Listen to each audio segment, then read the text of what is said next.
This is Audible. Tantor Audio, a division of Recorded Books, presents The Legend of the Kestrel by Peter Wacht, narrated by Bruce Mann. Prologue. Death circled in the air, silently, patiently. After sniffing the wind for any sign of danger, the jackrabbit emerged from its burrow and cautiously shuffled out onto the plain. The majestic mountains of the highlands rose around it, casting a long shadow over much of the steppe. The tips of the snow-clad peaks stretched for the sky, only to fall short by the smallest of margins. A gust of wind blew across the tundra, and the jackrabbit perked its long ears. All was quiet. The jackrabbit stepped farther away from the safety of its burrow, satisfied that it would not be disturbed during its early morning foraging.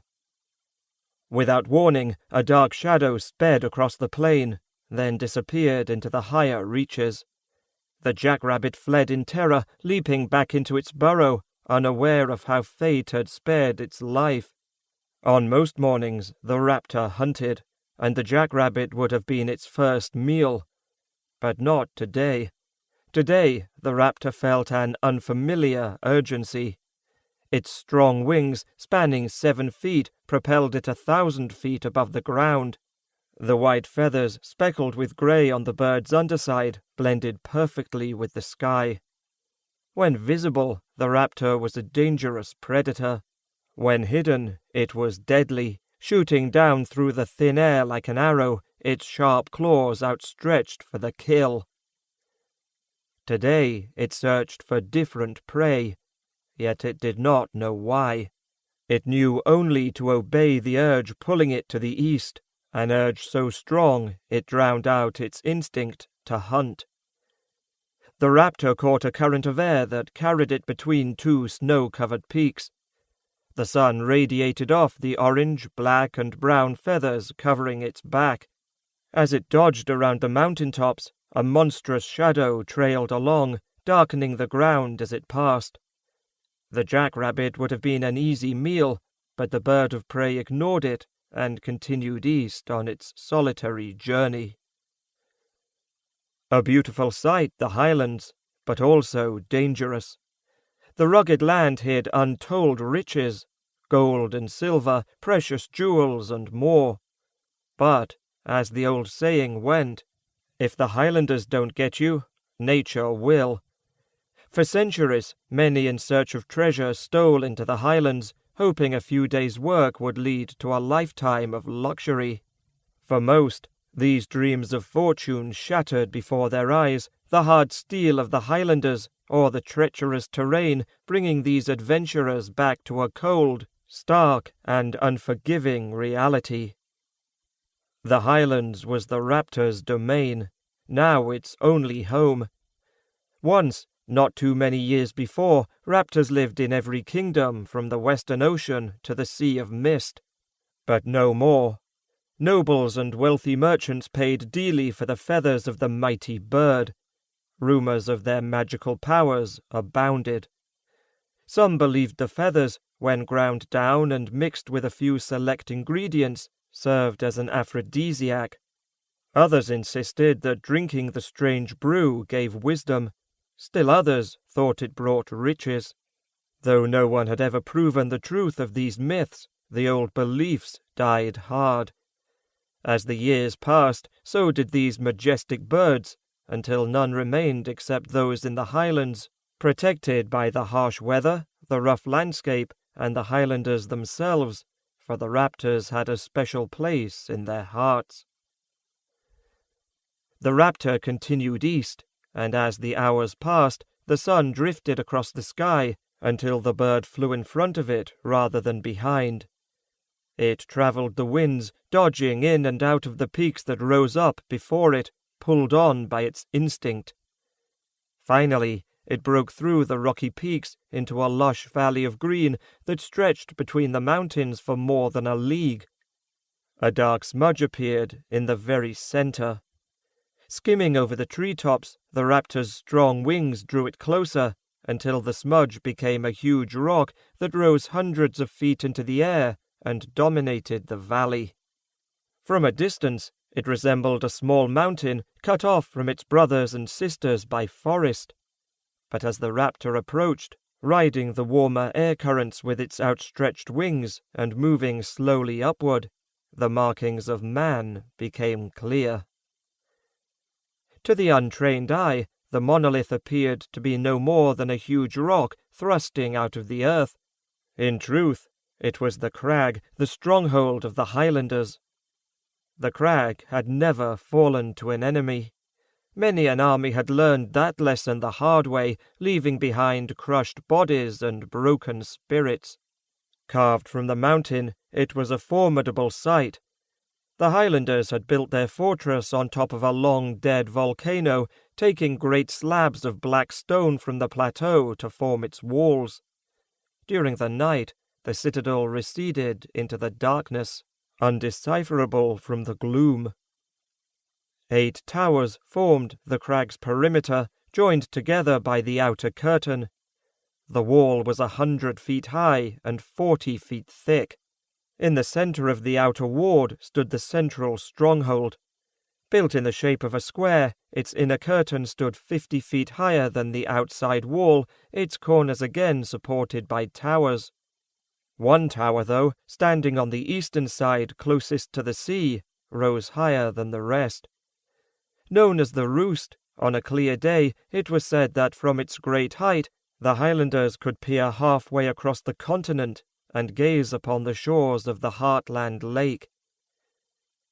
The raptor circled the tower, watching closely as horsemen galloped down the road, twisting away from the citadel. The marchers lit the huge torches placed alongside the causeway to help the unwary, travelling in the dark, find their way. When the crag was under attack, this was the first obstacle invaders faced. The snake-like road created dozens of places ready-made for ambushes and rockslides, a common occurrence in this mountainous terrain. Turning its gaze from the soldiers, the raptor tightened its circles around the roost until it found what it wanted, the ledge of the highest window, and settled silently on the stone outcropping. Night rapidly approached, but the raptor's eyes sparkled in the failing light. The intensity of the urge that had driven it across the highlands increased. Looking down from its perch, the raptor gazed into one of the rooms of the keep, its eyes fixing on a small boy. It had finally found the reason for its long flight. Chapter 1. Escape. Thomas swept his eyes across the room. The pitch black failed to impede his vision, his green, strangely glowing eyes easily picking out the details of his apartment. Large bookcases built into the wall flanked the door straight across from his bed. Books he had borrowed from his grandfather's library were strewn about the floor. He'd have to do something about that tomorrow. His grandfather didn't like it when he made such a mess. To the left of his bed against the wall stood a tall wardrobe that held most of his clothes. He still couldn't understand why he had to use it. He didn't really have that many clothes anyway, and when the servants put them on the top shelves, he actually had to climb up the door of the wardrobe to reach them. Also to the left was a large window hidden by dark drapes. On the other side of the bed sat a small writing table for his studies and a few personal items. The previous day's clothes were in a pile on the floor by his wardrobe, where he had thrown them before going to bed. Thomas judged it was sometime in the early morning, with dawn still several hours away. He had lain in bed for most of the night, unable to sleep. A feeling of unease plagued him, but he couldn't determine its source. Restless, Thomas walked to the window, making a small slit in the drapes so he could see the moon and stars. It was a clear, cool night. Autumn was just a few days off. Thomas' thoughts drifted as he tried to remember all the constellations Rasul had taught him the day before. He could locate the archer and the scorpion, but he couldn't find the water-bearer or the bear or the ram. He was about to try again when the door to his room slowly swung open, the dim light from the lamp in the hall illuminating the entryway. Thomas' sense of foreboding almost overwhelmed his senses. A mixture of fear and curiosity surged through him. Moving silently to the pile of clothes by the side of his bed, Thomas pulled free the dagger his grandfather had given him on his last name day. It was made for a man, so to Thomas it felt like a sword in his hand. The one conceit the dagger contained was the carving on both sides of the blade, a raptor marking it as the property of the Kestrels. Otherwise, it was a simple, well-made steel dagger set in a hilt of carved bone, so it wouldn't slip from a sweaty hand. He was thankful for that. His palms were already wet, and cold sweat ran down his back. As the feeling of wickedness crept closer, Thomas stepped quietly back toward the window and slipped behind the drapes, dagger held at the ready. It seemed like an eternity to Thomas, yet it was only a few seconds before two large shadows silently glided into his room. They wore black clothes with no markings. Black masks covered their faces. As they moved away from the door, Thomas saw two quick flashes of light. Blades. A bolt of fear shot through Thomas. He considered staying where he was, hidden by the drapes. But that wouldn't do any good. They'd find him eventually. Terror began to take hold, freezing his muscles as he tried to figure out what to do. Then a new emotion fought its way to the surface, one that surprised him. Anger. Two men wanted to kill him while he slept. His anger flared within him, burning white-hot and incinerating his fear. They might succeed, but he refused to make it easy for them. Remembering some of the lessons that he had coaxed out of Coburn, he molded his anger into cool resolve. The two assassins were taking their time because of the dark. Maybe he could survive if he took advantage of their weakness. The lead attacker slunk toward the bed, one step at a time, careful not to make a sound. The second remained by the door, closing it. A guard, thought Thomas, to ensure that if the first failed, he still wouldn't make it out of the room alive. He could use that to his advantage as well, but he'd have to be quick, very quick. Either man could kill him easily if he lost the element of surprise. The assassin was almost to the bed. Thomas saw the man stretch out one hand, searching for the edge of the mattress. To the assassin, the piece of furniture was a dim shadow at best. The first attacker thought his prey was asleep in his bed. Once the assassin realized his target was not where he was supposed to be, Thomas knew he wouldn't stand much of a chance. He had to move fast. He squeezed the hilt of his dagger tightly in his hand, making sure he had a good grip. Remarkably, he was no longer sweating. The fear that had paralyzed him before was gone. There was only anger, a scorching anger that energized him. The assassin was almost where Thomas should have been lying. Now was the time to move. Thomas rushed out from behind the drapes on silent feet, running directly toward the second assassin standing in front of the door. Thomas stabbed with his dagger, taking the man in the side just above the hip. Remembering Coburn's lesson, he gave the blade a sharp twist before tearing it out and grabbing the door handle with his free hand. As the blade bit deeply into the assassin's flesh, the man screamed in pain and surprise, never seeing the small blur surging toward him. He toppled to the floor in agony, clutching futilely at the wound, desperate to stop the blood pumping out of him. Startled by the scream, the lead assassin jumped around, realizing his mistake. Seeing a small figure pulling the door open, he lunged for Thomas, grasping for his shirt. Thomas frantically unlatched the door and pulled it open. He could sense the assassin reaching for him, his hand only inches away.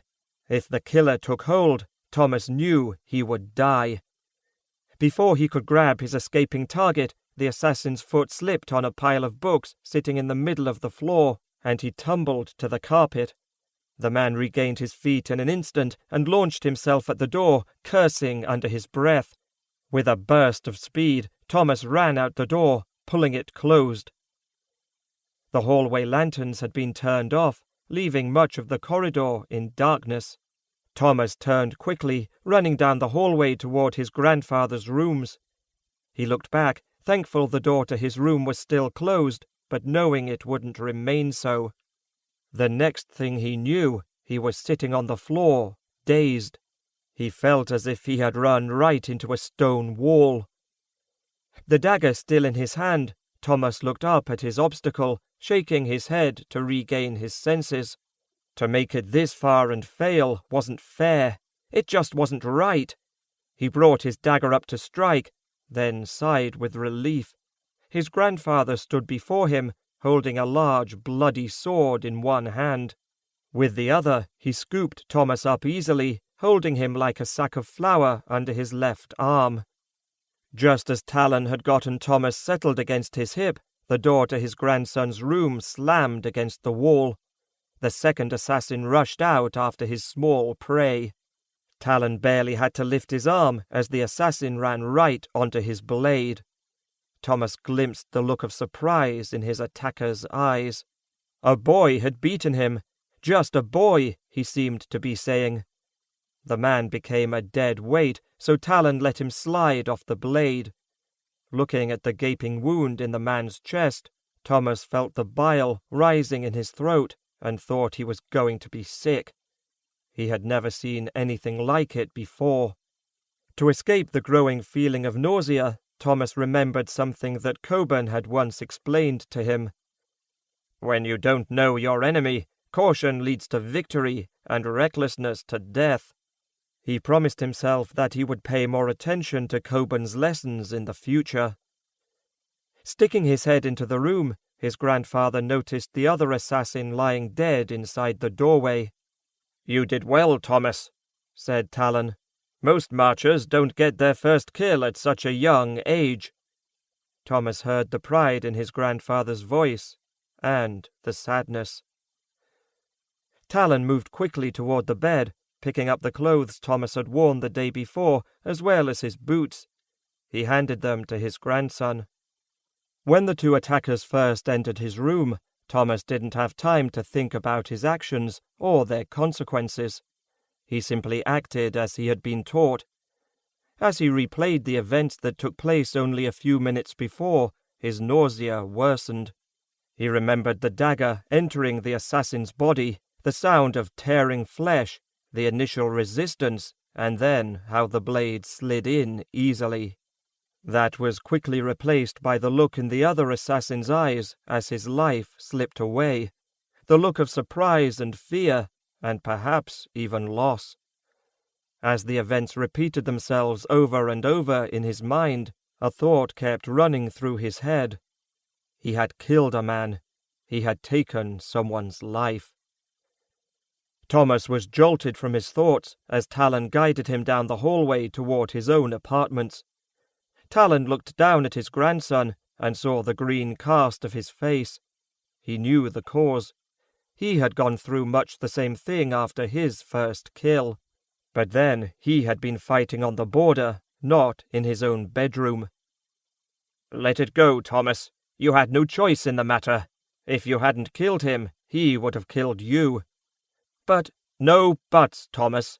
Killing a man is not an easy thing, but sometimes you have no choice. You're alive. That's all that matters now. You did the right thing. Feeling sorry for killing a man is the normal reaction. When you don't feel sorry, that's when you have to worry." Talon came to another intersection and stopped, motioning for Thomas to remain silent. Talon's words made him feel a little better, but he couldn't get the images of the two dead men out of his mind. His grandfather was right, though. If he hadn't killed the assassin, he would be dead now, and the assassins would have been pleased with their success. That last realization hardened Thomas' determination. The sounds of battle reached their ears, the clash of steel on steel and the cries of the wounded and dying echoing down the corridor. At the far end, shadows danced along the wall. Though Talon couldn't see the combatants, the shadows they created were undeniable. The attackers towered over his marchers. From the picture before him, his men were fighting bravely, but faring poorly against them. Rage swept across his face. "Ogren," he breathed acidly, biting out the word. Ogren? How could Ogren have entered the crag? Thomas didn't have time to think on this new dilemma. Talon ran through the hallway intersection and headed in a different direction, away from his private chambers. Instead, he made for the small office behind the hall of the Highland Lord. "We've got to get you out of here, and we can't use the tunnel in my room," said Talon as he trotted down the hallway. "At first I thought we could fight back, hold the Reavers off, but now I can't take that chance. Not with Ogren in the crag." "You are the last of us, Thomas," continued Talon. "You survived the assassins. Your father wasn't as lucky. We only have a few minutes before it's too late." Finally reaching his study, Talon slid to a halt. He knocked on the door 3 times. The door swung open, and they stepped through quickly before it closed on their heels. His father wasn't as lucky as him. It took Thomas a few moments to realize what his grandfather had just told him. "You survived the assassins. Your father didn't." Thomas thought he should feel something, finding out that his father was dead. Anything. Sorrow, remorse. But he didn't. The news simply washed over him like a wave and was gone. He had spoken to his father no more than a dozen times in his entire life, but he was still his father, and he should at least feel something. Shouldn't he? His father was dead, and he didn't feel a thing. As the door closed, Thomas heard the click of a lock turning into place. Abruptly, his grandfather stopped. "Put those on, Thomas," he said, motioning to the bundle of clothes Thomas carried in his arms.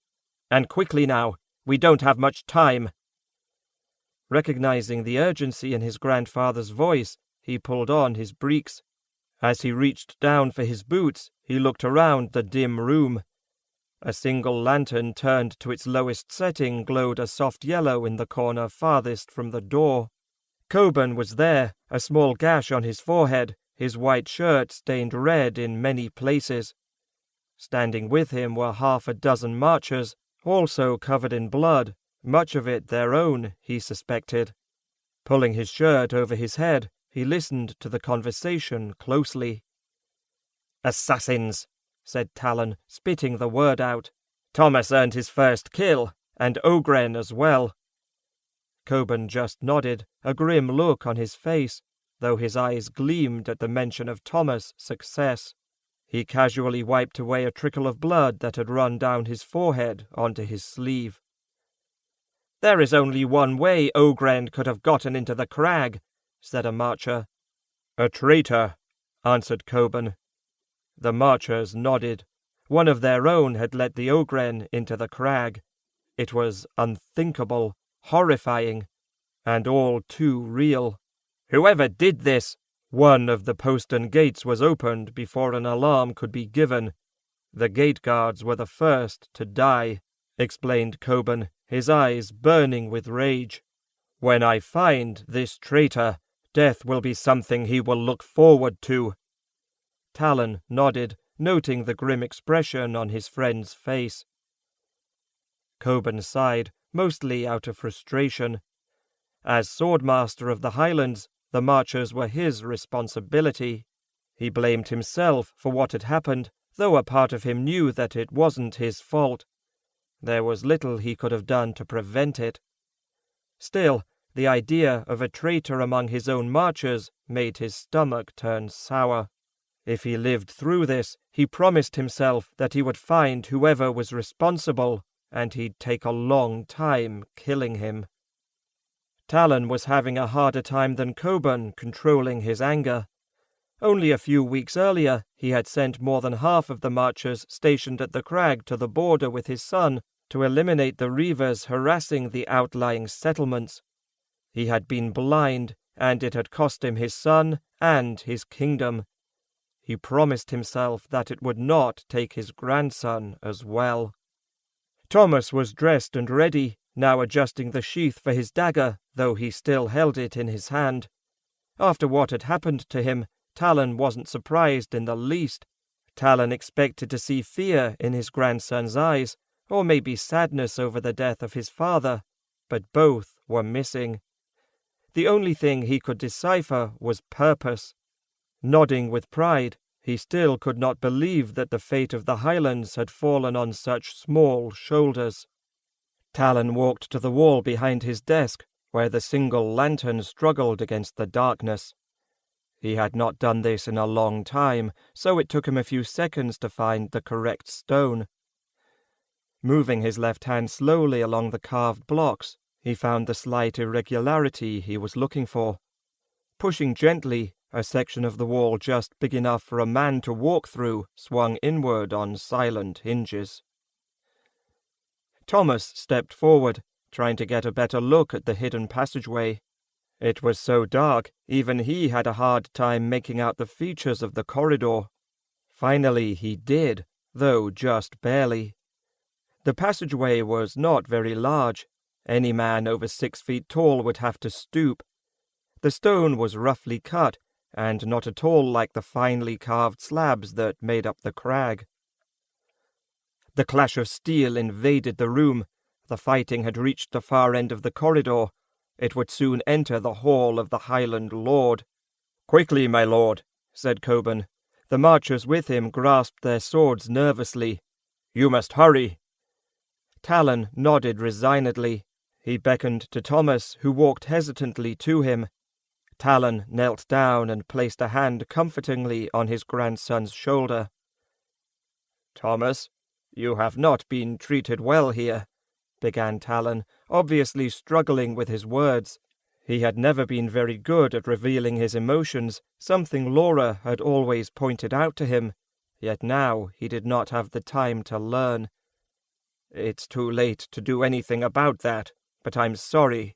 I apologize for your father and myself. I could have tried to do more." Thomas looked closely at his grandfather, seeing the sadness in his eyes. He didn't think it was right for him to blame himself for the failures of others. "What's done is done, grandfather," said Thomas. The maturity of Thomas' reply caught Talon off guard. "You told me stories and helped me with my lessons.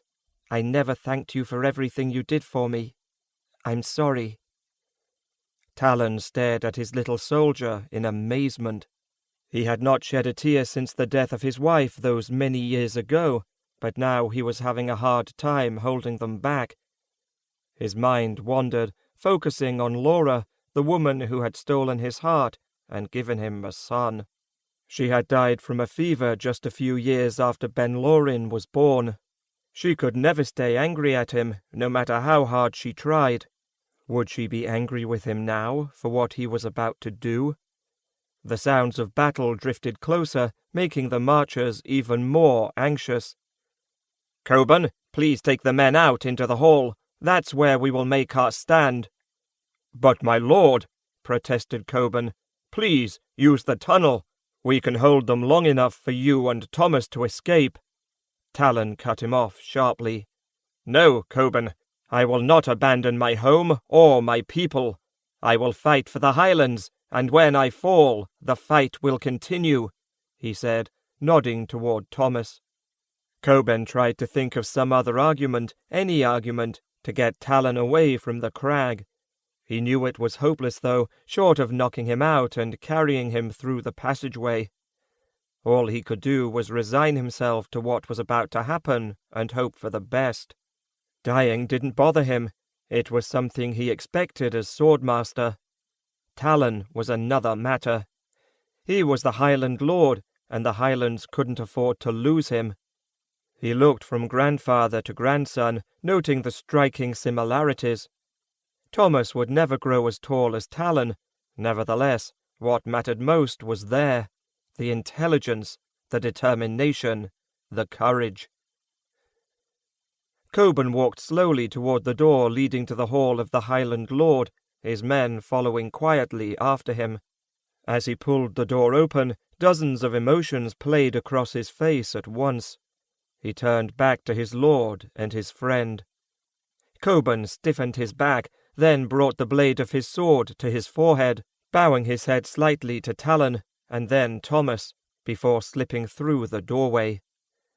Each of the marchers copied the example of their swordmaster, saluting their lord, and the one who would have been their future lord.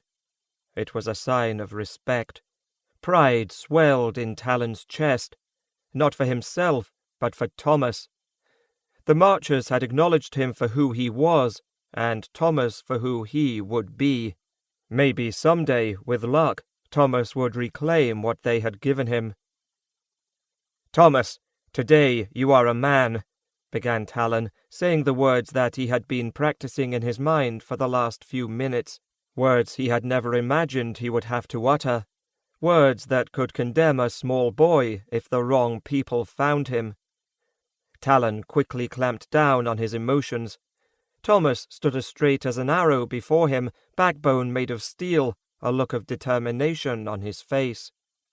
"Thomas, today you are a man," he repeated. At the same time, he pushed Thomas' shirt sleeve on his right arm up to the elbow. He pointed to the birthmark on Thomas' forearm, to the place where his skin was darker, almost sunburned in appearance. It was a relatively small mark, the raptor's claw, but it signified much. Thomas had always wondered about it. The raptor's claw always stood out. It marked him. He knew that. He just didn't understand yet how deeply. "Remember that," said Talon, pointing to the birthmark. "This marks you as a Kestrel, as the Lord of the Highlands. If certain people see this, they will kill you. Others will flock to your banner because of it. The trick is knowing beforehand what each person will do. Keep it hidden until it is time." "Yes, grandfather," answered Thomas in a solemn voice, struck by the gravity of the discussion. But he was confused. "How will I know it is time?" "You will know, Thomas," said Talon. He smiled. He should have expected the question. "As a man, as a Kestrel Highlander, I give you these charges." Thomas stared into his grandfather's eyes. He was caught by the intensity of his gaze. It felt like his grandfather was trying to burn his words right into Thomas' soul. Slowly, ever so slowly, something within him stirred, an energy he had never felt before. His blood began to warm and speed through his veins. Thomas tried to stand even straighter, sticking out his chest. The energy within him continued to build, though he didn't know where it came from. He relished the warmth and the feeling of power it gave him. "This is the sword of the Kestrels, the sword of the Highlands." Thomas examined the claymore his grandfather held before him. He had seen it many times before. It was a large two-handed sword with a double-edged blade. "It has been in our family since the time of Olafon, when the first High King gave the blade to one of our ancestors in recognition of the many services the Kestrels had performed for him. I charge you to bring it to safety and to guard it with your life. When the time comes for you to become Lord of the Highlands, if it still may be so, you will have this sword in your hand." Thomas reached out with both hands to take the blade that Talon extended to him, hilt first. He had a hard time holding the heavy sword in his small hands. He could barely keep the tip from striking the floor, so he clutched it to his chest in order to balance the weight. Smiling at Thomas' valiant effort, Talon reached into the front pocket of his shirt and pulled out a slim, silver chain. On its end hung a finely carved talisman. Thomas moved a step closer to get a better look at it, and was surprised how it shined brightly even in this dim light. The talisman was shaped like a rounded triangle, with the centre showing what appeared to be the horn of a unicorn, the thick bottom of the horn spiralling up to a razor-sharp point. "This necklace belonged to your mother. It now belongs to you. She told me once that her mother gave it to her. She said that with this necklace, if you were ever in danger, you could follow its heat to safety.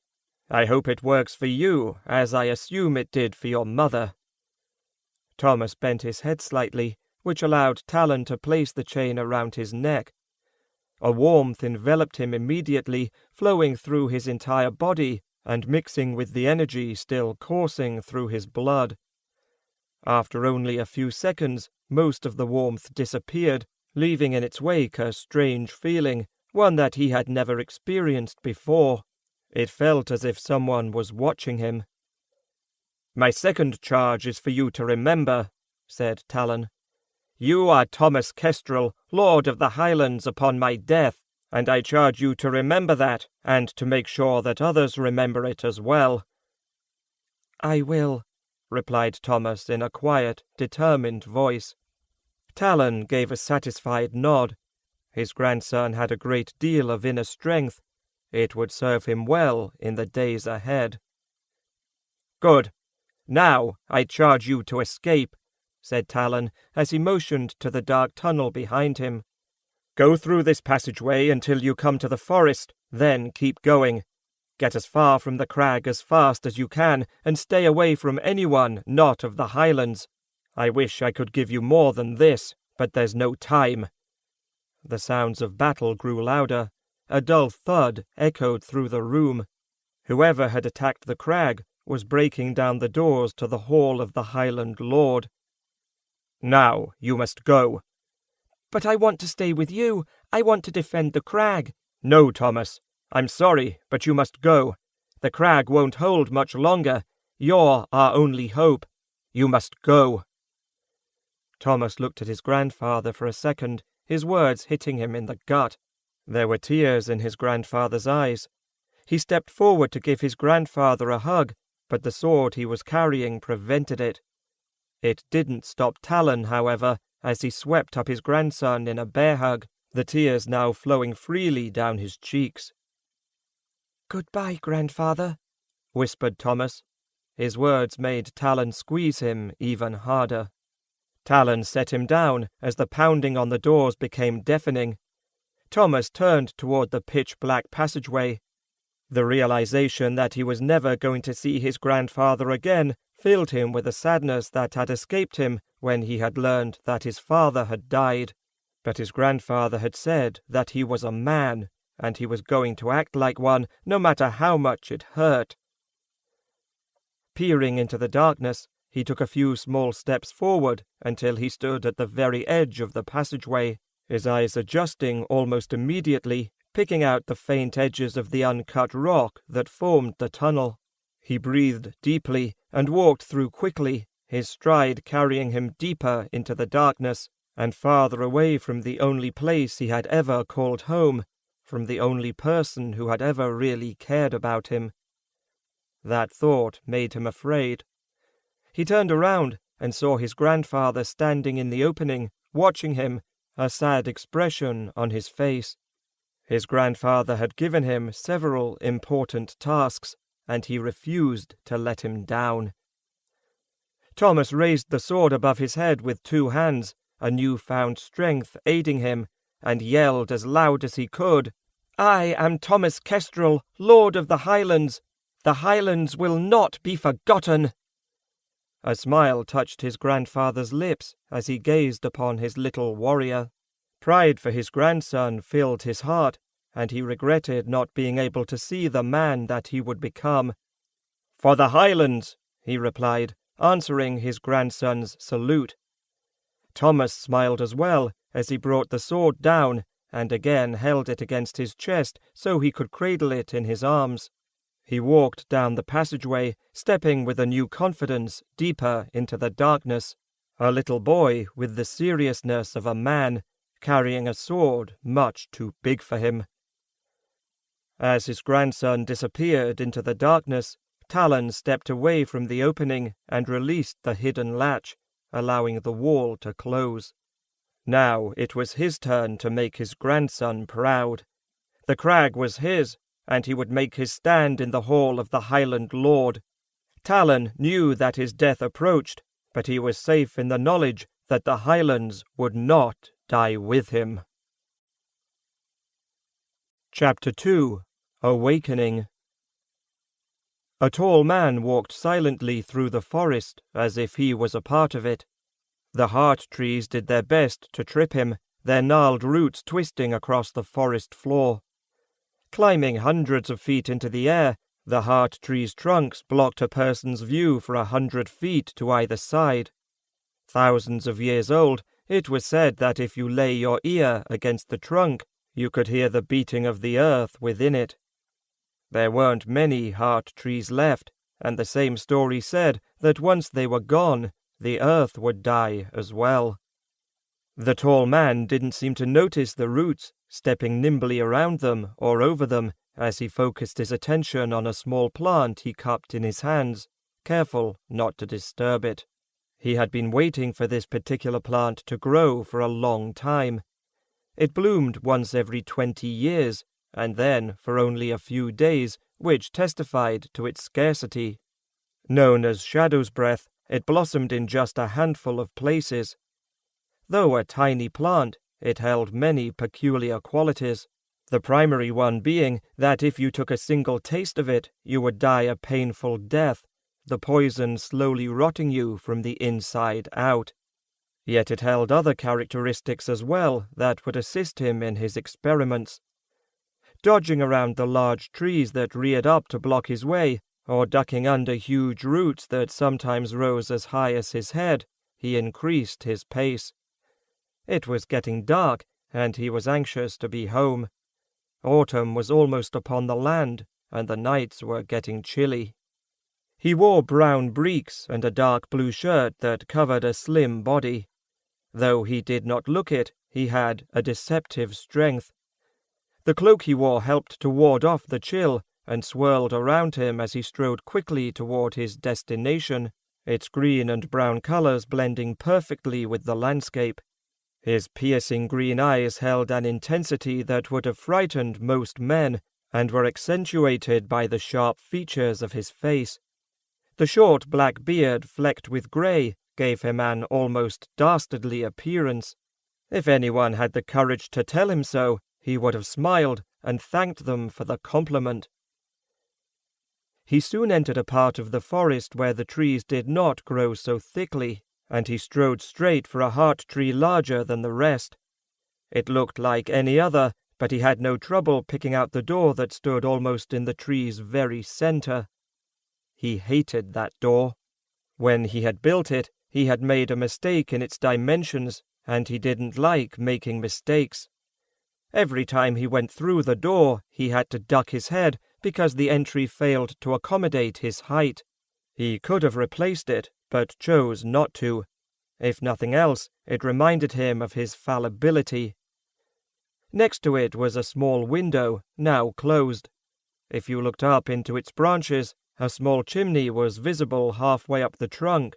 But again, you had to know what you were looking for in order to pick it out. As he approached the door, he moved to the window first and looked inside. The smile that curled his lips gave him an even more forbidding look. Inside the unique dwelling stood the most beautiful woman he had ever seen, the woman who had stolen his heart. No more than 5 feet tall, she carried herself like a giant. Even as she stirred the evening stew in a large black kettle, she resembled a queen. Her dark chestnut hair covered one side of her face as she bent down to taste her cooking. As she swept her hair out of the way with a quick swipe of her hand, she revealed deep blue eyes, eyes that the tall man had often gotten lost in time and time again, much to his pleasure. Saying she was beautiful did not do her justice. Judging that the stew was done, the woman reached for 2 bowls. Suddenly, she straightened as if in pain, a look of shock crossing her face. The 2 bowls dropped from her hands and shattered on the floor. The woman staggered back against a table, one hand going to her throat. In an instant, the tall man rushed through the door, forgetting the plant he dropped and knocking his head against the frame in his haste. Ignoring the pain, he grabbed hold of his wife so she wouldn't fall. "Raya, what's the matter?" he asked, trying to keep the panic that he felt rising in his throat from his voice. "What is it?" "It's all right. I was just surprised," she said, her hand still clutching at her neck. Rinlin pulled out a chair from underneath the table with his foot and helped his wife to sit. He knelt down next to her, his hands still on her petite waist, unwilling to let go. "Rinlin, don't worry. Like I said, I was just surprised." Raya saw the concern in her husband's face, but she couldn't explain what had happened. Her emotions swirled within her as if she were trying to control a hurricane. She held a necklace in her hand, a slim silver necklace, and it felt warm against her skin, a warmth tainted by fear. She had not felt that warmth in 10 years, a warmth that brought back memories of a daughter taken from her. A beautiful, strong-willed daughter. Doing her best to rein in the emotions running wild within her, she smiled at her husband to ease his worry. "It's the necklace, Rin. Maria's necklace. I can feel it. I haven't felt it in a decade, but I can feel it now." His wife's words forced Rinlin to his feet. She was smiling like he had not seen for years. Maria's necklace. It couldn't be. She had died 10 years before. It had to be a mistake. The necklaces had been in the Keldragon family for millennia. They were said to be made from the same magic that had created the world, though Rinlin didn't believe it. He did believe in what they could do, though. The necklaces were attuned to the members of the Keldragon family. Each necklace served as a beacon. You could tell who it was and where, anywhere in the kingdoms. When Maria had been old enough to understand, Raya had given her a necklace that matched her own. When they both wore them, they could feel the emotions, to a degree, of the other. And now she could feel the warmth of the necklace again, but it wasn't Maria. In a way, it felt as if it was a part of her, but there was another feeling there, an unfamiliar sensation. "That's impossible," began Rinlin. "Maria is—" He couldn't finish the sentence. It was too painful for him. "I know," said Raya. She kept her voice level, but her excitement was growing. "It's not Maria, but it feels like her in a way. It feels like a child, and we won't know for sure until we find whoever is wearing our daughter's necklace." "We can't just go running off." Rinlin would have said more, but the steely gaze he received from his wife cut him off. Raya looked even smaller than she was when she stood next to Rinlin, but she was not someone to cross when she made up her mind. "All right, just let me throw a few things into our traveling bags and we'll go." "Good," said Raya. Her dazzling smile sent shivers through Rinlin's heart, even though he knew he had been bullied. Again. "I knew you'd see it my way. I'm just glad you've finally learned when not to argue." Yes, his wife could have a very commanding presence about her when she wanted, and she liked to gloat sometimes. Nevertheless, he bit back a response and began searching for their travel bags and the few things they would need as Raya bent to clean the mess she had made. She then scooped out the remainder of the stew for a quick dinner.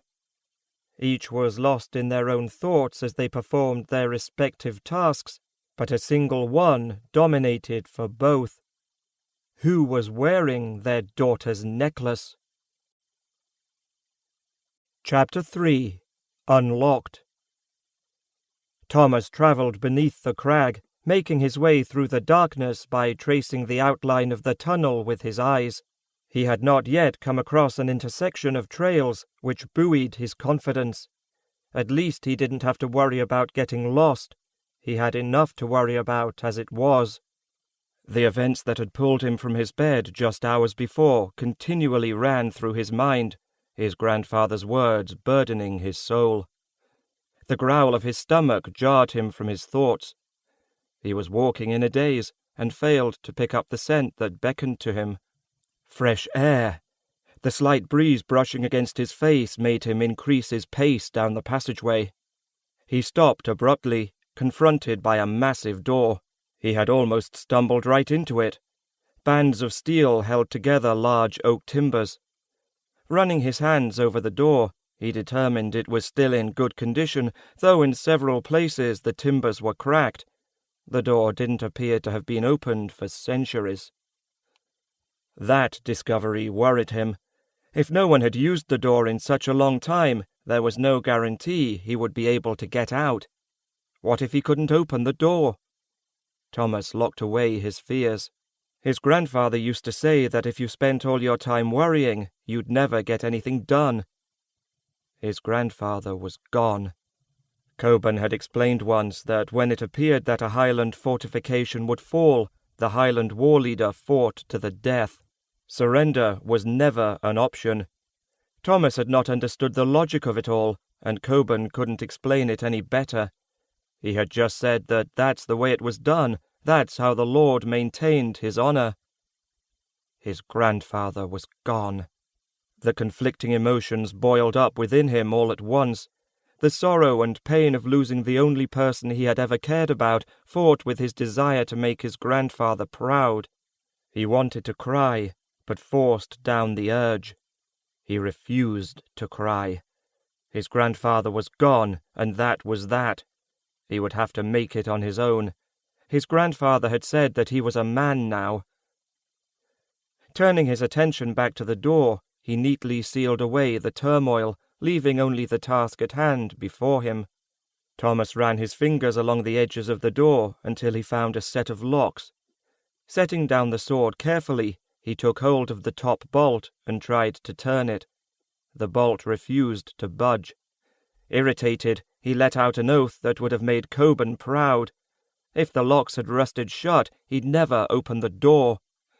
Kicking the ground in frustration, he noticed the tiny flakes of dry dirt that danced up from the floor. The tunnel was free of moisture. Therefore the locks would probably be free of rust as well, so they should move. Maybe he simply had to try something different. Taking hold of the top bolt with both hands, he redoubled his efforts, placing his foot against the door for additional leverage. At first, nothing happened. Then, slowly, the bolt grudgingly gave way. His grip slipped off as the knob turned completely with a resounding click. Sweating heavily from the effort, but with a grin on his face, he set to work with the remaining 4 bolts. Thankfully, they weren't all as difficult as the first, and he completed the task in just a few minutes. Taking a moment to catch his breath, Thomas listened for any sign of pursuit. Nothing. Thomas took hold of the handle and was about to pull the door wide when one of his grandfather's charges passed through his mind. Trust no one who is not a Highlander. It would probably be a good idea to exercise caution in other things as well, especially since he wasn't sure where he was in relation to the crag. He considered his options. While growing up, he had spent most of his time in the forest surrounding the crag. He felt more comfortable in the forest, away from the folk who tended to stare and whisper behind his back. He learned that he could extend his senses and know exactly what was around him for miles. It was a skill he had discovered quite by mistake. Perhaps it came from his mother, who the castle residents also talked about, shocked by some of the strange things that always seemed to happen around her. Although he had no way to explain this unique gift, he was more than happy to make use of it. While testing this skill in a glade below the crag, he had glimpsed a blue jay as it flew from its nest in search of food, leaving behind 3 small eggs. Thomas had followed the image in his mind through the forest right to the nest, even though it was almost a mile away. Then he did it again, finding a beaver that did not want to be disturbed while it finished its dam. And then again, coming upon a beehive that had been knocked down from a tree branch by a hungry bear. Why couldn't he do the same thing now?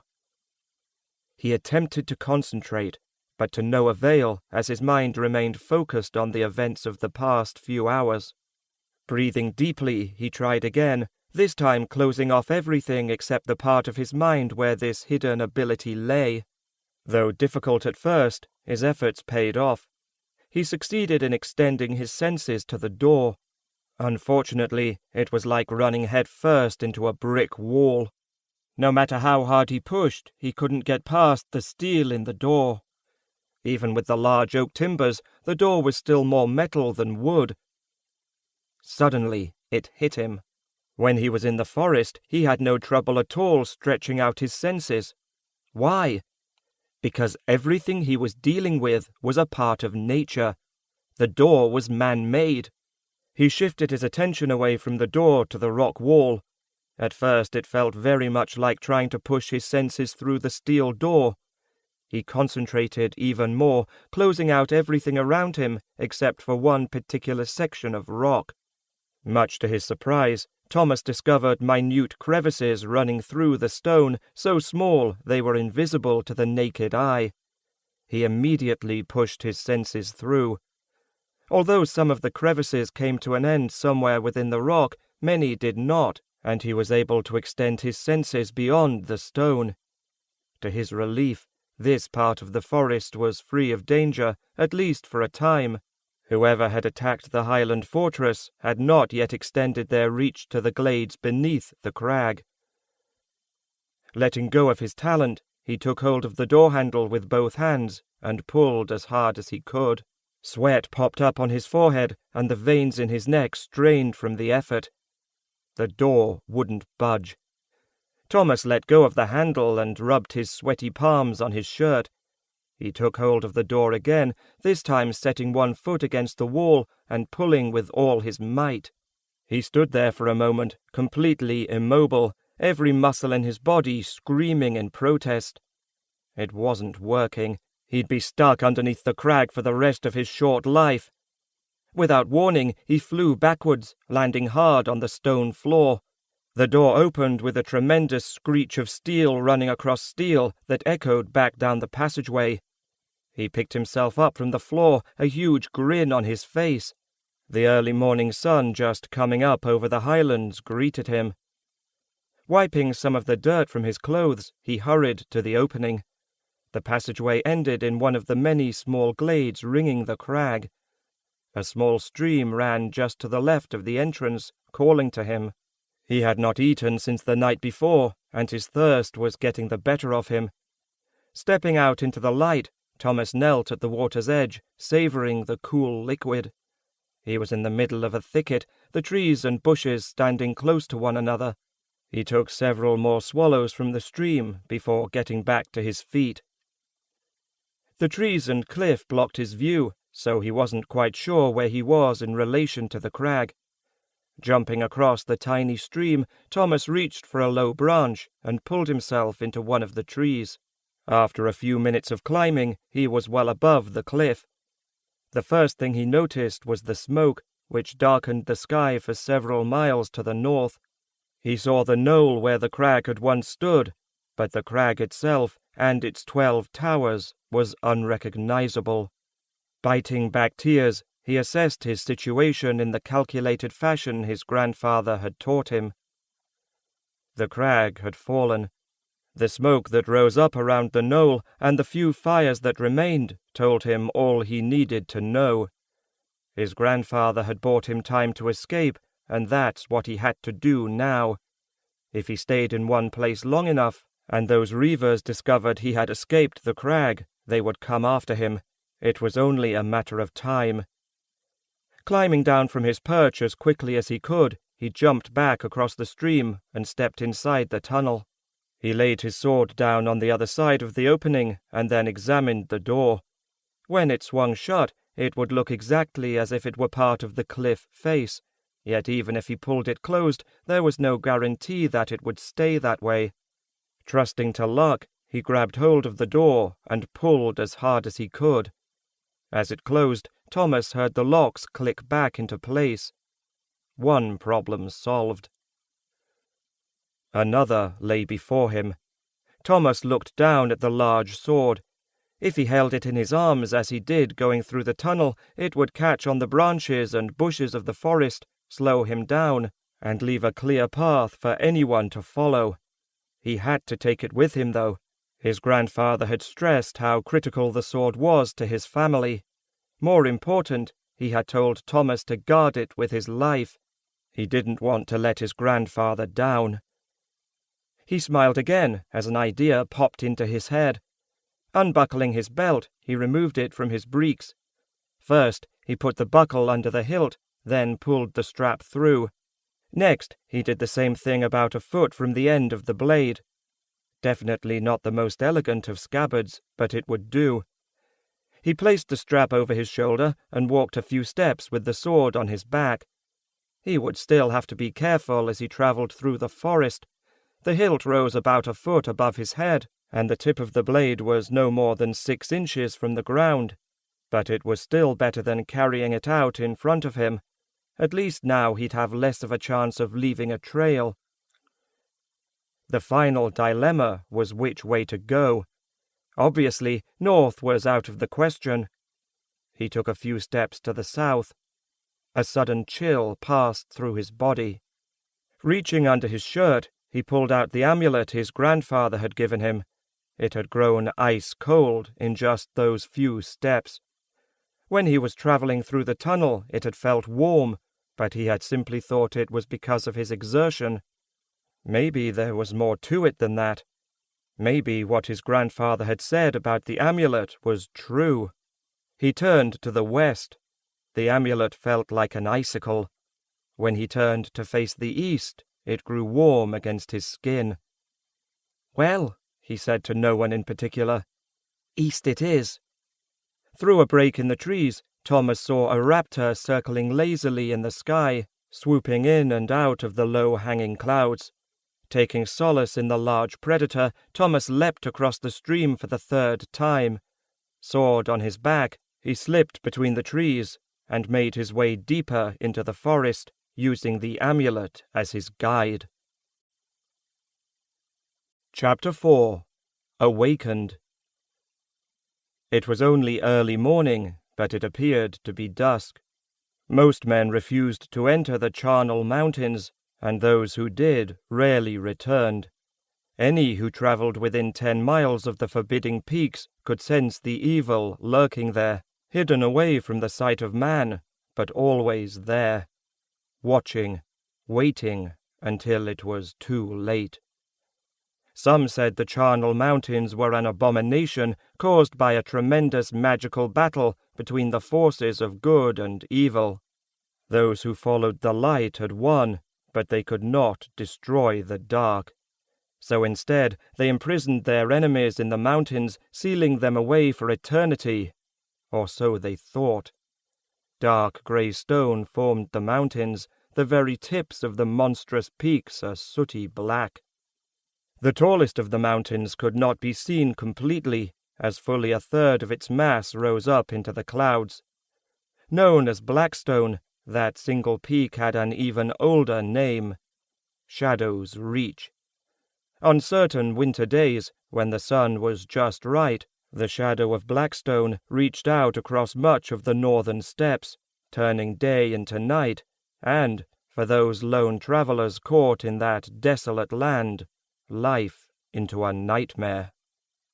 But today was different. A single ray of sunshine had fought its way through the thick clouds, shining down on Blackstone, illuminating the abandoned city. The sunlight flickered, struggling against the murky shadow. The shadow fought hard, but the light refused to yield, increasing in intensity with each passing second. The ray of light shone down through a glass dome situated on top of the largest building in the city, a massive structure that resembled a castle, yet in the place of crenellations stood gargoyles and other hideous creatures in gruesome poses. As the darkness dissipated, the room revealed its secrets. Massive marble columns stationed around its perimeter appeared. Black and white tiles as wide as a tall man covered the floor. If there were any doors, they remained hidden in the darkness. The beam of sunshine settled on the room's most unique characteristic, a stone disc with an intricate design set in the very center of the floor. Two figures emerged from the cuts in the block, done with such excellent workmanship that they appeared lifelike. The first resembled a young man with a blazing sword of light. Opposing him was a tall man with a cruel face, wielding a sword that swallowed the light. They were locked blade to blade, their faces no more than a finger-breadth apart. The boy wore a look of determination, the man a grin of arrogance and sure victory. As the sun touched the stone, it grew warm. A rumble began in the room, drifting out to the very edges of Blackstone. It was not an earthquake, for that was something of an end. Instead, it was a beginning. Chapter 5. Hideaway. The muscles in Thomas' legs burned in protest, angered by having to climb up and down the small mountains common to this part of the Highlands. He spent most of the day travelling to the east. He should have been thankful. These mountains weren't as tall or as steep as those to the west or north. Going in either of those directions would have made his life much more difficult. At least he didn't have to worry about the trees. After a few hours, the forest had thinned out, which made the going somewhat easier. While he travelled through the dense thickets closer to the crag, even with the sword strapped to his back, he had to keep stopping to untangle it from a vine or branch. Along the way, he had picked some berries to satisfy his grumbling stomach, and he drank from every stream he came across. At what he had judged to be mid-afternoon, he took a short break by one stream and removed the strap from his shoulder. Taking a closer look at the blade, he read for the first time the words etched into the steel. He had always focused his attention on the raptors on each side of the blade, as well as in the pommel. Peering closely, he read the words out loud. "Strength and courage lead to freedom." As he trekked through the highlands, those words danced around in his mind. No matter how hard he tried to think about something else, he couldn't escape them. Strength and courage lead to freedom. He had thought about their significance, hoping that doing so would banish them from his mind. The literal meaning was, of course, the most obvious, but he had a feeling that there was a deeper meaning, one that evaded his grasp.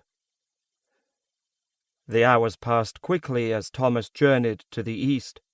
Though he still had several small mountains to climb, with each step the smell of the sea became stronger. When he had begun his journey, he had moved quickly, his fear of capture pushing him on, but his exhaustion slowed his pace now. As a result, his fear had ebbed. He tried to remain alert, but it was a losing battle.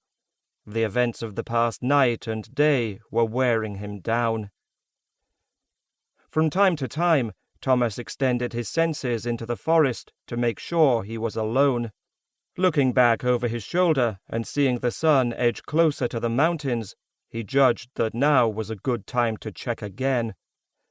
Coming to a stop on top of a small hill, he allowed the essence of the forest to flow within him. Each time he had extended his senses during the day, it had grown easier, the task becoming more familiar. He had also been able to push out his senses farther each time, now reaching for several miles around. Not far to the east, a river ran through the highlands. The southern river, he decided. On its bank, a badger patiently stared at the water, waiting for a fish to swim within reach of its paws. He focused his senses on the way he had come. A frown settled on his face. Not too far behind him, something felt wrong. It was the same feeling that had bothered him in the early morning that preceded the attack. He concentrated on that feeling. There were men behind him, many men, travelling in what looked like a dozen groups, all cloaked in darkness. His fear returned, as did his energy. He abruptly lost control of his skill, wanting only to run. Thomas forced himself to relax, and extended his senses once again.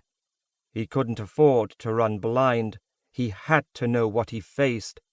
Approximately 10 groups of about 20 men each coming toward him in some sort of pattern. The path of one group slightly overlapped the path of another. Then he realized what was going on. They knew he was somewhere to the east of the crag, but they weren't sure exactly where.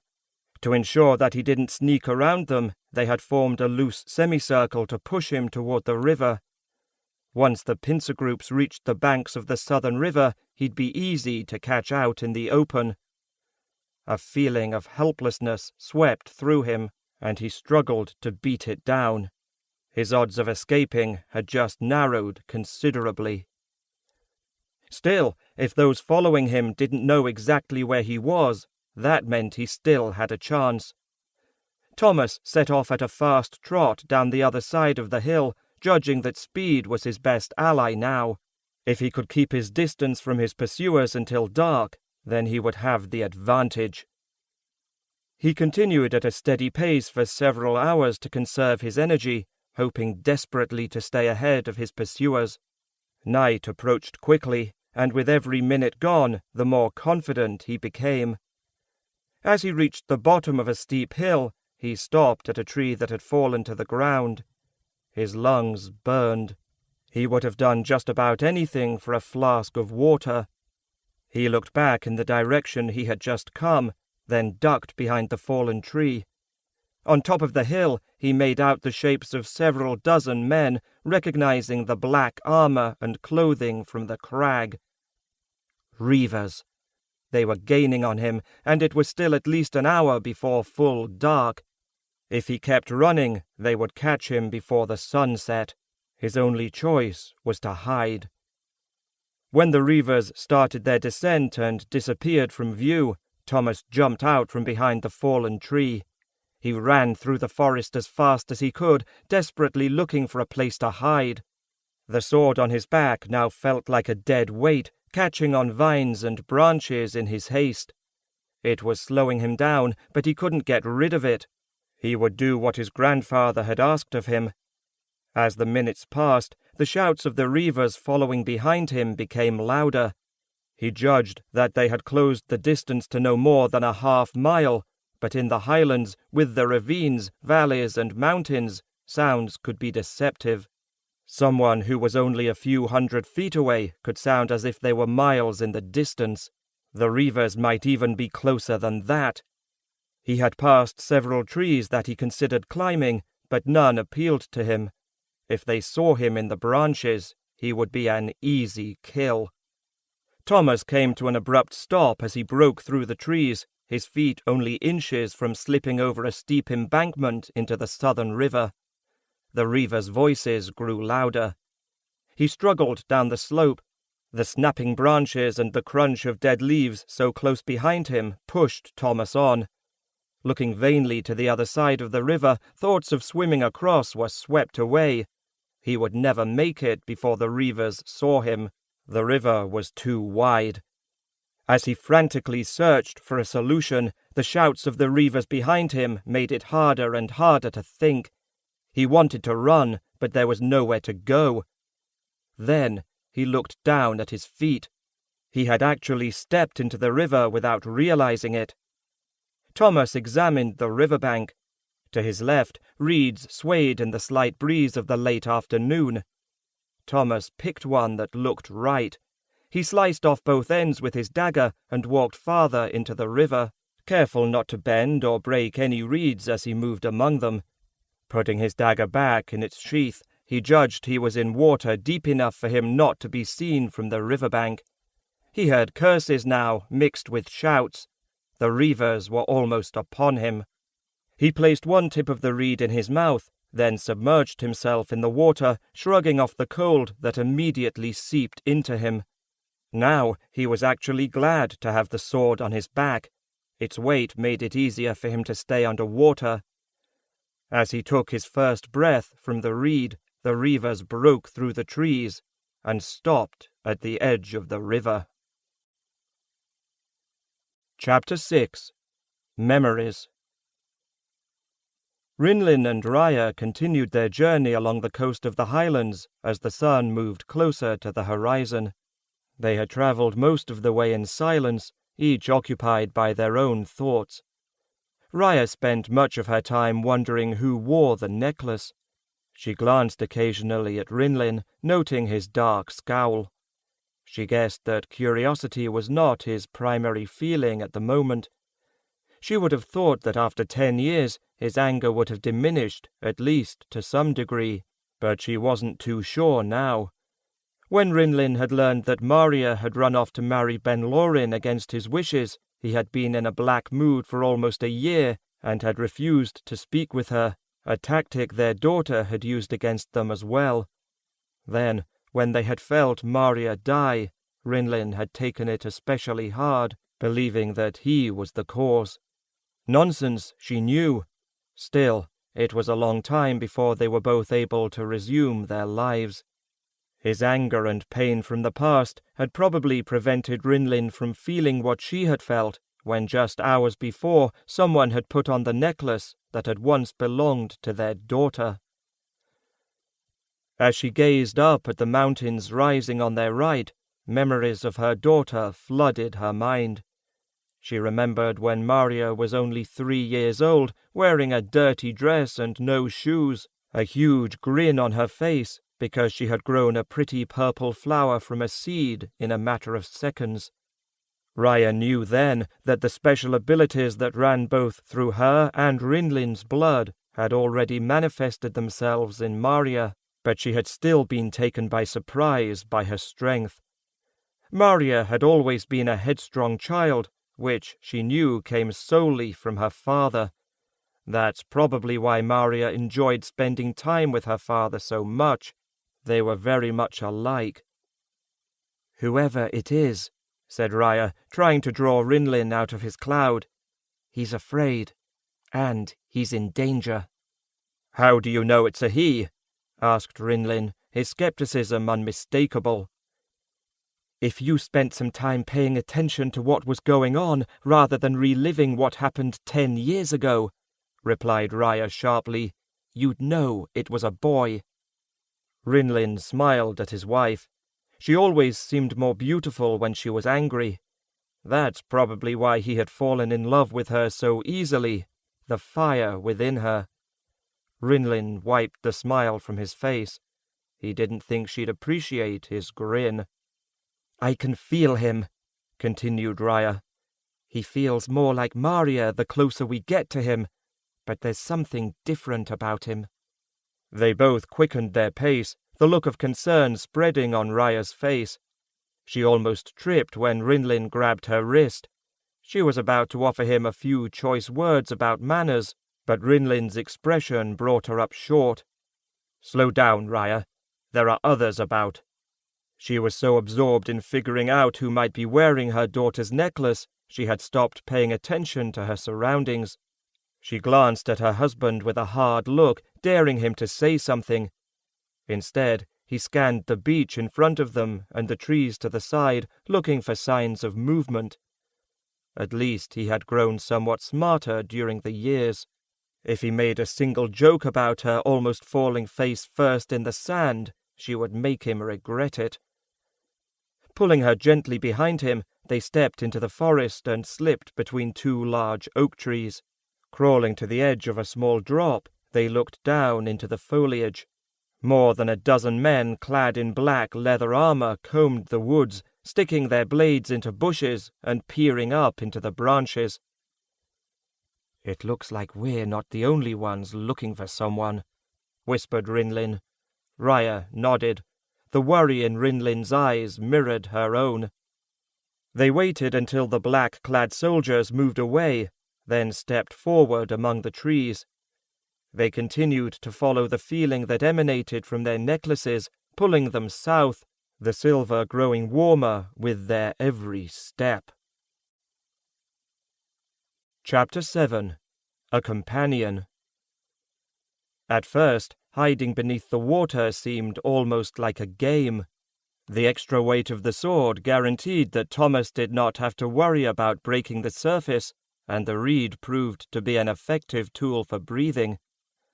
After only a few minutes, though, the chilly water began to turn his body to ice. Each hesitant touch of the current sent a shiver through his body. Soon he desperately wanted to rise to the surface, but he couldn't, not yet. He had been submerged for only a few minutes, and it was still an hour before full dark, plenty of time for the reavers to do a thorough search of both sides of the river. He thought of other things to ward off the chill, remembering hot summers swimming in a hidden pool in one of the glades by the crag. It didn't help much. Eventually, he simply resigned himself to the mind-numbing, bone-chilling cold of the water, doing his best to wait for the dark. Thomas saw through the glimmer of the water as the sun gradually began to fade, until almost everything around him was in darkness. The reeds that were no more than a finger-breadth away had disappeared, growing indistinct in the cloudy water as the day's shadows lengthened. Ever so slowly he stuck his head out of the water, the current pushing small waves up against his nose as they flowed toward the shore. Remaining motionless, he picked out several dark shadows on the riverbank, no more than 30 feet away. His breath caught in his throat. The reavers were still looking for him. Had his ruse failed? He hoped that with the darkness and the reeds surrounding him, he would remain unseen. To be safe, though, he unsheathed his knife, holding it in his hand just below the surface of the water. "He couldn't have crossed it," said one of the black-armored men, spitting into the river to emphasize his point. "Not at his age. If he tried, he'd drowned." Several of the soldiers murmured their assent, others just nodded. They waited for another reaver to speak. This was Thomas' first opportunity to get a good look at those who had attacked the crag and killed his grandfather. The hate that filled his heart burned off some of the chill that had settled within his bones. His anger pushed him forward, the desire for revenge consuming him. These men had killed his grandfather. The arrival of several more reavers on the shore snapped Thomas from his thoughts. He realized that he was now out of the water to his neck. He had taken a step forward, as if he was going to attack a dozen trained warriors by himself. Cursing himself for his stupidity, he quietly settled back into his watery hiding place. He let the heat of his anger simmer. He felt like a cauldron. His insides were on fire, a roiling, boiling mass licked by a white-hot flame. He contented himself with studying his pursuers. Revenge would have to wait for another time. Most of the reavers carried short swords, though a few preferred battle-axes. All of the reavers wore black armor, with their shoulders and upper body covered in steel plates or hardened leather, and their thighs protected by chainmail. Flexibility and speed. The plate armor would stop most attackers' blows in battle, and the chainmail lessened the overall weight, allowing the men to move faster than expected for longer periods of time. Again, his grandfather's lessons had proven useful. Now he understood how they could follow after him so quickly. He wasn't strong enough yet to use his grandfather's sword properly, and even if he was lucky enough to succeed, he could swing with all his might, and it would barely dent those plates. If he was quick with his dagger, though, one careful stab could slip right through the gaps. If you knew what you were doing, you didn't have to strike a man in the heart to kill him. "Perhaps you're right, Oakland. Perhaps he did try to cross the river, and he drowned for his efforts." A single reaver stood by himself at the very edge of the river. He appeared to be the leader of this group. "Then again, maybe he didn't. Do you want to be the one to tell Lord Churtney that the boy drowned, only to find out later that he didn't?" The question was filled with menace. Oakland stepped back, though he wasn't one to be easily intimidated. A tall, massive man, his body dwarfed the armor he wore. The reavers had the grizzled features of men used to battle, their arms and faces covered with the scars of war. They had long ago forgotten their fear, and that had helped them stay alive. But now, at the mention of Lord Churtney, they looked like raw recruits seeing a corpse for the first time. Their faces had gone a deathly pale, with some running their hands nervously over the hilts of their weapons. Others wiped their sleeves across their foreheads, catching the droplets of perspiration that had formed. "No, Arkela," said Oakland in a whisper, unable to meet his leader's harsh gaze. "A very smart decision, Oakland. You're right, though. The boy probably didn't make it this far," said Arkela, speaking with all the confidence he could muster. He was worried. They should have found the boy by now. When they had discovered the tunnel, the boy was no more than a half-day ahead. They should have already been back at the crag with their prize. "The river is our new line. We'll backtrack until we reach the crag. He's probably holed up somewhere along the way." "Finding him won't be easy in the dark," said another soldier. "I've heard a few of the stories about this boy. He enjoys the dark more than the sunlight, his eyes glowing a dark green. They say he's a goblin when the full moon shines." Arkela stared at the reaver. The soldier averted his eyes, unable to withstand the malevolent gaze. "Yes, I've heard those stories about the boy as well, Roland. But we don't have much choice, do we? Personally, I'm more concerned about the stories involving Lord Churtney. Do you want to find out if those are true?" Roland shook his head emphatically. Several of the reavers imitated the soldier instinctively. Lord Churtney was one person they would avoid at all costs. "Then we begin our search again," said Arkela, walking swiftly toward the forest. His men branched out to either side. "Keep your eyes and ears open. We can't afford to let him get by us. Oakland, sound your horn. Let the other groups know our plan. If we do this right, we'll catch him between here and the crag. Then we won't have to worry about Lord Churtney." Arkela shouted out several more orders, but Thomas could no longer hear them. The trees of the forest swallowed whatever remaining commands he had given.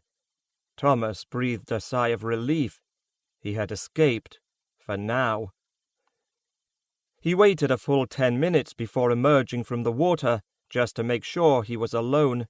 Lips blue and teeth chattering uncontrollably, he desperately wished for a cloak.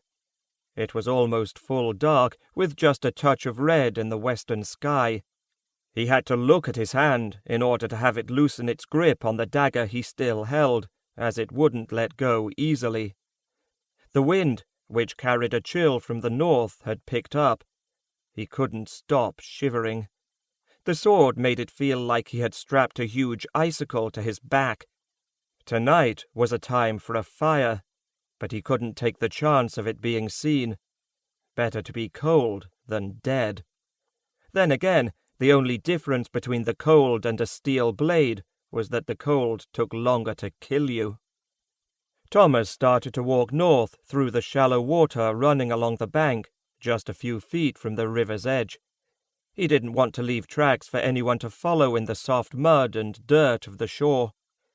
The necklace pulled him in that direction. In fact, the necklace was the only part of him that felt warm. He had never before seen the southern river, and he now had a tremendous desire to never see it again. Having wished for water earlier in the day, Thomas had forgotten that you often got what you asked for, just not in the way you expected. The southern river was the only river of significance in the highlands, fully a mile wide. The Southern River. He wondered who had named it. It actually was located in the northern part of the highlands, and ran all the way through the northern steppes to the base of the Charnel Mountains, where it disappeared. If anything, it should have been called the Northern River. Thomas focused on this new riddle, finding that with his mind occupied, he had an easier time ignoring the cold that had permeated every part of his body. He couldn't even feel the water he was walking through. His feet were too numb from the cold. He remembered what Rasul had taught him about the river. The one thing that stood out in his mind was that all the other rivers that ran through the kingdoms flowed from north to south. The southern river flowed from south to north. Perhaps that was it, he reasoned. Whoever had named it had wanted to stress the difference, with the source of the river near the coast and its end somewhere in the charnel mountains, rather than the other way around, the way you would have expected it to be.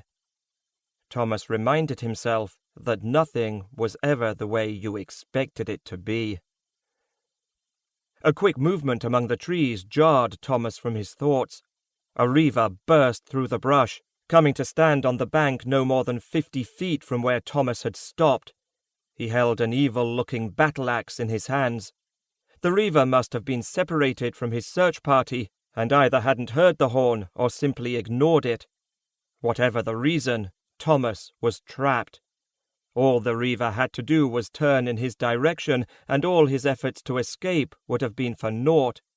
Yes, he had killed an assassin the night before, but that was when he had the advantage, and surprise as much as skill had been the reason for his success. He wasn't arrogant enough to think that he could defeat a reaver one-on-one and survive with just a dagger, especially with the icicle on his back slowing him down. The reaver continued to look in the other direction, examining the trees and bushes running along the river for any sign of passage. Thomas only had seconds before the black-clad soldier turned in his direction. Then he would see his prey standing right before him, much like a deer cornered by a mountain cat. Even with the approaching nightfall, Thomas would be hard to miss. Feeling the current of the river tug gently at his legs, he wished with all his heart that he could be anything else just for that moment. Staring at the water, without knowing what he was doing, he began to extend his senses, much as he did earlier in the day when he wanted to see what was going on in the forest. But this time, rather than pushing his senses outward, he pulled them inward, within himself. He focused all of his concentration on his immediate surroundings, pouring all of his energy, all of himself, into the river. He imagined the feeling of being submerged by the water, something he found very easy to do just then, since his body still felt like it was in the river's grasp. A picture formed in his mind of himself standing in the river, with the water flowing all around him, as if it was covering him completely. Quickly the image changed, until the shape of his body became invisible in the black water, though he had not moved a step. Not realizing he had closed his eyes, he opened them. The reaver was just turning toward him. Thomas held his breath as the image he had formed of him actually becoming part of the river remained in his mind. The reaver's eyes passed right over him. The reaver was staring directly at him, but he made no move to attack. Whatever he had done had worked. Thomas smiled. So far today his luck had held. He looked down at his feet. He could see himself clearly, his hands, his legs, his body, but the reaver saw only the river. Though the reaver took a few steps toward him, his eyes were no longer on Thomas. The soldier was trying to look farther down the bank of the river. Thomas was so close he could pick out the individual links forming the man's armor. He fingered his dagger nervously. Maybe his trick wasn't as effective as he thought. He relaxed somewhat. The reaver was still completely unaware that the one he was looking for was within arm's reach. Thomas concentrated on maintaining the image he held in his mind. Now was not the time to make a foolish mistake. It wasn't long before the reaver sighed in frustration, then turned and trotted back into the forest. Thomas waited several minutes, giving the reaver time to move deeper into the trees, before releasing the image from his mind. Whatever he had done had worked, but it certainly did take a lot of energy. He felt more exhausted than ever. He needed time to think. What he had done was similar to extending his senses into the forest around him, but it was also different, requiring more strength and concentration. He had to figure out what he had done, how he had done it, and if he could do it again. He was sure he could, and if so, maybe he could do some other things that he had never considered before. Now was not the time to ponder his newfound abilities, however. He had only one immediate concern, and that was putting as much distance as possible between himself and the reavers. Night had finally covered the land, giving the trees of the forest dark and sinister shapes. Before yesterday, he might have felt some nervousness about being so far from the crag, from what he thought of as home. But not any more, not after everything he had gone through. Now he welcomed the darkness. Thomas began his journey along the river once again, careful to walk in the water to prevent any sign of his passage, allowing the warmth of the necklace to guide him. He had considered finding a place to sleep, but he didn't want to take the chance. If he did stop, he would have to start a fire, otherwise he'd freeze to death since he was soaked to the bone. But he couldn't do that with his pursuers so close. At least if he kept walking, he could improve his chances of escape and still work some warmth back into his body, however meager it might be. Judging by the current temperature, frost would greet him in the morning. The reavers certainly would enjoy that. Their prey had escaped, only to freeze to death during the night. As the hours passed, his fear and lack of sleep began to affect his mind. He felt like he was living in a dark cloud, and his eyes kept playing tricks on him. Several trees looked like men, setting his heart racing. And his thoughts were no better. More than once he thought he saw his grandfather's ghost standing in front of him. He didn't even remember when he had walked out of the river and into the forest. He only knew that he should follow the warmth of his necklace now to the northeast. Thomas no longer thought of anything. He was too tired. He let his instincts take over, trusting his feet would find the best possible route on their own. The ghost of his grandfather and the shadowy reavers finally left him, only to be replaced by something else. He envisioned his grandfather standing on the rock in the hall of the Highland Lord, its walls and ceiling consumed by flames that licked higher and higher. His grandfather saw him there and beckoned to him, yelling that he should enter the hall, now more flames than anything else. But Thomas didn't, and he saw the hurt in his grandfather's eyes, the betrayal. Soon, all that remained were yellow-orange flames. His grandfather was gone, consumed by the fire. Thomas seemed to open his eyes for the first time all night. He stopped for a moment to get his bearings and clear the cobwebs from his head. The sky was just beginning to colour a bright yellow-orange in the east. He now stood on the summit of one of the last highland mountains on the coast. To his right, the dark blue glitter of the sea of mist dazzled him. He had walked through the night, not exactly knowing where his feet were going, but still ending up where he wanted to be. His breath frosted in the cold air. His clothes were still wet, but he had not caught a chill. Another thing to be thankful for. The rising sun just beginning to emerge from behind the mountain tops warmed him. He had escaped, at least for now. He chose to ignore the fact that he wasn't sure where he was going or what he would do when he got there, or even if he would know when he got there. He took a moment to appreciate his home, the home he was now responsible for. The crag was simply a man-made structure. The magnificent mountains rising up to meet the sky and the lush forest that covered the land were really the centre of the Highlands, its core, its heart. It was a beautiful country, one that he did not want to lose. Thomas started to make his way down the slope, placing his feet carefully because of the rocky scrabble under his boots and the steep drop on either side.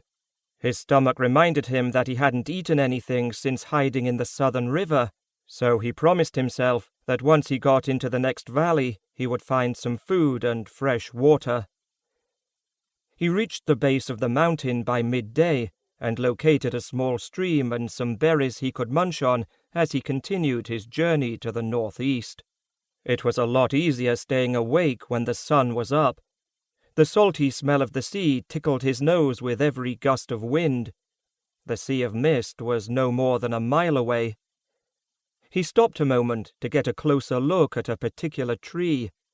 A heart tree. That was strange indeed. There were probably only a few hundred in the highlands, and his grandfather had said they were out of place. Someone long ago had tried to plant groves of them, but only a few had survived. Those that did were truly magnificent, rising several 100 feet into the air, their trunks sometimes 100 feet around, and their roots growing as tall as a man above ground, and then plunging for thousands of feet below. Many believed that these trees were the heart of the forest. Without them, the forest would wither and die. As Thomas walked slowly around the base of the tree, trying to see up through the branches to get an idea as to just how tall this tree was, he heard a rustle in the bushes behind him.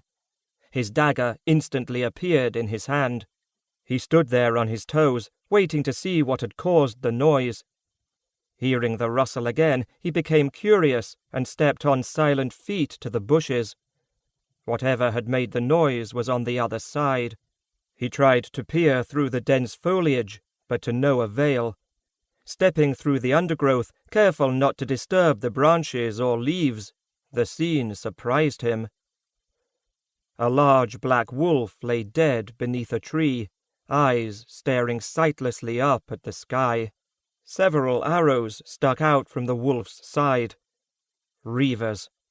The sight before him made him angry. Killing to eat was one thing, killing for sport was another. A squawk made him twist to his left, dagger held out before him. Thomas let out a slow breath and put his dagger back in its sheath. A vulture had followed the scent of death and now stood on the ground several feet away. In front of the vulture stood a wolf pup covered in thick black fur, except for a streak of white that ran across its face. The vulture was surprised by the ferocity of the little wolf pup, standing there growling, teeth bared, ready to defend his dead mother. The vulture wasn't sure what to do, ignore the pup or kill it. Thomas made the decision for it. He ran forward, yelling and flapping his arms. Startled, the vulture flew into the sky, its powerful wings taking it quickly through the trees. It gave one last squawk of anger before it went in search of easier prey. Looking down, Thomas saw that the pup had now turned its attention on him, stepping forward slowly, growling. Thomas moved away from the pup, not wanting to upset the little wolf. Satisfied by the retreat, the pup walked over to his mother's body and curled up by her paws. His eyes remained on Thomas, though, ready to attack if he came any closer. Thomas examined the wolf pup for several minutes, trying to figure out some way to show that he wasn't an enemy. He felt sorry for him. He had just lost his family as well. A thought occurred to him. If he could thrust out his senses and actually see what was going on within the forest, why couldn't he use the same ability to communicate with animals? Trying something new had already worked once at the river, so what did he have to lose? Concentrating, he extended his senses, getting a feel for all the hidden activity of the forest. But rather than pushing out his senses, he focused on the pup instead. The wolf was now on his feet, staring at him. It didn't know what to make of the brief mental contact. Thomas wasn't sure as well. He had done it. He had actually reached into the pup's mind and felt all the emotions surging through there. The anger, the pain of his mother's death, then the surprise of having Thomas there as well. He had not actually spoken to the wolf, but had instead used emotion to communicate. It had worked. He couldn't stop himself from smiling. Getting a grip on his excitement, Thomas reached out again. Using his emotions, he expressed his sorrow at the pup's plight and his anger at those who had committed the murder. The pup continued to stare at the boy who had invaded his mind. Thomas then revealed his own sorrow and pain at the loss of his grandfather. Thomas thought that this time he felt something in his own mind, some emotion the wolf had sent back to him. Kneeling down, Thomas extended his hand, waiting to see what the wolf would do. The pup still stared at him, even shaking his head once, as if to make sense of what was going on. Then, slowly, the wolf took a few steps toward him, sniffing the ground along the way. Finally, with the wolf no more than inches from his hand, Thomas communicated a feeling of friendship to the little ball of fur. The wolf stared up at him for a long moment before sniffing Thomas' extended hand.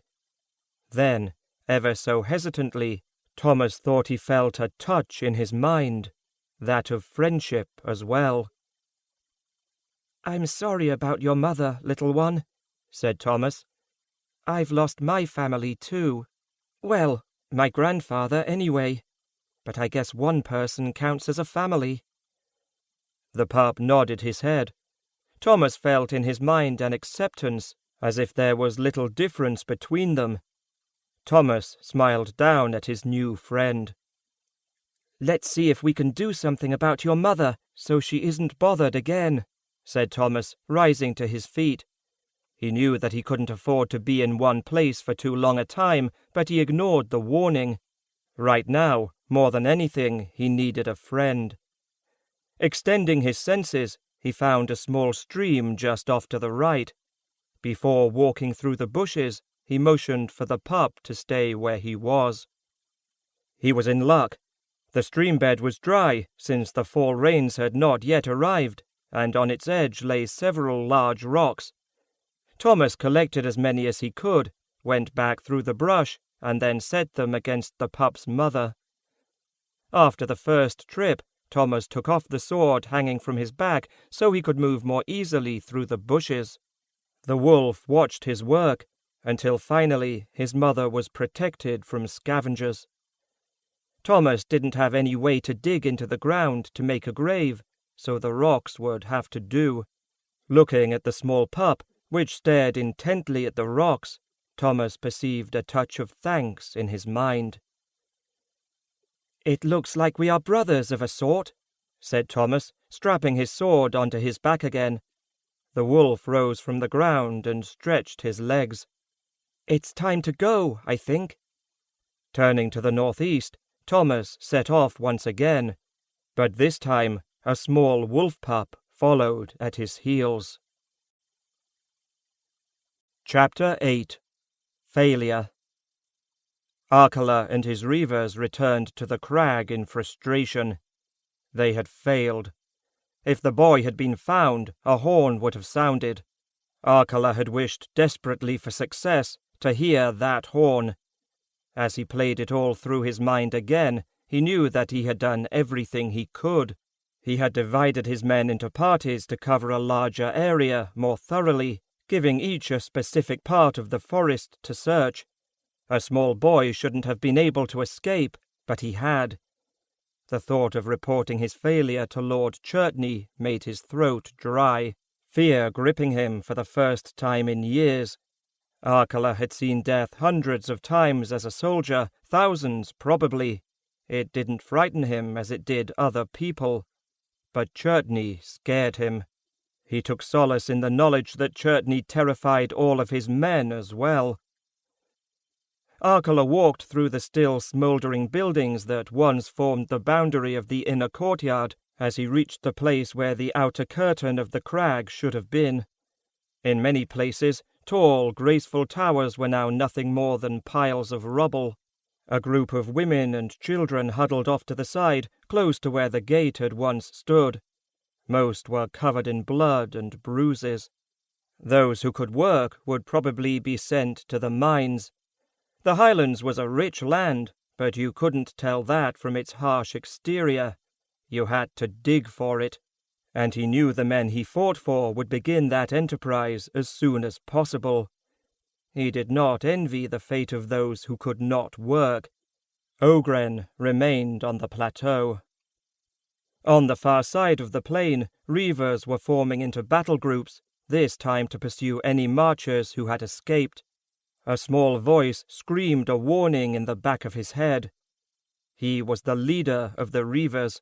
It fell to him to make the necessary preparations for this next task, but he had not been called back. He set his worry aside as best he could. He must deal with his failure first. Then he could find out who had usurped his authority and make an example of him. Walking across the drawbridge, Arkela strode toward the large black tent that sat in front of the entrance to the hall of the Highland Lord. A single white pennant flew at its top, with a black sword sewn along its length. Just looking at the pennant made him shiver. The mark of Lord Churtney could do that to the strongest of men. Drawing closer to the tent, he saw two Ogren standing on both sides of the flap that served as the entrance. Sweat began to drip down his face. He wiped his forehead with his sleeve. It was a cool afternoon, but to him it felt like he had stepped into a fire pit. Glancing back, he was glad to see that his men felt much the same way. There was only one way to advance in the army of reavers that Churtney commanded, the army of the Black Sword, as it was called. You had to defeat your superior in a duel. That's how Arkela had achieved his rank, and he knew that Oakland wanted it. Before entering the Highlands, he thought Oakland might actually challenge him, but Oakland had chosen not to. Nevertheless, he had become more difficult to deal with. Many times Arkela had wanted to kill the bastard and be done with it. That was the easiest way to eliminate this latest threat to his power. The two large axes of the Ogren, their blades shining wickedly in the waning afternoon light, brought Arkela to a halt, and his thoughts to more immediate concerns. The Ogren regarded him with what looked like hunger. He guessed that this was how a chicken felt right before the farmer cut off its head. "Enter," said a deep voice from within the tent. Instantly, the Ogren removed their axes from his path, though they continued to look at him and his men as if they were pieces of meat. He actually felt sorry for those Highlanders by the wall. He wouldn't wish their fate on anyone. Stepping inside the tent, his men right behind him, they nearly walked right over him as he stopped just within the entrance, so his eyes could adjust to the dim light. "You've failed, Arkela." A dark figure stepped forward from the other side of the tent. If Arkela had not seen the movement, Lord Churtney would still be invisible. Churtney was a tall man, almost wraith-like in appearance, with long black hair and a moustache that curled at the edges. His intense black eyes were hypnotic. Arkela had served Churtney for years, and he had never seen him dressed in anything but midnight black. His breeks and shirt were covered by worn black armor, the dents and scratches from the battle, 2, almost 3 days before, still visible. The sword at his side made Arkela uneasy. Though it was sheathed, he had seen it many times before. Made from the blackest steel, a single scratch would kill a man, much like certain poisons, though death by poison would be less painful than a touch from that blade. Churtney moved like a snake as he came to stand before Arkela. A very poisonous snake, Arkela reminded himself. "No excuses, Arkela?" asked Churtney, his voice menacing. "You've never failed me before." "We tried, Lord Churtney," said Arkela, having a hard time getting the words out. His throat was as parched as the desert. "We truly did, but the boy was too quick for us." "You let a boy escape," said Churtney. An evil smile spread across his face as he walked toward the back of the tent, forcing Arkela and his men to squint in order to pick him out from the black cloth. To Arkela, It seemed as if he spoke to a floating head. "A very important boy, Arcala. I cannot have a man bested by a boy leading my men." Whipping around, Churtney extended his hand and mumbled a few words under his breath. Arcala had no time to react as something invisible seized his throat. It felt like a hand, but there was nothing there that he could see. The grip grew tighter and tighter. Arcala struggled to breathe, clutching at his throat. The men looked on in horror as their leader's face slowly turned blue, yet no one stepped forward to help him. Arcala's futile efforts grew weaker. Gasping for air, his eyes bulged, until finally he slumped to the carpet. The Reavers stared down at their former leader in horror. They had seen men die before, but never like this. Churtney's voice immediately pulled their eyes from the corpse. "When I give an order, I expect it to be carried out. Do you understand the consequences if you fail?" "Yes, my lord," they said, stumbling over one another in their fear. They'd do anything to avoid Arcala's fate. "Good," said Churtney, casually stepping over Arcala's body. He smiled, seeing the beads of sweat running down their faces. He enjoyed making people afraid. "Oakland, you now lead the Reavers. I want the lower highlands cleared of marchers. Is that understood?" "Yes, Lord Churtney," said Oakland, shouting out the words. "Then take your men and get to work. Or do you wish to share the fate of your former commander?" "No, my lord," said Oakland, already pushing his men out through the flap, wanting nothing so much in life than to be out of that tent. After the Reavers had gone, Churtney looked down at Arcala, studying the man's face in death. "As I expected," he said absently. "It looks as if I will need some additional assistance with this small task. We can't have the heir to the Highland throne running around free, now can we? A troublesome boy, this one. When I get my hands on him, he will have wished he died as he was supposed to in the crag." His master had made it very clear that the boy was to die in the attack. There were to be no mistakes in that respect. At the time, he had thought nothing of it. His master didn't like his servants to think. He liked them to perform their tasks. But now he had to think. Why would his master want a boy dead more than Talon Kestrel, the actual lord of the Highlands? When asked what fate Kestrel was to have, his master had said that if he wasn't killed in the attack, Churtney could do what he wanted with him. But not the boy. The boy was to die immediately. He would have liked to ponder it more, to see if there was something he was missing that he could turn to his advantage, but he was interrupted. "Have you completed your task, Lord Churtney?" asked Johin Killerin, the nasal quality of his voice becoming more evident as he followed his overlarge nose into the tent. "I would hate to report to the High King that you've failed. Have you gained control of the Highlands as ordered?" Churtney turned slowly toward the entrance, once again cursing his luck at having to deal with this man who played at lord. Killerin supposedly served the King of Dunmore, the kingdom that bordered the inland sea and Fal Carrack, but he had no illusions that Killerin served only himself, which explained why he was now in league with the High King.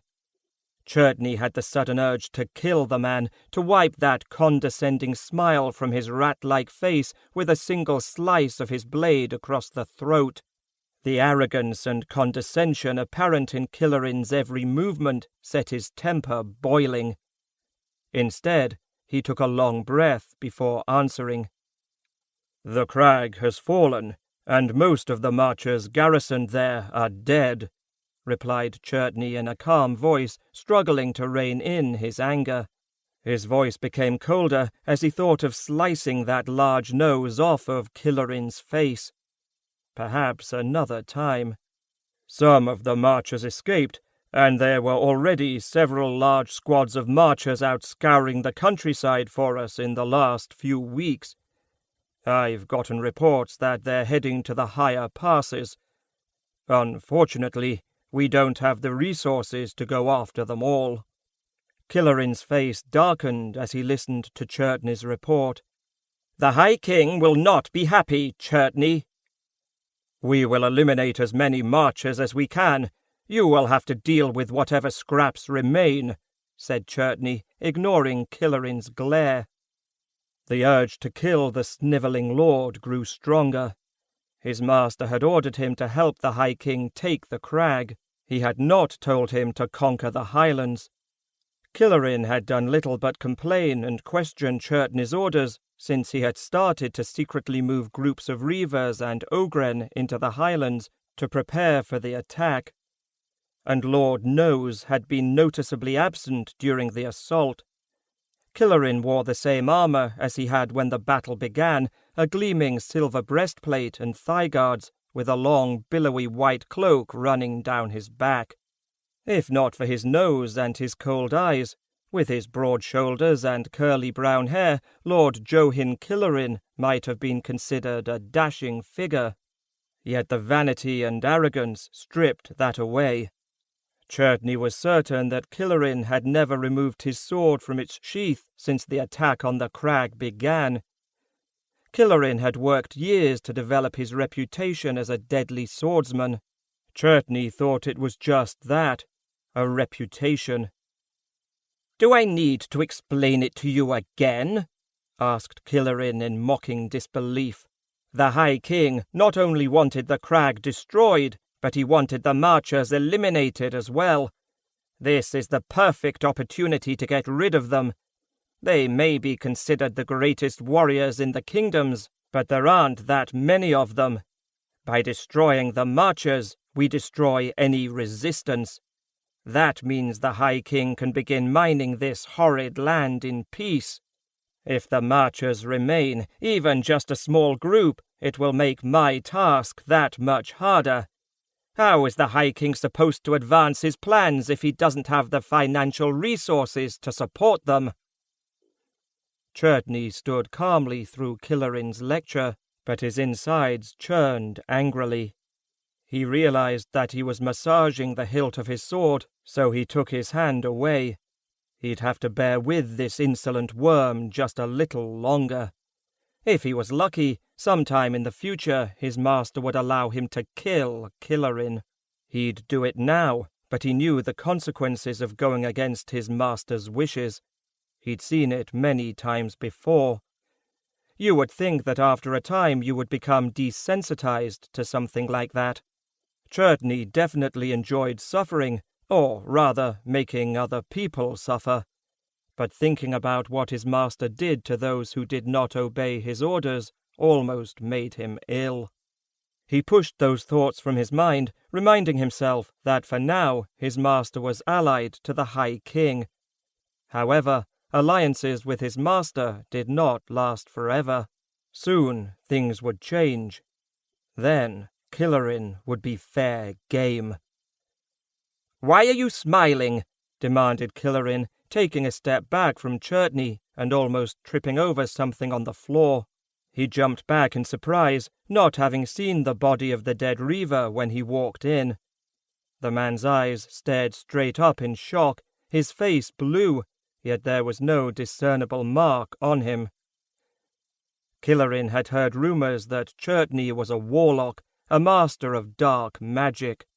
The body and Churtney's smile, cold and harsh, confirmed it. Killarin quickly surmised that Churtney was more powerful than he. Instead of frightening him as it should, it infuriated him. He hated anyone who had more power than he did. "And your other task?" asked Killarin. "Have you at least completed that?" The stony look on Churtney's face did not faze him, though he did take a few more steps backwards so he would be closer to the tent flap. Churtney thought of letting the Ogren take care of Killarin. Perhaps he could even make it look like an accident. There was not much you could do when Ogren were hungry, except stay out of the way. Churtney told himself to stop wishing. The sooner he finished this meeting, the sooner he would be rid of Killerin. "The Lord of the Highlands is dead," replied Churtney, pointing to a table in the back of the room, "as is Benlorin Kestrel." Killerin stepped toward the back of the tent, unable to make out the objects sitting on the table from where he was. He immediately leapt back, swallowing several times as gorge rose in his throat. Churtney had placed the heads of Talon and Benlorin Kestrel on spikes stuck into the wood. Pools of congealed blood had formed beneath each one, but there was a third spike, and it was empty. "And the grandson?" asked Killerin, unable to tear his eyes from the grisly sight. "He's still missing." "Missing," whispered Killerin. Things were not working out as he had planned. Having squads of marchers roaming the highlands was bad enough, but they could be dealt with. Yes, the High King wanted the riches of the highlands, but he also wanted the highlands for himself. Then he could turn his attention to the other kingdoms. But the highlands was the first step, the most important step. If that boy remained free, the High King would have a hard time making a legitimate claim. "How could he be missing?" "He escaped through a tunnel beneath the hall of the Highland Lord," replied Churtney. "He escaped," repeated Killerin, shaking his head in disbelief. How could a boy, no more than 10 years old, escape? "Is there anything else that you have failed to do that you have not yet told me?" Churtney again struggled to control his anger. This worm should be stepped on. He promised himself that Killerin would die, and he would feel a great deal more pain than the Reaver lying at his feet. "The boy will be found and killed," said Churtney simply. "You need not worry about that." "Not worry! Not worry! And why should I not worry about that?" asked Killerin, letting out a nervous laugh. "You have failed to accomplish your simple tasks, but I'm not supposed to worry about the heir to the Highland throne running free." "He will be dead soon enough," said Churtney. This time it was his turn to smile. "I've got a surprise for him. He may have escaped my reavers, but his luck will soon run out." "And just what exactly is this?" Killerin's words died in his mouth. Churtney motioned to the very back corner of the tent. A figure coalesced out of the darkness, a figure that made Killerin's entire body turn cold. He had heard of creatures like this before, but he had never seen one. He had never wanted to see one. Now he was certain the stories about Churtney were true, as well as the rumors as to just who his master was. It was dangerous enough to have a secret alliance with the High King. That paled in comparison to this. He would have to be much more careful in the future, now that he knew where he truly stood in the scheme of things. "No one can escape from a Night Stalker," said Churtney. The creature stepped into the dim light. A silent battle ensued as the torches struggled to light the space around the creature. It was well over 8 feet tall, its body the color of black granite. Raven-black scales covered its body. The only way to see it was to look at its head. Unless it was caught in the sunlight, the Night Stalker was invisible, its body automatically adapting to the darkness around it. But you could never miss the eyes, the blood-red eyes that glowed in the dark. Churtney was having a hard time seeing the powerfully built beast himself, except for the bright red eyes and the sharp white teeth that protruded from its jaws. Something large stuck up over the head of the creature, and then Killerin realized what it was. Wings. Large, black, leathery wings that were now folded together. He looked down at the creature's hands and took an involuntary step backward. He was now almost completely outside the tent. Instead of hands, the creature had claws that could easily tear a man apart. The Night Stalker was created for one purpose, and one purpose only: to kill. "As you can see," said Churtney, "the boy will not be alive much longer. Do you remember your history, Killerin? Do you know what a Night Stalker can do?" Churtney continued before Killerin could reply. "My master created these creatures to be his assassins. They're very good at what they do. They can cover great distances quickly. They fade in and out of darkness. Tremendous strength. Best of all, when a Night Stalker is given prey, it will hunt until its task is complete, no matter how long it takes. It never takes very long, though. So, as you can see, Lord Killerin, you have nothing to worry about regarding the boy. He will not be with us much longer." Chapter 9. New Beginning. It took Thomas several hours to build the grave, so it was not until mid-afternoon that he and his new friend started their journey. Night was almost upon them. Thomas walked under the trees, cradling the small pup in his arms. The wolf had followed him for a good distance, but eventually it had become too much of a struggle for him. Thomas felt the warmth of the pup against his chest. At least tonight, if there weren't any surprises, he might actually get some sleep. Even better, his clothes had dried during the day, and his walking had driven the chill from his body. Nevertheless, the events of the last few days had taken their toll on Thomas. The exhaustion that was slowly gaining control of his body dampened his desire to continue. As the sun sank in the west, he knew that he would have to stop soon and catch a rabbit. He could survive on berries and nuts if he had to, but his little friend could not, and by the look of him, the pup had not eaten in several days. Finding it harder and harder to keep his eyes open, Thomas walked into a large glade with a small stream running through it, drawn by the sound of rushing water. He was halfway to the stream when he realized he was not alone.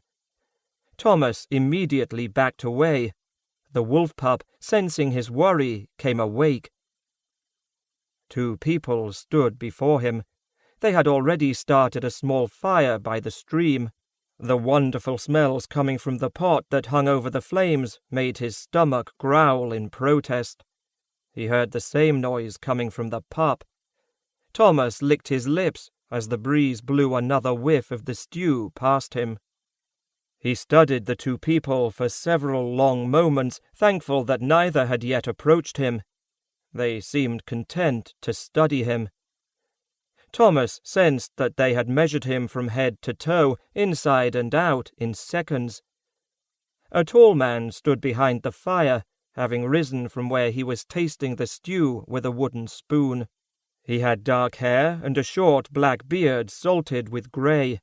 His green eyes held an intensity that Thomas found frightening, as if he could see things about Thomas that Thomas didn't even know about himself.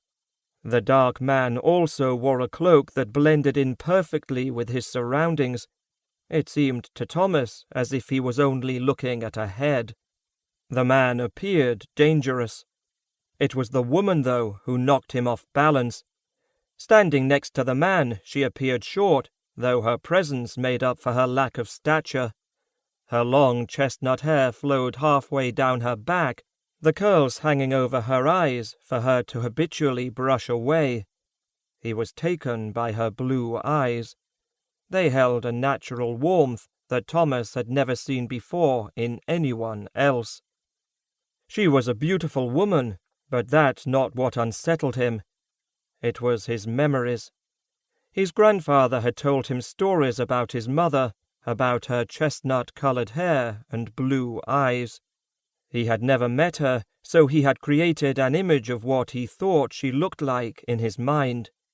The image now stood before him.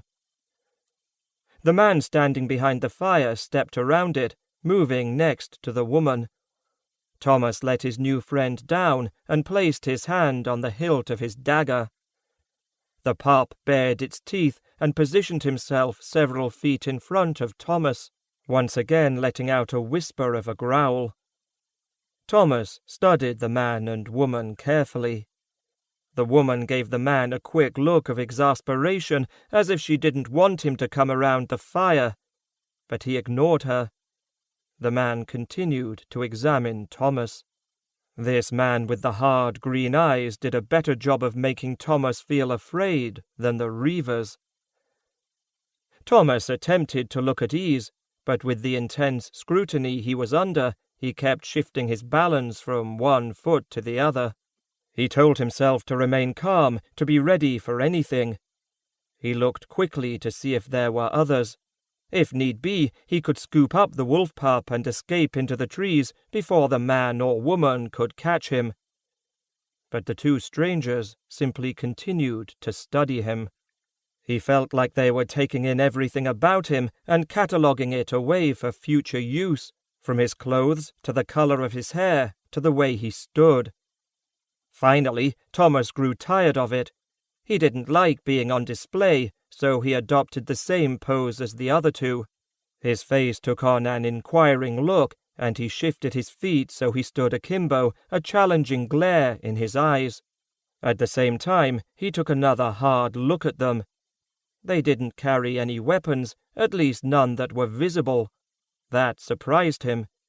Thomas didn't know if he should be worried about that or not.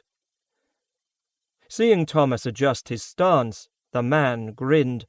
He appeared pleased by Thomas' change in posture. Thomas tried to guess just how old these two strangers were, but he found it to be an impossible task.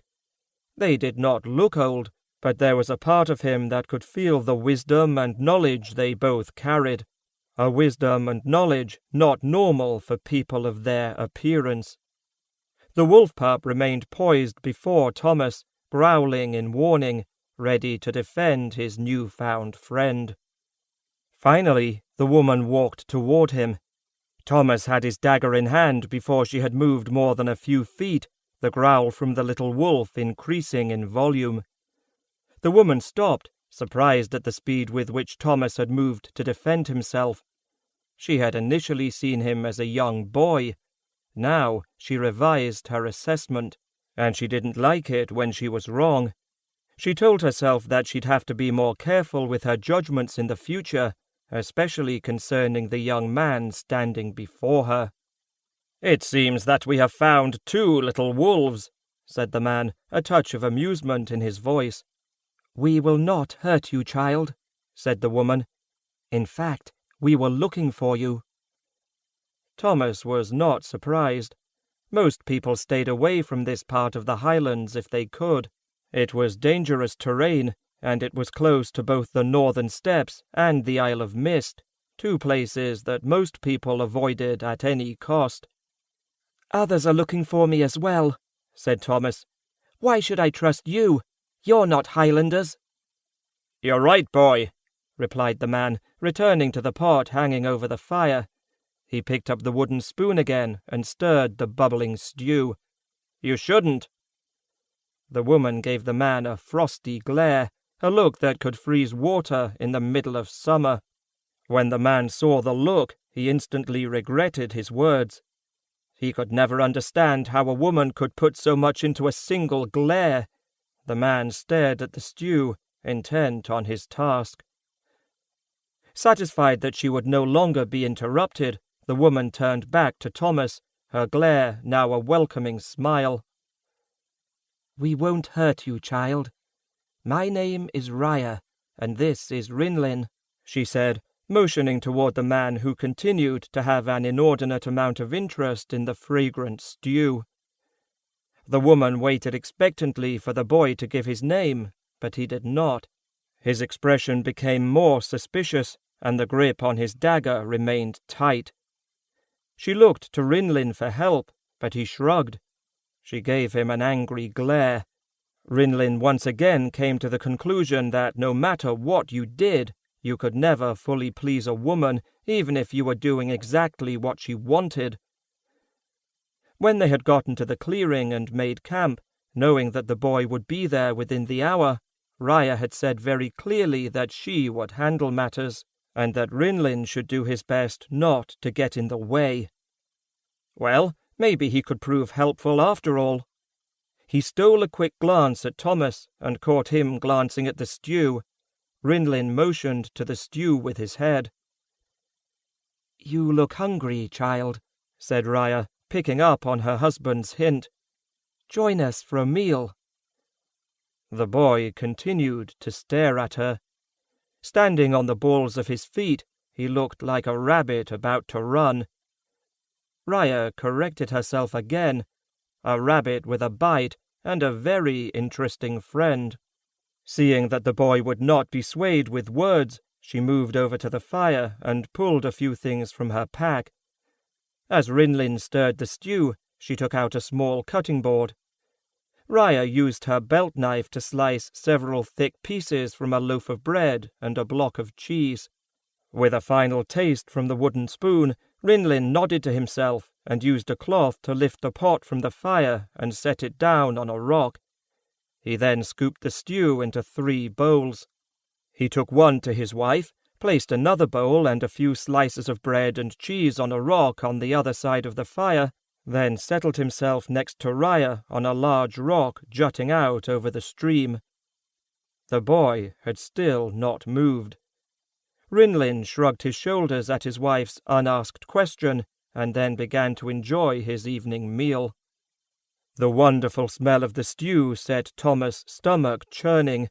He knew that the pup was hungry as well, but was not going to move forward unless Thomas did so. The stew smelled delicious, and he'd do anything for a piece of bread or cheese. He hadn't eaten a real meal in 2 days, and he was certain that the wolf pup had gone even longer than that. The man and woman, Rinlin and Raya, were comfortably seated on the other side of the fire. Thomas judged it safe enough to eat a few bites if he kept an eye on his 2 hosts. He walked to the rock, and the wolf pup followed. When he looked down at the stew, his stomach growled in protest once again. Confirming that Rinlin and Raya remained seated, he lifted the wolf onto the rock. Then he picked out several pieces of meat from the stew for his friend. Thomas remained standing. He didn't want to be caught by surprise. Hesitantly, he took a bite. It was probably the best bowl of stew he had ever tasted, and whether that was because it really was, or he was too hungry to tell the difference, didn't matter. His little friend was probably thinking much the same thing. The pup had already eaten the pieces of meat Thomas had selected for him. Thomas picked out some more before munching on the bread and cheese. He kept an eye on the 2 strangers, ready to make a run for it, but they seemed content to eat their meals and watch him. The 3 ate their suppers in silence, Thomas not wanting to speak, and Raya and Rinlin not sure how to begin. In only a few minutes, everyone had eaten their fill. Thomas used a piece of bread to get the last of the stew from his bowl, smiling as the wolf pup lay down on the rock and licked a few drops of stew from his muzzle. "Who's your friend, boy?" asked Rinlin, taking a final spoonful from his bowl before setting it down on the rock. Idly scratching behind the wolf pup's ears, Thomas thought for a moment. He hadn't decided on a name yet. "Belial," he replied. The pup looked at him then, and a feeling of approval ran through Thomas' mind. "That's a good name," said Rinlin. "And you, boy? What's your name?" Thomas eyed the tall man with suspicion, his hand instinctively going to the hilt of his dagger. Yet even after everything he had been through in the last 2 days, and the warning from his grandfather, he felt he could trust these 2. There was just something about them that made Thomas feel safe. Even though the man had a forbidding appearance, they didn't seem to be a threat.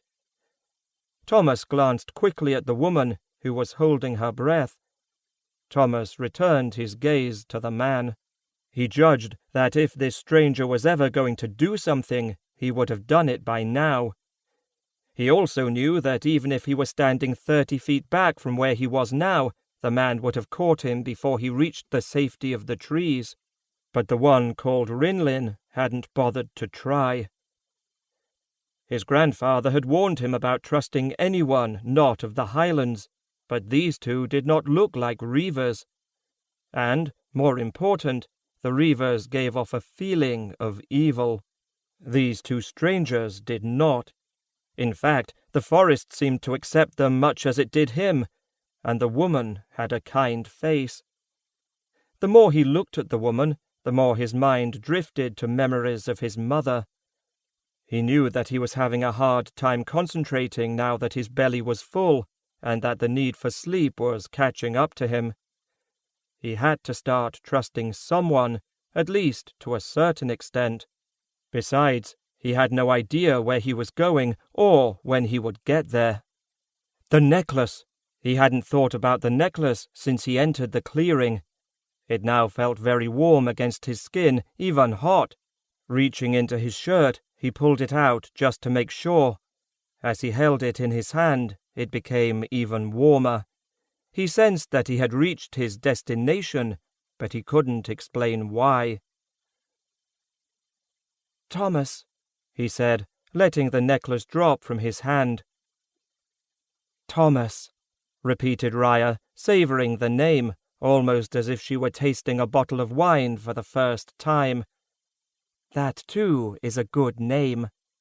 "And your last name, Thomas?" asked Rinlin. Thomas looked at Rinlin, this time focusing on his eyes. Those eyes seemed to hold the answers to many questions Thomas didn't even know to ask.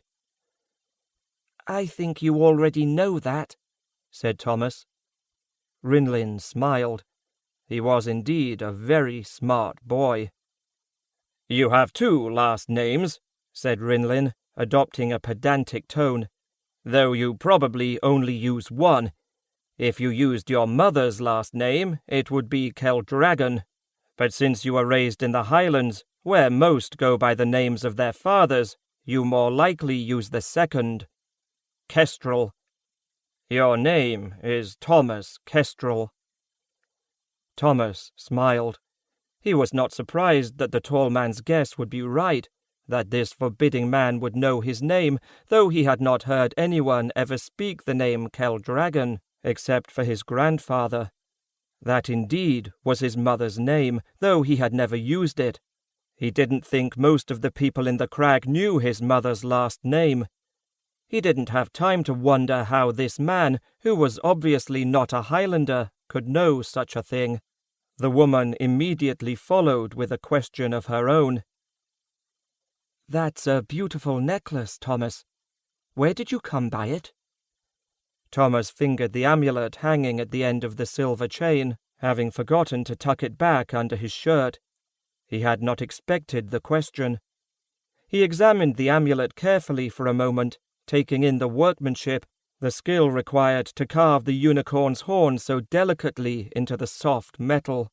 He had only worn it for 2 days, but it already felt like it was a part of him, that it was him in a way. "It was my mother's," he answered, still examining the amulet.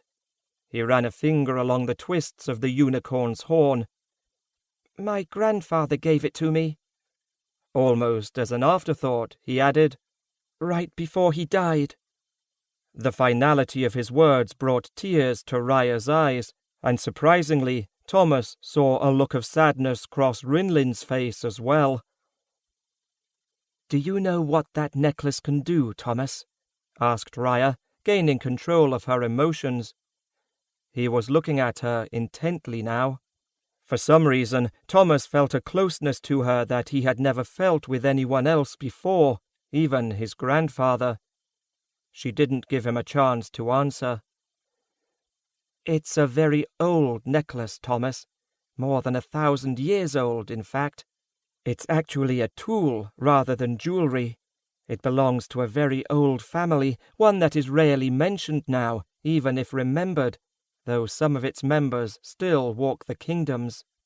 Thomas was captured by her eyes and listened to her words intently. A part of him knew that this story connected to him in some way. "Did your grandfather tell you what it could do, Thomas?" "Yes," he said in a quiet voice, still not sure where this discussion was going. "When he gave it to me, we were under attack. The crag, I mean." He looked over at Rinlin. At the mention of an attack, the tall man sat up straight. He resembled a lion ready to pounce. "He wanted me to escape, but he wouldn't go with me. So he gave me the necklace and said that I should follow it to safety. If I walked in a direction that was dangerous, it would grow cold. If I walked in a direction that led to safety, it would grow warm. That's how I ended up here." Raya nodded. "Yes, that is one of the things it can do. It was originally created by this family for that specific reason. You see, Thomas, this family had a history that involved the talent." The word talent opened a door in Thomas' mind. It felt like everything was clicking in place, but he still wasn't sure how. The history books had talked of the talent, another word for the natural magic or power of the world. While thinking about that word, talent, he thought that perhaps it was the correct term for what he could do. He didn't know why. It just seemed right. Many people said that there was no one left who could use the talent, and that those who could were warlocks, the servants of the Shadow Lord. But his grandfather had said that those people were naive. If you didn't understand something, it was easier to go through life denying its existence. His grandfather had confirmed that the talent was still alive in the world, and that using it didn't mean you were evil. It was how you used the talent that determined if the user was good or evil. This family served a particular purpose in the world, and as a part of that purpose, the necklaces proved necessary. Rinlin and I are part of that family, she said, pulling an identical necklace from beneath her shirt. Rinlin mimicked her action. Thomas saw how the light of the fire danced across the silver of Rinlin's necklace. All three looked exactly the same.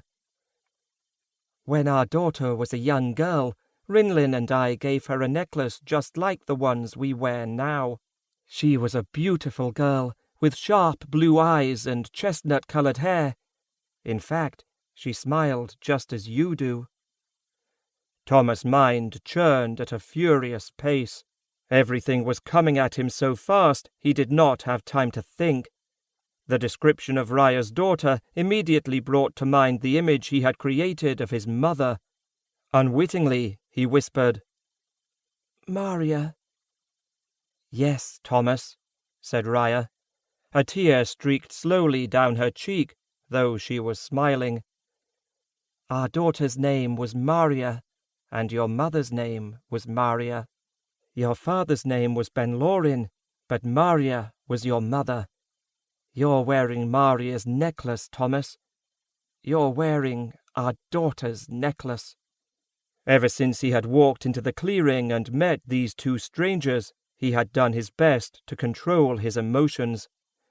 His grandfather had always said that you could judge a man by his face, and if you could hide what you intended to do from those around you, you had the advantage.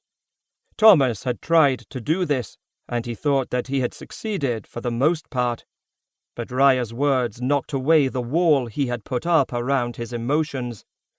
The shock of the realization that ran across his mind registered clearly on his face. "Yes, Thomas," said Raya. "I can see that you understand now. Our daughter, Maria, was your mother." Before the last word had left her lips, Raya was up and across the fire in an instant, sweeping Thomas up in a fierce hug. Tears of joy ran down her face. Thomas could not escape her grasp, and he wasn't sure he wanted to. He kept hearing Raya whisper into his hair, "I have a grandson! I have a grandson!" His fear, sorrow, and exertion fell on him all at once. For the first time in 2 days, Thomas fell asleep. Rinlin watched the look of joy spread across his wife's face as she pulled her grandson into her arms. He hadn't seen his wife smile like that in a long time, since Maria had died, in fact. Thomas' face, his eyes, the way he stood, all reminded him of his daughter. He wanted to move across the fire and join his wife, but he couldn't make himself move. He could only stare at Thomas and marvel at the resemblance. He didn't know what to say or do. He had never had a grandchild before, and the surprise of finding one immobilized him. Raya adapted to surprises much better than he did. What galled him the most, though, was that he always knew what to say or do. So why couldn't he do anything but watch his wife cradle Thomas in her arms? A small smile crept onto Rinlin's face. He told himself that he was smiling for his wife because she was so happy, but a voice in his head told him he was a liar. And if he denied it, he knew in his heart that the voice would win the ensuing argument. Just then, Rinlin saw a movement off to his left, up in the trees. A large raptor had settled onto one of the branches, its sharp claws digging into the bark. The raptor's keen eyes took in the scene before it, watching closely. Rinlin stared at the bird in amazement. He knew that this wasn't a coincidence. After a few long moments, the bird nodded its approval. It then turned its attention to Rinlin. When they locked eyes, Rinlin noticed the warning. Silently, the raptor took flight, but its eyes remained with Rinlin. First a wolf, and now a raptor. This was indeed a unique little boy. After a few minutes, his mind turned to other things, the first being Thomas' report of the attack on the crag. He had met Talon Kestrel a few times before and respected him. He was a good man and a good ruler. If Thomas had been forced to escape, then Talon was dead, because he knew that Talon would have done everything in his power to protect him. When Maria had run off with Benlorin Kestrel against his wishes, he had thought of bringing her back, though he knew it would do no good. She would have simply run off again. But as a father, he still had to try. Talon Kestrel had convinced him that his daughter would be all right. That night he had snuck into the crag to find his daughter and talk some sense into her. Rinlin had found Talon waiting for him just outside the door that led to the rooms Benlorin and Maria shared. Talon had known that he would come. Rinlin laughed to himself as he remembered the scene. The hallway was almost completely dark, except for a few lanterns where the corridors crossed. Those lanterns had intrigued him immediately, and he had spent more time talking with Talon about them than about his daughter. In the end, he had left satisfied that his daughter would be taken care of, and that he needn't worry. Talon had promised to treat her like a daughter, and that was enough for Rinlin. He mentally kicked himself for being too stubborn to visit her during the year that preceded her death. It was his own stubbornness that had kept him away, and the only person that matched him in stubbornness was Maria. For the 1,000th time he told himself he should have gone and made peace with her, but he hadn't, and he had lost her. Looking across the fire, Raya had risen from her seat and placed Thomas close to the fire, bundling him in several blankets. She sat next to him and watched him sleep. Worrying about the past solved nothing. He had a second chance, and this time he wouldn't make the same mistake. Getting up from his seat on the rock, he wiped a few crumbs of bread from his shirt. Then he stretched his back to remove the kinks. He was no longer a young man, and sitting on a hard rock for a long time was not his idea of comfort. "You're going to take a look?" asked Raya quietly, not wanting to disturb her grandson's slumber. He nodded. "Be careful," she said. Rinlin smiled at that. She had said it so many times in the past, and he had always come back safely. Yet she still worried about him. Glancing a final time at his grandson, Rinlin walked silently into the brush surrounding the clearing. Chapter 10. Confirmation. The smell of smoke and burnt wood made it hard to breathe as Rinlin crept noiselessly to the edge of a grove of trees on the plateau holding the crag. An evening fog covered much of the land, serving as a shroud for what was once the stronghold of the Lord of the Highlands. The forbidding structure had become a wasteland. Thomas' report that the crag had been attacked surprised Rinlin. The crag had never fallen, and the tale-tellers liked to say that it never would. But the tale-tellers had been wrong. What bothered Rinlin even more, though, was that he couldn't figure out how it happened. Because of the crag's location, no matter how large the encroaching army, only a small portion of the attacking force could actually march up onto the plateau and attack the stronghold at one time. Even then, the walls were so thick that siege engines or catapults had little effect. The crag even had its own water supply from a spring running directly into its main well, and knowing Talon, he had at least a year's supply of food stored away.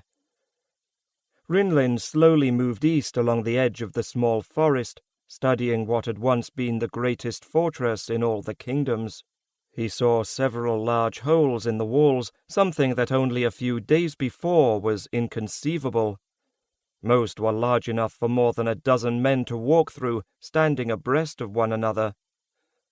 Through the holes, Rinlin picked out a few of the buildings of the inner ward. Those made of wood had burned to the ground. Rinlin turned north in his reconnaissance, and finally found what he was looking for. The inner wall had also been blown apart, revealing what was left of the main fortress. A single wall remained standing. The rest was a pile of rubble. Rinlin became more and more uneasy as he continued his investigation. There was only one weapon that could do that kind of damage to a wall. The talent, or dark magic, more likely. In his heart, he knew it was dark magic. But even then, it would have required more than a dozen warlocks working together. That in itself would have worried him, since anyone using dark magic against the crag did so for only one reason, a reason he didn't want to consider. That realization sent a shiver of fear through Rinlin. If his assessment proved accurate, the destruction of the crag was the least of his worries. What bothered him more at that moment was the fact that those who had destroyed the crag were still on the plateau. Maybe not the warlocks, but the others who had attacked the crag remained. Men were involved. He knew that from the Reavers, but his instincts told him something else as well. Then he knew what was wrong. It was so obvious he had completely missed it. The lights. There were no lights. When it was dark, men preferred lights. Rinlin stole a quick glance at one of the holes in the outer curtain. Yes, he was right. Each hole was at least 12 to 15 feet high. The warlocks had made such large holes for a reason, and doing so required a tremendous amount of strength. There were not many warlocks who could do such a thing on their own, and even working with a dozen or more, it would be a tiring exercise. Men didn't need holes that big to walk through, and they required light during the night. Some other, more dangerous creatures didn't. Rinlin dove to the ground as the blade of an axe swept through the air where his head had been only a second before. Rolling back to his feet, he heard the massive blade land solidly in a tree. He cursed himself for a fool. He had been so busy trying to figure out how the crag had fallen that he had not paid enough attention to his surroundings. Ogren. That's what had conquered the crag. The Reavers were only a small part of it. Once Ogren had gotten inside, the Marchers were doomed. That's what needed such large holes.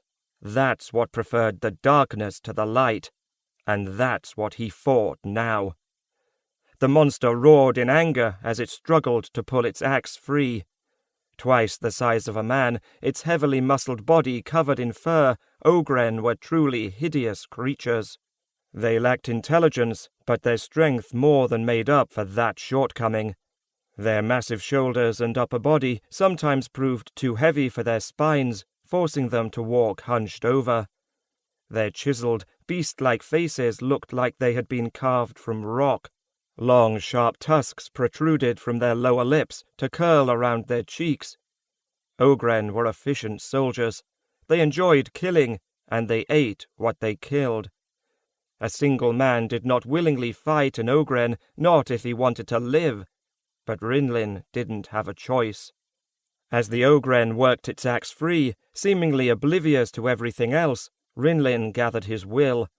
Extending his hand, a stream of fire shot out, enveloping the Ogren in flames. The creature screamed in agony as its flesh burned. The creature fell to the ground, desperately beating at the fire covering its body. The pieces of armor it had worn had already melted, and bits of charred flesh began to peel away from its body. Rinlin trotted deeper into the forest, moving away from the crag as fast as he could. The beast's dying screams had brought life to the plateau.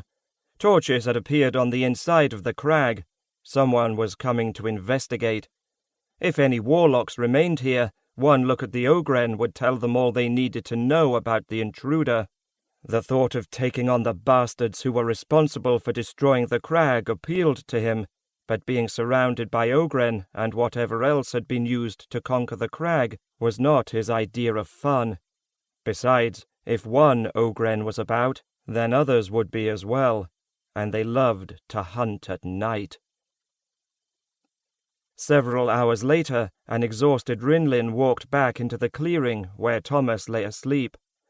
Raya still sat by the fire, watching over her grandson. Seeing the dirt covering his clothes and the rip in his breeks from his roll to the ground, Raya rushed to her husband's side. Satisfied by a quick examination that he was all right, she led her husband over to a rock by the fire before letting him speak. "What the boy says is true, Raya. The crag is destroyed." "But how?" she asked, surprised at hearing the news. Conquered, perhaps, but she couldn't imagine the crag actually being destroyed. "Dark magic and Ogren," was all Rinlin said, and the look of disapproval that Raya gave him told him that she understood. "It looks as if our new-found grandson is the Lord of the Highlands." He motioned to the sword that Thomas was curled up next to, his small hands actually holding on to the hilt of the large blade. "I don't think his life will be getting any easier." "I know," said Raya, "but he doesn't have to worry about that for a while. Once we get home, he'll be safe." "For a time," replied Rinlin. "For a time." Chapter 11. Strategy. The walls of Orn Wacher became visible as Kilarin led his weary troop along the dirt road that paralleled the Curazone River. He had thought of taking a boat. That was the easiest way to get from the east to the seat of the High King, ruler of Armagh. But it was not always the fastest, depending on the time of year, nor the most covert. After his meeting with Churtney, he had left the Highlands immediately. The discovery he had made about his fellow conspirator unsettled him. Sane men did not willingly make deals with a master such as Churtney's, yet Kilarin's current ally had. Kilarin pushed those thoughts from his mind as he surveyed the fortress sitting atop a massive cliff. The palace of the High King rose above the city and overlooked the Heartland Lake, while the city itself had its own wall that continued along the road leading to the fortress, protecting anyone making the journey between the two.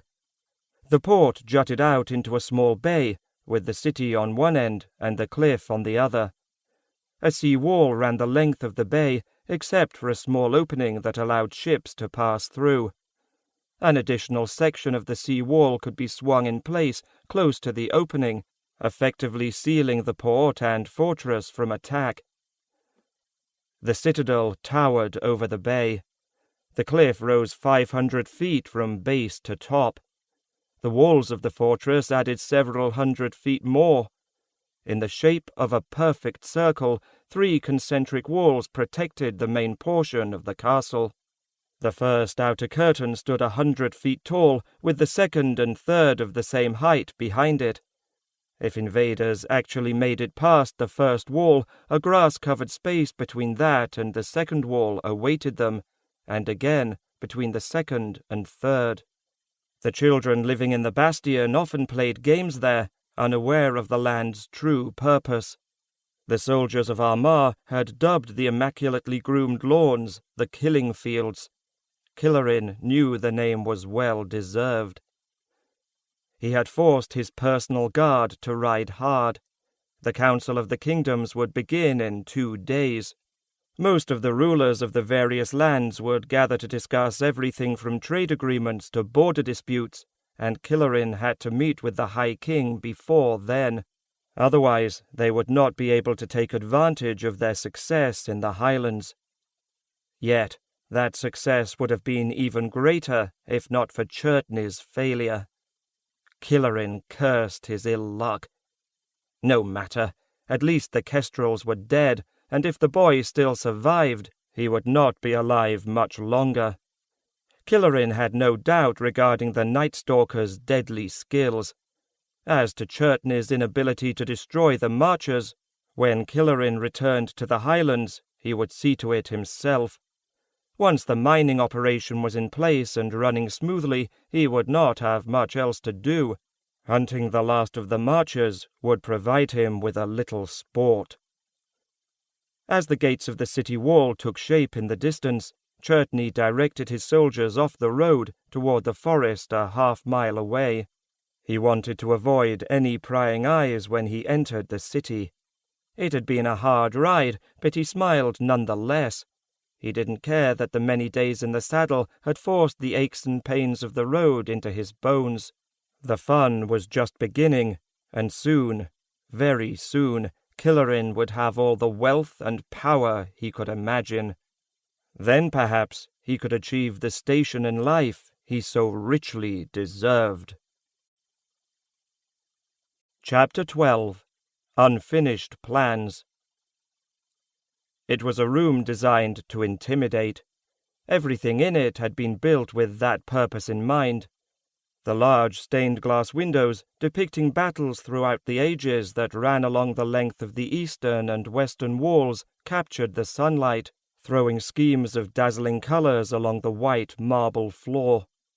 The walls were also made of white marble, brought all the way from the distant islands. On the wall above the dais hung a huge tapestry, threaded with the image of Arlev Fóla, the first High King, right after he had consolidated the other kingdoms under his own rule. Some said that Arlev Fóla once sat on the very same throne, though it had never been proven. Carved from a block of black granite, the ancient chair stood out starkly against the rest of the room. Everything about the chamber spoke of power, except for the man sitting on the throne of Orn Wacha.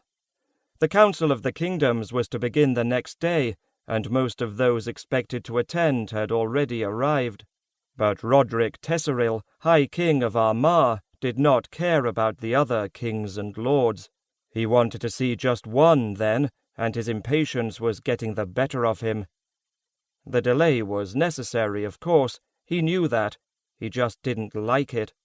And when things didn't work out the way he liked, he became irritable, more like a petulant child rather than the ruler of the most powerful of all the kingdoms.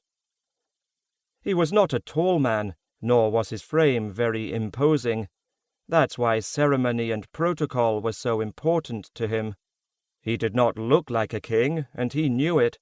Therefore, he made sure that everyone remembered exactly who he was at all times. The dark purple cape he wore over his blue breeches and snow-white shirt concealed his gaunt frame, but it could not hide the feverish gleam of his eyes. With his coarse black hair and ruddy complexion, his features could only be described as plain, and some thought even that was too generous. No one would ever voice their opinions out loud, of course. If overheard, the consequences would be severe, probably deadly. Roderick glanced out the windows for the 100th time, noting the position of the sun and growing even more impatient. His visitor should have arrived by now. Getting someone covertly into the palace, as he liked to call his fortress, was not a difficult task. It just took time. Finally, after what seemed an unbearably long wait, the large oak doors opened to admit a tall man in a gleaming silver breastplate and snowy white cloak. Roderick smirked. Killarin's overlarge nose preceded him into the room, yet the Dunmorian lord didn't seem to care. Killarin strode through the chamber as if he ruled it, stopping at the first step leading up to the throne and bowing perfunctorily. Roderick watched him carefully. The bow had been correct, though perhaps a bit too brief. A sign of disrespect, or something else. Roderick always latched on to the details, little actions that gave away a person's thoughts. From them he could often guess the person's intentions, a skill that had proven useful upon assuming the Armarian throne. "All went well, I trust?" asked Roderick, shifting uneasily on his throne. The chair certainly added to his sense of authority, but the hard stone did not make for a very comfortable seat. A cushion would have been a sign of weakness, however. "Well, indeed, my lord," replied Killarin, unable to keep the nervousness from his voice. Killarin viewed Roderick as a weak man, but Roderick still held all the strings. Until Killarin could cut them, he would have to watch his step. It was well known how the High King liked to dispense his peculiar and often indiscriminate form of justice. "Then the Highlands are mine," said Roderick, clapping his hands in pleasure. His excitement prevented him from catching the uncertainty evident in Killarin's voice. His thoughts had already moved to the future. Roderick abruptly stood and began to pace along the edge of the dais, his robe dragging along behind him. "Then the first step is complete. With the Highlands conquered, I have removed a thorn from my side, and once I have the riches hidden in that uninhabitable land, I can take control of the eastern kingdoms. After that, putting the western kingdoms in my pocket will be an easy task. You have done well, Killarin. I will not forget this. With the marchers out of the way, no one will be able to stop me." Roderick would have continued, but a quick glance at Killarin's jittery movements told him that the Dunmorian had held something back. Roderick stopped in his tracks. "What aren't you telling me, Killarin?" "Nothing to dampen your plans, my lord, only that Churtney wasn't as successful as he promised to be."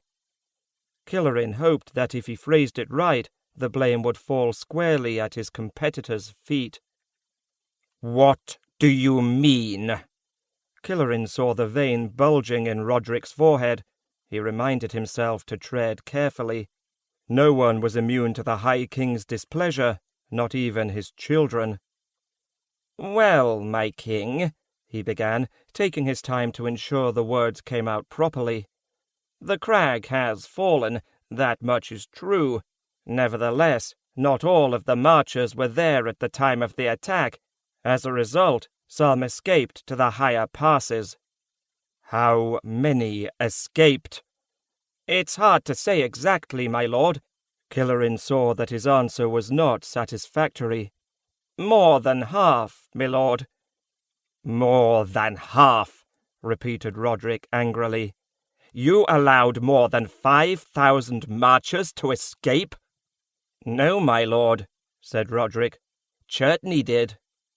"Churtney, yes, Churtney." Roderick smiled as he began pacing once more. He was not as easily fooled as some believed. "And you, Killarin? Where were you when this happened? Churtney may have led the attack, but you had the final say in things. Why did you allow this?" "Well, my lord," said Killarin, "I did the best I could, but the Ogren followed Churtney. There was not much I could do." Roderick stared at Killerin, the vein in his forehead close to bursting. The feverish light in his eyes had turned ice cold. "Perhaps," allowed Roderick, "perhaps that was the case. With more than half the Marchers still free in the Highlands, taking control of that wretched land will be that much more difficult. But it will be accomplished none the less. You will not fail me in this, will you, Killerin?" The question held an edge of menace. Killerin nodded quickly. "No, my lord, have no fear of that." "Good," said Roderick. "The Marchers may remain, but they will have a hard time putting up any organized resistance with the Kestrels eliminated. That was accomplished, was it not?" "Yes, my lord," said Killerin. A thin layer of sweat had formed on his forehead. Many of those who had brought bad news to the High King had never emerged from this chamber alive. Killerin had the feeling that he was very close to joining them. He had weighed withholding this last bit of news, and finally decided that it would do him more harm to hold it back. "For the most part." "For the most part. For the most part. What do you mean, for the most part?" The vein in Roderick's forehead threatened to explode as his face turned an angry red. "Well, my lord," answered Killerin, searching desperately for a good way to explain. He finally decided to blurt it out. "Talon Kestrel and Benlorin Kestrel are both dead. That's been confirmed. But the grandson, Thomas, has not been found. We've searched the Highlands and haven't found him. Again, Churtney has failed you." "Allowing a boy to escape is one thing," said Roderick heatedly. "That simply shows incompetence. But allowing this particular boy to escape, a boy who has a claim to the Highland throne, is a true sign of stupidity. He can ruin everything. I can't afford to have stupid people working for me, Killerin." The threat in the High King's words was crystal clear. "I understand, my lord, but you have nothing to fear. As I said, he is only a boy. Most likely he is already dead. We simply haven't found his body. Just in case, though, the Reavers are still combing the Highlands for him, and we know for a fact that he went in a different direction than the Marchers during his escape. So you see, my lord, it's just a matter of time. It won't be long before Churtney's mistake is corrected." He had not actually lied, though he hadn't been entirely truthful. Still, the facts were on his side. The boy probably was dead, or would be dead very shortly. Highlander or no, he could not have survived on his own for more than a few days. And if by some miracle he had, the Night Stalker would finish the job. Killerin knew that Roderick was thinking much the same thing, which made him breathe a little easier. The vein in his forehead was no longer throbbing as violently as before. Knowing for a fact that the Kestrel line had been eradicated would make my life much easier, but there might be a way to get around this remaining difficulty. I assume that Churtney will continue to hunt the boy until this task is complete. "Yes, my lord, that's been arranged." "Excellent. The other rulers have not yet heard of the attack on the crag, though they will become suspicious when Talon Kestrel does not arrive for the council. The less they know beforehand, the better it is for us. If they don't find out about the boy, then I can still get what I want from them. Does anyone but you know that the boy might be alive?"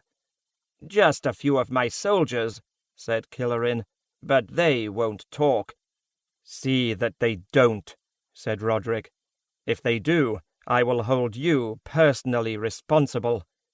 Is there anything else that you're forgetting to tell me, Killerin?" His voice said clearly that there better not be. "No, my lord. If all goes well during the council, at its conclusion I'll return to the Highlands as we agreed. We captured several hundred Highlanders during the attack, They are all more than willing to help with our project." Roderick imagined just how willing the Highlanders were, but it was better than ending up tied to a spit while being slowly turned over an Ogren cook fire. "Good," said Roderick. "I'm glad to see that all was not lost. You may go." "Yes, my lord," said Killarin, bowing as before and walking quickly to the door, glad to be out of the room. Sitting again on the hard, black granite throne, Roderick's mind remained on the Highlands and the missing Kestrel.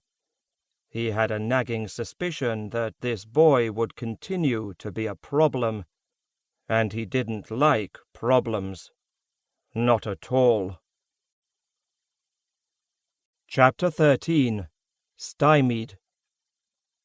Gregory Carlomin, king of Falcarak, hated coming to the Council of the Kingdoms.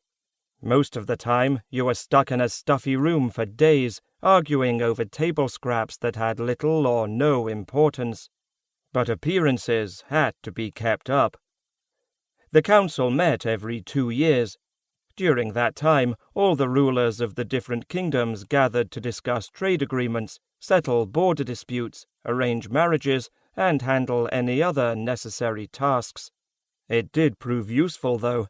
It was the easiest way to get things done. Otherwise, a task such as putting a trade agreement in place could take months to accomplish. Messengers had to be sent back and forth after each change was proposed to make sure both parties agreed, and that added a huge amount of wasted time to a process that should take a few hours at the most. But he still didn't want to be here. Gregory was a large man, both tall and broad, and his years of handling a sword were evident. It was on the battlefield that he felt most comfortable, not in a room full of courtiers and diplomats. His short beard, once black and now speckled with a few salty whiskers, complemented his curly black hair. Years before, he had looked like a rogue, his eyes always smiling and open. That's what his wife had told him. Now his eyes were sad. His wife had died the year before, and though he had gotten over it, at least he told himself that, his daughter Kaylee had not. Before her death, Kaylee followed her mother wherever she went, always trying to emulate her. Now that she was gone, Kaylee wanted to go exploring or learn how to handle a bow, anything that was different from what she had done before. Gregory had, for the most part, left the raising of his daughter to his wife, while he ruled Falcarak. He had both responsibilities now, and he had quickly discovered that raising a girl without her mother was a much harder job than ruling a kingdom.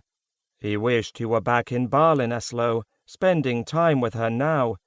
He did not like being away from her so soon after her mother's passing. He promised himself that he would make it up to her when he got back. As Gregory looked around the High King's throne room, he saw many of the same faces, and a few new ones. Loris, King of Dunmore, conversed with Roderick, which made Gregory nervous. A month didn't seem to go by without Falcarak's soldiers skirmishing on the border with some of Loris' thieves, as they tried to sneak across and steal his cattle. Loris' beard still looked scraggly.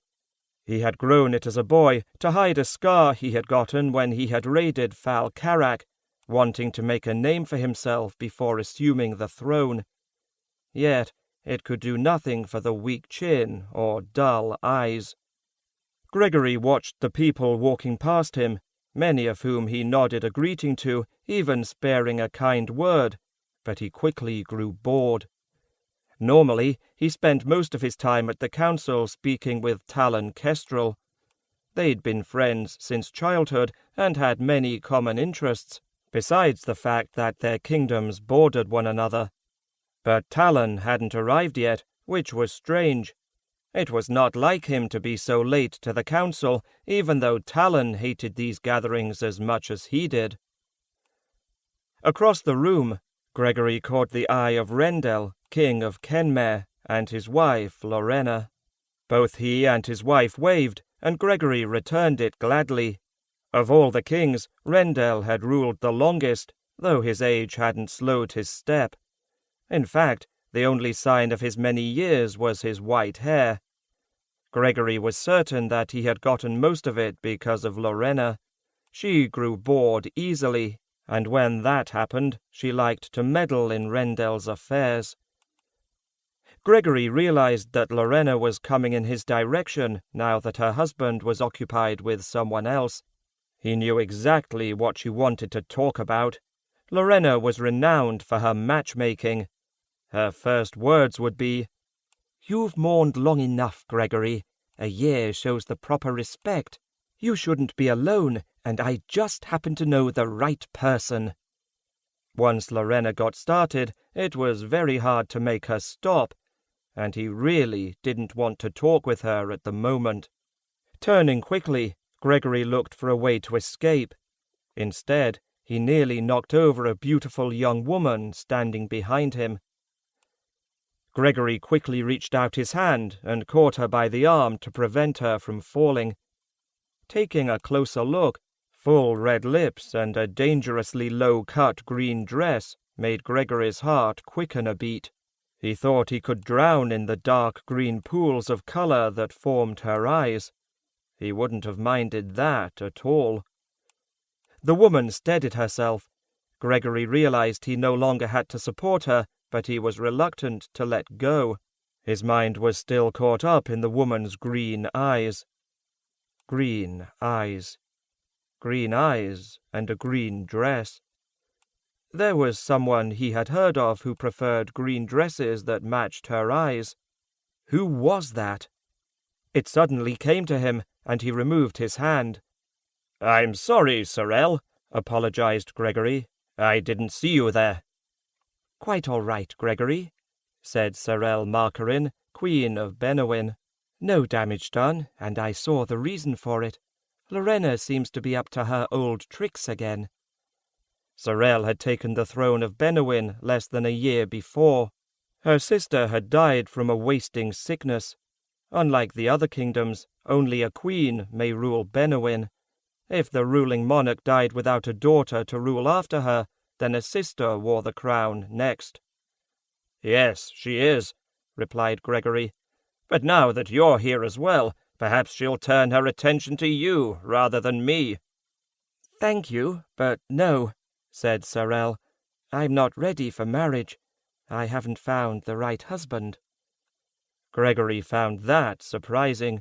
Sorel was a remarkably beautiful woman, and he was certain she had a constant stream of suitors. He reminded himself to be very careful if he discussed any trade agreements with her. The traders of Benowin were the most ruthless negotiators in the kingdoms. They had to be, since their country depended on commerce to survive. Gregory had no doubts that Sorel could hold her own in any situation. If he didn't pay attention to what was going on, he'd lose his kingdom to her before he knew it. And in the end, he'd probably not even be bothered by it if he could gaze into her eyes just one more time. "That makes two of us, then," said Gregory. He would have liked to say more, but Roderick now stood on the dais at the end of the room. "My lords, would you please take your seats? The council will begin." Gregory offered his arm to Sorel, which she cheerfully accepted with a smile. If he thought those eyes were difficult to ignore, the smile made her almost irresistible. Escorting her to her chair, he quickly took his own, one seat removed from Roderick. A space had been cleared in the middle of the throne room, with 10 high-backed chairs of equal height placed in a semicircle. Roderick took the one in the center, with the other rulers sitting to his right or left. The High Kingship was an honorary title. Roderick was indeed the King of Armagh, but he certainly did not exercise the power of the High King such as Olev Fola did when he had conquered the entire continent 1,000 and more years before. The first High King knew that he could not effectively govern such a large empire, so he had allowed the defeated rulers to keep their thrones so long as they swore fealty to him. As the years passed, Others less skillful than Olev Fola followed him to the throne, and the individual kingdoms slowly regained their autonomy. Roderick was simply responsible for maintaining some semblance of order during the council. That would change, Roderick promised himself, and very soon. All the other rulers took their seats. Even a representative from Inishmore had arrived, though Gregory couldn't remember the man's name. 10 years before, a group of lords had assassinated the legitimate king of Inishmore. Since then, rival factions had fought for the throne. None had been able to hold it for very long. Gregory saw that all the chairs were taken, except for the one between him and Roderick. Talon's chair was conspicuously absent. Something was wrong. Gregory could feel it. "My friends," said Roderick, rising from his chair and sweeping his eyes over each ruler, "before we begin, I have difficult, unexpected news to report that I have only just received. News that cannot wait." The High King's eyes were filled with sadness, his voice laced with grief. It was an altogether convincing performance. Roderick sighed heavily before continuing. "The crag has been destroyed. Even more terrible, Talon Kestrel, Lord of the Highlands, and his son Ben-Lorin have been murdered." Gasps of shock and shouts of anger rang throughout the room. Many looked at Roderick in disbelief. Though each of the rulers might have their differences, most did not like to see one of their own murdered. For Gregory, the news was like a physical blow. Talon was his best friend, and though Roderick offered no proof, he was certain that he would not make a statement like that unless it was true. Talon dead? It was unthinkable.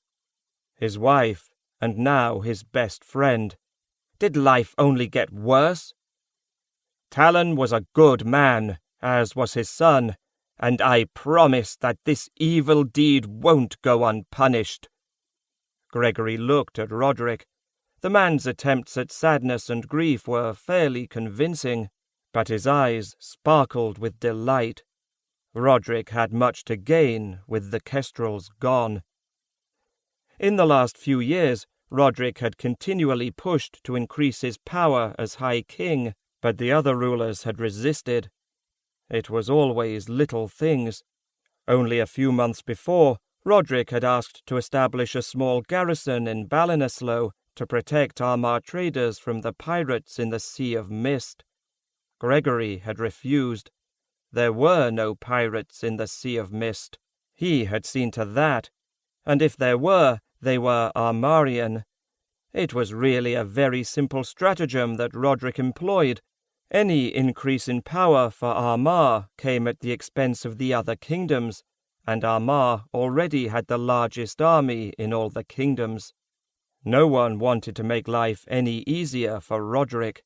Things were going far too well for him as it was. "We do not know yet who was responsible, but they will be found. Initial reports are that a group of Highlanders wished for a new lord and decided to take matters into their own hands." Gregory thought that highly unlikely. If the crag actually had been conquered, there must have been a traitor involved. That's the only way it could have happened. Rebellions did not take place in the Highlands. The Marchers wouldn't allow it. Anyone could challenge the Lord of the Highlands at any time, with the victor taking the throne. Highlanders saw revolts as trickery, something only attempted by cowards. He had been to the crag many times before. In fact, as a young man he had been over every inch of the fortress. The only way to conquer it was from the inside. If the crag had fallen, someone had betrayed the Marchers. Besides, becoming Lord of the Highlands was not an easy thing to accomplish. Succession to the Highland throne was not like any of the other kingdoms, where members of the same family usually followed after one another. True, the Kestrels had ruled as Lord of the Highlands for centuries, but there was a reason for that. They had passed the tests to become the Highland Lord and defeated any challengers. Roderick's story, though plausible, was very unlikely. Looking across the room, Gregory saw that Sarel was having a hard time believing it, as were many of the other rulers. Except for Loris. At least one other ruler had tied his fortunes to Roderick. Gregory immediately knew what was coming next. "I would be remiss in my duties as High King if I did not take action against those who committed this heinous act," continued Roderick. "As the law requires, since there is no heir, I will assume control of the Highlands until I can fairly determine who should rule there. Not wanting to burden you and your kingdoms with the cost of a military expedition, I will send troops there immediately to bring those who committed this wicked deed to justice and to restore order." Gregory's face resembled a thundercloud. Roderick wanted the Highlands for himself. If he got them, Fal Carrack would probably be next on his list, with Benowyn not far behind. Gregory glanced at Sarel and saw that she had already reached to the same conclusion. "What about the grandson?" asked Gregory harshly. "Did he survive?" Roderick's eyes glittered darkly, his anger almost breaking through his facade. The High King waited a few moments before answering, weighing his options. He could lie and say the boy was, in fact, dead, but Killerin had shaved away part of his confidence in Churtney. Lying would be dangerous. If the boy suddenly appeared, Roderick could always fault his source of information, but it could also implicate him. "The grandson?" said Roderick, feigning ignorance.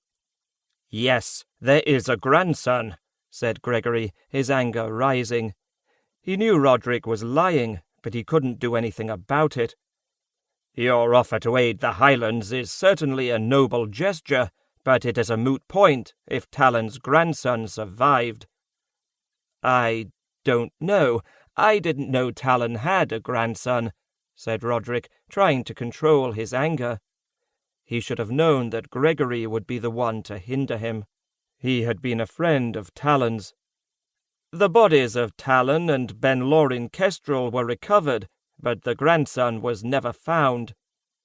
Roderick almost ground his teeth to the bone, having to say that. Incompetence! How was he supposed to succeed with so many fools surrounding him? "Then, according to the law," said Gregory, "a regent may rule for 10 years, or until such time as the legitimate heir is found, or the heir's death is confirmed. Until that time, no one shall rule the Highlands in name, except for the blood of the Kestrels." "You know the law very well," replied Roderick in a tight voice. "As you say, King Gregory, we shall appoint a regent, perhaps a lord from another kingdom, and hope for the boy's safe return. I promise that I will do everything in my power to make sure Talon's grandson is found and given his proper place."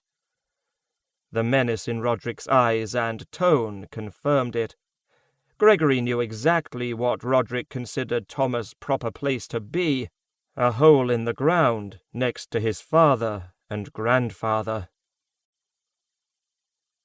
Chapter 14. A Sign. Catal Huyuk had experienced an uneasy feeling, as if something was wrong or out of place, since coming down out of the Western Highlands a few leagues from the breaker. He was walking on a little-used trail that led to where the Clanwa Desert met Kenmare. The slant of the land was evening out, and the forest was becoming thinner. Maybe it was because he was closer to civilization, as he had never felt comfortable in the places where people herded together behind stone walls. He knew he was wrong before he even thought it. He stood a head taller than most men, and his dark brown face disguised his age. His leathery skin showed him to be a man who had spent most of his life outside. and the long black hair held back from his face by a knot of leather at the base of his neck affirmed that he wasted little time in towns or cities. Dressed like a woodsman, the huge sword and the wickedly curved axe strapped to his waist looked out of place. Most would have expected a bow and a quiver of arrows. The land showed a more cultivated appearance here at the base of the highlands, with sheep busily munching on the long grass of the many knolls. His feeling of something being out of place grew stronger. His hand drifted closer to the haft of his axe, his eyes constantly searching the trees for danger. It was not until he had walked a few more miles that he noticed the smoke rising over the next hill. Axe now in hand, he moved more quickly down the trail, guessing that it would pass close by the source of the smoke. One end of the axe was a steel half-crescent, while the other ended in a length of sharp steel a foot long. Kestrel had ended several fights before they even began by simply pulling his axe from his belt. The feeling continued to grow stronger, and he now recognized it. He had felt it many times before, and each time it made him scowl in disgust. Through the thin cover of the forest, buildings appeared just ahead. Slowing to a walk, Kestrel listened for any movement in the forest around him. Seeing and hearing nothing, he silently stepped to the edge of the tree line. A large farm stood before him, stretching for several acres on both sides of a small stream that ran right in front of the main farmhouse. Normally, Kestrel would have expected the sounds of children playing, dogs barking, and men and women working. The old adage that a farmer's work was never done was all too true. But here there was nothing. Even the forest around him was silent. Stepping out quietly from between the trees, he walked around to the front of the main farmhouse. About a dozen smaller houses and barns ran in a line next to it. At least, that's what he should have seen. Instead, all the other buildings had burned to the ground. Remarkably, the main farmhouse had withstood the fire, though smoke still rose from several places. The beams supporting the second floor were charred black and sagged dangerously. The only sound came from a gate to a small corral, which swung against a post at the whim of the wind. The feeling of evil remained. He looked down into the dirt, confirming his suspicions were confirmed. Footprints 3 times the size of a man's ran in every direction. He fingered his axe hopefully, but knew it was not to be. The Ogren had come and gone. Trying to catch them would be a waste of time, and he doubted there would be any survivors. Ogren ate their victims. He was a little surprised, though. Ogren usually didn't travel beyond the breaker. Normally, they'd hunt in the northern highlands, even though the marchers were very good at making sure they did not stay there long. The beasts were growing bolder, and that worried him. He'd have to send a note to the Isle of Mist. Someone else needed to know what was going on, and help spread the word among those charged with doing something about it. Chapter 15. Something New.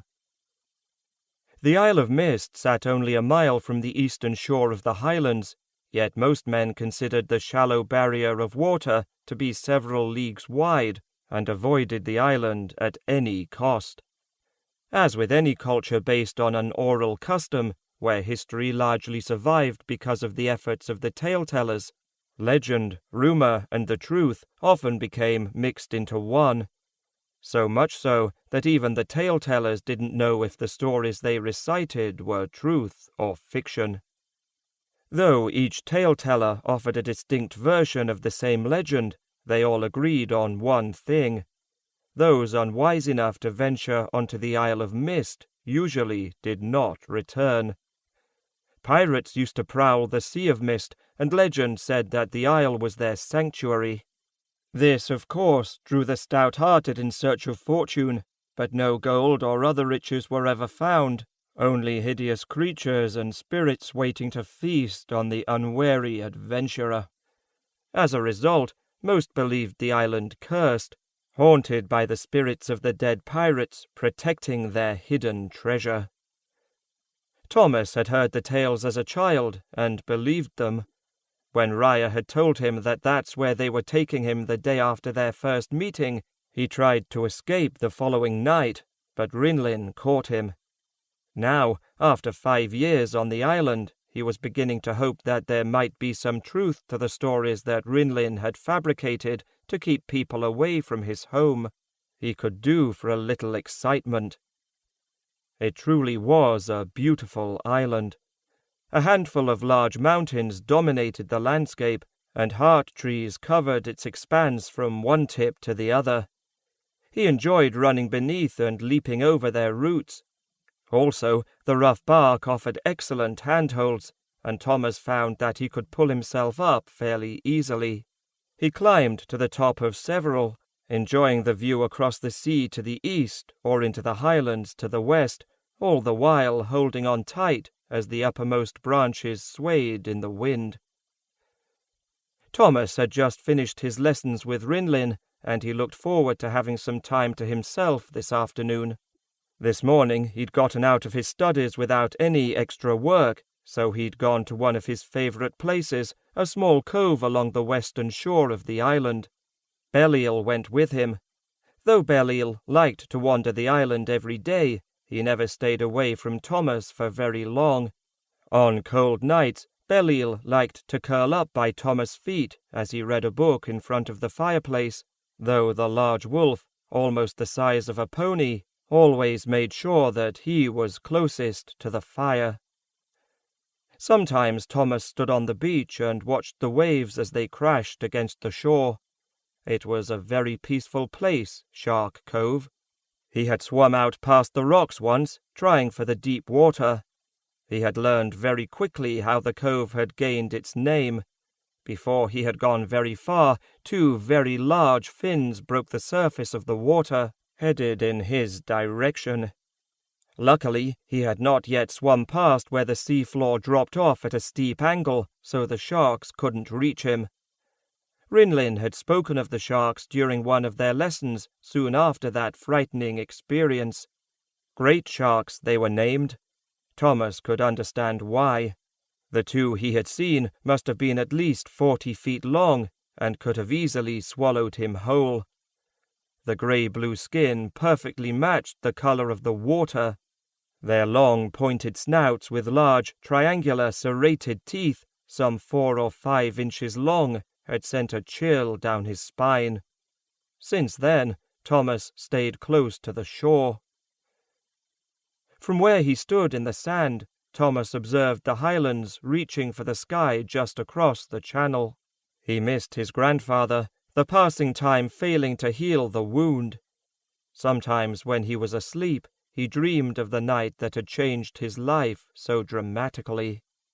"As a man, as a Kestrel Highlander, I give you these charges," his grandfather, Talon Kestrel, had said solemnly. "This is the sword of the Kestrels. I charge you to bring it to safety and to guard it with your life. When the time comes for you to be Lord of the Highlands, you will have this sword." When he becomes Lord of the Highlands, it didn't seem likely at the moment. "My second charge is for you to remember who you are," said Talon. "You are Thomas Kestrel, Lord of the Highlands, and I charge you to remember that, and to make sure that others remember it as well." And then the final scene, with him standing in the darkness yelling, "I am Thomas Kestrel, Lord of the Highlands. The Highlands will not be forgotten." His grandfather shouted in return, "For the Highlands!" before enclosing him in darkness. He thought about the tasks his grandfather had given him almost every day. They were a heavy burden to bear, and he knew that he would have to deal with those responsibilities soon. He just wasn't sure how to go about it. His mind turned to his morning lessons and afternoon chores. Why was it so important that he be able to recite some ancient code of laws from memory when the laws weren't even used anymore? Or the dancing. Why was Raya so insistent that he learn a dance hundreds of years old? How could any of this possibly help him in the future? Thomas shook his head in frustration. Sometimes he just didn't understand his grandparents. Both Raya and Rinlin were very good at keeping him busy. That's why he had left the house as soon as he could after finishing his chores. Whenever Rinlin was his teacher, there was always one subject that proved difficult, and Thomas never knew which one it would be. One morning it could be history, the next geography, or maybe woodlaw. Both loved to test him with questions. In Thomas' opinion, these questions only confirmed that they took a particular delight in making his life difficult. Rinlin and Raya always expected him to know the answers to whatever questions they might ask him about that day's lessons, even if they hadn't told him beforehand what the lessons were going to be. How was he supposed to know the answers if he didn't know what he was supposed to study? He had asked Raya the same question not long after beginning his studies, thinking he could avoid Rinlin's likely caustic response. But she had simply ignored him. At the end of each morning's lessons, Raya or Rinlin would always say, "Now for the test." Thomas dreaded those words more than anything else. If you didn't know the answer, it meant more work. Much more. Enough to keep you occupied until dinner. Today, Thomas had finally turned the tables. Rinlin had asked him the name of an obscure group of warriors, and Thomas knew the answer. Even before Rinlin had finished asking the question, Thomas replied, "The Sylvana." Thomas thought Rinlin's jaw was going to fall off. Rinlin had actually started to say, "You're wrong," before he caught himself. "They were also known as the Sylvan Warriors," Thomas had said. "They are a small group of men and women who have fought the Shadow Lord since he first threatened the kingdoms.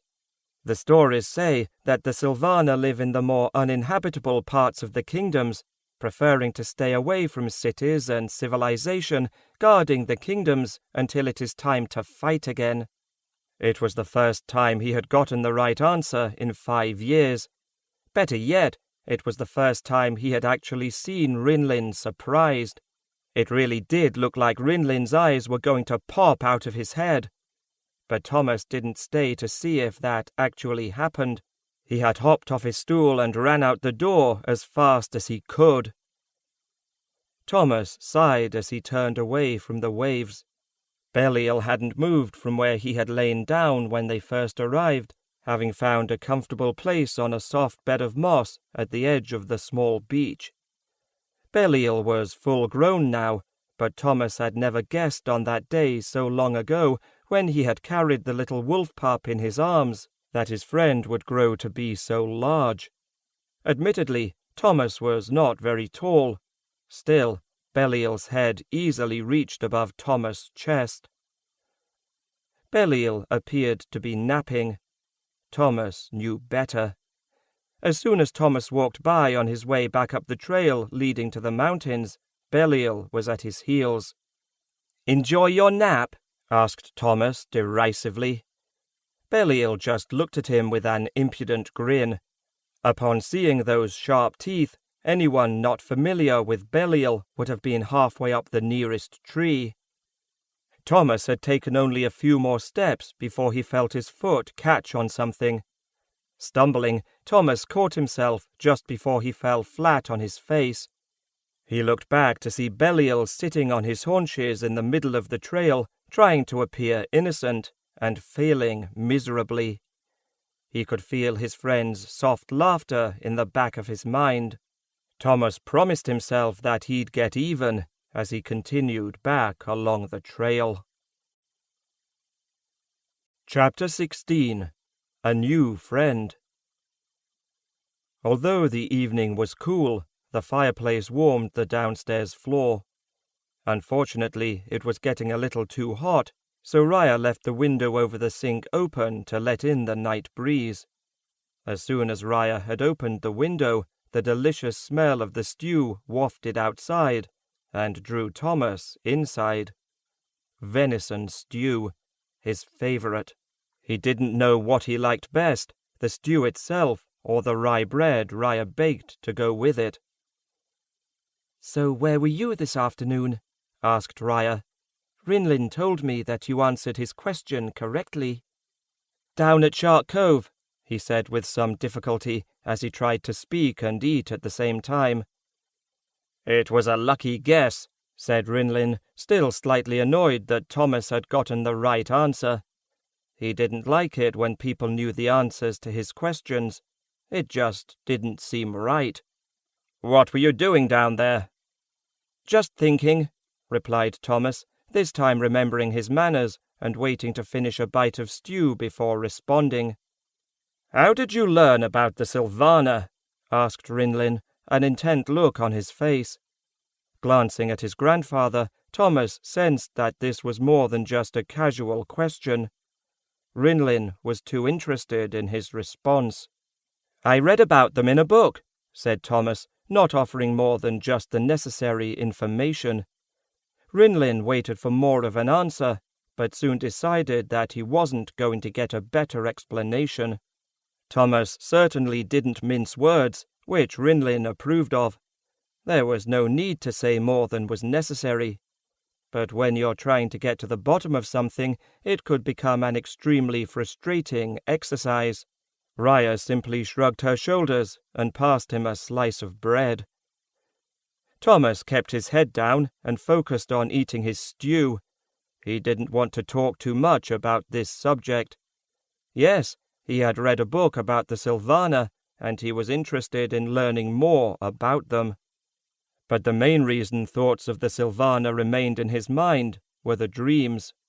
For the last few months he had dreamed about the Sylvana, or at least he thought he did. The book hadn't been very specific about what the Sylvana looked like as people, but it had explained in detail how Sylvan warriors rode unicorns into battle. Unicorns no longer lived in the kingdoms, at least not that he knew of. But that didn't mean that there weren't some unicorns still around somewhere. The book implied that the Sylvana were really just a myth. Thomas wasn't so sure. Many people tended to believe in only what they could see or touch, but that did not necessarily mean that a thing or a person didn't actually exist. At first, he thought his dreams resulted from the book, his brain still holding the images he had created while reading. But this had been going on for several weeks now, and each night the dream came, it was the same. He would be standing in a grassy field with the tallest mountains he had ever seen in the background. A black unicorn would walk toward him. Thomas would reach out his hand and touch the unicorn's horn, and then he would wake up. He never knew how the dream ended. Many times the images seemed like more than a dream, and lately he had woken up with the urge to go off and find this valley, though he had no idea where it was located.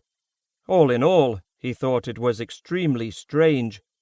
If he told Raya and Rinlin, it would probably sound even stranger. So he decided that the wisest course was simply to keep his mouth shut. Maybe he could change the subject. Looking out the window, he found a way to do so. A large raccoon sat on the windowsill, gazing intently at their meal. Extending his senses, Thomas reached out to the raccoon with his mind. "Rinlin," said Thomas, "I was wondering if you might be able to spare some bread."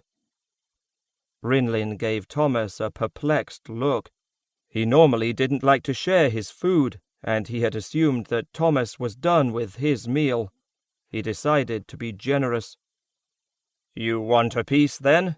he asked, beginning to tear a smaller chunk from his own slice. "No, not me," said Thomas. "Then why do you want it?" he asked, somewhat confused. "I don't want the bread," Thomas said. I was hoping you could spare some for my new friend." "What new friend?" interrupted Raya, now just as thoroughly confused as Rinlin. Thomas nodded toward the open window. Both Rinlin and Raya saw the raccoon sitting calmly on the windowsill, waiting to see what would happen. "How do you know this, Thomas?" asked Raya, still not understanding. "I just know," said Thomas. Though he had been on the island for 5 years now, he still didn't feel right calling Rinlin grandfather or Raya grandmother. The only person he had called grandfather had died, and a small part of him thought that he would betray his grandfather's memory if he called someone else by that term. Thomas knew that such a thought was ridiculous, but he still couldn't bring himself to call Rinlin and Raya by anything but their given names. "You can speak to raccoons?"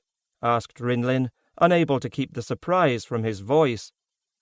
"Yes, no, well, yes, I guess," said Thomas. The frowns on Rinlin and Raya's faces grew deeper as he tried to explain. "I can talk to raccoons, but not just to them. I can communicate with any animal in the forest I want to, as long as the animal allows it." Absently, Rinlin finished tearing off a large chunk of bread, then handed it up to the raccoon on the windowsill. The raccoon took a quick bite, then, grabbing hold of the bread, leapt down from the windowsill with its prize and raced away. "How long have you been doing this?" asked Raya. Her keen interest had replaced her initial surprise. "I don't know," said Thomas, leaning back on his stool, but not so far that he would tip over. He had done that once, and the back of his head had hurt for days. "Since before I came here." Rinlin and Raya exchanged a knowing look. A handful of people in the past few centuries had been able to communicate with animals, though it wasn't normally discussed. Most people saw it as something that was evil, but those who knew more about such things saw it for what it truly was, a gift. Nevertheless, the people with this particular skill had only been able to speak with animals on a very limited basis, and communicated through a few basic concepts. Thomas didn't seem to have any of these restrictions. More shocking, Thomas had kept this unique skill hidden from them for 5 years. They had always assumed that all those times Thomas and Belial knew what each other was thinking came from their closeness as friends. Now they saw that they had been mistaken. "What are you two thinking?" asked Thomas in a worried voice. He didn't like it when Rinlin and Raya had those expressions on their faces. It usually meant more lessons or work. Rinlin and Raya eyed Thomas. They knew that their grandson was a unique child. They just hadn't realized how unique he might actually be. Chapter 17. New Skill. "So what exactly can you do?" asked Rinlin. After dinner, he led Thomas outside, wanting to explore his grandson's unique ability. "It's kind of hard to explain," replied Thomas nervously. He had always viewed this skill as a secret and had planned to keep it that way. "Let's start with your speaking to the raccoon," said Rinlin. Thomas thought for a moment, struggling to find the best way to talk about it. Actually communicating with an animal was simple, at least when he did it, but explaining it was another matter entirely. "I guess you could say he began, seeking the right words. Rinlin waited for him to continue, demonstrating a patience usually reserved only for his dealings with Raya. His grandson was obviously uncomfortable, so he took a more reserved approach. "Don't worry, Thomas. I'm not going to rush you like I do during your lessons." Rinlin smiled at Thomas' obvious relief. Normally, when Rinlin asked a question, he expected an immediate answer. "When I was younger," said Thomas, "I spent as much time as possible outside of the crag. I didn't like being inside the walls. Sometimes it felt like I was in a dungeon. But when I was in the forest, I knew I belonged there. His grandfather nodded in understanding. He didn't like being cooped up behind stone walls either.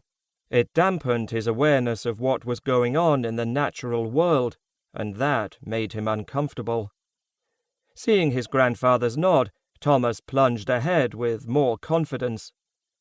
One time, when I was sitting in one of the glades at the base of the crag, I kept hearing this noise, but I didn't know where it was coming from. It was very faint, almost like the sound of light, misty rain hitting a tree's leaves.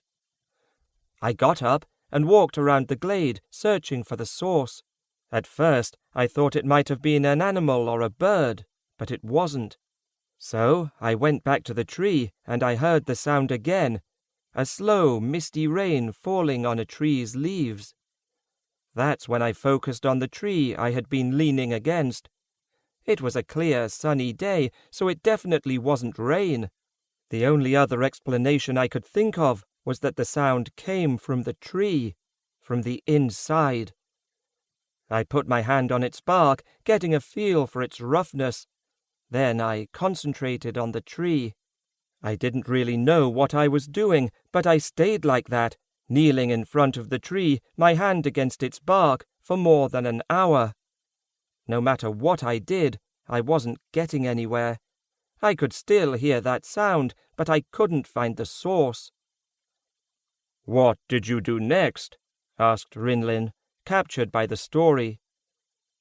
It was getting dark, and I had to get back to the crag, so I decided to try one last time. I closed out everything that was going on around me, the breeze pushing against the branches and leaves, the sounds of evening in the forest, and focused completely on the tree. Everything else disappeared. I kept pushing out with my mind, trying to force it into the tree. I guess that's the best way to explain it. Thomas shrugged his shoulders. He had never had to discuss this before, and he was still having a hard time with it. Rinlin gave him a nod of encouragement, so he continued.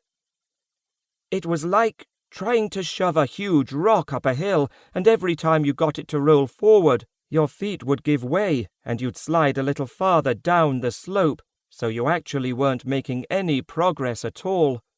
I was about to give up, since it was so frustrating. I think that's what did it." "What did it?" "The frustration. I was getting irritated because I could still hear the sound, however faint, and nothing was working, so I poured every bit of energy I had into what I was doing. And then it happened." The look of wonder on Thomas' face spoke volumes. I could feel everything there was to feel about the tree, not just its rough exterior against my hand, but the tree growing, stretching for the sun, and so much else. I knew that tree as well as I knew myself. "And the sound?" asked Rinlin. "The sap," replied Thomas.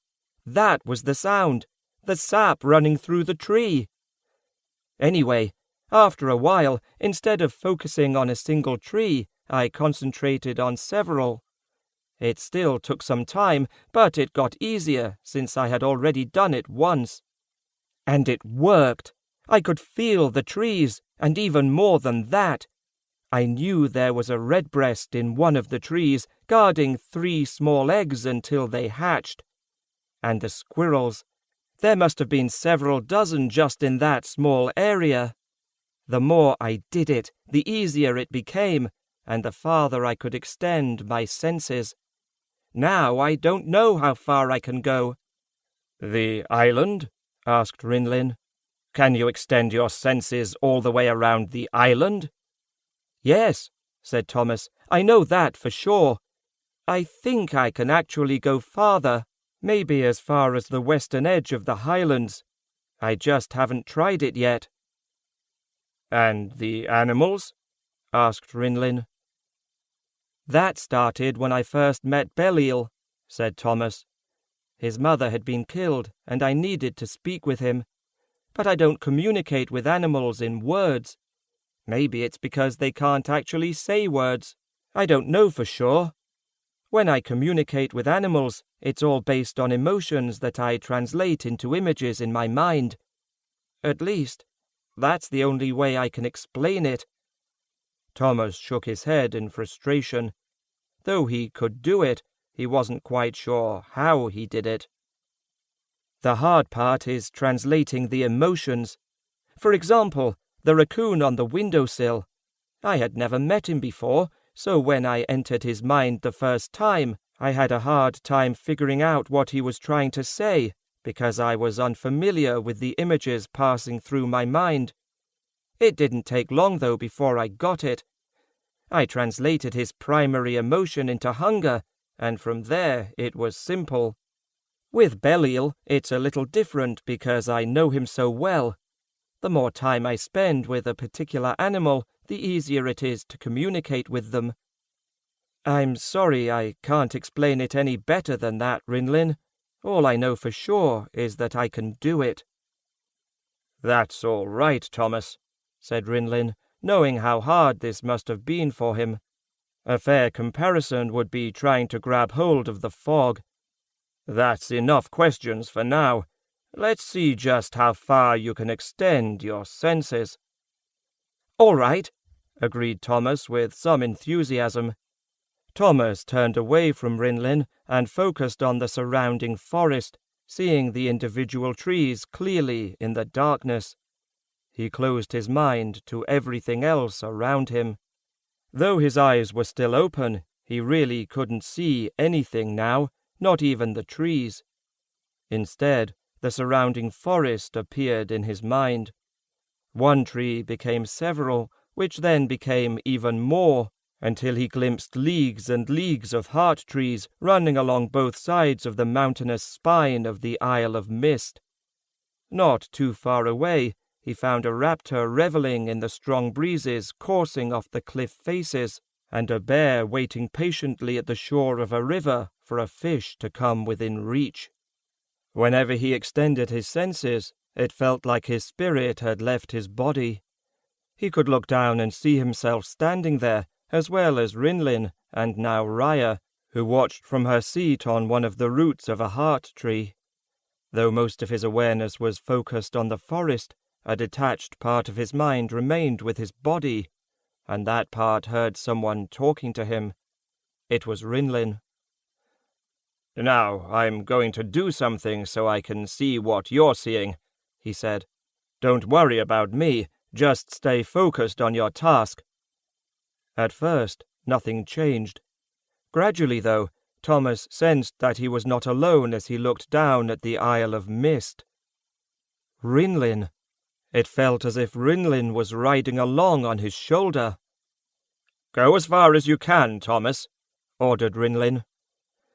Taking one final look at the Isle of Mist, he pushed his senses out slowly, reaching for the highlands and beyond. He imagined he was a raptor soaring through the sky. The rush of speed thrilled him as he flew through the highlands and quickly arrived at the crag. He picked out the remains of the once formidable fortress, the forest having already reclaimed some sections of it. Though that terrible event had taken place only 5 years before, the grass and moss that had found a home on what had once been the walls of the stronghold appeared to have been there for centuries. With a sense of loss now weighing down his heart, Thomas continued to push his senses outward. The feeling of Rinlin sitting on his shoulder remained. Viewing the crag depressed him, so rather than take his time as he viewed the highlands, he moved as fast as he could toward the western boundary, skimming over the tops of mountains. Certain peaks, with clouds ringing their slopes like a crown on a king or queen's head, he circled around because of their tremendous height. Reaching their summits would have wasted both time and energy. In a matter of seconds, he came to the edge of the western highlands. The breaker was visible to the northeast. This was the farthest he had ever gone before. "Can you go farther?" asked Rinlin, his question a small voice within Thomas' mind. Not bothering to answer, Thomas extended his senses to the west, pushing into the Clanwa Desert. He marveled at the endless sand flowing beneath him and running far to the west. A dark patch appeared within view, far off in the distance. Curious, he rushed forward. Suddenly, swirling sound clouded his vision. He realized he had flown into a sandstorm and was amazed at just how quickly it had engulfed him. One moment the sun was shining brightly, the next he was in darkness and in danger of becoming disoriented. Rising above the storm, he continued his journey to the west, now angling to the south as well. Sand was definitely not the most exciting thing to look at, and he had just found out how dangerous it could be.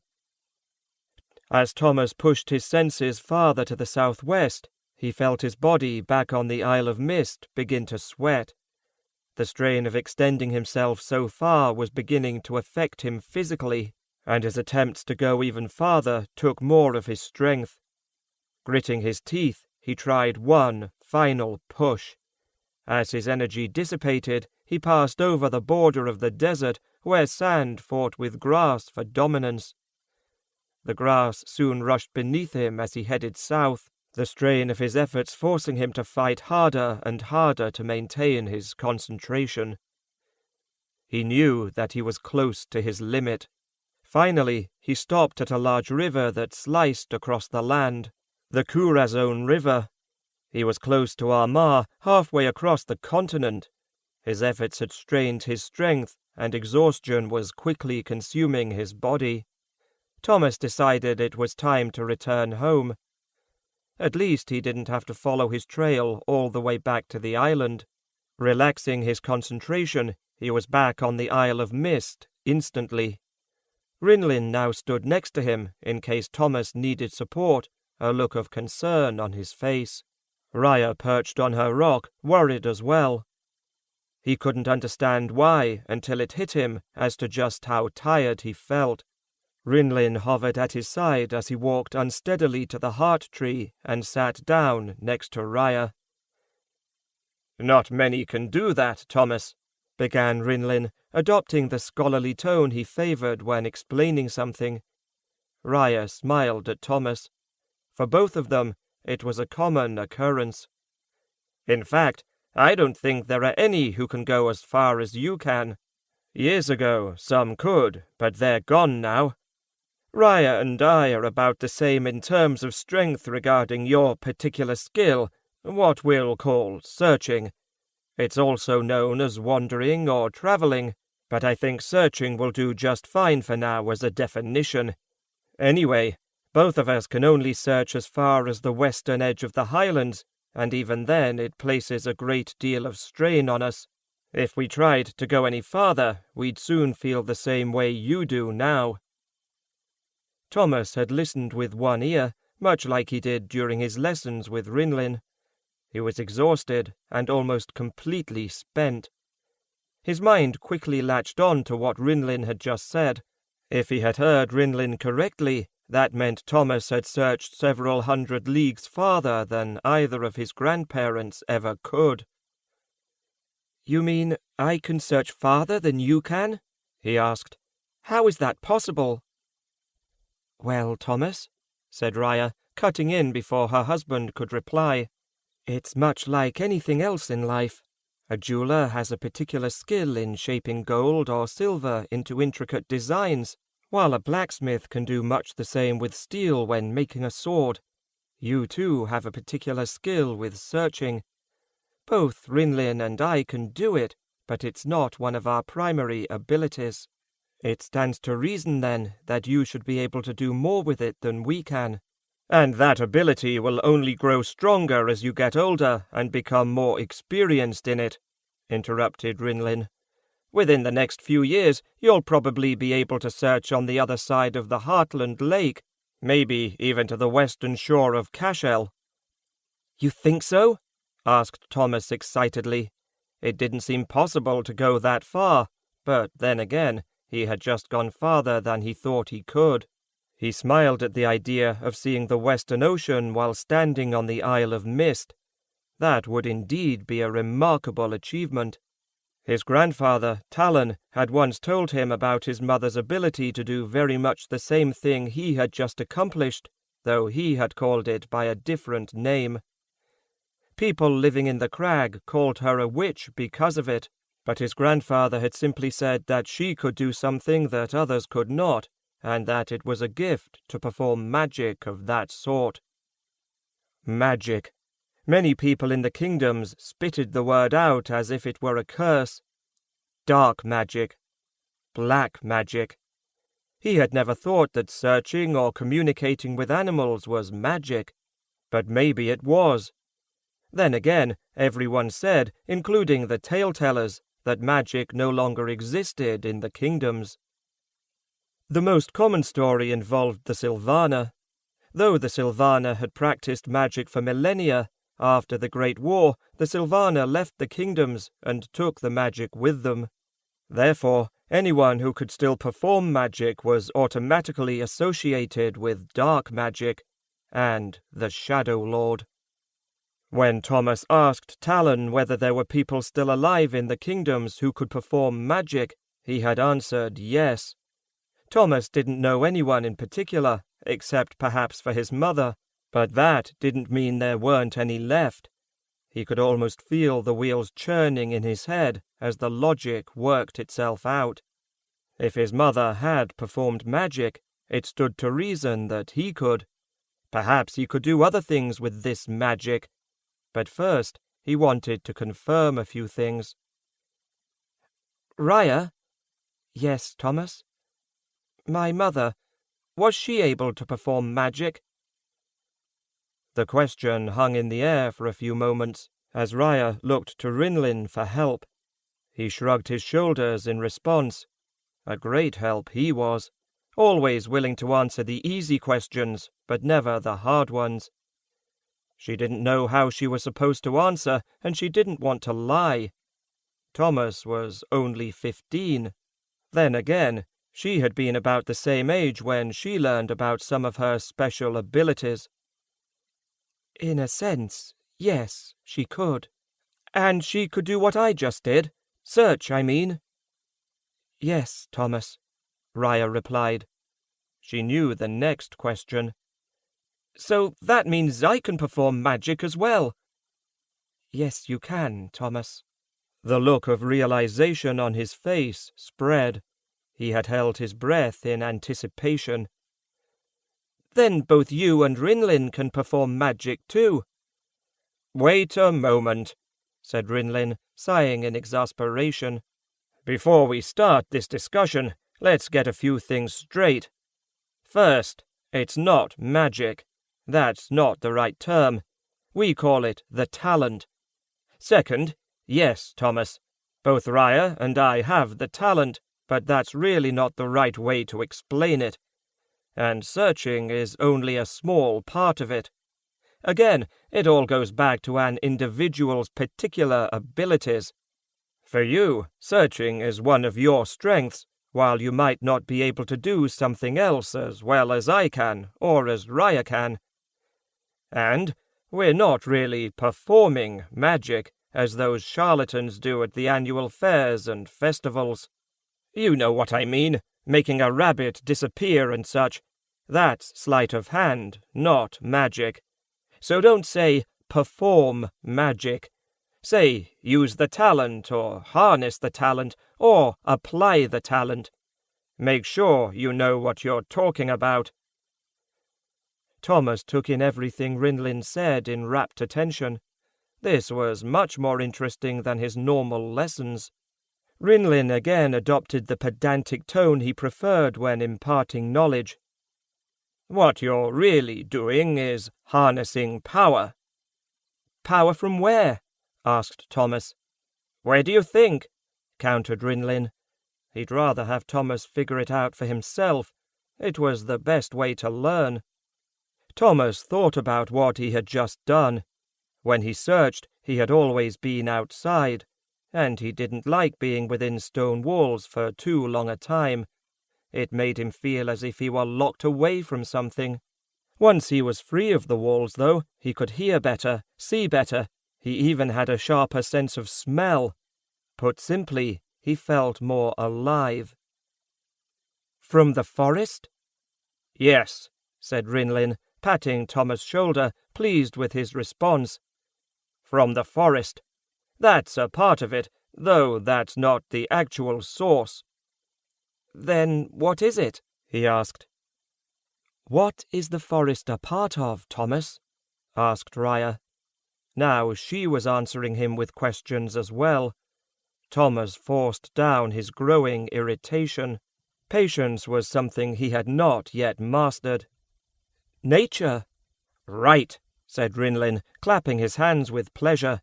"You're exactly right. When you search, you're harnessing a power, and that power is nature.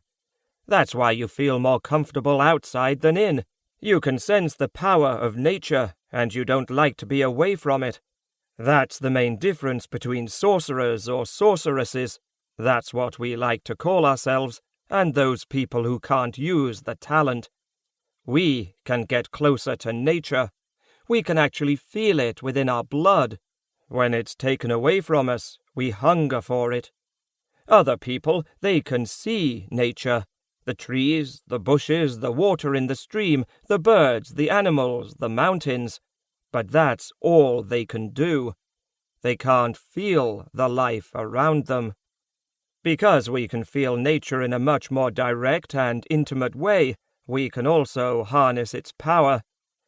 When I asked you earlier how you searched with your mind, you said it's mainly your ability to concentrate.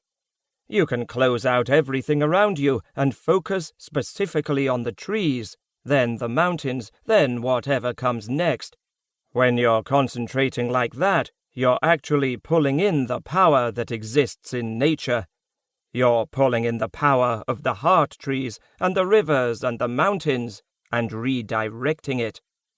You're taking in the energy and then using your own strength to make use of it in some fashion. "So that's why I can only reach the border of Armagh when I search," said Thomas. "If I understand correctly what you're saying, I'm not actually using my own strength to go there with my mind. I'm using nature's strength, whatever it might be. The rocks, the trees, the bushes, it doesn't matter. The only thing that's holding me back from going farther is my ability to make use of the strength that nature gives me, because that's what's maintaining control of the energy or power that I'm using." "That's right," said Raya with a smile, pleased that he had caught on so quickly. She remembered that it had been much more difficult teaching this to Maria. "So, in order for me to push my senses all the way to the coast of Kestrel, I have to become more experienced in searching so I can control a larger amount of the energy I'm taking from nature." "Exactly," said Rinlin. He too smiled. He liked it when Thomas got something right on the first try. It helped to puff up his ego as a teacher. "Then I guess for me to learn how to do something else with the talent," trying the word out for size, "I need to learn how to redirect the power of nature in a certain way." "Again, you're right, Thomas," said Rinlin. "All you have to do is take in the power that exists around you, which you have already mastered, and then focus it in a specific way."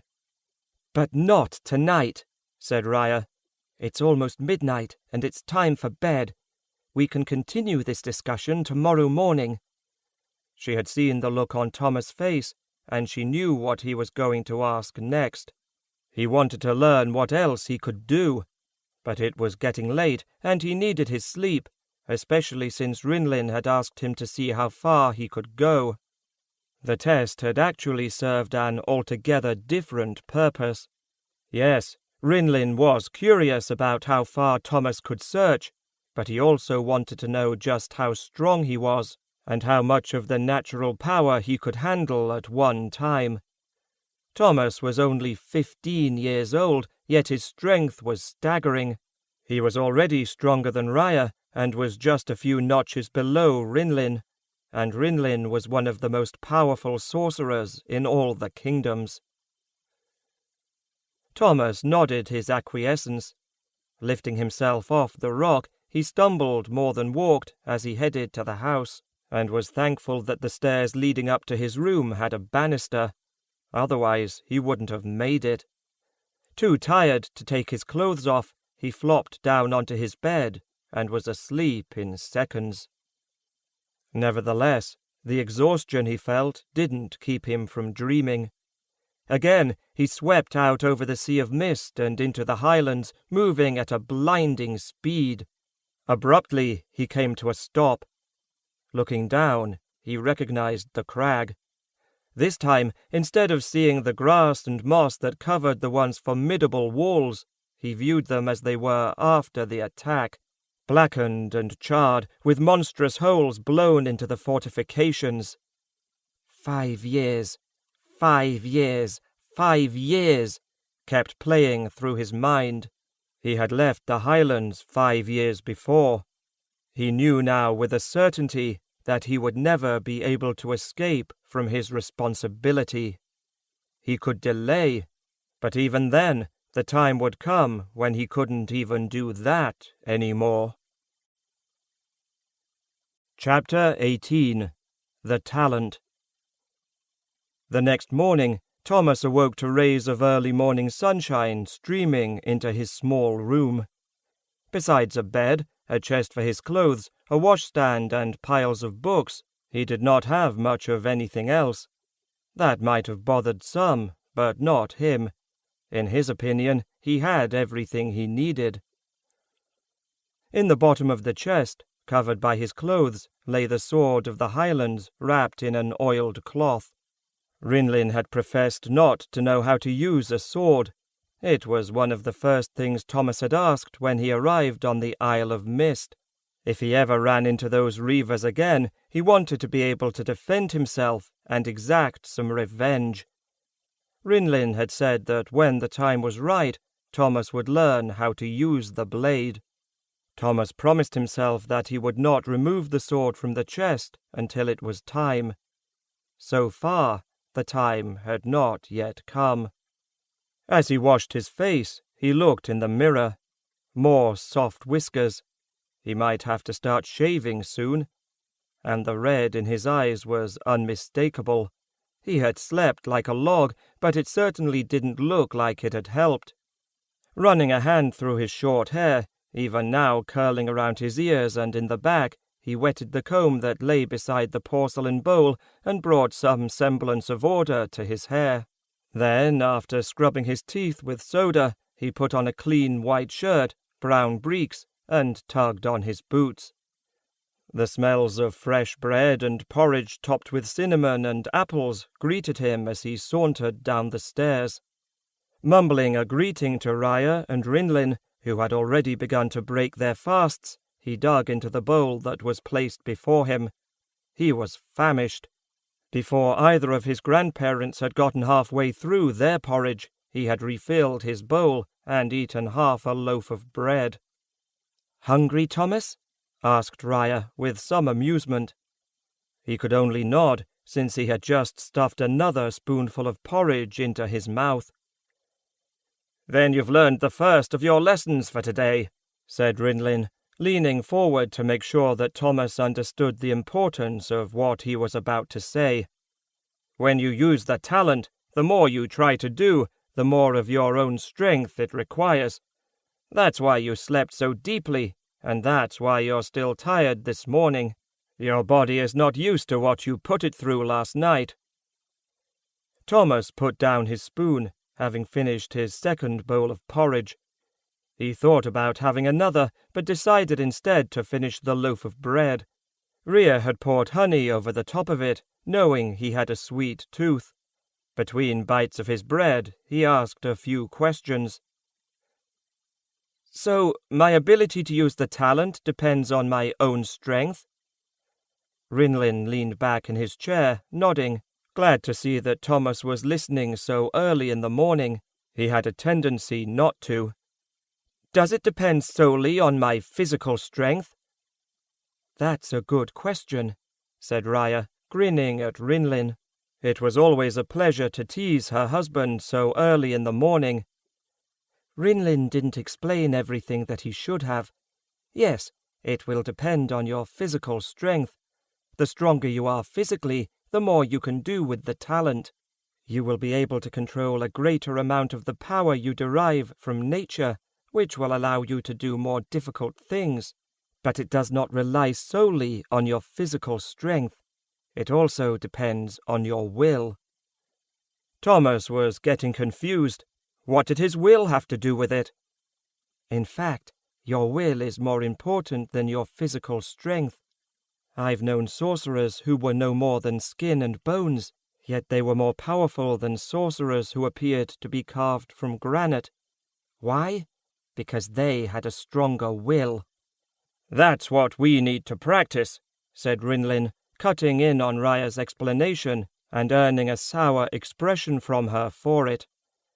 "In terms of your physical strength, that will obviously increase as you get older and continue to grow. But, as Raya explained, you do not have to be solid muscle to be strong in the talent. That's why we have to work on your will, and I don't mean the fact that you can be extremely stubborn and hard-nosed." Thomas grinned. He had long since decided that stubbornness was a hereditary trait, though he chose to keep that belief to himself. "No, what I mean," continued Rinlin, "is that you have to learn how to control your will and use the strength of your purpose to accomplish what you want with the talent." "Almost like when Raya pulls a hot apple pie from the oven and puts it in front of me on the table," said Thomas, trying to understand what Rinlin was saying by putting it into his own words. "She expects me not to eat it, though she knows it's one of my favorites. I have to show some willpower in not taking a slice." "Yes," said Raya, this time interrupting her husband. She also earned a sour expression for it. Rinlin didn't like to be cut off. "The better you can learn to master your will, the better you will be able to use the talent. There are many reasons why you need to have excellent control in the future. The primary one is that you will have to use your talent when you have very little time to think. Your will could determine whether or not you live or die in that and other situations." A sobering thought indeed. It reinforced Thomas' belief that no one was invincible, even someone strong in the talent. "So, what I can do with the talent will be determined by how well I can control it?" "Yes," said Raya. "What if I try to do something for which I'm not strong enough, or I don't have the necessary control?" "Then you will die," said Rinlin. Thomas gulped at the finality of his words. "You don't have to say it so harshly," said Raya, giving her husband a withering look. This time it did not faze him. "Yes, I do. Harsh words or not, it's the truth," answered Rinlin, ignoring his wife. "Thomas has to know what he's getting himself into." Rinlin turned his gaze to his grandson. "This isn't a game, Thomas. This is very serious business. Are you ready to learn more of what you can do with the talent? Are you ready to risk the possibility that if you don't do it right, you will die?" Thomas looked from Rinlin to Raya, then back again. He had never been faced with a decision like this before, where something he chose to do could lead to his death. Strangely, he didn't think it would be the last time. "Yes, I'm ready," he replied in a firm voice, trying his best to hide his nervousness. "Good," said Rinlin. "Then let's begin. Both Raya and I will be teaching you in the morning how to use the talent, and we will continue with your current lessons. In the afternoon, you will be learning another new skill as well, but we'll discuss that after lunch. We have too much to do now as it is." Thomas wondered what that new skill might be. He didn't have time to dwell on it, though. "Before we get started, there are a few things we need to discuss. First, you must promise not to use the talent unless Raya or I are there to help you." Rinlin raised his hands to ward off Thomas' attempted objections.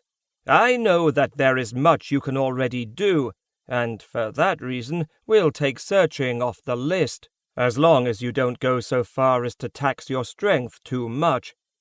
But what Raya and I teach you, until we give you permission to do it on your own, must only be attempted while we are present. You must promise to obey us in this." Thomas didn't really see it as much of a choice. "I agree." "Good," said Raya. "Now, for your second lesson, let's discuss the talent." Thomas settled more comfortably onto his stool. He sensed it was going to be a long discussion. "The talent, as was explained yesterday evening, comes from nature. There are certain people in the kingdoms who are closer to nature than others, and it is they who have the talent.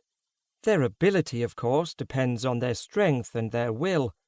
When we use the talent, we link ourselves to nature, using its strength and redirecting it in a way that meets our desired objective. Let me show you." Raya adopted a look of intense concentration as she gazed directly at Thomas. He wondered what she was doing. "Hey!" he said in surprise as he was lifted several feet off the ground, stool and all. "Let me explain how I did that, Thomas," said Raya, as she gently lowered him to the floor. "As you do when you're searching, I opened myself to the talent. That's another way to describe linking to the power of nature, and then used my will to redirect that power so I could lift you off the ground. This might help you understand a little better. I opened myself to the talent, and then in my mind I looked at you and the stool and thought, 'Rise.' By thinking that thought and directing the talent with my will, I was able to do it.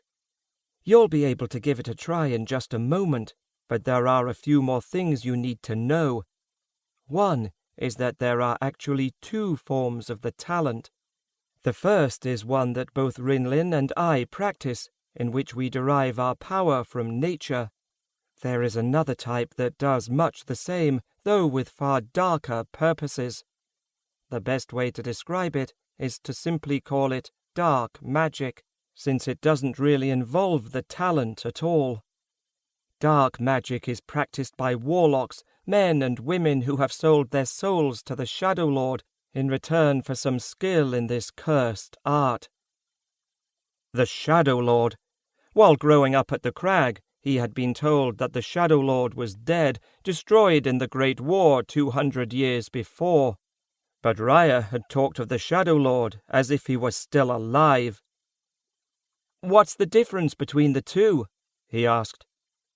"Not much in the way they are practiced," answered Raya, "but certainly in the way they are applied. There is an evil that comes from dark magic. It changes those who use it, and not for the good." "Most of the people who have turned to dark magic did so for a reason," said Rinlin. "They wanted power, or wealth, or revenge, you name it. It could be anything. But they all felt that the only way to get what they wanted was to sell their souls for it. That is the greatest mistake you can ever make. When you're dealing with the Shadow Lord, you don't know the cost of doing business until it's too late." "What is the cost?" asked Thomas. "It depends," said Rinlin. "The Shadow Lord is a hard master. Though we call those who have gained some ability in dark magic warlocks, which connotes strength or power in battle, if you look back into history, the word has an older, mostly forgotten meaning. Oath-breaker, or betrayer of covenants. In a literal sense, these people have betrayed nature, since the true enemy of nature is the Shadow Lord. They are nothing more than servants. They do what he wishes, and if they don't, they die. Or worse.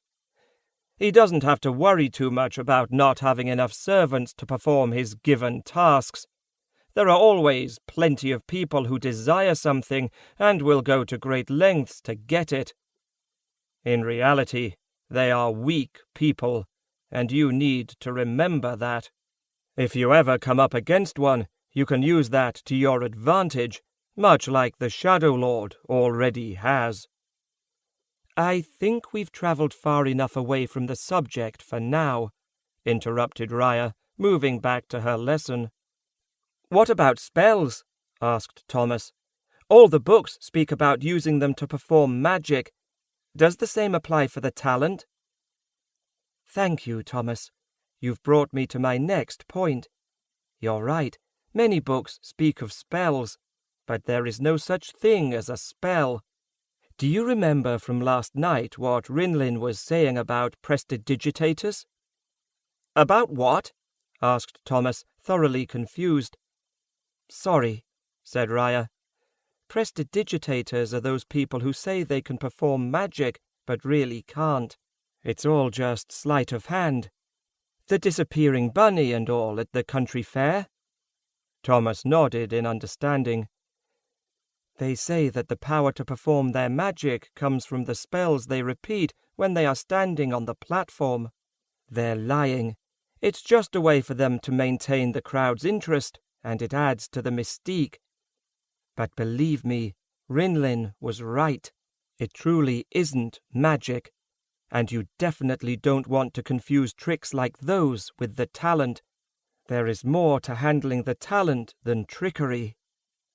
True sorcerers don't learn tricks. They learn control. That's the hard part. If you can't control what you're doing, you can kill yourself and others. That brings me to my last point.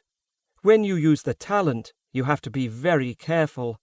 As Rinlin and I explained before, the more of the talent you use, the weaker you become. It doesn't matter how strong you are or how good your control is. It happens to everyone. When you're weak, you're vulnerable. That's why you should only use the talent when absolutely necessary." "Now it's my turn to give you an example," said Rinlin. He had a very hard time not adding a word or two to a conversation about a topic he knew something about. "Let's say you're using the talent to fight someone skilled in dark magic." Raya threw her husband a black look, her face resembling a thundercloud. She certainly didn't approve of his example. "You defeat the warlock. Man or woman, it really doesn't matter, since it could be both. It was a long battle, and it took a lot of energy. What happens if right after your victory another warlock appears? The warlock might not be as strong as you in the talent, but if you're in a weakened condition, that really won't matter. What happens then?" "I die," said Thomas with a cold certainty. "Most likely, yes," said Rinlin. "If you're done scaring the boy," said Raya, "perhaps I could continue." "Certainly, my love," said Rinlin, giving his wife his best, and hopefully most disarming, smile. Sighing in exasperation, Raya took up where he left off. "Though Rinlin did not choose the best possible example, he did, in a way, explain what I was going to say next." She again shot Rinlin a withering look, just to make sure he knew she wasn't very happy with him.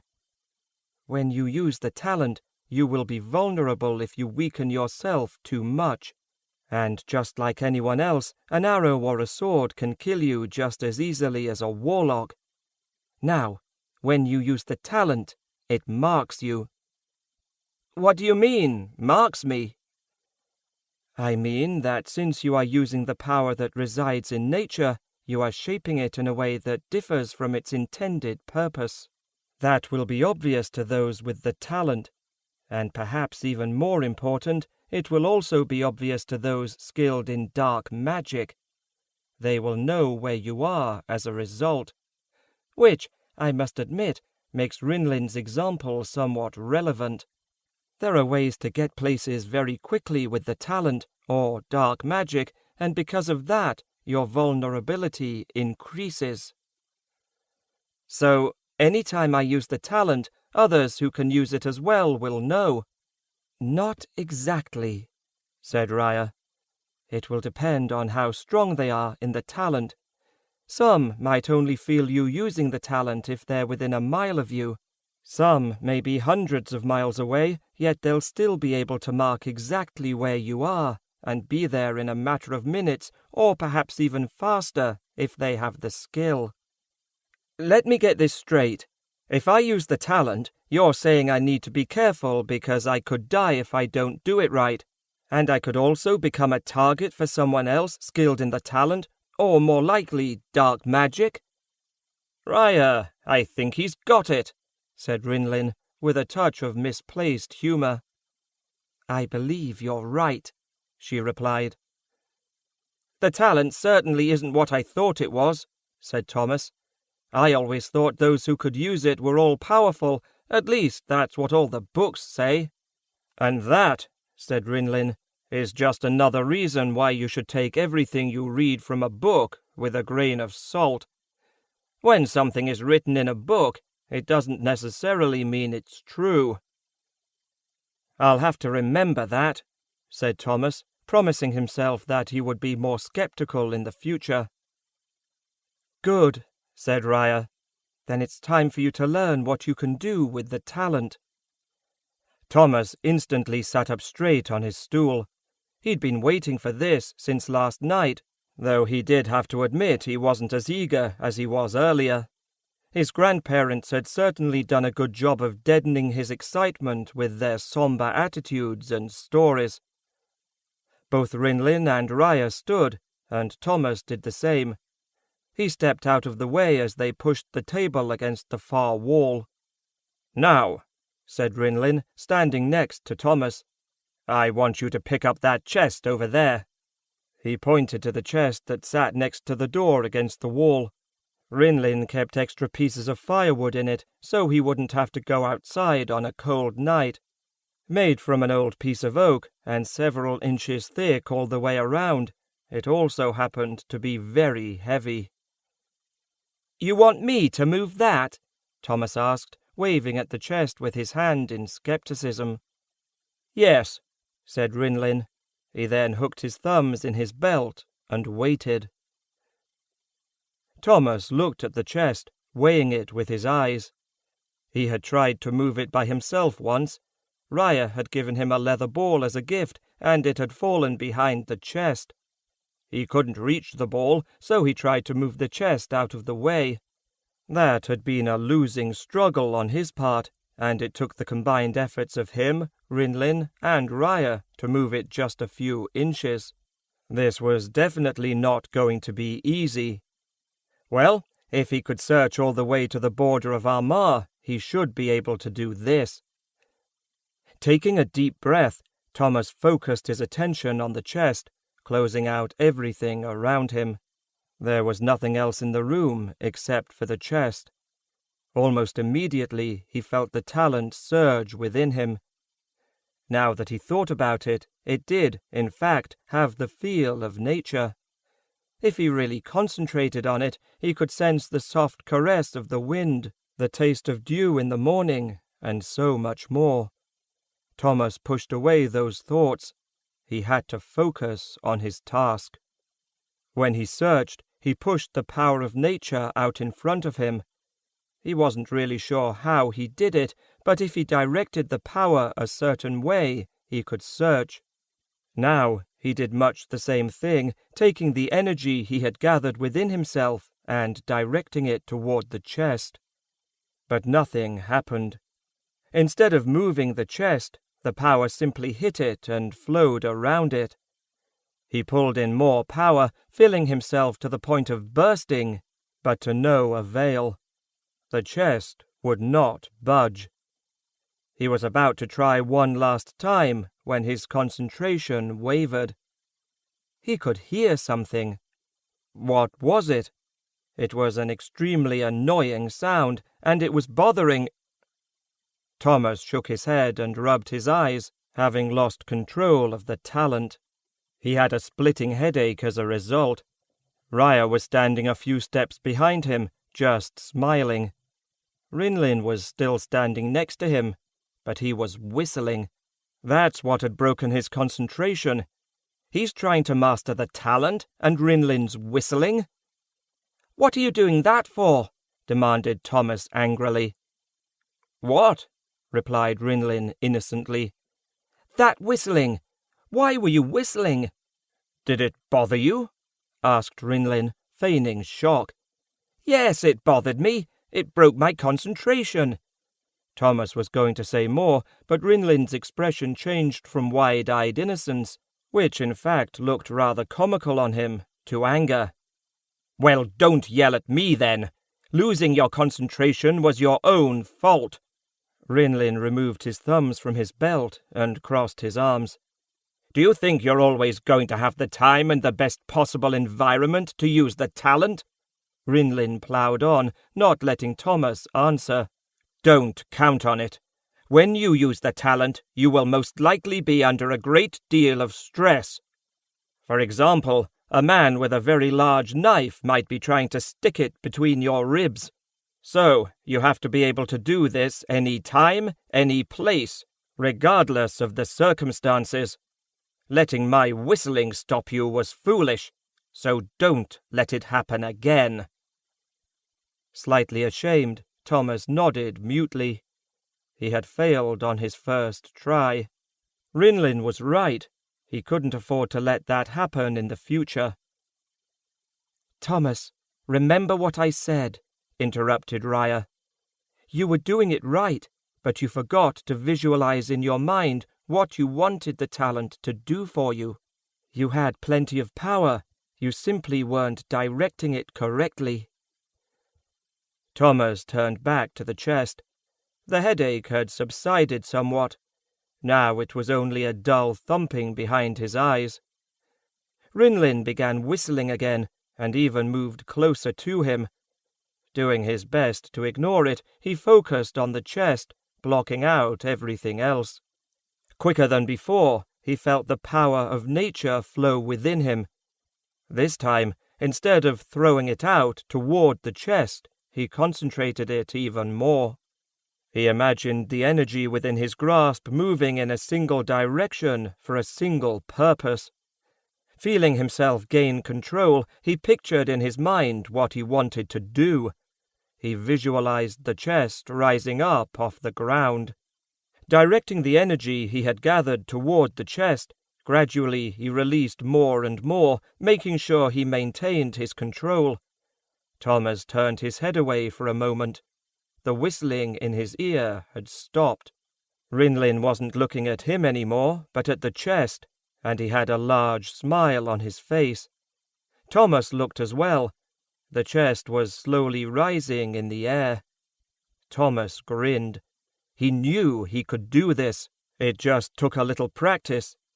As the chest rose higher off the ground, it became heavier, so he released more of the power he had gathered. Suddenly, the chest slammed against the ceiling, the bang reverberating throughout the room. Thomas looked at Rinlin with an apologetic grin. "Sorry, I put a little too much into that last bit." "Yes, you did," he said. "Perhaps you could let go of the chest before you put it through the ceiling." Shrugging his shoulders, Thomas released the talent completely. Before the chest slammed against the floor, Rinlin caught it with the talent with just a few inches to spare, then eased it down gently. "Thomas, I told you—" "Rinlin," cut in Raya. "You can't blame Thomas. You told him to let go of the chest, and he did." "That's right, Rinlin. I was doing just as you said." Thomas smiled innocently, but Rinlin knew better. All right. Let's go outside, where the chances of your damaging anything are less." They both headed out the door. Raya stayed behind, deciding that this was Rinlin's lesson. "You did a good job with that chest," Rinlin said as he guided Thomas toward a small glade just through the heart trees. It had rained the night before, and Thomas saw from the tracks in the mud that Belial had left early in the morning on one of his forays. "But you need control. You can hurt yourself and others if you can't control your talent, and we can't allow that. That's the hard part, learning control." Reaching the glade, the warmth of the sun caressed Thomas' face, filling him with confidence. "You have a tremendous potential in this," continued Rinlin. "Someday you might even be stronger than me in the talent, and I'm one of the strongest in all the kingdoms." That got Thomas' attention. Stronger than Rinlin? That would indeed be quite an accomplishment. "But it's useless if you don't learn to master it." Rinlin bent down and picked up a large nut that had fallen from one of the heart trees ringing the glade. Showing it to Thomas, he dropped it a few feet in front of him. "Now, we're going to practice control. I want you to grow a heart tree." Several hours later, with the sun directly above the glade, Thomas trudged wearily next to Rinlin as they made their way back to the cottage for lunch. Behind him stood a half-grown heart tree right in the center of the glade. Thomas couldn't believe using the talent took so much energy out of you. The headache had returned, and this time it felt like his head was going to explode. At least Rinlin had been right about one thing. The more you use the talent, the easier it becomes. More than anything else, Thomas wanted to go up to his room and sleep for a day. He was absolutely exhausted. But Rinlin had said that was only one of the new things he would be learning today. He couldn't wait to see what he would be doing next. Chapter 19. Steel Dreams. A short rest after lunch from his morning's lesson soothed Thomas' aching head. Walking through the shadow wood with Rinlin helped as well. Rinlin had named the forest on the Isle of Mist years before, using the huge shadows formed by the heart trees to create a perception of fear. It had worked, adding to the legend of the island and keeping away most unwanted visitors. After lunch, Thomas was shocked when Rinlin told him to get his sword. He had waited 5 years for this. Running up to his room, he dug into his chest and pulled out the sword of the Highlands. Throwing his clothes onto the floor, he lay the sword on his bed and carefully unwrapped the oiled cloth. Even after 5 years, the blade shined brilliantly. There was no evidence of rust, and it looked as if it had been newly sharpened. Thomas had seen many different blades before, especially in the books he had read. All the swords that kings or lords wore at their sides had magnificent jewels in the hilt that sometimes ran halfway up the blade. But his grandfather's sword, he corrected himself, his claymore was different. In fact, it looked just like any other claymore that a marcher might own. The long, double-edged blade held an air of menace. The hilt was wrapped in soft leather so his hand wouldn't slip. The symbol of the Kestrels, a raptor streaking down from the sky, claws outstretched to grasp its prey, was carved into both sides of the blade and at the pommel, and was the only form of ostentation. The blade was still heavy in his hand, though it was much easier to control than it had been when he had first received it. That would change as his arms, hands, and wrists grew stronger with practice. "This'll do," said Rinlin as he led Thomas into a small glade. He walked around its edge as if he were looking for something. "No more than 10 feet in either direction from the center of the glade. That'll do just fine for your training." "But, Rinlin, you said you didn't know how to use a sword. How am I supposed to learn?" "That will be taken care of shortly," replied Rinlin. "But first, there is something you must understand before we begin." Thomas hoped this wasn't going to become a lecture. Rinlin had that tone in his voice. "As the next Lord of the Highlands, you are in a position to do both good and bad. If you rule as I know you will, with a fair and even hand, the Highlands and its people will prosper and remain safe. If you do not rule well, you can cause more hurt than you could ever possibly imagine." Once again, Rinlin managed to surprise him. He had never expected this discussion, as Rinlin had never before said anything about him ruling the Highlands. "There will come a time when you will have to fight to defend the Highlands. When that time comes, you must do so wisely. Your decisions will lead to the deaths of men who are fighting because they believe in you and in the Highlands. That is a power not to be treated lightly. If you let your desire to rule and to have power become your main priority, you will be sending men needlessly to their deaths, all because of your whims and fancies.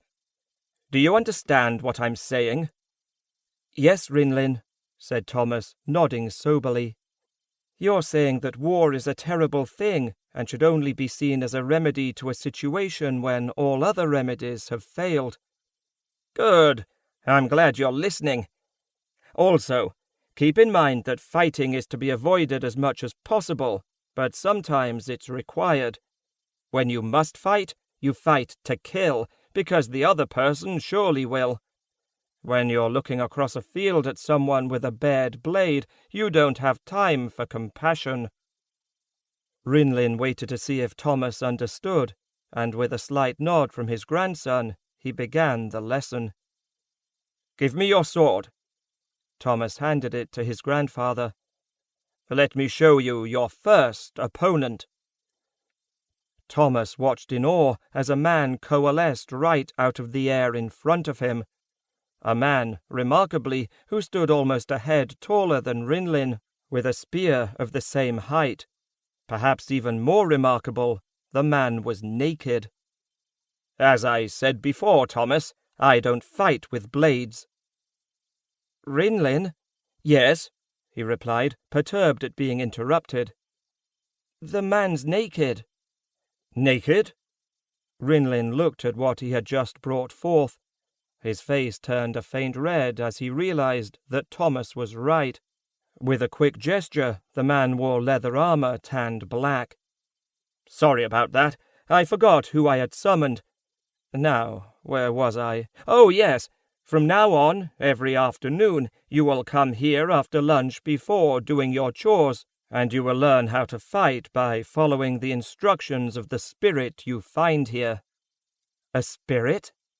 "Yes, a spirit," explained Rinlin. "A three-dimensional image of someone who, when alive, was a legendary warrior. I can't teach you how to fight with a blade, but I can, in a sense, bring back to life someone who can." Suddenly, a spear about the same height as himself was in Rinlin's hands. He handed it to Thomas. It was a real spear, he discovered, as he hefted it, getting a feel for its balance. He stuck the spear out toward the warrior, and was amazed when the man didn't flinch or move away. Instead, he stepped forward, seemingly impaling himself on the sharp point. But it passed right through him. Thomas couldn't believe it. Rinlin just smiled. Thomas told himself that he definitely had to learn how to do this. Touching the blade of the spear with a finger, he pulled it back with a yelp. It was also incredibly sharp. He placed his forefinger in his mouth to stop the bleeding.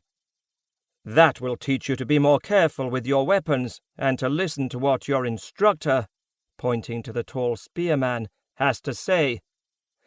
Today you will begin with the spear, and on other days you will learn how to fight with a sword, mace, axe, knives, hands, and bow, though Raya seems to think you're already pretty good with the last one."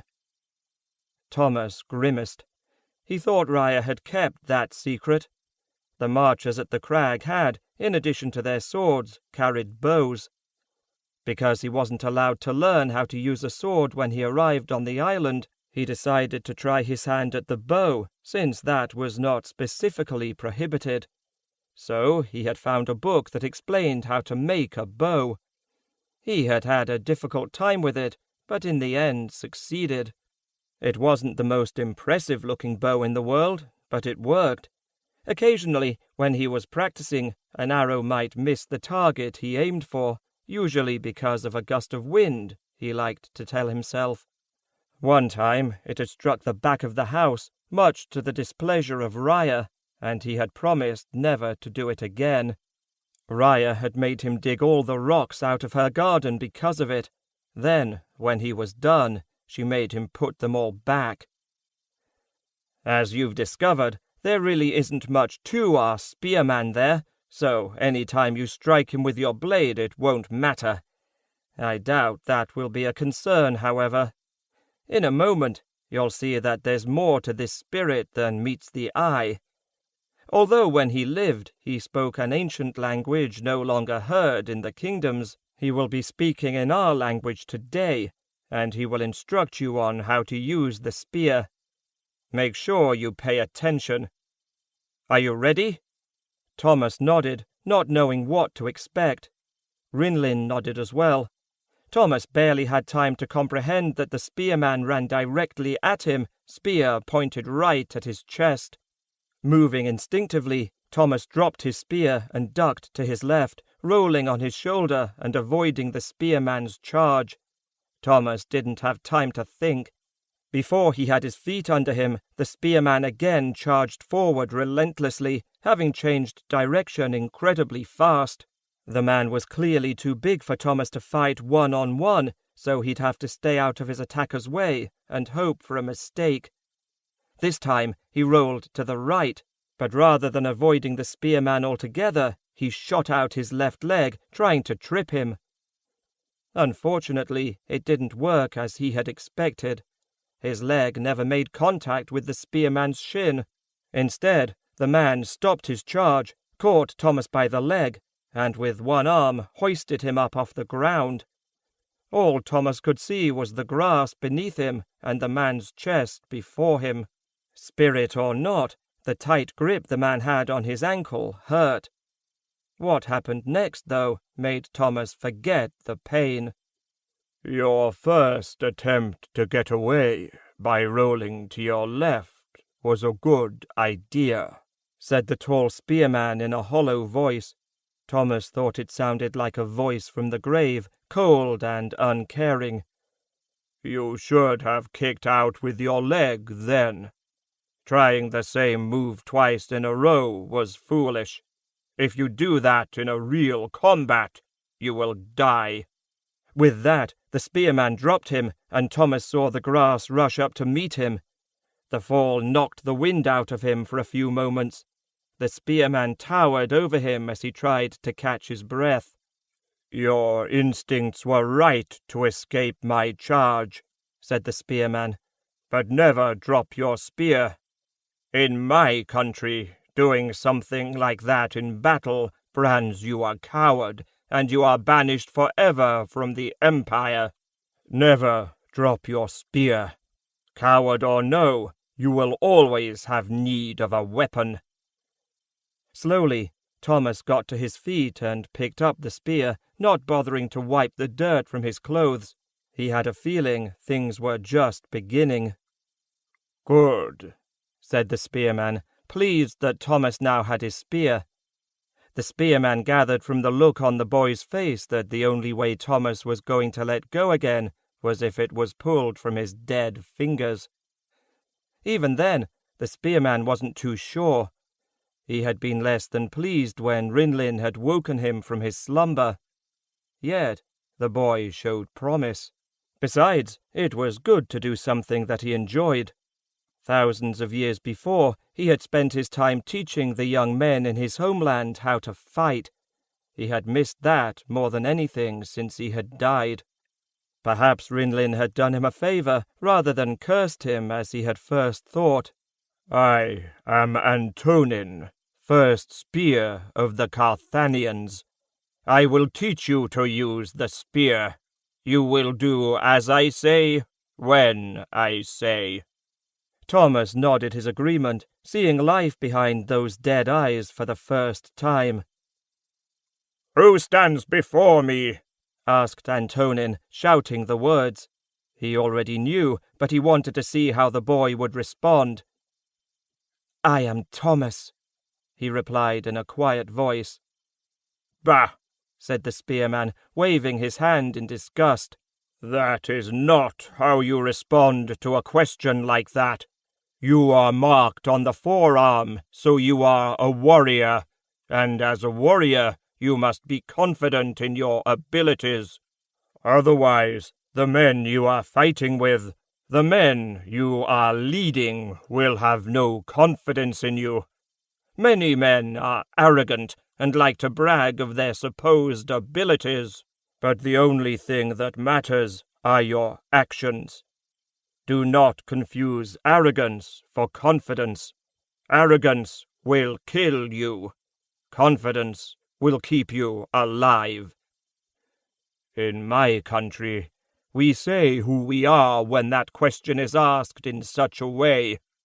Now, who stands before me?" "I am Thomas," he shouted, after glancing at his right forearm. The raptor, a hunter. It was time to become one himself. "Better," said Antonin, "but not good enough. This will be your final chance. Who stands before me?" The shout echoed through the mountains of the small island. Thomas didn't want to find out what would happen if he failed this time. "I am Thomas Kestrel, Lord of the Highlands." His shout wasn't as loud as Antonin's, but he thought he could hear a faint echo in the mountains as well. It brought a smile to Antonin's face, again giving him a lifelike quality. "That is the way it is done, Thomas Kestrel, Lord of the Highlands. Do not be afraid of who you are. Use it to your advantage. When you fight, you will use everything you can to win. The ground you are standing on, if it is dry, you can fling the dirt into your opponent's eyes. If you see your opponent is slow to protect a certain part of his body, you will attack there. If the sun is in your eyes, get around your opponent so he has the sun in his eyes. Is that understood, Thomas Kestrel, Lord of the Highlands?" "Yes." "Good," said Antonin. Seeing an eager pupil before him warmed his cold heart. "There are some who say that you must follow rules during a combat, but there is only one rule. If you don't kill your opponent will kill you." Thomas nodded soberly. He understood that all too well. "You will do whatever is necessary to survive," said Antonin, "and what I am about to show you will help you do that. We will begin with the correct way to hold the spear." Antonin stepped forward and moved Thomas' hands on the weapon, so his right hand was about a third of the way down the shaft of the spear from the blade, and his left hand a third of the way below his right hand. "This is what we call the turtle, the primary defensive posture. It is also how you hold the spear if you wish to attack with the haft. For example, if you want to capture your opponent by disarming him." Antonin moved Thomas into a position where his feet were spread apart for balance, with the spear parallel to the ground and level with his chest. From that point on, the day passed in a blur as Antonin walked Thomas through the basics of using the spear, how to hold it when defending, when attacking, even when traveling, so you can make the best possible speed. Then came more defensive postures, and then more offensive postures. After practicing everything he had learned, Antonin believed that repetition made fighting instinctual rather than thoughtful. Thomas matched himself against the spearmaster. He thought that he would never stand a chance against someone of Antonin's size, because of his shortcoming in that respect. But he didn't give up hope, learning that if you were better trained than your opponent, if you worked harder, you could win. Thomas knew he had a long way to go before he would even come close to beating Antonin. The man's spear was a blur. During the end of the session, when the sun was beginning to set, rather than actually seeing where Antonin's spear was going, Thomas had to guess because it was moving so fast. He hoped this wasn't the way it was always going to be. Thomas came away with a large bruise over one eye and sore ribs. He would have to talk to Rinlin about that. Thomas' spear had passed right through Antonin when the tall spearman had first appeared in the glade. How was it possible that Antonin's spear could be real now? Antonin had let Thomas attack for a while, turning away his thrusts and jabs with ease. But soon he grew bored and began his attack. It was all Thomas could do just to survive. Whenever Antonin slipped his spear through Thomas' defenses, the spearman gave him a hard whack on the ribs. Each time he did, Antonin would say, "Remember that! Remember that!" Thomas knew that he would. It was a hard thing to forget. As the sun slowly sank behind the mountains to the west, Antonin again stood in front of Thomas, looking down at his pupil with cold, dead eyes. Yet this time Thomas thought he saw a small spark of life somewhere deep within those black depths. "You have done well for your first lesson," said Antonin. Thomas smiled at the compliment. "But this is just the beginning, Thomas Kestrel, Lord of the Highlands. I promise you that in the future I will not be as lenient as I was today." Thomas gulped. If this was Antonin's idea of an easy lesson, he was in for a lot more aches and bruises. "In my country, there is something that is said by those who have tested their abilities against each other. The saying ends the combat, whether for training or a more serious purpose." Antonin stepped backwards. "You may leave the ring," said Antonin, bowing his head slightly toward Thomas. "You may leave the ring," repeated Thomas, bowing his head in return. With that, Antonin disappeared, going back to what had served as his home for more than 1,000 years. He already longed to return for another lesson with Thomas. It was good to feel alive again. Turning toward the cottage, Thomas saw Rinlin sitting comfortably on a large root, leaning back against one of the heart trees and finishing what looked to have once been a juicy apple. It made Thomas' stomach growl plaintively.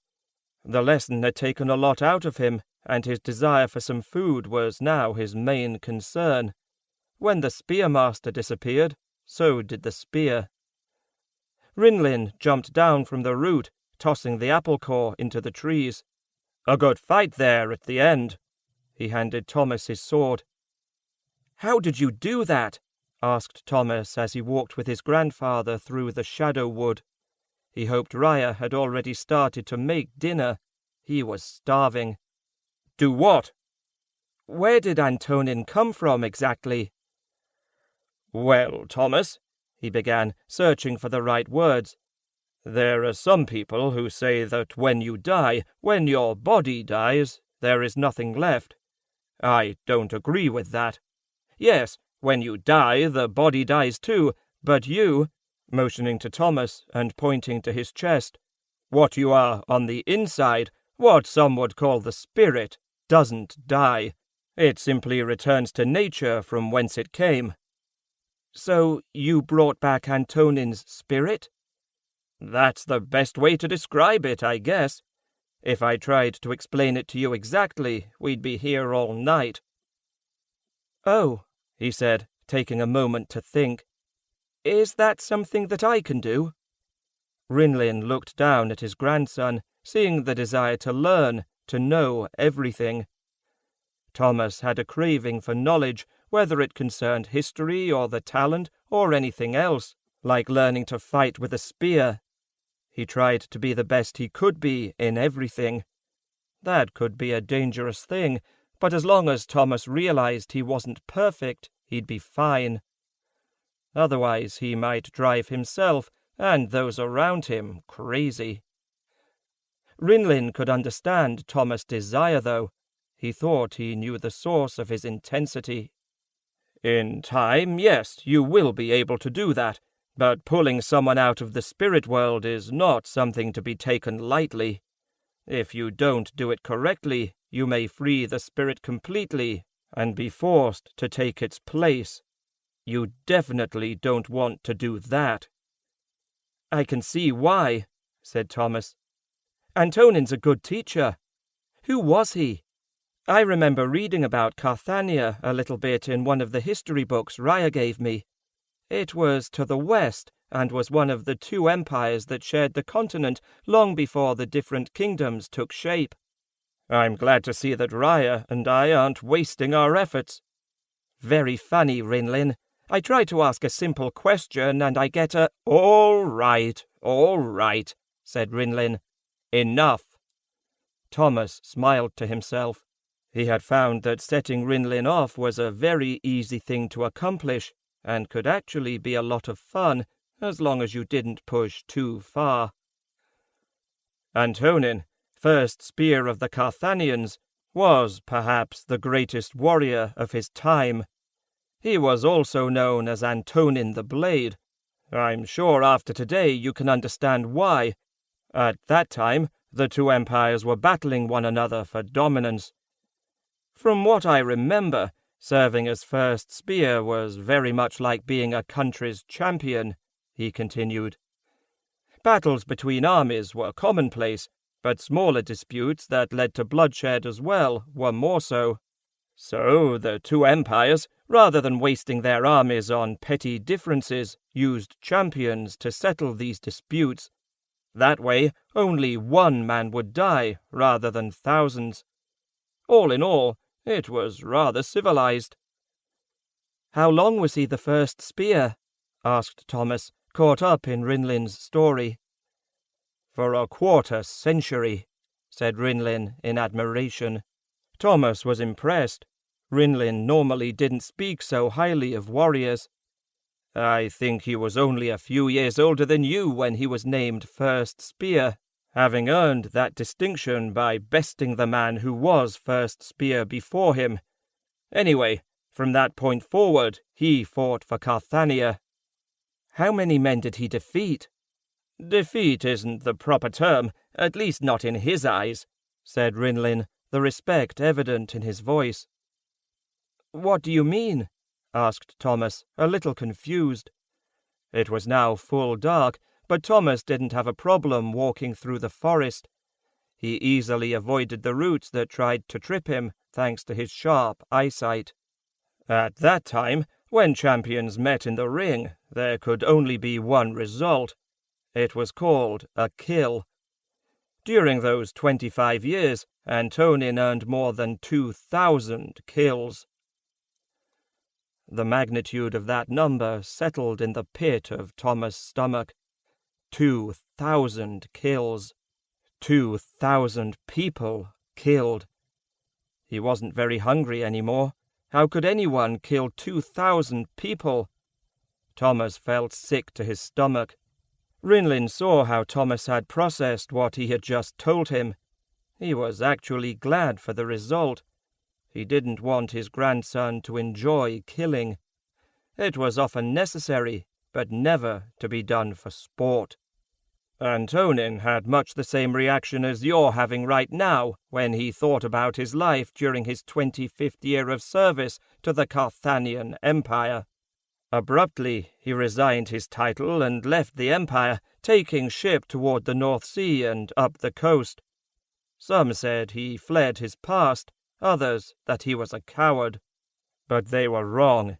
He became human again. At that time, the empire was a very harsh place to live and was Spartan in terms of its social arrangements. All the women, along with the men, were trained to fight. Babes were given knives in the crib in place of rattles. Consequently, I would imagine that in a situation like that, you would lose some part of your humanity. I think Antonin found his again. No one saw him, at least in his homeland, ever again." Thomas contemplated what Rinlin had just told him. He wondered what it would be like to live in a society like that, when there is nothing but fighting.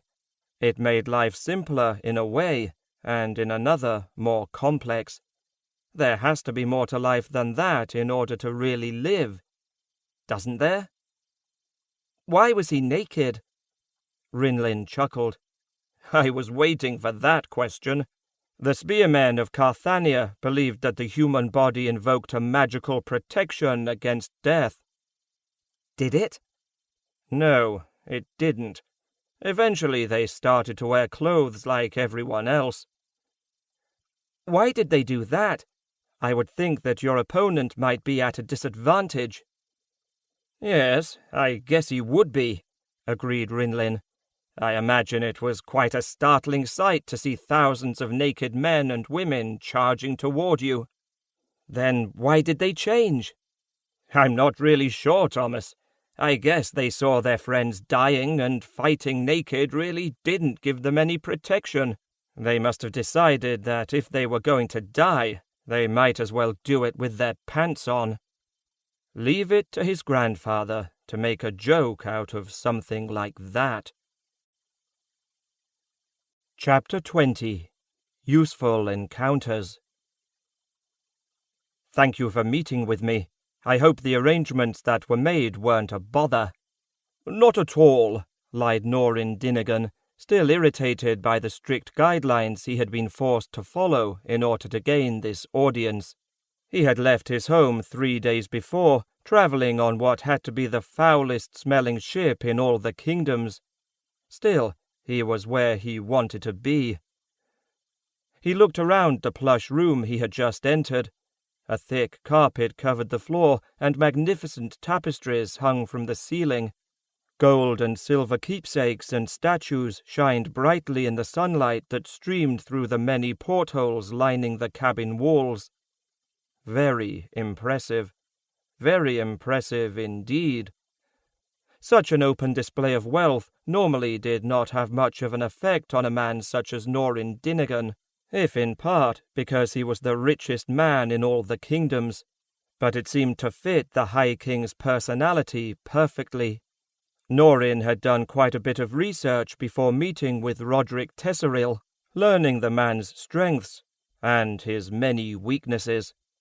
Judging from the appearance of the room, his information was correct. Norin stretched out his long frame in the chair offered to him by Roderick, memorizing every line in the High King's face. Vanity showed there, as did arrogance. Yet there was something else as well, something darker, almost sinister.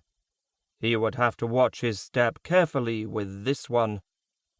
When one of his agents had broached the possibility to the High King of working together to achieve their mutual goals, Norin had not expected such a quick response. Less than a week had gone by before he had received instructions to meet with Roderick aboard his flagship, the Throne, which was now anchored a few leagues from the eastern shore of Heartland Lake. Roderick had demanded the utmost secrecy, which Norin also preferred under the circumstances. It wasn't often that a man in his position chose to follow a course of action that could lead to the loss of his life and his fortune. Yet it was the only way to gain what he truly wanted. "Your offer was intriguing," began Roderick, pouring a cool glass of wine for himself and his guest. Although it was a fall day, the warm sun beat down on the ship. Without the breeze that wafted through the cabin, the chamber would have been stiflingly hot. "I had not considered that a man such as you would go to such lengths to achieve something like this." He took a sip from the wine, then placed the glass on a table, instantly forgotten. Roderick stared at Dinnigan shrewdly, judging the man's mettle and trying to determine the validity of his intentions. "Why risk so much for a thing such as this? Outside of Fal Karak, you wield more power than he does." Norin drank deeply from the wine. It was not a vintage that he would serve to even his lowest guest, but then again, he and the High King obviously had different tastes. "But that is the point, Roderick." The High King's brow tensed slightly, irritation flashing across his face at being addressed in such a familiar manner. He let it pass. There was too much at stake for him as well. "I do not have Fal Karak, even though it is my home." Roderick chuckled softly, amazed by the man's greed. To have so much in the world, yet to want even more.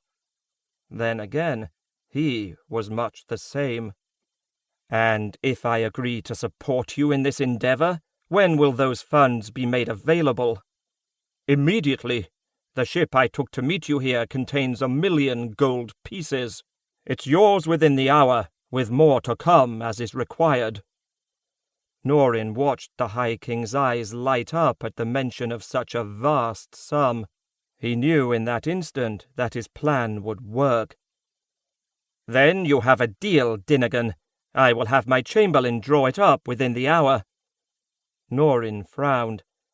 "Are you sure that's wise, Roderick, having such an agreement in writing?" "Not to worry, Dinnigan. Not to worry. The agreement won't see the light of day. It is simply for my sake, to ensure my peace of mind, if you wish. Without it, we have no deal."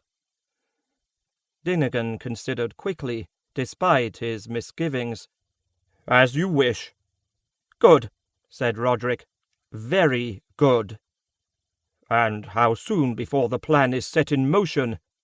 "Soon, Dinnigan. It will be taken care of very soon." Chapter 21. A Stirring.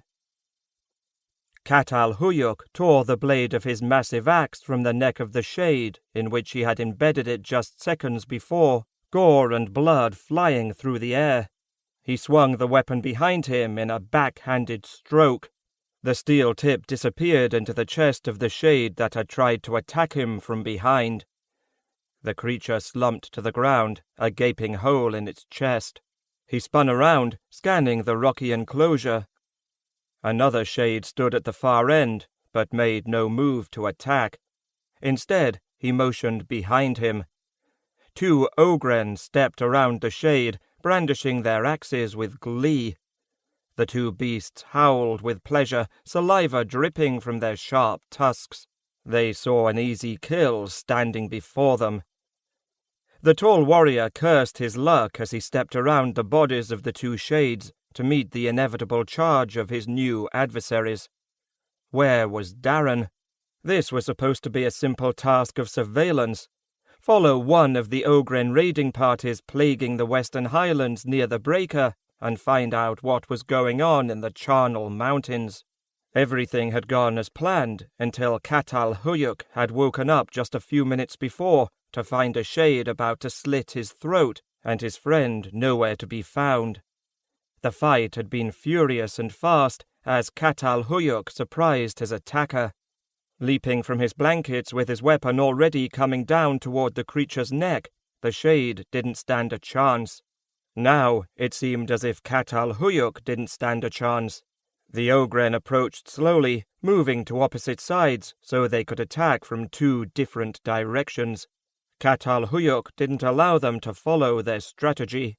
In a burst of speed, he was on the Ogren to his left before the beast knew what was going on. His axe slashed across the Ogren's leg. The creature dropped to the ground, screaming in pain, his leg collapsing beneath him. He quickly drove the steel tip through the beast's skull and turned to face the other Ogren.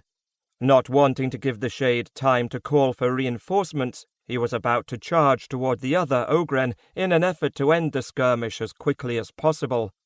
Instead, he dove to the ground, seeing the orange flame blazing toward him from the corner of his eye. The heat of the fireball passed over him, singeing his hair. The ball of fire crashed into the ogren, consuming the creature in flames. Catal Huyuk didn't know what was worse, the ogren's scream of anguish, or the stench as the blackened corpse disintegrated into ash before his eyes. When he rose to his feet, he realized the shade had disappeared.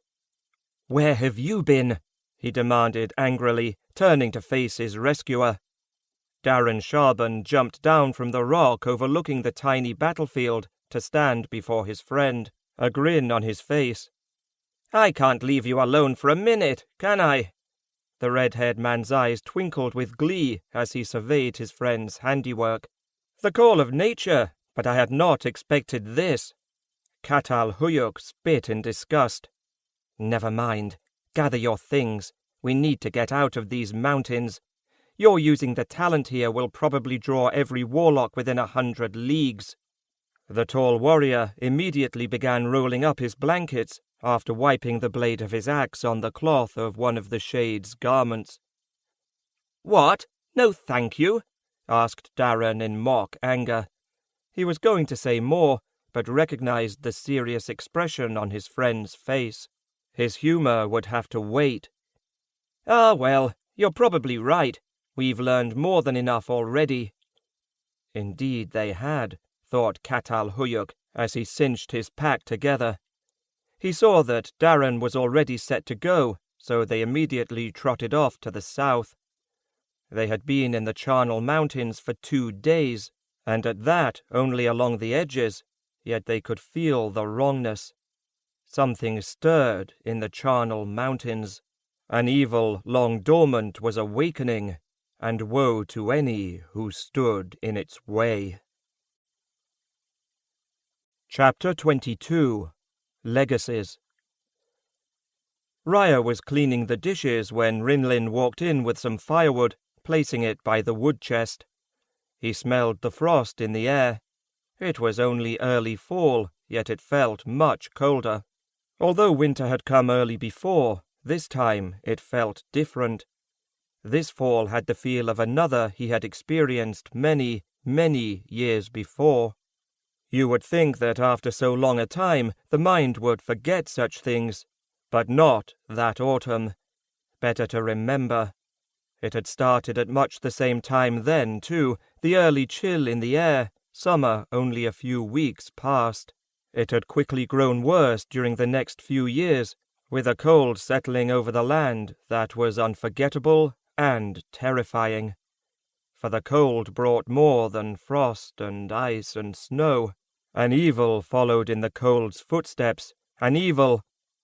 Rinlin cleared his head of the dark thoughts, settling into his chair by the fire. It was too soon to know if he was right, but a small part of him worried, and he knew that Raya worried too. "What's troubling you, my love?" "Nothing," she replied in a quiet voice, wiping her wet hands on her apron and sitting down in a chair across from her husband. She was not very good at hiding things from him, not after being married to him for so long. "Raya," Rinlin chided. She waited a few minutes before answering, but Rinlin knew that she would. "I'm worried about Thomas." Thomas had nearly fallen asleep in his chair during dinner, his mind and body tired from the day's activities. And this was just the beginning. He had dragged himself up to bed soon afterward, his sword hanging in its scabbard from a bedpost. "How so?" "He's a boy, Rin, but you're pushing him hard." "He's not a boy, Raya," countered Rinlin, leaning forward in his chair, his sinewy forearms resting on his knees. "He's never been a boy. Ever since he joined us here, he's been a man. He couldn't be anything else after growing up in the crag the way he did, and then having to escape from it." "Maybe so, Rin, but in many ways he's still a boy," said Raya, her voice firm, unwilling to concede the point. "You pushed him hard today." Rinlin flopped back in his chair, arms dangling over the rests. A sigh of resignation escaped from his lips. He should have expected this. Of course I pushed him hard, and I'm going to push him even harder tomorrow, and the next day, and the next." Raya shushed him. Rinlin's voice was getting louder with each word, and she didn't want him to wake Thomas. "But you don't have to push him so hard. Thomas is not Maria. You don't have to take your anger out on him. He's not going to run off and marry a Highlander like she did." "Take my anger out on him? Take my anger out on him?"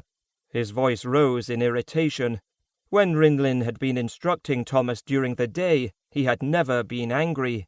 He had been proud. But now he was angry. "I did no such thing. There's no reason to bring Maria into this. My anger is long gone from that, and it left me completely when I saw Thomas for the first time. Fine, I didn't handle it well when she left. I've come to terms with it now. I know I made a mistake. You don't have to keep reminding me." They were quiet for a few moments, both letting their emotions drop from a boil to a simmer. "I'm sorry," said Raya. "That was uncalled for." Rinlin still glared at her. She knew she was only taking her anger out on him as a way to deal with the uneasy feeling she was having now, the feeling that had stayed with her for a few days. "You felt it too," said Rinlin. "You felt it in the wind this evening, like before, when darkness marched from the north." The anger drained away, replaced by calm and purpose. "Yes," said Raya. "I felt it. I think I've been sensing it for the last few days, this evening for sure. It's starting all over again." "Yes, but this time we might be able to end it once and for all," said Rinlin, holding his wife's eyes with his own. "You think Thomas—" "Yes, I do. Ever since he got here, I've been reading and rereading the prophecies. I always come back to that one passage." Rinlin sat up in his chair and held out his hands before him. "I know, Raya, I know," he said, cutting off her protests before she could voice them. "I know every line of the prophecies has more than one meaning, and that there are always two or more courses of action whenever the prophecies come to a time for decision. As murky and obscure as the prophecies may be, I think it all fits." "He has much to worry about already, Rinlin. He's Lord of the Highlands, in name anyway. If what you say is true, this new legacy may be more of a curse than a blessing." "That's why I'm pushing him, Raya. That's why I have to push him. I hope we're both wrong. I hope we're just two old codgers afraid of the wind, but—" "But you don't think we are?" "No, I don't. I think we're right. And I'm sure some of our friends and enemies are coming to the same conclusion. That's why I pushed Thomas so hard today, and will push even harder tomorrow. I hope we're wrong. I really do. But we can't afford to take that chance. That's why he has to be ready. He has much to do in his life, and he needs to be prepared. I won't let my grandson, my only grandson, die. That's why I think it's time he learned about some of the things we've been keeping from him." "I know," said Raya. "I agree with you." Raya had listened to her husband intently, seeing the same fire in his eyes that had attracted her to him. He had always believed in what he was doing with a passion, but when Maria ran away, that fire had died down, as if he had lost some of his purpose in life. Everyone had a purpose in life, some more than others, even if they didn't realize it. For some, that purpose meant working as a blacksmith or jeweler or cobbler. For others, it meant something else. She and Rinlin, along with a few select others, had perhaps the most important purpose of any in the kingdoms. She stared deeply into her husband's piercing green eyes. The fire had returned. It was raging within him, looking for a way to escape its bonds.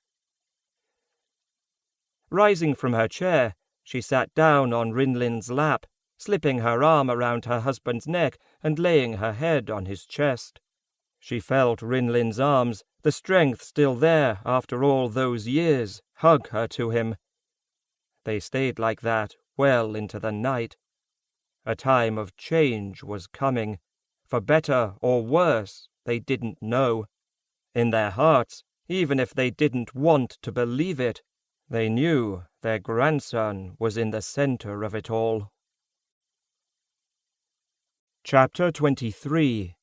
Dark and Light. The next day was very much like the last for Thomas, though this time Raya instructed him in the talent instead of Rinlin. He learned that she had a great ability with the weather.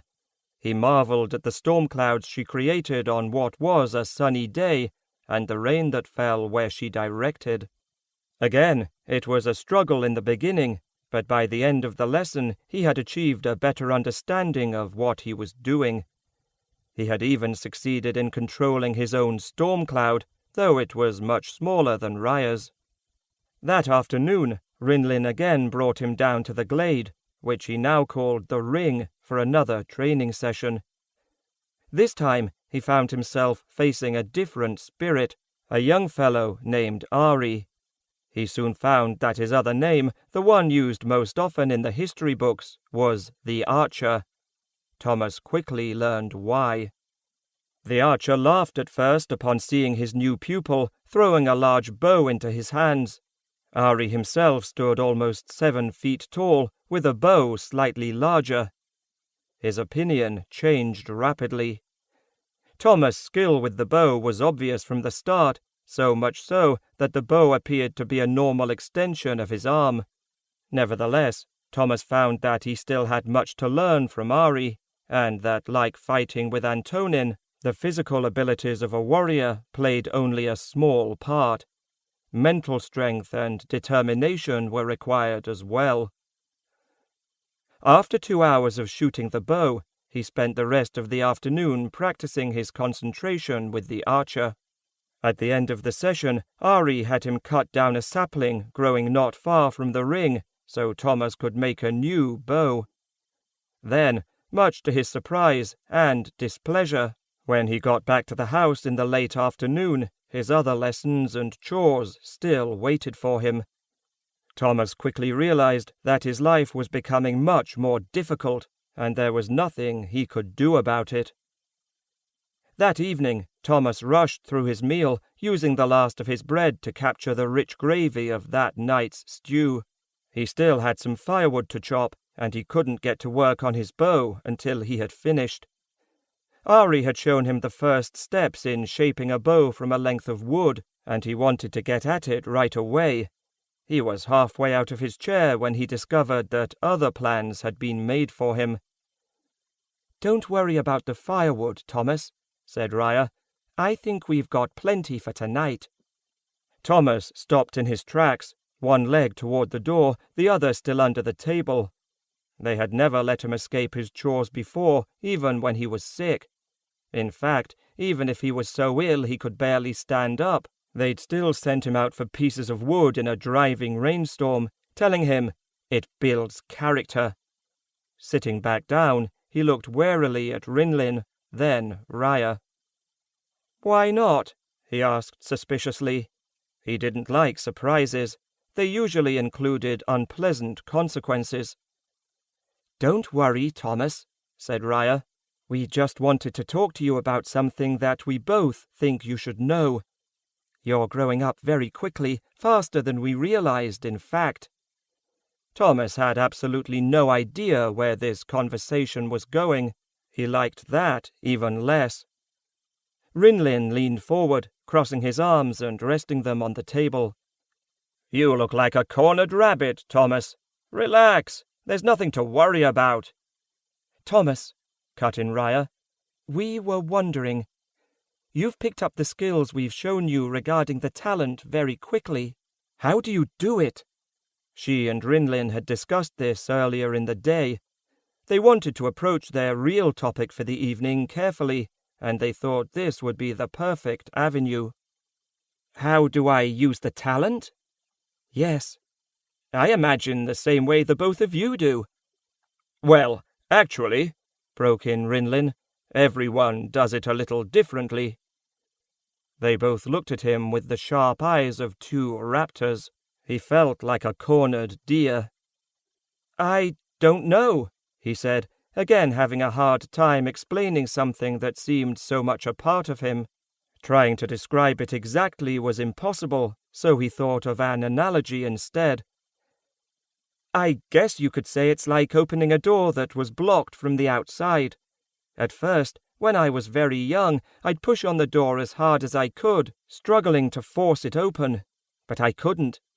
Then, with time, I was able to nudge it just a little, then a little more. Now, with the lessons that you and Raya have given me, I've been able to push it open even farther. It's still a struggle, but it's much easier than before. I don't know exactly why that is. I assume it's because I'm learning how to use the talent. I do know one thing. The more I open the door, the closer I feel to nature." Thomas crinkled his nose for a moment. That wasn't quite right. "I feel as if I'm more a part of nature, as if I belong there. I can't really describe it. It just feels right. I feel more alive and more at peace, too. It's just—" "Thomas, you don't have to explain any more," said Raya. "I think Rinlin and I understand quite well." Thomas relaxed visibly, slouching back in his chair, shoulders bent. This one time, Raya let him get away with it. She always told him that standing and sitting up straight added inches to his frame. He'd need that in the future. He wasn't very tall, and knew that wasn't going to change.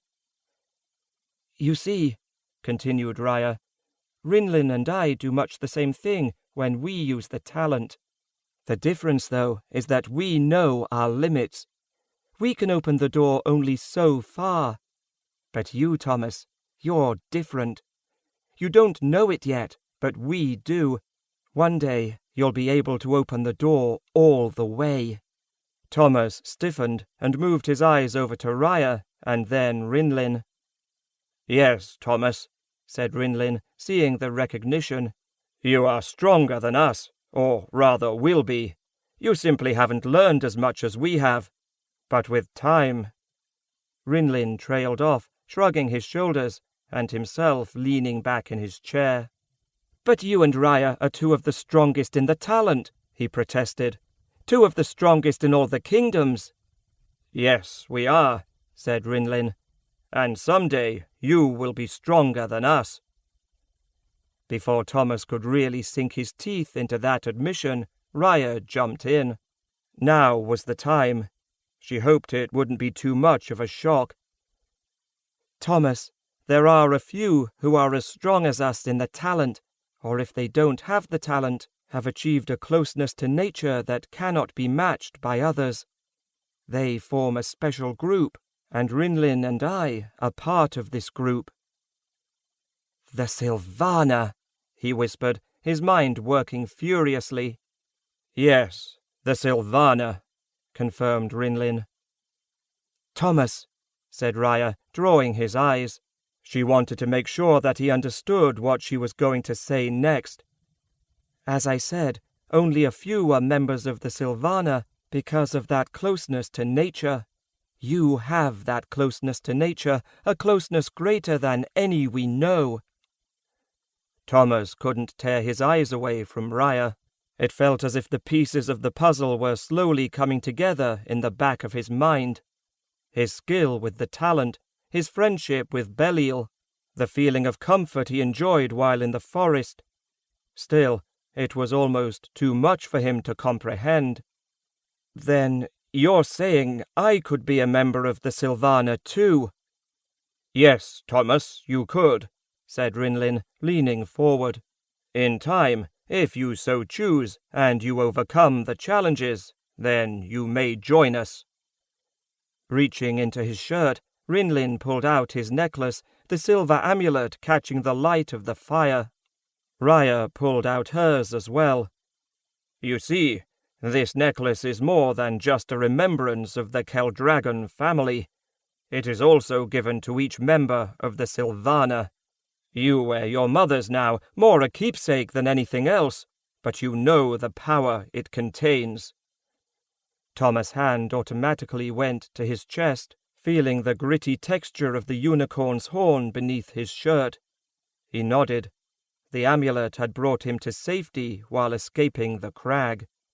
"If you join the Sylvana," continued Rinlin, "you will receive your own necklace. In a way, it will tie you to us. You'll find that out when you join us." Thomas knew with a certainty that Rinlin had not spoken mistakenly. When you join us. Rinlin was expecting him to become a member of the Sylvana, and from the look on Raya's face, she expected it as well. It was an exciting possibility. Rinlin knew that Thomas had read about the Sylvana before. That had been the only time Thomas had answered one of his dreaded questions correctly. The Sylvana, or Sylvan warriors, as they were also known, protected the kingdoms and nature from the Shadow Lord. They had last ridden forth during the Great War, when they stood at the breaker against the hordes of Ogren, shades, warlocks, and other hideous beasts that had come from the north. "The Sylvan warriors," he said. "Legends come to life. 2 were his grandparents, and he could be one as well. Neither of you carry any weapons. Do the other Sylvana?" "Some do," said Rinlin. "Others don't. It really depends on their abilities. It doesn't matter how we fight the Shadow Lord, it simply matters that we do." At the mention of the Shadow Lord, a chill ran through Thomas' body, as if he had been touched by ice.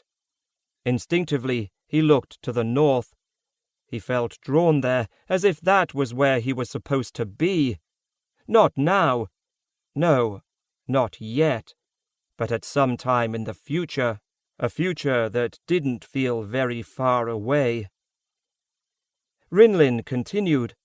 "As I said, some Sylvan warriors have the talent, others don't. That's not what determines their worth as a Sylvan warrior. Rather, it is their closeness to nature. As you already know, there are other ways to fight than just with metal." In a flash, a small ball of fire appeared in Rinlin's hand, less than a finger breadth from his palm. Thomas was mesmerized by it, as he watched the orange flame turn white-hot, then back again in a never-ending process. "Remember that, Thomas. Remember what Ari explained to you earlier today. Strength plays a part in any fight, whether with the talent or steel. But it's what's in here," said Rinlin, pointing to his head and his heart, "that will determine the victor." "This," continued Rinlin, grabbing hold of the sword propped against the table, "is easy to fight with. But this," the ball of fire grew rapidly in size, outgrowing Rinlin's palm, "requires a bit more skill." Thomas sat back in his chair, impressed by Rinlin's display. "Stop that, Rinlin," snapped Raya. "Your showing off is not helping matters any. Let's get back to what we were discussing." The ball of fire disappeared in a wisp of smoke. Rinlin huffed in indignation, but Raya ignored it. When she had something to do, she did it, and she wouldn't let anything or anyone get in her way. A scratch at the door interrupted the conversation. Thomas rose and opened it. Belial sat there on his haunches, waiting patiently. In his mind he formed a greeting, which was returned by the large black wolf as he padded silently to the fireplace and lay down on his favorite rug. It would be a cold night. As confirmation, a strong gust of wind rustled the leaves of their home and gusted through the door. Thomas quickly pushed the door closed and moved his chair closer to the fireplace. "We have told you some of this before, but not all of it," she said. "As you know from your readings, the Sylvan warriors are a small group of women and men dedicated to perhaps the most important task in all the world. The stories say that we, the Sylvana, are the guardians of the forest. In a sense, that is true, but it is not completely accurate. Rather, We are the guardians of nature. As a result, one of our primary duties is to protect the forests and the creatures that live within them, for the forests are the focal points of nature. They are the greatest and most prominent example of nature's power and its goodness. "You see, Thomas," said Rinlin, "it is because of the forests that there is life. It's what sustains us. Thousands of years ago there was a specific sect of people known as Druids, who supposedly gained mystical powers from the forests and in return cared for the trees. A tree can provide many things: shade for the weary, food for the hungry, protection from the elements. Without trees, life would end." "And that's why we do what we do," interrupted Raya. "We keep the forest healthy and strong." "You care for the trees?" asked Thomas, slightly confused.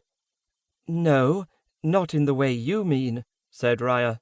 "The trees of the forest are a part of nature, and they will live or die as nature desires, according to the basic rules of life. For example, the tree that stands closer to the sun has a better chance of survival than one that is shielded from it. Nature does not play favorites. Instead, we protect the forests and nature from what it cannot fight back against. We protect the forests from what can kill it." "You mean like a fire?" "That's a good question, Thomas. But you've confused things somewhat. Fire is a part of nature. Even after a fire, the forest rejuvenates. Life returns. You know of Ogren and Fearhounds and Shades, yes?" Thomas nodded. His desire for revenge on those who had destroyed the crag had not diminished with time. "Those creatures are normally found in the Charnel Mountains, and they form the bulk of the Shadow Lord's army." Without thinking, Thomas looked to the north again, then turned quickly back to Raya. He couldn't help it. Every time he heard that name, he felt a small tug at his heart. But Rinlin hadn't missed the movement, and he stared at his grandson with a curious look. In the last few days, his thoughts had headed down a particular path, one that he hoped would be avoided. Lately, though, little things, like Thomas' quick glance to the north, twice now, confirmed his suspicions even more. "Why do you think the Charnel Mountains are sooty, almost black?" "I don't know," replied Thomas. "The Shadow Lord has lived for thousands of years, but there was a time when he did not exist. No one is sure exactly where he came from. Anyway, before the Shadow Lord came to be, the Charnel Mountains looked very much like the Highlands, with the hidden valleys and lakes, the wind-swept peaks, lush trees and vegetation. When the Shadow Lord took up residence there and began creating his servants, the Ogren, Shades, Fearhounds, as well as other things now thankfully hunted to extinction, those mountains slowly transformed into what they are today." "You see, Thomas," said Raya, leaning forward, now less than a foot away from her grandson, "the Shadow Lord and his creatures kill nature simply by walking within it. They are an evil so great, they kill whatever they touch." "So, if a shade stepped on a blade of grass, that blade of grass would die immediately?" "Not immediately, but it would in time, if that blade of grass was in a land ruled by creatures of the Dark Horde. The land itself would begin to change, resembling the Charnel Mountains, a land of sooty, black soil in which nothing grows. A dead land. That's what happened to the Charnel Mountains. The northern steppes, again before the time of the Shadow Lord, used to be farmland. It was the primary source of wines and fruits for all the other kingdoms, but no more. Because of its proximity to Blackstone, the land is covered by a dry, withered grass. However, the northern steppes should teach you something else, Thomas. The evil of the Shadow Lord is very strong, which is why nothing else can grow on the northern steppes, but that territory is not his. Nature is still fighting there and trying to live. If the creatures of the Shadow Lord continue to use it as an avenue for their raids into the Highlands, nature will eventually lose the battle.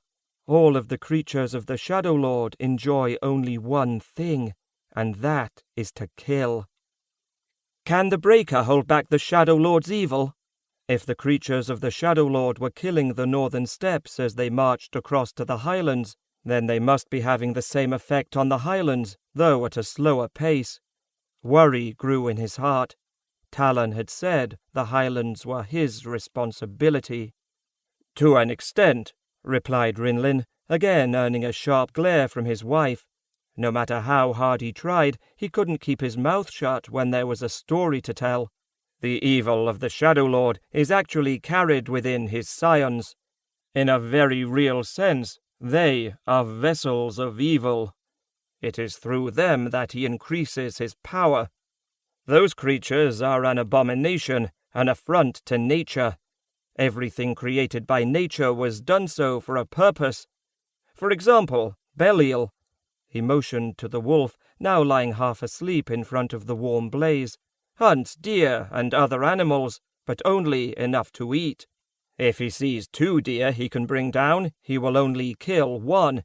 That's all he needs to survive.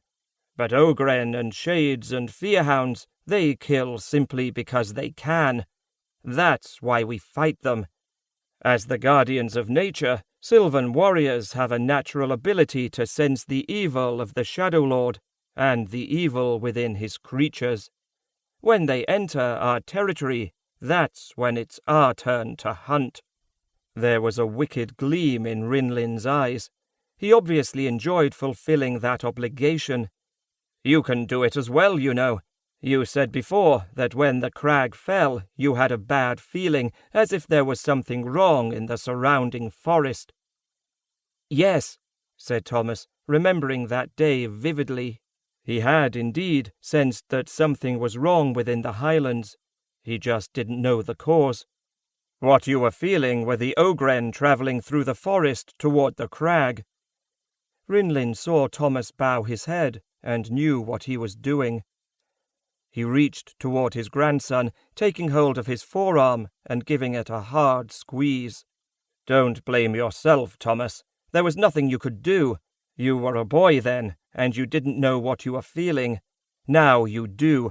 You can only blame yourself now if you fail to act. Thomas nodded. Still there was a nagging doubt.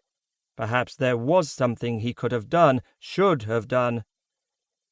The Breaker does hold back the Shadow Lord, said Raya, bringing the conversation back on track. Guards used to stand atop that massive wall, especially after the Great War. Thomas tried to imagine what the Breaker looked like. He had read that it was 300 feet tall and 100 feet wide. He knew it was true, but he really wouldn't believe it until he saw it. As time passed, the kingdoms grew lax, and the number of soldiers who formed the first guard, those waiting for the next attack by the Shadow Lord, dwindled in number. Now, no one waits, as most of the Western kingdoms believe the Shadow Lord is dead or simply a myth. But the Breaker still stands, and I have a feeling it will be put to use once again. Raya exchanged a look with Rinlin. Sooner than we know, they both thought. Before we, and perhaps you, Thomas, are ready. We have been fighting that abomination for a long time, said Raya mournfully. The Sylvana were first called together to fight an evil in the far north, which had entered the Charnel Mountains. At the time, those mountains were known as the Northern Peaks, and, as I said before, they were a beautiful sight to behold. That was the first time the Shadow Lord tried to conquer the kingdoms. In the beginning, the rulers of the different lands didn't see him as a serious threat, since it was far to the north and the northern steppes stood in the way. So only a few went into the northern peaks to fight. They did the best they could, but were heavily outnumbered by the Dark Horde. They fought valiantly, yet could only delay the inevitable advance and hope that help would come. The other kingdoms soon realized the danger they were in, but it would take weeks for them to call together their armies and march to the north. At that time, Druids still held sway over the land, and often served as advisors in the courts of the different kings. The chief druid, a woman named Arthala, suggested that the kingdoms send their best warriors to her, and they would fight the Dark Horde until the massed armies of the kingdoms could take the field. The other rulers thought it was an excellent idea, and the greatest warriors of that time met Arthala on the northern steppes, for the Dark Horde was pushing hard for the south and would soon break out of the northern peaks. When that happened, the kingdoms would have no chance to stop them. Arthala called her small army of only several hundred Sylvan warriors, naming it after a mythical band of soldiers who, the stories told, appeared in times of need and fought for those who had been wronged. The Sylvan warriors met the Dark Horde at the edge of the northern peaks, and there they battled for 3 days and 3 nights. The Sylvaner fought desperately to hold back the Shadow Lord's advance. In the end, they succeeded. They forced the Dark Horde to retreat. Before the Shadow Lord could recover, the armies of the kingdoms arrived and pushed him even deeper into what was then already being described as the Charnel Mountains. Thomas was captured by Raya's words, clinging to every one. Images of the battle came to life in his mind, thanks to what was often described by his grandparents as his overactive imagination. They couldn't destroy the Shadow Lord, they could only defeat him.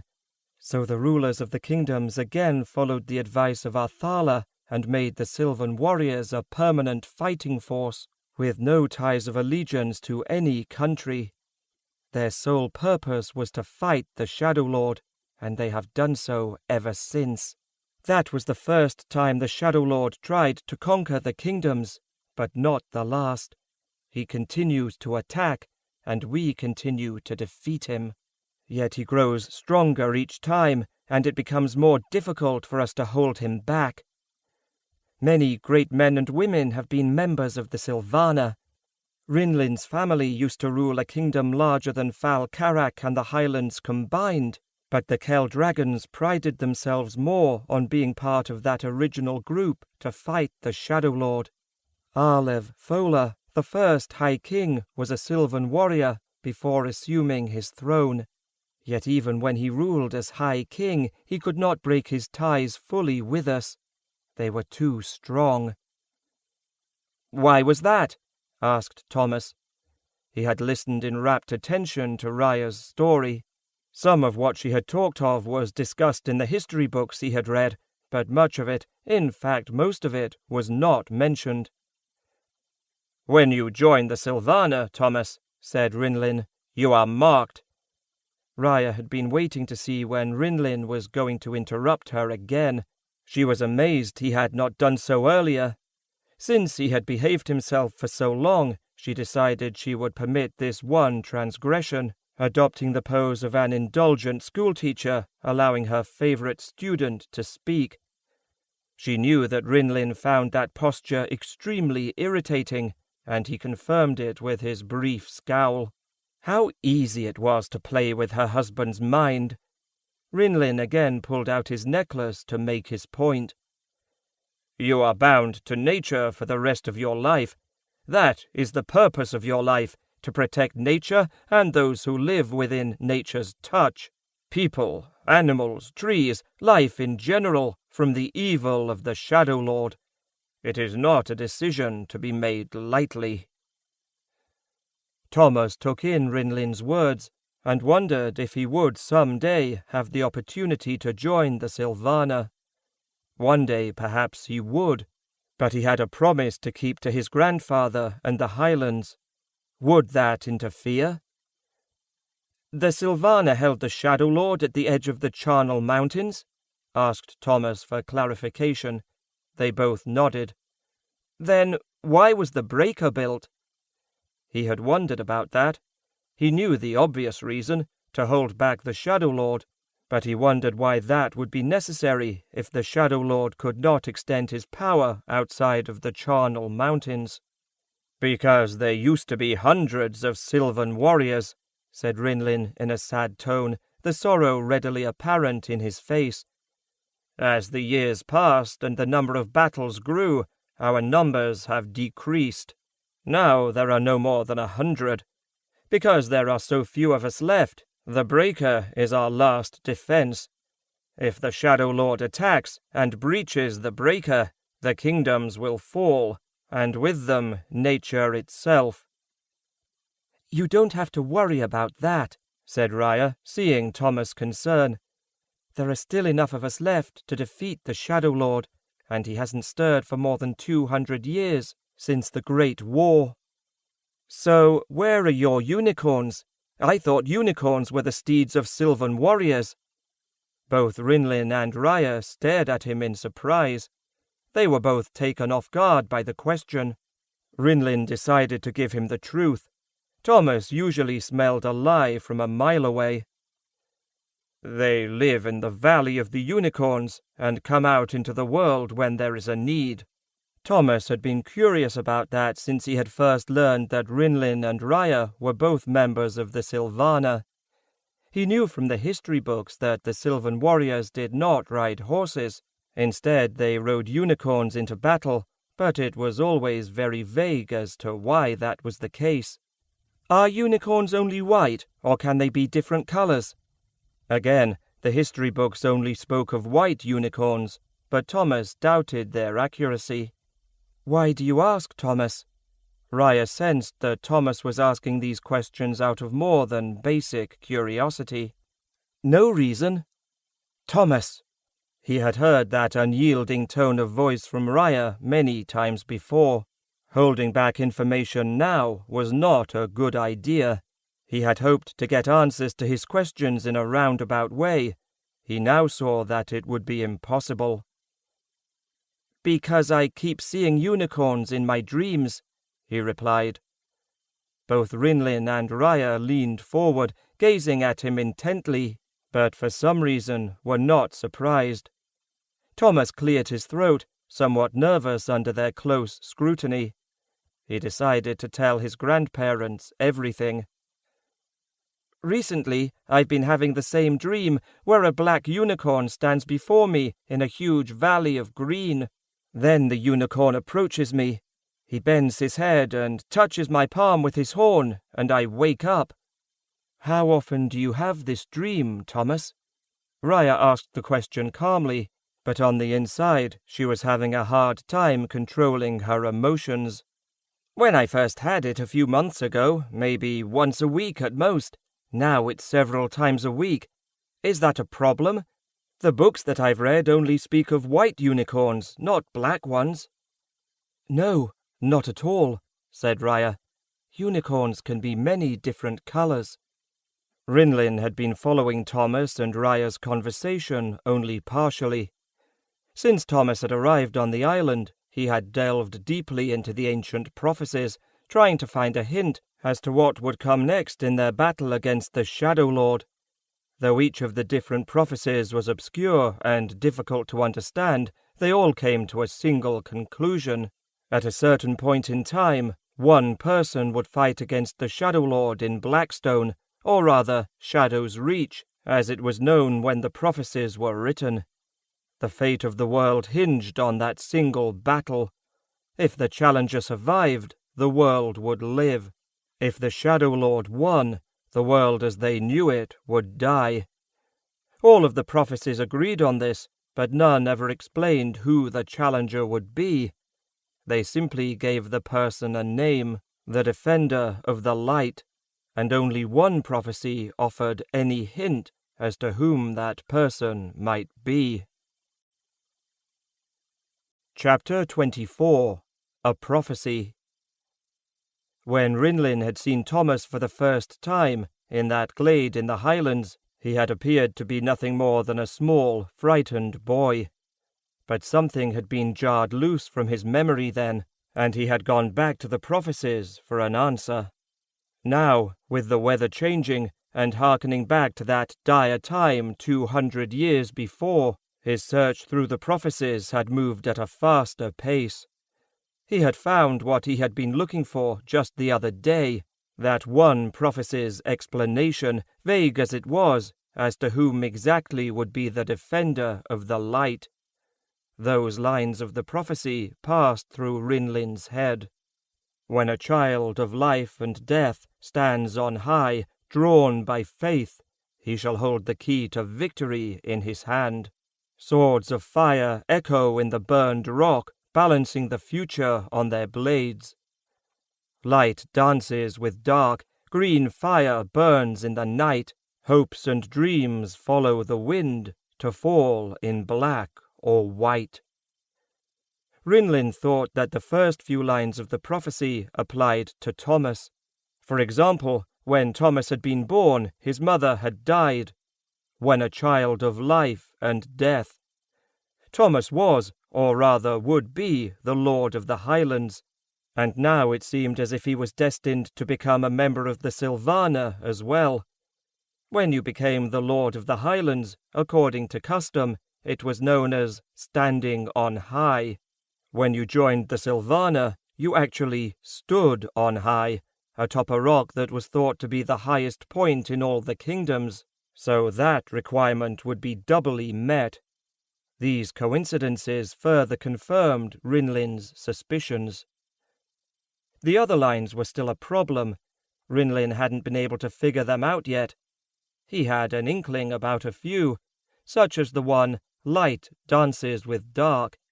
He had concluded that it simply referred to the battle between the defender of the light and the Shadow Lord. In ancient times, dancing was another term for fighting, because many of the movements were similar. And green fire burns in the night. That could be a reference to Thomas' eyes, since they glowed brightly when he was angry or feeling some other strong emotion. Admittedly, it was not much to go on, but it was a start. Though Rinlin thought he was right, only time would allow him to prove it, and time was running out. As a result, he had no choice but to assume that he was right and prepare Thomas accordingly.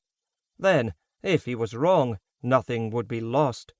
But if he was right, he could honestly say that he had done everything possible to ensure Thomas was prepared. He considered broaching the topic with Thomas then, but decided against it. The dreams were not coming every night yet. When they did, though, he'd no longer be able to avoid the topic. Rinlin was drawn back into the conversation by Thomas' next question. What happened exactly during the Great War? All the history books say it was a victory for the armies of the kingdoms, but from what I can tell, only the armies of Falcarak, the Highlands, and the Desert clans were there. You're absolutely correct in questioning that, Thomas, said Rinlin, now on one of his favourite topics. Raya sat back in her chair. She knew it would take a while for him to tell the story just the way he liked to. There were only a few armies there, and Falcarak and the Highlands, along with the Desert clans, played a large part in our victory. The Great War is a bit of a misnomer, though, for it was actually a single battle fought at the Breaker. The Shadow Lord had assassinated Derek, then the High King, and there were two claimants for the throne, Rayson of Kestrel and Caril of Dunmore. As you probably know, the High Kingship is not an inherited position passed from father to son. It is instead based on support by the rulers of the other kingdoms. Once you are named High King, it's for life, unless all the other rulers unanimously vote for your removal. After Derek was assassinated, both Rayson and Caril claimed the throne and split the support of the other rulers. The Shadow Lord saw this as the perfect opportunity, as the Dark Horde again swept down from the Charnel Mountains onto the northern steppes. I always wondered about it myself, but then I finally saw the logic. Derek was a weak High King, perhaps the weakest ever. Nevertheless, as High King, he could, in theory anyway, marshal the forces of the different kingdoms and march northward to stand against the invader. Then the Shadow Lord would have to fight a single opponent, which, with the Breaker, would have ensured defeat. He needed some confusion, and that's what Rayson and Caril unknowingly, or perhaps uncaringly, provided for him. Those two were so concerned about who would succeed to the throne of the High King that they ignored the warnings from the east of the Shadow Lord rising once again. And, in fact, during the Great War, none of the armies of the Western Kingdoms made it to the Breaker. That's why only Fal Carak, the Highlands, and the clans stood with the Silvana. It was a truly remarkable battle, said Rinlin, standing up and placing himself in front of the fire. Just as the flames warmed his body, so he was warming to his story. Thomas relaxed into the back of his chair. Rinlin knew how to tell a good story, and it was fun to watch him.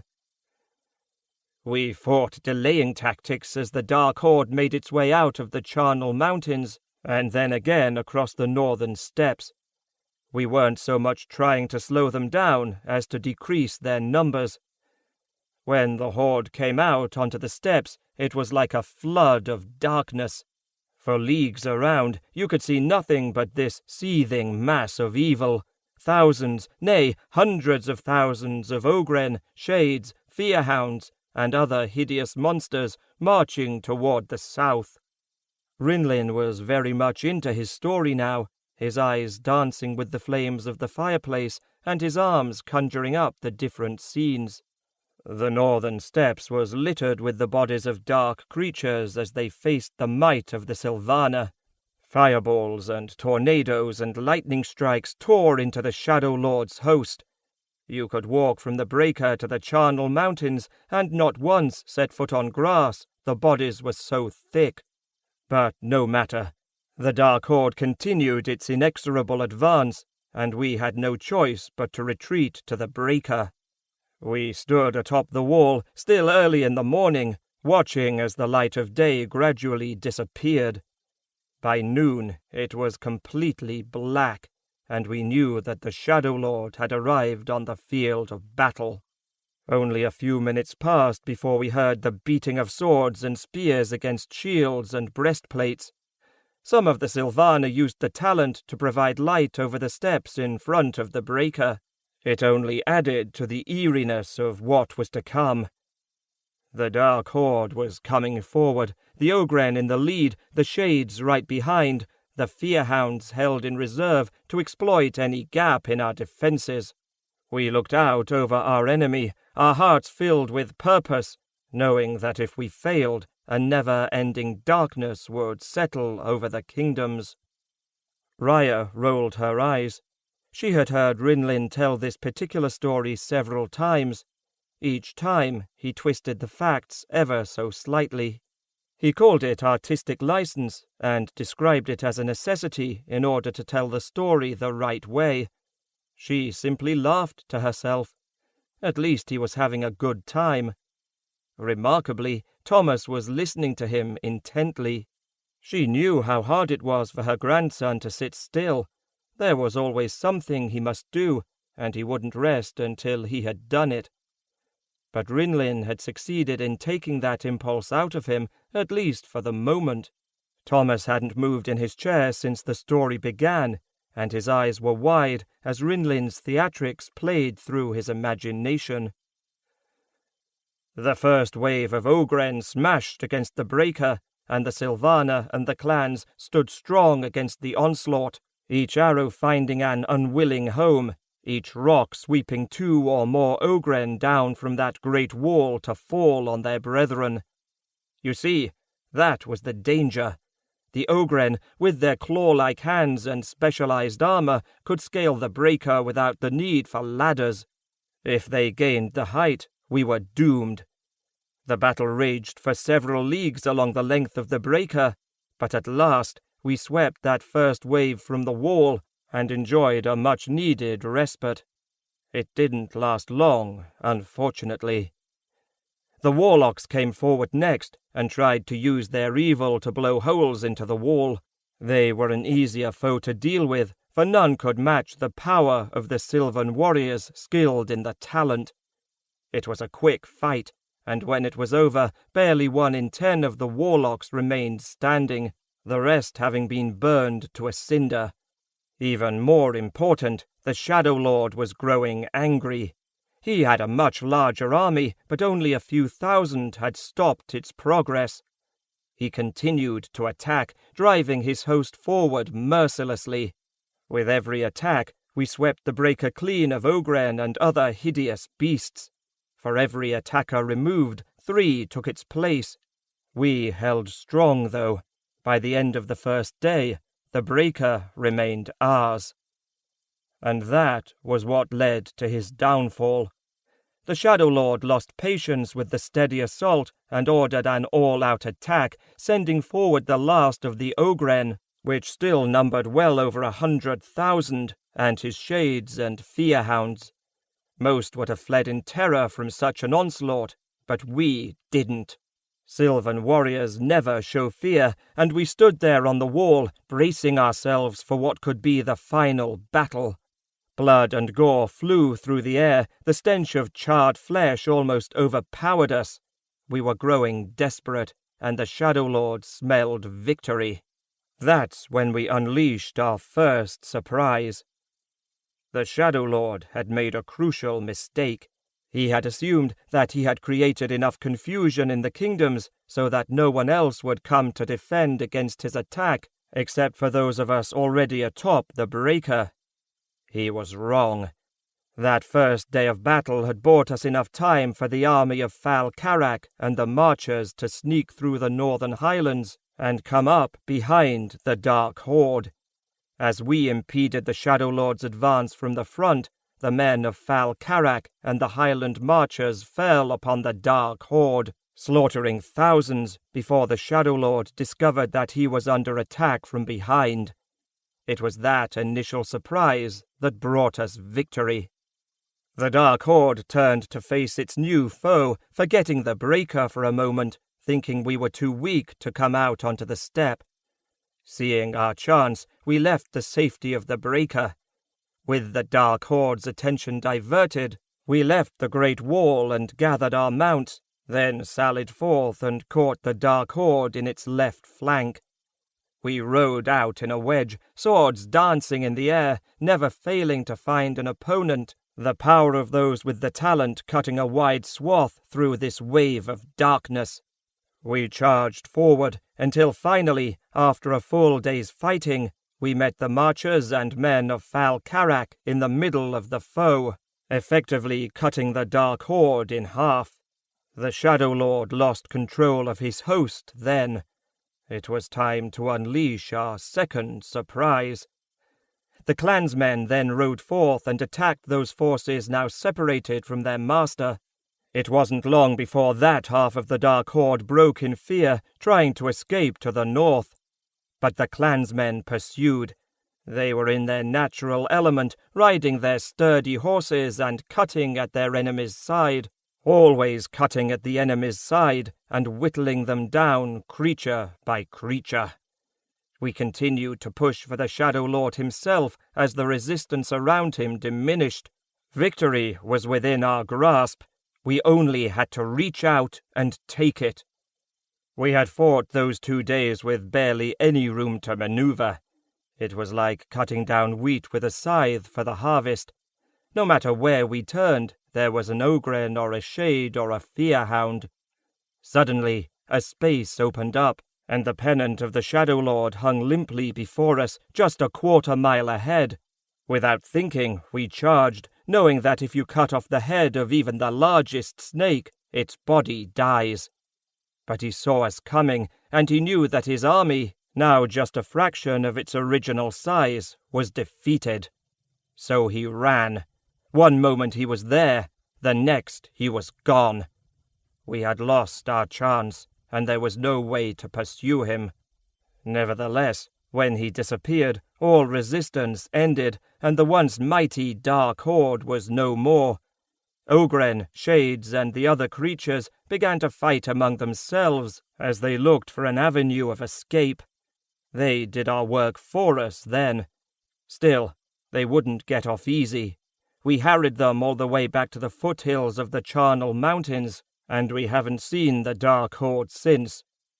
That, Thomas, is the true story of the Great War. Rinlin sat back down, sweating heavily from his efforts. All told, he was pleased with the story. All of it true, if exaggerated just a bit. Rinlin's charisma had swept Thomas into the fabric he was weaving, so much so that images of the battle still danced in his head. Raya quickly extinguished them. The history books say that the combined armies of the kingdoms led the way to victory, but most were not there. Remember that books tend to provide a slanted view of the facts, offering us a history as seen through the eyes of those writing it. Those people may not have actually been there, or they might be writing the book for a particular reason. Most of the books written about great battles are written by the victors, and, as the years pass, people normally forget the actual events that took place until there is nothing left but the books to guide us. But I was there, as was Rinlin, and we know what happened. The images that Thomas had created as he listened to Rinlin's story continued to play in his mind, and he actually had to shake his head to clear them away. The vivid imagery of Rinlin's telling made Thomas feel like he had actually been there, fighting along the breaker, pushing the Ogren away, and then charging through the evil mass before him toward the banner of the Shadow Lord. One detail plagued him, though, and he had to know the answer. "You and Raya were there?" "Yes." "Then how old are you?" "Thomas, that is not a polite question to ask a lady," said Raya in mock irritation. "Let's just say that because of who we are, because of our abilities, the laws of nature don't apply to us in exactly the same way as they do to others. The same goes for all of the Sylvana. That doesn't mean we can't be killed. We can. But because of our closeness to nature, we don't age as quickly as most everyone else." "Sorry," said Thomas. He hadn't meant to pry. It was just that he was trying to learn more about his grandparents. He had known them for 5 years.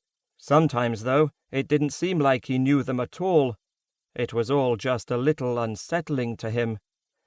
The oldest person he had known at the crag was Wiley Craden, the wife of a former marcher, and she was said to be fast approaching 100 when she died.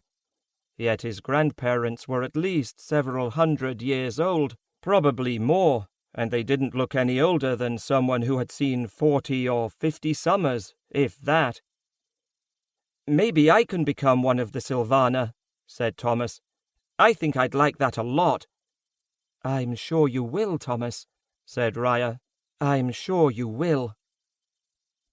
After Thomas had walked up the stairs to get some sleep, Rinlin and Raya sat with one another for a while, enjoying the quiet.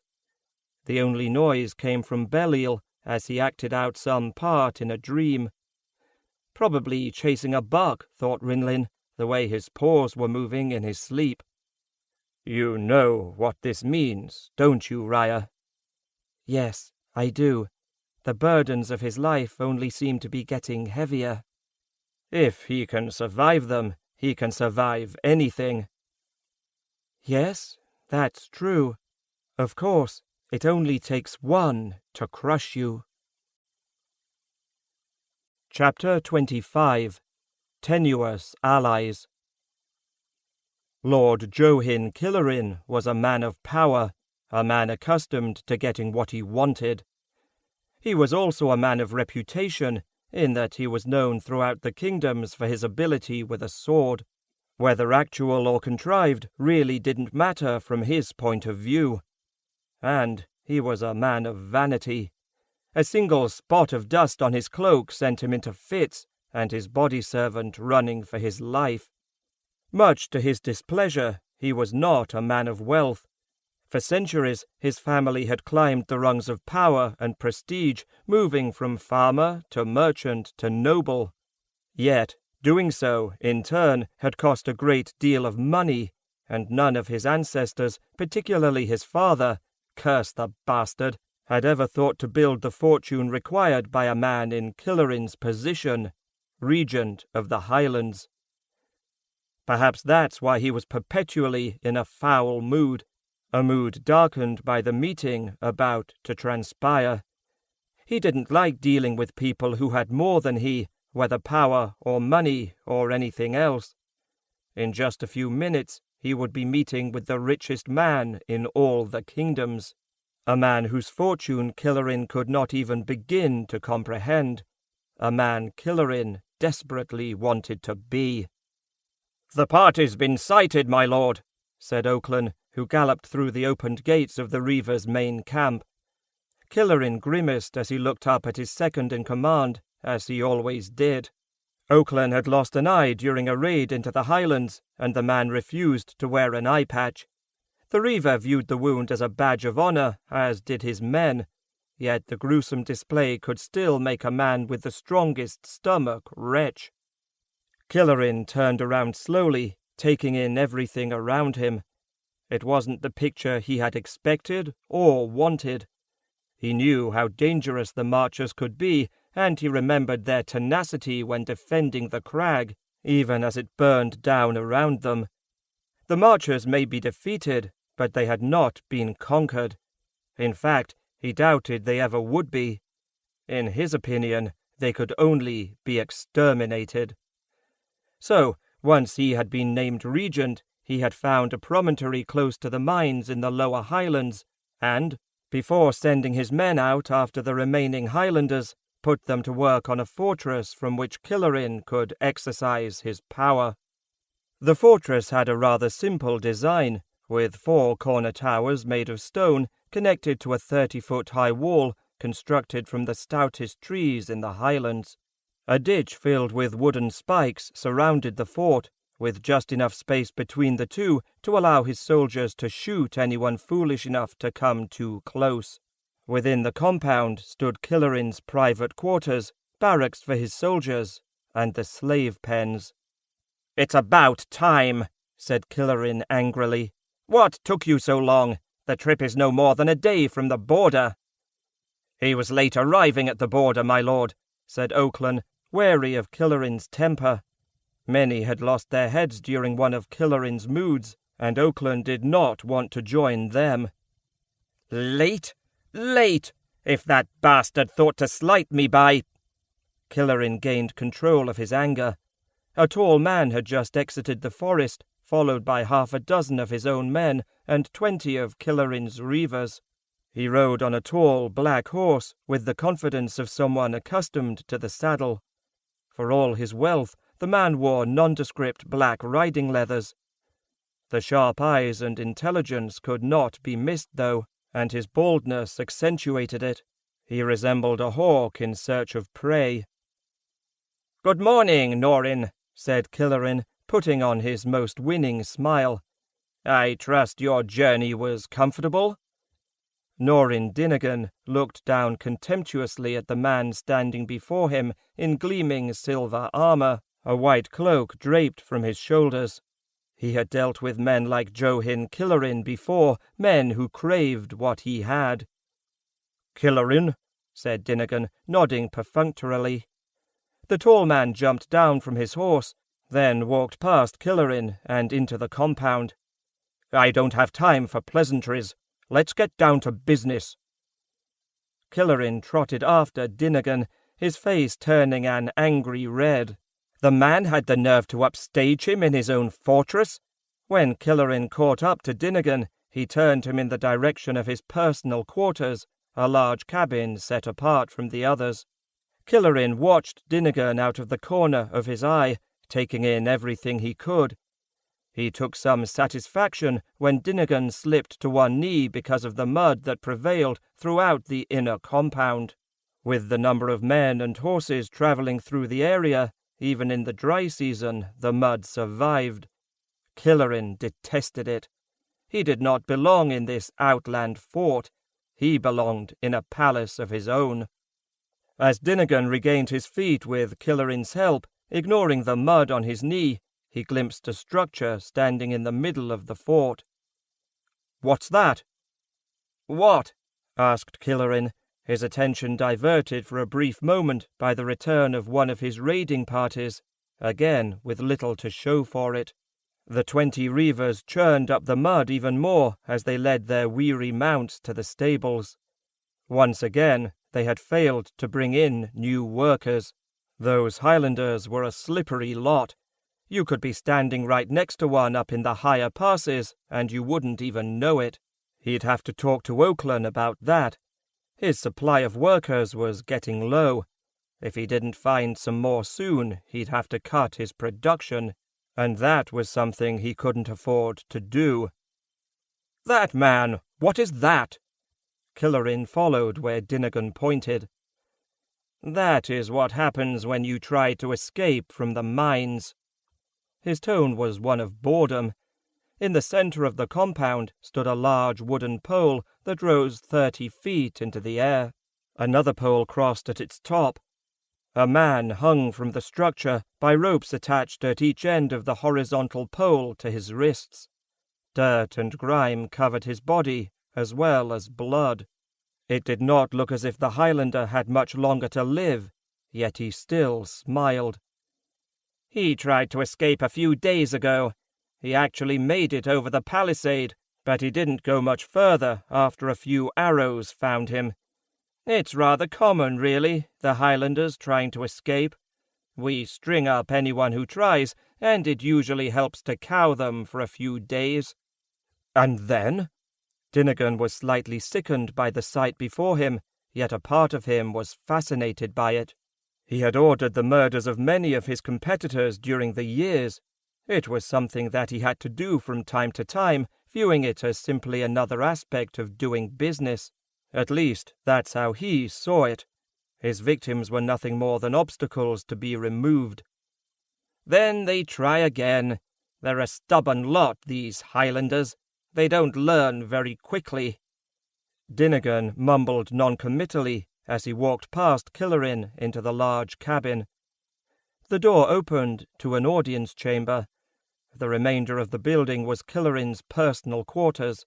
A finely woven carpet of green covered the floor, and a dozen colourful tapestries hung from the walls. Off in a corner was a small writing table and chair. In the middle of the room stood a large chair placed on a dais. Carved from oak, it resembled a throne. Another, smaller chair had been placed before it.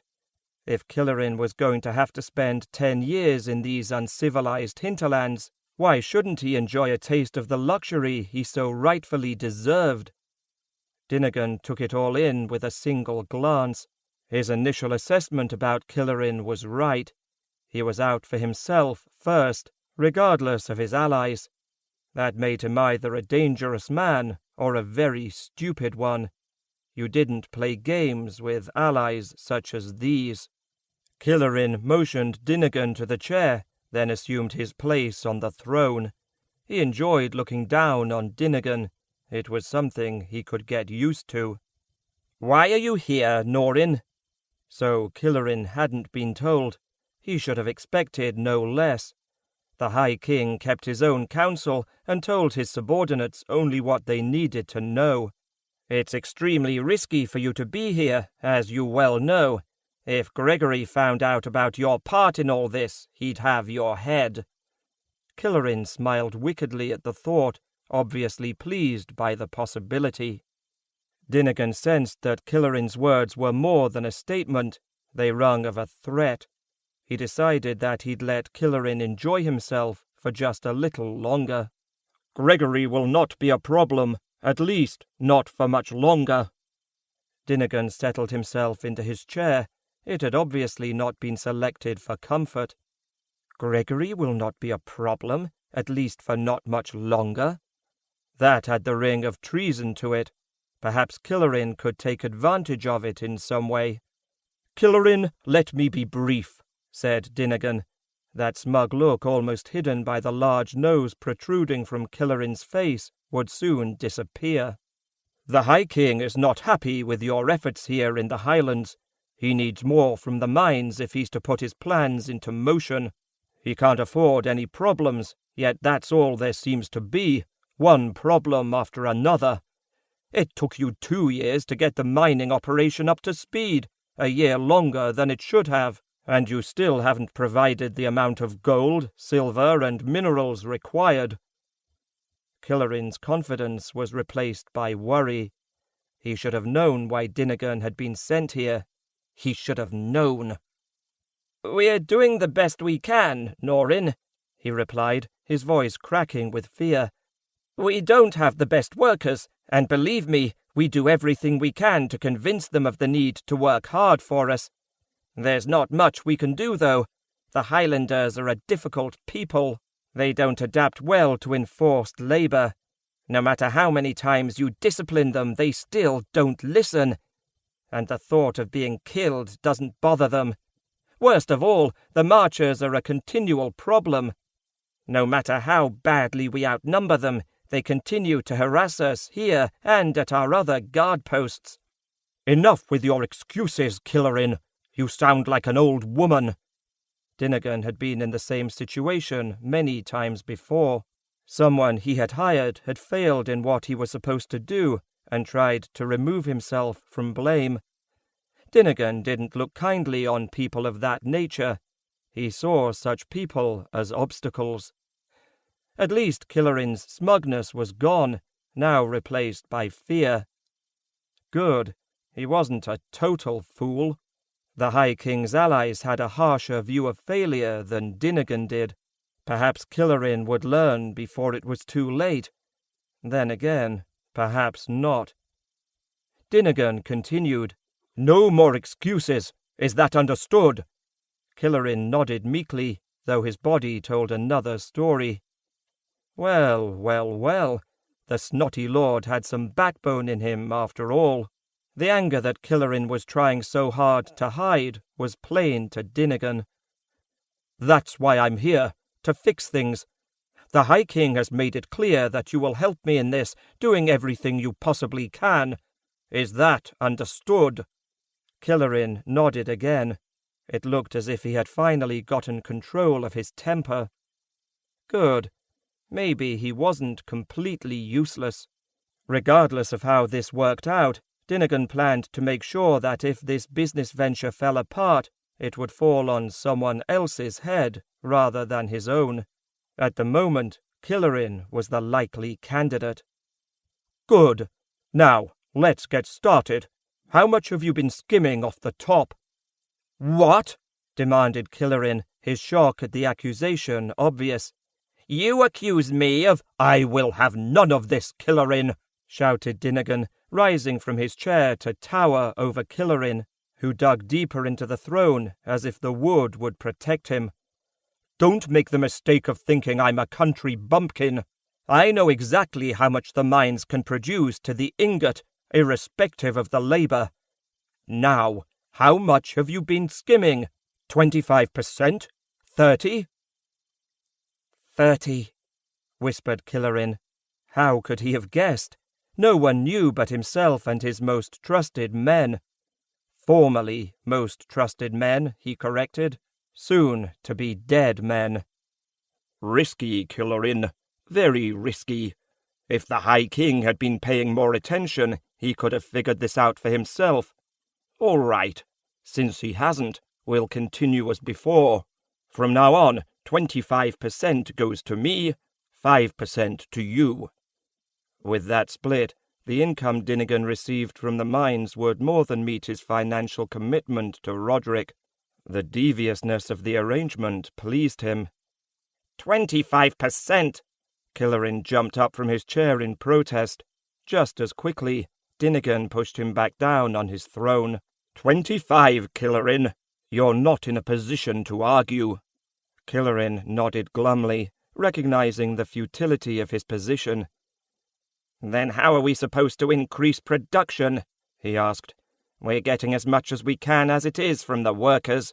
I work them until they die.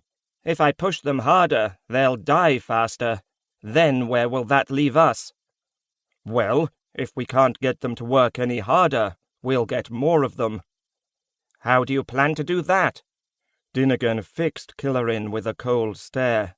"I don't plan to do it at all. That part of this business is your responsibility. I don't care how it's done, Killarin. Redouble your efforts at enslaving the Highlanders, or put your own men to work. I care only about profits. Push them harder. Let them die faster. Just make sure you find more workers." "But, Norin, as I tried to explain before, the raiding parties have been less and less successful." Killarin waved his arms futilely before him. Explaining something to the man was like trying to walk through a brick wall. Couldn't Dinnigan understand? He tried everything, yet the Highlanders still escaped his traps. "In the future, Killarin, for your sake, they better not be. Send more men out. Send more warlocks out. Make sure they succeed, Killarin. I don't want to have to come back here. If I do, you'll see the unpleasant side of doing business with Norin Dinnigan." Chapter 26. Shadow. A cold wind swept across the barren northern steppe, ruffling the tough brown grass. It was midday, yet a darkness had fallen across the plain, a darkness that stretched for leagues. Blackstone, the tallest peak in the Charnel Mountains, towered over the steppe, its shadow sweeping out over the wide expanse and placing the land under a coat of unnatural darkness. Minute by minute, the shadow pushed farther to the south, inching closer and closer to the breaker and the kingdoms beyond. Chapter 27. Foggy Start. The silky fog lay heavily on the bay as the first rays of sunlight brightened the sky. The sunrise in Barlinasloe never failed to lift Gregory's heart. Situated just a few leagues from the southern tip of the Highlands, Barlinasloe was the northernmost trading city on the eastern coast of the kingdoms. That was both a blessing and a curse, making the city the centre of trade and business for the eastern half of the kingdoms, but only at particular times of the year. During the winter, ice floes came down from the north, sometimes closing the harbour until spring. It was shaping up to be that kind of year, Gregory thought, as he surveyed the dozens of ships lining the harbour docks from atop the battlements of the castle. It was cold this morning, very cold for a late summer morning. Hopefully the sun would do away with the chill. He took stock of the city spreading out before him as he walked along the parapet. Known as the Rock, the castle stood in the centre of the circular harbour, built on a large rock in the centre of the bay.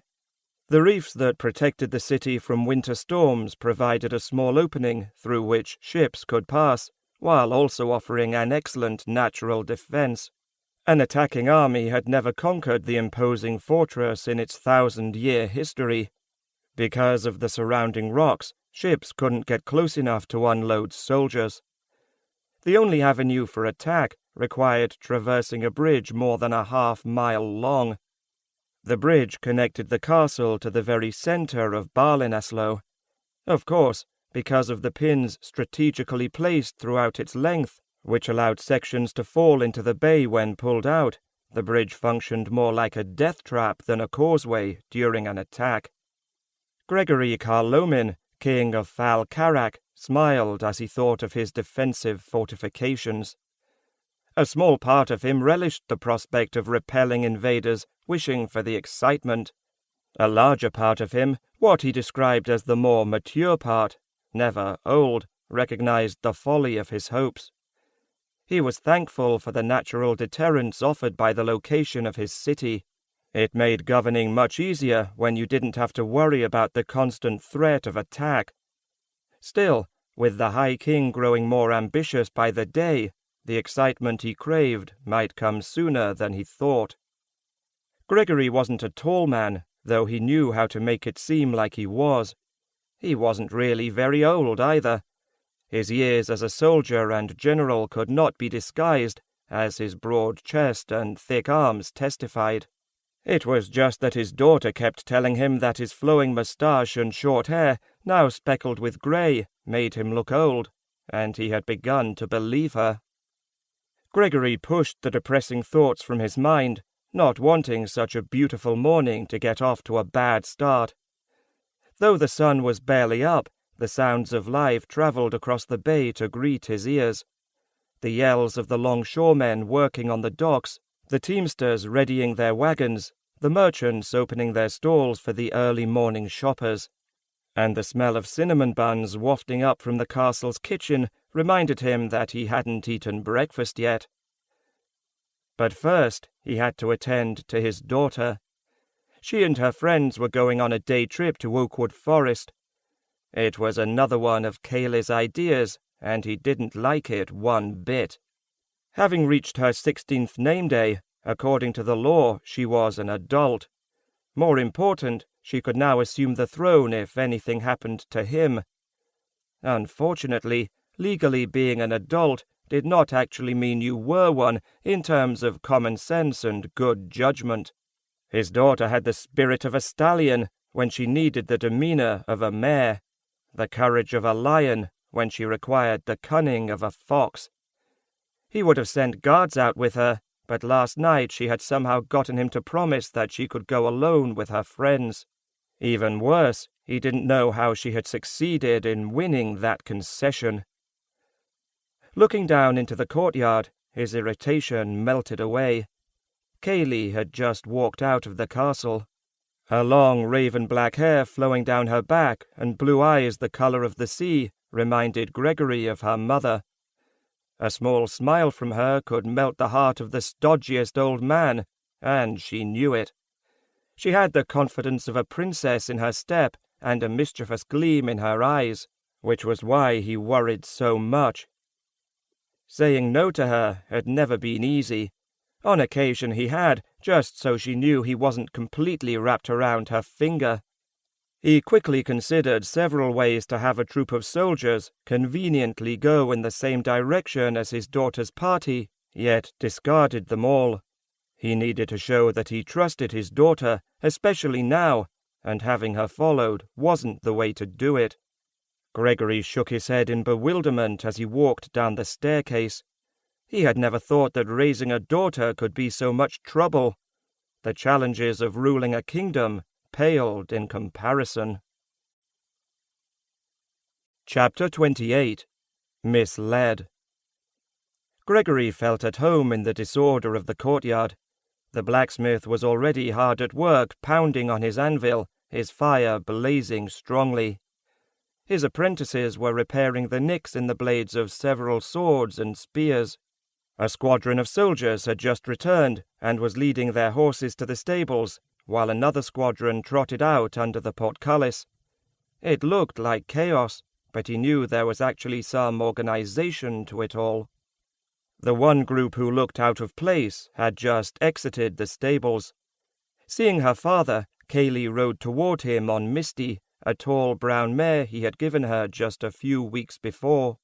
She had wanted, even demanded, a horse of her own for more than a year. He was still surprised that he had managed to hold out for so long against her ploys, which currently ranged from tantrums to presents to a cold gaze to absolute silence. The mare suited her, calm and placid to her fiery temper. Her friends headed for the gate, many barely awake in their saddles. They weren't used to getting up so early. Kaylee had wanted to be outside of the rock before her father noticed, so he couldn't change his mind. She hoped that failure wasn't a sign of the day to come. "Good morning, Father." "Good morning, Kaylee. I didn't know you were getting such an early start this morning.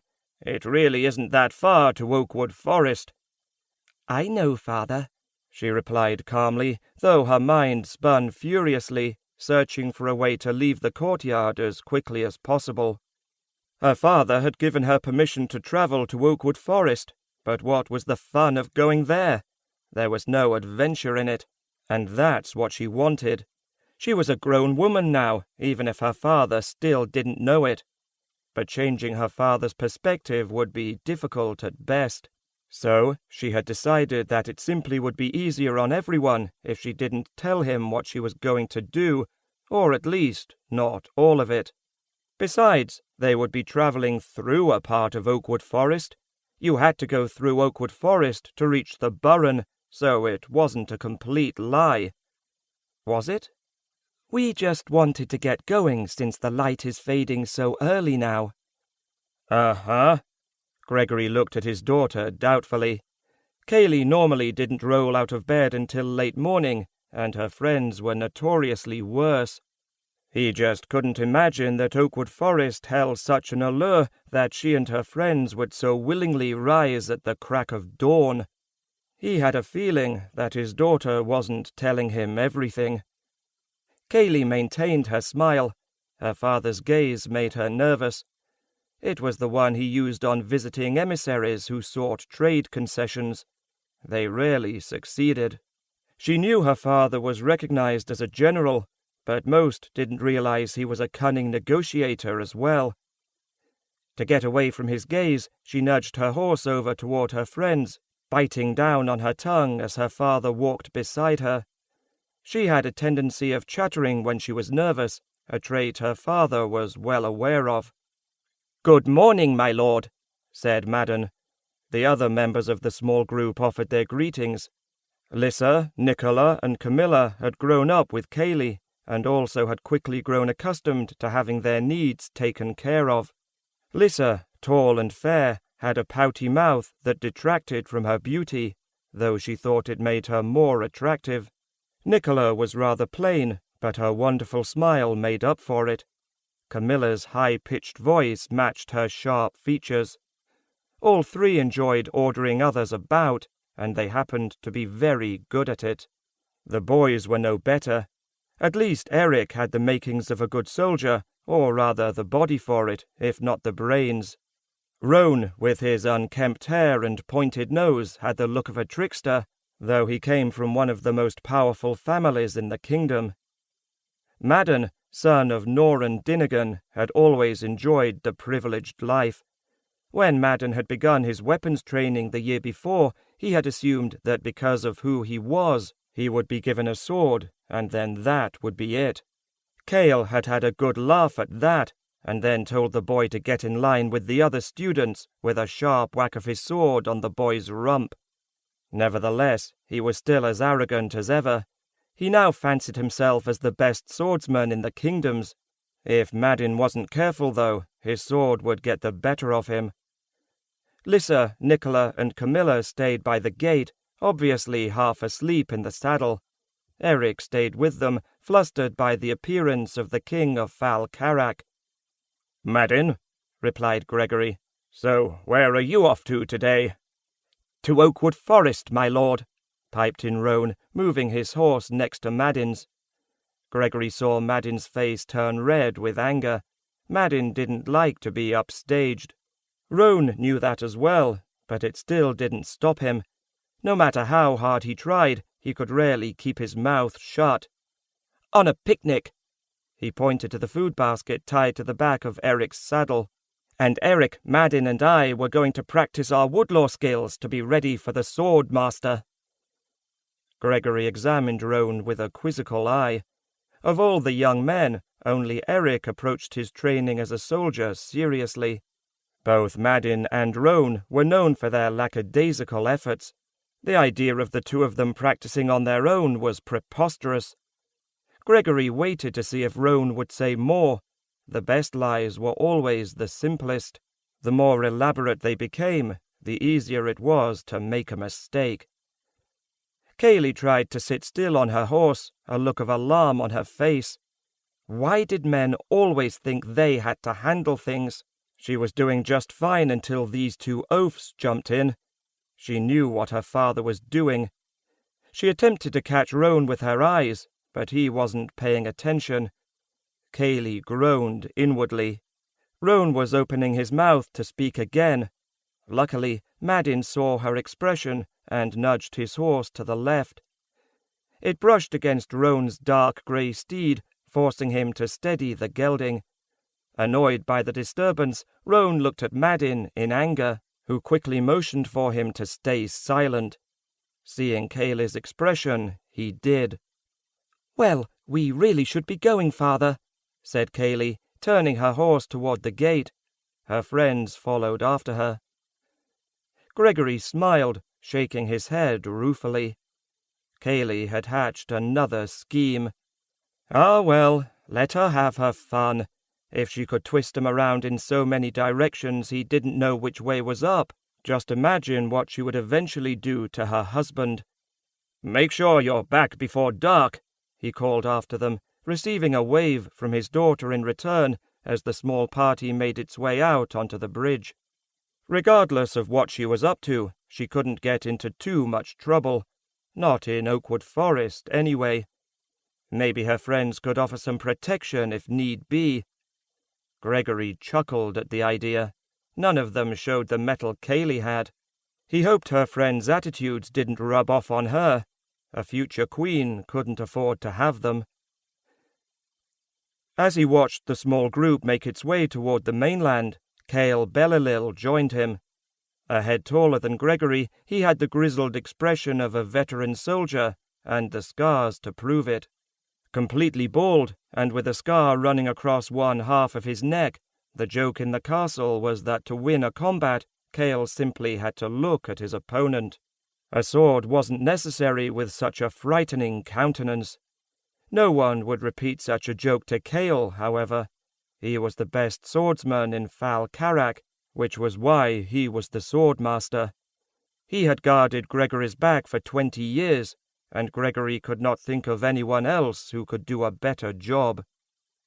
"Roan, Madin, and Eric are going to Oakwood Forest to practice their woodlaw." "Are they now?" asked Cale in the lilting tone of a Highlander. His face crinkled in amusement, making him appear even more frightening. His father had been a marcher, his mother a woman of Fal Carak, who had returned to Ballinasloe when he was just a boy, after his father was killed in the Northern Highlands fighting Ogren and Shades. Cale had never gone back to his birthplace, finding Fal Carak more to his liking. "Eric, maybe. But the other two? I don't think so. They don't understand that if you want to be a soldier, you have to work at it. They're spoiled brats and nothing more." "I agree, and that's what worries me." Cale knew Gregory was very protective of his daughter, probably more so than most, since she was all he had. Cale's mother had died more than 15 years before from a fever. "You needn't worry over her. She's got spirit." For Cale, that was one of the highest compliments he could give, and he didn't offer many.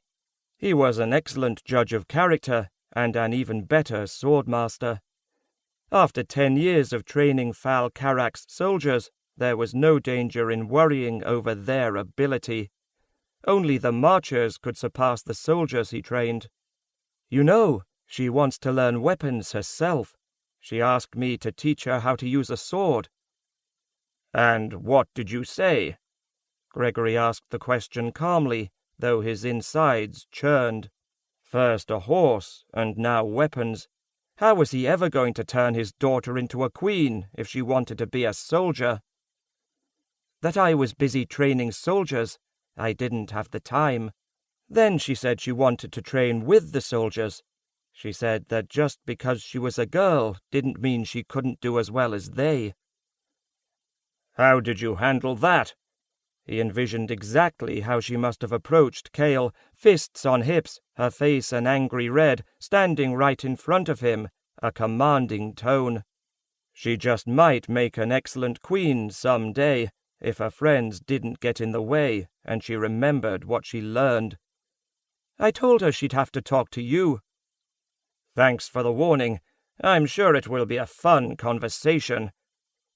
Kaylee and her friends were barely visible now, so he turned toward the kitchen. Cale followed him. "She does have spirit," said Gregory. "I just hope that when it gets her into trouble, it gets her out of it as well." Chapter 29. Awareness. "Finally," said Thomas. "Finally I get out of here." He and Belial walked quickly down the trail toward the western shore of the island. It was a beautiful day, with the sun shining down warmly on his shoulders. He couldn't remember the last time Rinlin and Raya had let him have some time to himself, with no lessons of any sort, and no chores. He hadn't bothered to ask why. Instead, he left the house as fast as possible, having filled a small bag with food and grabbed his sword, the bow he had made with Ari's help, and a sheath of arrows. The bow was truly a massive thing, fully as long as he was tall, yet he could pull the string back easily. The weapons training had given him some additional muscle and improved agility. Though he still wasn't very tall, he no longer viewed that as a limitation. When he had told Belial where they were going, he had gotten a sour look from his friend at first, which had turned almost immediately to one of eagerness. He knew the rule as well. Still, that wasn't going to stop them.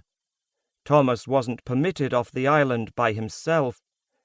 Rinlin had taken him across to the highlands a few times in a small skiff, but only for a few hours. Today, his grandparents had said he could do whatever he wanted. They liked Thomas to follow instructions to the letter, so he'd take that order literally. Besides, if he didn't get off the island just for a little while, he'd go crazy. Reaching the cove, Thomas pulled the small skiff down to the water, holding it steady so Belial could jump in. He unravelled the sail and was about to push off when a voice behind him made him jump. "Good! I'm glad to see that you're ready to go across," said Rinlin, walking down the path to the small beach.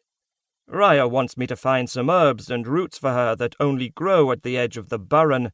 I could use an extra pair of hands." Rinlin walked past Thomas and stepped into the boat, sitting right behind Belial. The wolf tried to appear innocent, but failed miserably. Thomas couldn't believe it. His one chance for freedom gone in the blink of an eye. "Are you going to stand there all day with that thick expression on your face, or are we going across to the highlands?" His grandfather's words quickly set him in motion.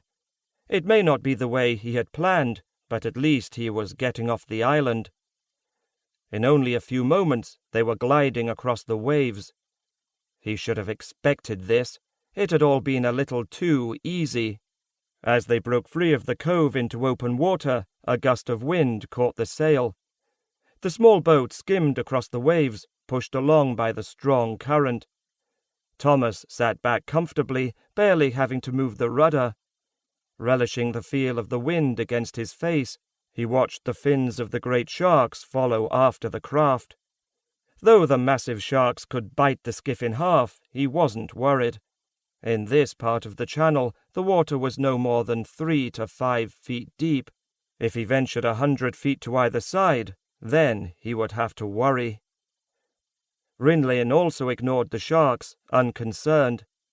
He settled back in the boat and soaked in the sun, oblivious to the waves lapping against the skiff.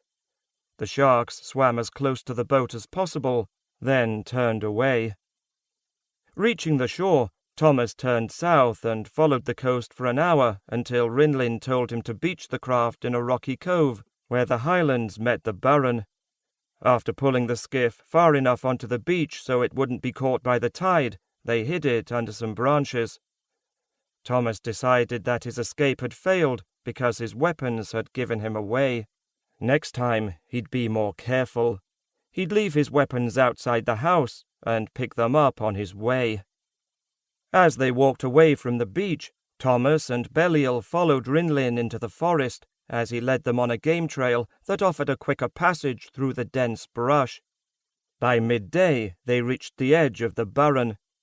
Thomas pulled out his bag of food for a quick meal of dried meat and cheese, and passed some around to Rinlin and Belial, who just wanted the meat.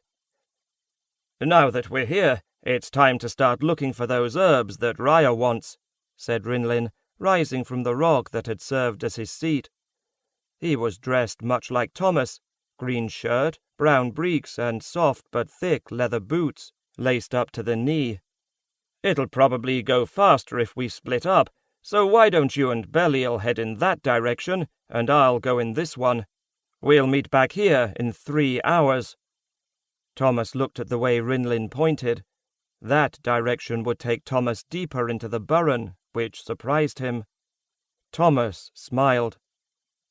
"Thanks, Rinlin," said Thomas, as he and Belial slipped between the trees. Rinlin just nodded as he watched his grandson disappear in the thick foliage, the sun barely making its way through the branches. Thomas would be right at home. When his grandson had walked out the door with his weapons, Rinlin immediately knew where he was going. Raya wanted to stop him right there, but she held her temper after Rinlin promised that he would go with him. He agreed with Raya that it was safer for the boy on the island. Unfortunately, you couldn't keep him there forever. He had to see the rest of the world sometime, even if only a small part of it. Besides, Thomas was no longer a boy, and, in Rinlin's opinion, never really was one. They'd have to begin treating him as a man at some point anyway. With Belial around, Rinlin was certain Thomas couldn't get into too much trouble. After Thomas and Belial had wandered off, Rinlin moved over to an inviting-looking tree, its roots curving along the ground in a manner reminiscent of a bed. Sitting back comfortably against the bark, Rinlin closed his eyes. Yes, 3 hours would be just long enough for him to take a nap. The herbs could wait. He had more important things to attend to. Chapter 30. Sense of Dark. Thomas took several deep breaths as he journeyed into the burren. He wasn't sure what he enjoyed most, the smell of new surroundings or the taste of freedom. After 6 years on the island, the urge to explore, to see something new, almost overwhelmed him. Picking up his pace, Thomas jogged beneath the trees sure-footedly, darting around the trunks and easily avoiding the roots and branches littering his path. One of his teachers, Fergus Steelheart, the captain of the Golden Blades, the legendary personal guard of Arlev Fola, was now instructing him in swordplay. The men who formed the Golden Blades were reportedly the best swordsmen in all the lands. When Fergus served as captain, he was considered the best of them all. He had explained to Thomas that most soldiers wore their swords at their hips, which seemed like a good idea if you were marching into battle. However, running through the woods with your sword in that position would slow you down, and possibly even trip you.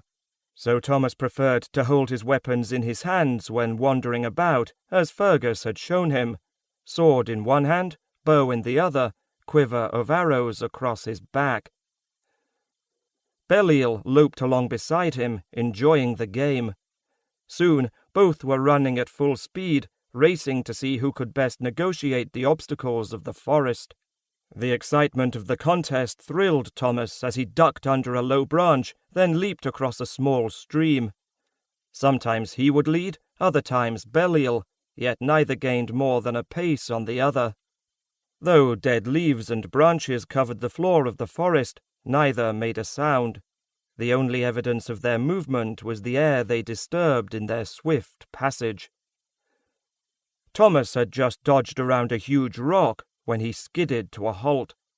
It took Belial a few moments to realize that his friend was no longer with him. Trotting back the way he had come, the large black wolf found Thomas standing as still as a statue, a faraway look on his face. Belial formed a question in his mind. In an instant, Thomas' eyes opened. "Something doesn't feel right, Belial," he said, breathing easily despite the exertion.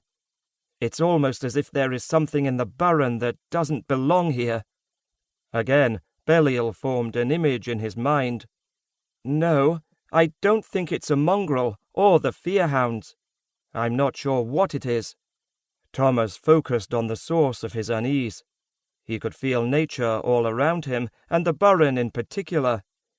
In his mind, he pictured the dense forest as an area of green on a large map. The wrongness cut a deep red swath into the green, killing it, burning a hole into this well of life. He had had a similar feeling before, this sense of evil. The memory came back in a rush. He would never mistake that feeling again. Belial looked at him expectantly. Thomas sent him an image of the wrongness. Ogren. Belial howled with eagerness. It was time to hunt. Thomas recognized what Belial intended, and it took only a moment for him to decide what to do. Rinlin was more than an hour behind him. By the time Thomas reached his grandfather, the feeling might disappear. And, even if the trail remained, Rinlin probably wouldn't let him pursue it. Belial was right. He had wanted excitement, and now he had gotten it. It was time to hunt. Chapter 31. Hunting Again. The darkness in the cave was complete. Though the season had just turned to fall, the heat of the Clanwa Desert, only a mile or so away, could still become unbearable in the far western reaches of the highlands, and its nights could be deathly cold. That worked to the blood snake's advantage. Its prey, the wild pigs and small deer that lived on the border of the sand, often escaped the heat by finding a cave for shelter along the foothills of the highlands, where it was cooler. For these animals, the caves were sanctuaries. For the blood snake, they were feeding grounds. The blood snake slid slowly up the rocky slope. Its body stretched for almost 30 feet, and its head held hundreds of sharp fangs, each one filled with lethal poison. Only one result came from the bite of a blood snake, a quick and painful death. The reptile took its name from its blood-red skin. Rumor had it that the blood of the snake's prey actually created the color. The darker the color, the more kills the snake had made. Blood snakes were one of the greatest dangers of the Clanwa Desert, for they had no natural predators. As a result, these creatures feared nothing, not even man. More than once, unwary travelers had come upon one, much to their misfortune. The snake moved silently into the darkness of the cave, its long body twisting and turning to propel it forward. A blood snake hunted its prey by sound. Once it found a target, it mimicked the motion of its prey so that the animal's own sounds hid the snake's approach until it was close enough to strike. As the blood snake moved into the deeper recesses of the cave, it sensed a slight motion toward the back. It began its attack, slithering forward quietly, the sound of its scales scraping against the rocky floor, masked by the movement of its prey. When the motion stopped, so did the snake. It was a time-consuming process, but the blood snake was patient. Its hunger would be abated soon. Though it couldn't see in the pitch black, it didn't matter. It didn't need its eyes to hunt. Suddenly, the snake felt a claw grab hold of its neck. It tried desperately to break free, opening its mouth to bite at its attacker, but the grip around its head tightened. The blood snake was dragged easily into the light of the cave's entrance. The snake finally saw the arm of its captor, corded muscle rippling under a skin as dark as granite. For the first time in its life, the blood snake knew fear. It writhed desperately, trying to break free. The claw tightened its grip once more, crushing the air from its body. The blood snake knew that it was going to die.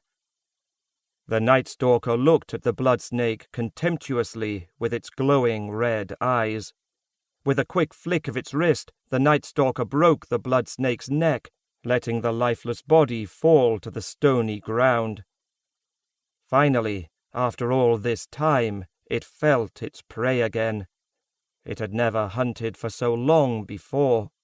The Night Stalker had followed its prey for several days after receiving its task, only to have the feeling abruptly disappear.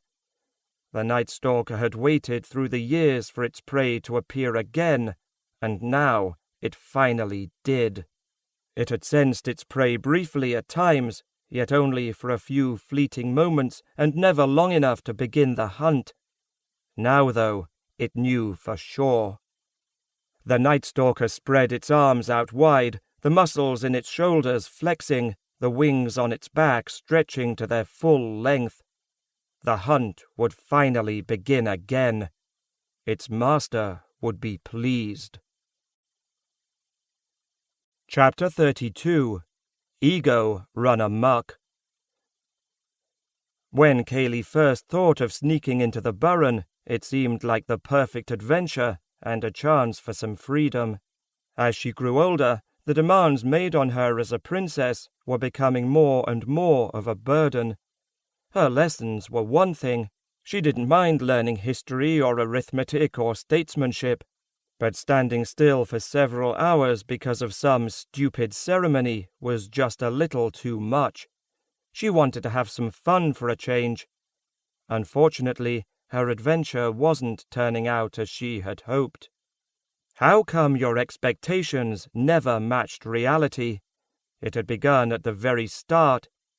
After going across the bridge and through Barlinasloe, they had turned north and entered Oakwood Forest.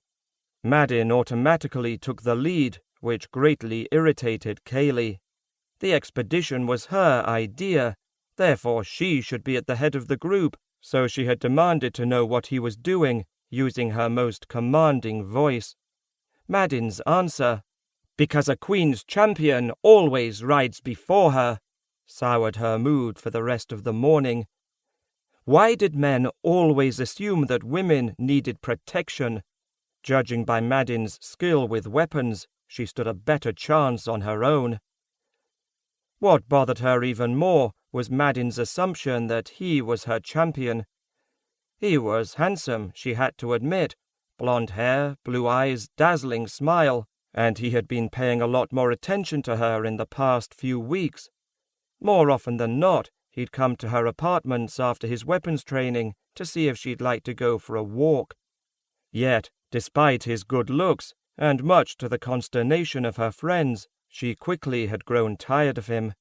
He spent most of the time bragging about how good a fighter he was, even going so far as to say that when Cael Bellalil retired, he would become swordmaster. In Kayleigh's opinion, that was a long shot at best.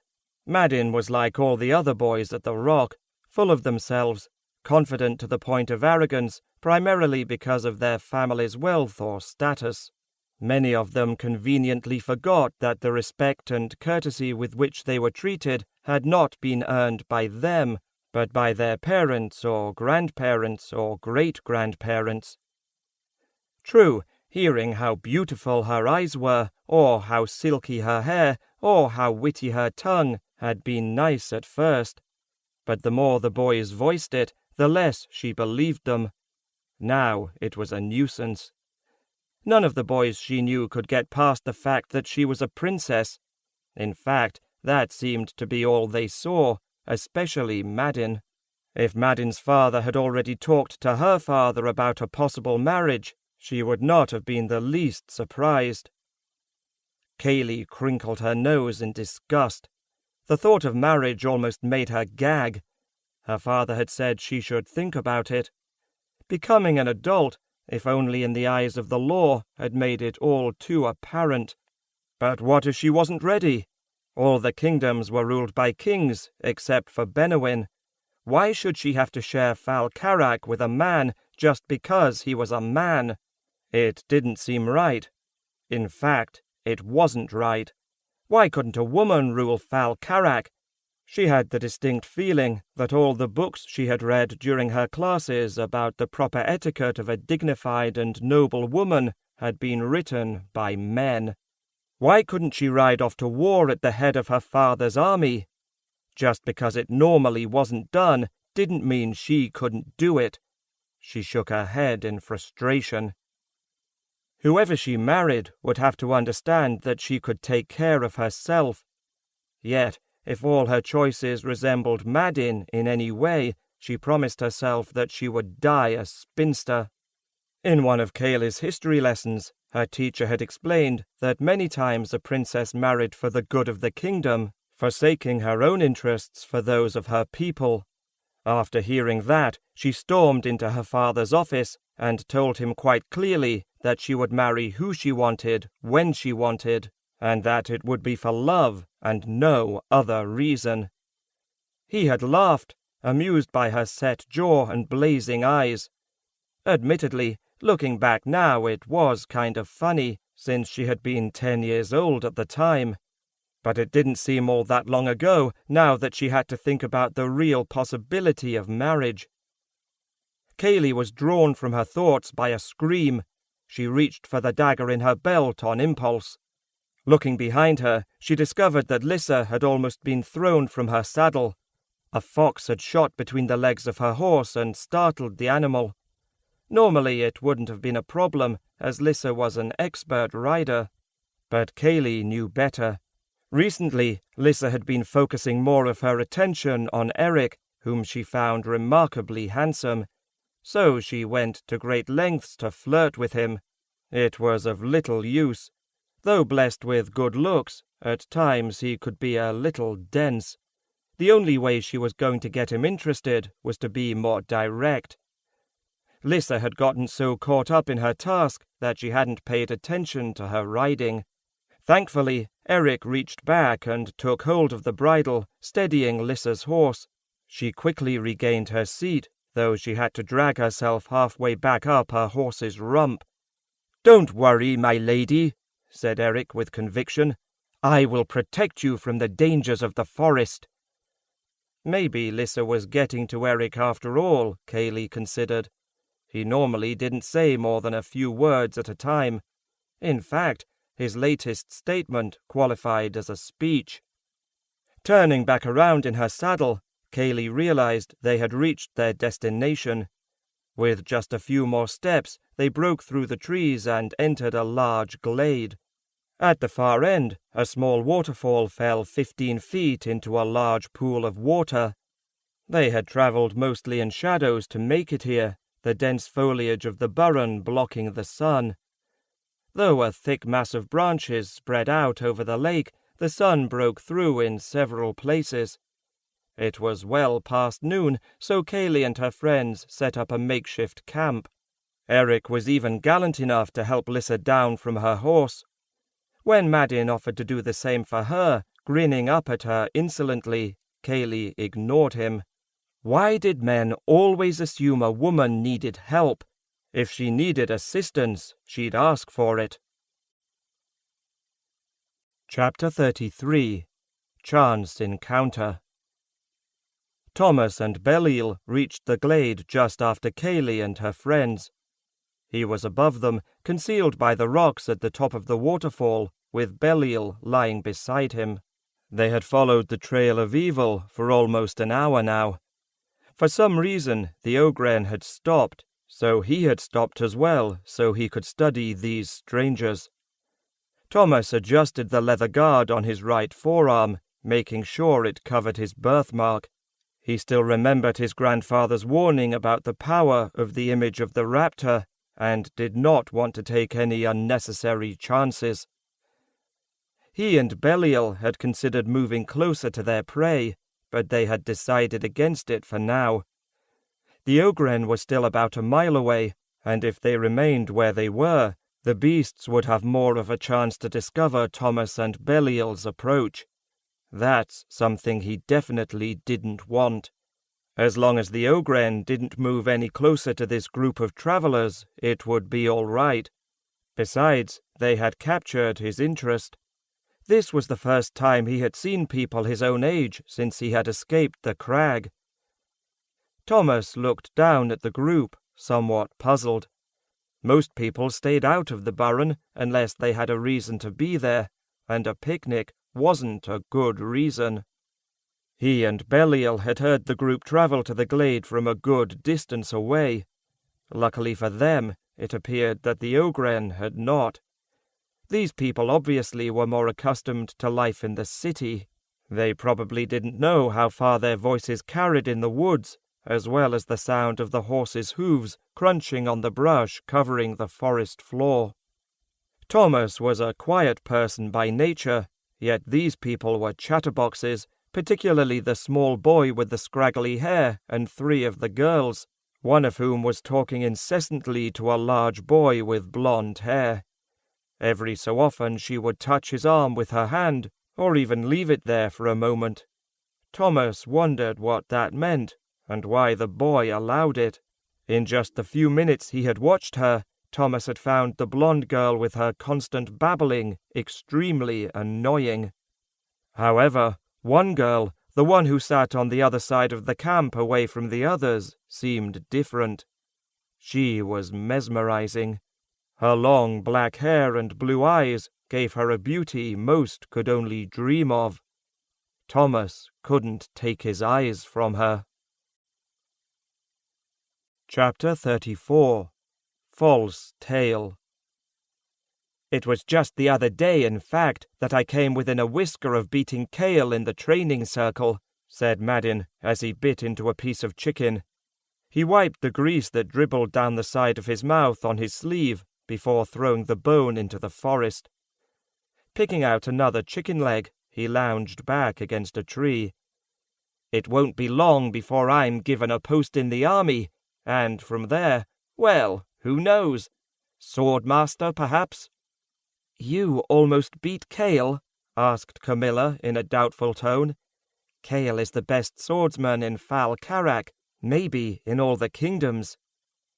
Madden had hoped that Kaylee would be the one to ask, but she was sitting on the other side of the camp, closer to the trees than the lake. How was he supposed to impress her if she wasn't listening to him as she should? The thought that she might not want to listen to him never crossed his mind.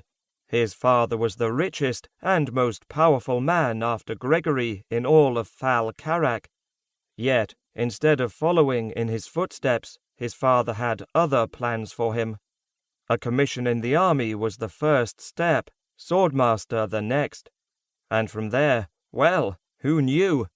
As his father had explained to him several times in the last few months, the quickest way to the throne was through the princess. Yes, I almost beat Cale, Madden said in a louder voice. Kaylee couldn't help but hear him now. I was about to make the winning move when I had a bit of bad luck. Madden shrugged his shoulders as if to say there was nothing he could have done about it. Someone had left a scabbard in the circle that lay half concealed in the dust. When I made my thrust, my foot slipped on it. If not for that, I would have bested him for sure. The girls listened to Madden's story, not sure whether to believe him. Everything he said sounded plausible. For Kaylee, there was no doubt. Madden was lying. She had learned long before that boys liked to brag, thinking it impressed girls. Many times it worked, but not on her. Madden misinterpreted Kaylee's smile of disbelief as permission to continue with his story. Standing up, he began to replay the struggle, mimicking his movements from the day before. It was an even fight in the beginning, he said. We parried each other's attacks for several minutes. Madden made several lunges with his blade and demonstrated a few defensive positions. The girls were entranced by his performance, so much so that even Lissa was watching him, Eric momentarily forgotten. Then I saw the opening I wanted, and I took it. Madden lunged forward quickly, sword leveled at Nicola. He brought it to a stop just a foot from her face, earning a scream of fright, followed by giggles for his efforts. I attacked swiftly, lunging to the left, then the right, and finally swinging low for his legs. All Cale could do was go backward. I refused to give him room to escape. He was now jumping around the circle, caught up in his imaginary battle. I knew I had him, so I continued to attack. I lunged forward, ready to deliver the killing blow, but the scabbard got in the way, and though I tried to recover, Cale took advantage of my misstep and won the duel. If not for that scabbard, I would have won easily. Nicola and Camilla beamed at Madden in admiration as he stood there posing after his almost certain victory. They both looked at Kaylee, who was obviously not paying attention, in bewilderment. How could she not be interested in Madden? He was so dashing and so handsome. "Tripped on your own 2 feet, rather," said Roan, his mind elsewhere as he gnawed on a chicken leg. "Wasn't a scabbard within 30 feet of the circle." "What did you say?" said Madden, turning an angry glare on his friend. His face was beet red, From embarrassment or fury, Kaylee couldn't tell. "I said you tripped over your own 2 feet. There wasn't a scabbard anywhere near." Madin moved closer to Roan, his sword still in his hand. Roan gulped as his friend approached, and immediately decided that prudence should win out over the truth. "Ah, sorry, I was mistaken. As you said, you tripped over a scabbard. I was there. I saw it. You tripped over a scabbard. No 2 ways about it." Roan had a hard time staying quiet. As a result, he had learned quickly that disagreeing with Madin wasn't always a good idea, even if you were his friend, so he had perfected the art of backtracking. Madin nodded, satisfied. He sat down again, biting into his unfinished piece of chicken. He glanced quickly at Kaylee and saw that she was looking into the trees. He wondered why. His story had the desired effect on Nicola and Camilla. Why not on her as well? "I hope we don't get lost," said Nicola, shuddering at the possibility. "I don't like forests, and I've heard of evil things lurking in the burren. Monsters that walk the woods during the night." "Not to worry," said Madin, seeing another opportunity to improve his chances with Kaylee. "There is absolutely no way we can get lost." "And why is that?" asked Roan. If nothing else, his help in allowing Madin to brag would make up for Roan's earlier indiscretion. Besides, he was curious as to what Madin was going to come up with next. His lie about going to Oakwood Forest to practice their wood law was exactly that, a lie. The 3 had spent all of their lives in the city. The closest they had been to nature, until now, was at the various fairs that took place outside the city's walls. "I'm glad you asked that, Roan," replied Madin, adopting a knowledgeable tone. "You see, there is a very simple way to find your way out of any forest." "You're right, Madin," interrupted Eric. "That's easy enough. You just keep walking until there aren't any more trees." Eric laughed at his joke, as did Lissa, perhaps louder than necessary. Lissa was obviously having an effect on Eric for him to join in the conversation. Madin wasn't amused, so he continued as if he hadn't been disturbed. "As I was saying, you can tell what direction you should go by the way the branches on certain trees bend." Madin rambled on with his explanation, but Kaylee had already tuned him out. His voice was simply an annoying distraction to her now, as she looked out across the glade and the trees surrounding it. Eyes half closed, she enjoyed the gentle breeze blowing through her hair. It was nice to get out of the castle, especially on a day like this. Most of the time, the rock was either musty or cold or damp. The warm sun beating down on her was making her sleepy, so she let her mind wander, wondering what it would be like to live in the forest instead of a castle. She'd like to try it someday. That's odd. The horses were nervous. Instead of eating the grass where they were hobbled, they were prancing around. Ah, well, it was probably nothing. Kaylee went back to her son and her dreams of living in a house made of wood instead of huge blocks of stone. Chapter 35. Danger. Thomas couldn't believe the lies spouting from the boy's mouth. You can make your way in the forest by interpreting the way the branches of a tree bent? The shocking thing was that most of his friends believed him, except for the dark-haired one sitting closer to the forest. She wasn't paying any attention to him at all. Well, at least one of them had the intelligence to distinguish between fact and fiction. She really was remarkably beautiful. He wondered why she was with these people, since she really didn't fit in. He shook his head in disbelief and looked down at Belial, who mimicked his expression. This group didn't belong in any forest, much less the Burren. Thomas quickly rose from a crouch, turning to the west. The Ogren were moving closer, and the horses sensed them now. Thomas saw the signs of movement in the forest, no more than a quarter-mile away from the glade. They were making directly for it. Thomas cursed himself. He should have been paying more attention to the ogren he was tracking than a girl he didn't even know. It was a stupid mistake, and too late to be corrected. He'd have to move fast. Sending images to Belial, Thomas told him what to do. In an instant, the large wolf ran into the forest. Chapter 36. A Warning. Rinlin rarely had the opportunity to relax. Thomas thought that Raya was only good at finding things for him to do. He was wrong. She was very good at finding things for anyone to do, including himself. Rinlin really hadn't wanted to go with Thomas, believing that it was time for the boy to be out on his own. With his weapons training, he should be able to take care of himself now. But Raya had insisted, and it was easier to just agree with her rather than argue. So he had come along, determined to give Thomas the freedom he desired, and a few peaceful hours to himself. The herbs and roots could wait.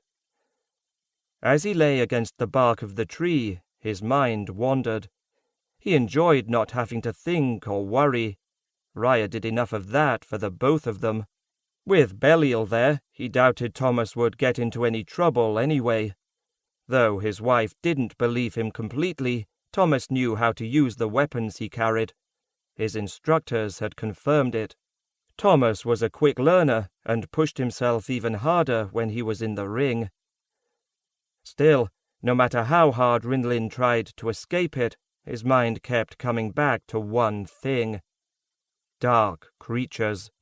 The great sharks were the minions of the Shadow Lord. They normally didn't bother to approach boats in the channel linking the highlands to the Isle of Mist like they had earlier in the day.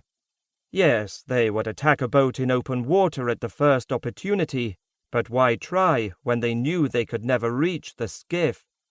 They weren't very smart, having nothing more in life than the kill, but they weren't stupid either. What worried him even more was that they were much more numerous than in recent years.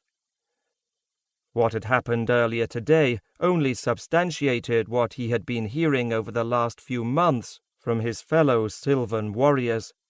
The creatures that formed the Dark Horde were becoming restless. Many were hunting in the highlands and around the breaker more often than usual, which wasn't necessarily an anomaly, according to Darren Sharban, the Sylvan warrior stationed at the point where the highlands met the breaker. Nevertheless, Rinlin had a bad feeling about it. Just the other day, Katal Huyuk, a Sylvan warrior living in the mountains bordering the Clanwa Desert, had run into several ogren. It was the first time since the Great War that the creatures of the Dark Horde had travelled so far to the west. Rinlin's mind continued to ponder the situation for several minutes, looking for a reason why, yet to no avail. His mind continued to drift when something deep within him forced him to wake. A warning. Evil in the Burren. Ogren were moving directly toward Thomas. The necklaces that had been in his family for millennia had again proven their worth, allowing Rinlin to pinpoint the location of his grandson immediately. Jumping up from his seat, Rinlin ran through the dense forest. If anything happened to Thomas, Raya would never forgive him, and he'd never forgive himself. With the speed of desperation, Rinlin took hold of the talent. He hoped he wasn't too late. Chapter 37. Frozen. Kaylee's friends had moved to the edge of the lake.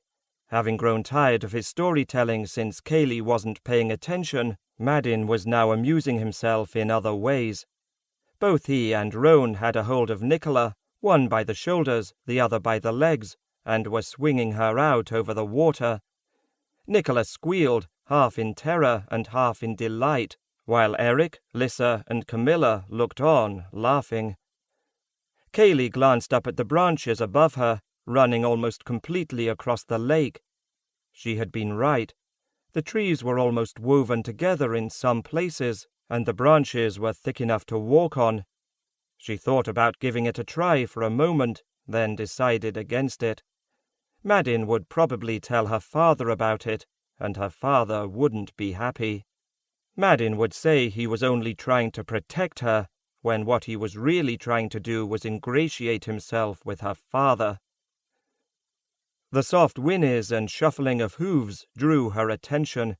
Something in the forest was bothering the horses. Kaylee rose from her seat and headed toward them, hoping a few carrots to munch on would settle them down. She stopped halfway there. Something didn't feel right. The forest had grown quiet, the silence making her uneasy. She decided it was time to go back to Barlinasloe, and as quickly as they could ride. "Madin," she said, turning toward the lake, "I think it's time to go."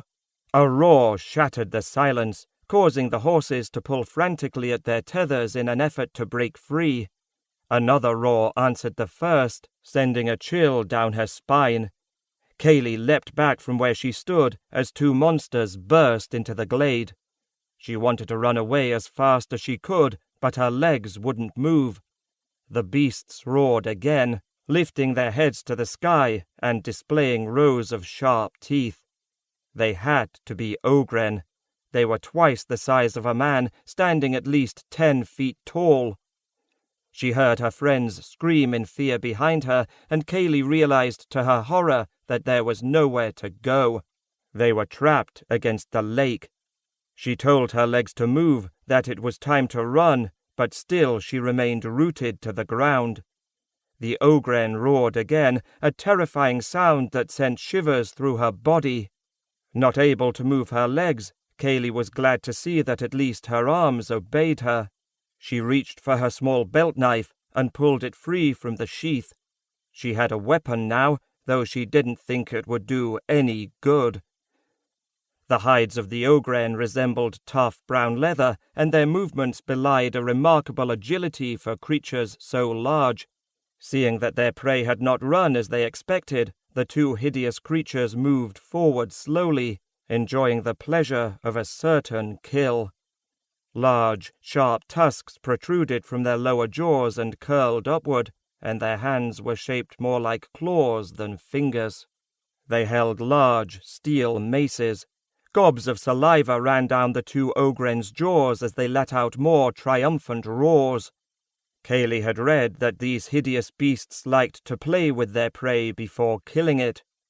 Well, she refused to be easy meat. She told herself to run again. Camilla and Nicola were now begging her to, but her legs still refused to move. If Madin was her champion, why wasn't he here now? Irritation flashed within her. He was probably in the lake with the others. She was frightened too, but she wasn't a coward.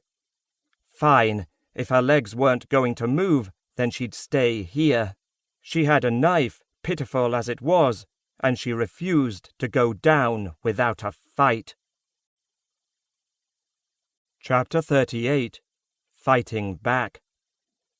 Thomas was on his feet the moment the Ogren entered the glade, but he was too far away to run around the lake. He wouldn't get to the girl in time. The two monsters bore down on her, and her friends had moved into the lake, terrified of the Ogren. So much for those boys' fighting skills.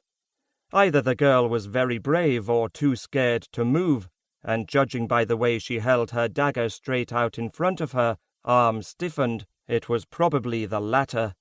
Nevertheless, she certainly had courage. Picking up his bow, Thomas pulled 4 arrows from the quiver on his back and pushed their points into the soft dirt in front of him. Dropping to one knee as Ari had shown him, he knocked an arrow to the string and pulled it back to his cheek. The closer he was to his arrows, the archer had said, the faster he could shoot. Thomas sighted on the lead Ogren, took a deep breath, and released. As the first arrow streaked across the lake, the second arrow followed right behind it, and the third and the fourth. Dropping the bow, Thomas pulled his sword from his scabbard and jumped onto a thick tree branch hanging over the lake that was about 15 feet in front of him. Maybe he could get to her in time. Maybe. Chapter 39. Surprise. The two ogren continued their approach. Kaylee thought she was going to be sick. She had never been so afraid in her life. The first ogren was no more than 10 feet away, and she could smell him now. It was a sickening stench that resembled decaying meat.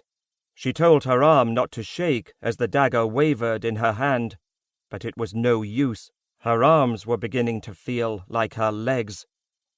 The lead ogren stepped closer as the other remained behind it, cutting off any hope for escape. As the creature moved closer, he swung his mace through the air. The beast let out another terrifying roar, and in that instant Kaylee knew that she was going to die. It wasn't fair, she wanted to scream. It just wasn't fair. Strangely, the roar didn't sound the same as before. The previous ones had been to frighten her and her friends.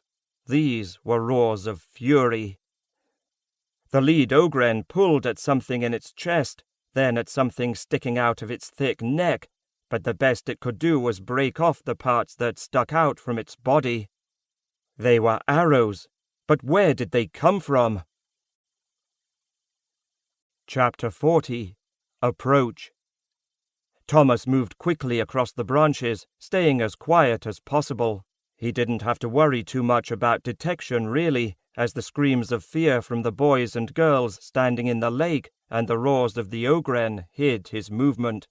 Stepping lightly across the path of branches, he saw Belial break through the brush to his left. Right on time. Now all he had to do was to get where he was supposed to be before the two ogren decided to attack together rather than separately. And they would, once they realized their quarry would offer little resistance.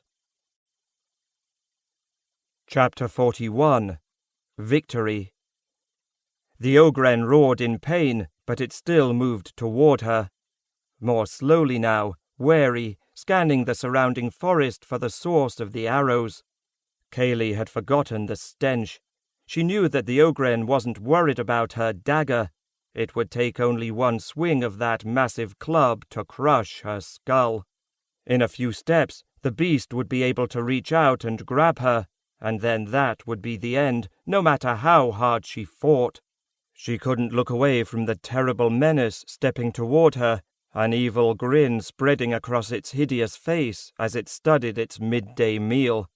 She could almost feel the claw closing around her neck. She would never lie to her father again, she promised, if only she could escape.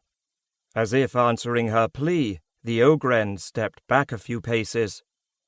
A large black wolf appeared before her, teeth bared, an angry growl emanating from deep within its belly. It was the largest wolf she had ever seen. Normally, she would have been terrified, yet at the moment she felt relief. If the wolf wanted to help, that was fine with her. She focused on her legs, willing them to listen to her commands. Finally, agonizingly, as if they were stuck knee-deep in mud, they listened. Kaylee shuffled back a few steps until she was at the edge of the lake, which was as far as she could go. Otherwise, she would have collapsed from fear because her legs felt so weak. The wolf backed up with her, opening up more space in front of the ogren. It continued to stand there, feinting an attack every so often to keep the ogren at a distance. Though the ogren was larger than the wolf, it had immediately become cautious. Then a flash of light on steel streaked across Kaylee's eyes. Thomas hurtled down from the branches above the lake. He landed between the two ogren, wanting to take on only one at a time. One man fighting a single ogren was risky enough. Fighting two at the same time was suicidal. Thankfully, Belial was there to help. Thomas knew that Belial would arrive first, so the wolf's primary task was to buy enough time for Thomas to cross the lake. Thomas moved quickly toward the unsuspecting ogren in front of him. The creature's full attention was on the large wolf blocking the way to its prey. The ogren guarding the path roared in an attempt to warn its companion, but failed. Coming up from behind the first ogren, Thomas slashed its hamstrings. The beast cried out in agony and swung its mace clumsily behind it toward this unseen foe. Thomas rolled forward on his shoulder, easily avoiding the blow. He quickly regained his feet and saw that his strategy had worked. The ogren fell forward, first on its knees, then on its stomach, its damaged legs unable to support its heavy body. The screams of pain from the wounded ogren washed over Thomas as the creature clutched its legs. His concentration was so intense, his mind centered on nothing else but the task at hand. He felt very much like he did when using the talent, the total concentration, the purpose, the control. Thomas didn't think, he simply moved, letting his instincts and training lead him through the fight. Not wanting to give the ogren a chance to rise, Thomas bounded forward and thrust his sword deep into the beast's back, digging for its heart. Giving the blade a twist for good measure, Thomas turned to face the other ogren. Seeing its companion's demise, the creature charged forward with surprising speed, a blood-curdling roar splitting the air, mace raised above its head, its gruesome face twisted into a mask of hate. Belial was already moving to the creature's side, hoping to distract it long enough to give Thomas room to maneuver. But Thomas couldn't. The girl was standing only a few feet behind him. If he dodged out of the way, the ogren might go right for her, and she wouldn't stand a chance. He had no choice but to stand his ground. Thomas shifted his grip on his sword, holding it like he would a staff. The ogren charged forward, swinging its mace down toward Thomas' head with incredible force. Thomas held the sword in front of him like a shield, letting the blow slide off his blade. The ogren's strength forced him to one knee. Though his arms were numb from the power of the attack, much to his relief, the steel blade held. Surprised that its first blow had been blocked, the ogren raised its mace again, its shoulder muscles bunching in anticipation. But in its frenzy to attack, it had forgotten it was facing two foes. Thomas, kneeling in front of the ogren, prepared to ward off the second blow, then saw a black blur launch itself onto the ogren's back, its teeth and claws puncturing the beast's neck and back. The ogren screamed in rage and spun around, trying desperately to remove this new enemy from its back. Thomas jumped to his feet and again slashed across the back of the ogren's legs. The monster fell forward onto its knees, his scream of agony filling the glade. Belial jumped down from his perch, giving Thomas room. With the creature still turned away, Thomas mustered all of his strength, leveling his sword directly below the ogren's head. His blade sliced easily through the creature's neck, its head flying several feet in the air to land by the edge of the lake. The ogren's body crashed to the ground with a sickening thud, its blood spilling out over the grass. Belial glided over to the first ogren, sniffing the body, then did the same with the second. Satisfied that both were dead, it began to clean the ogren's blood from its muzzle. Thomas let out a deep breath. It was his first real fight, and he had come through it in one piece.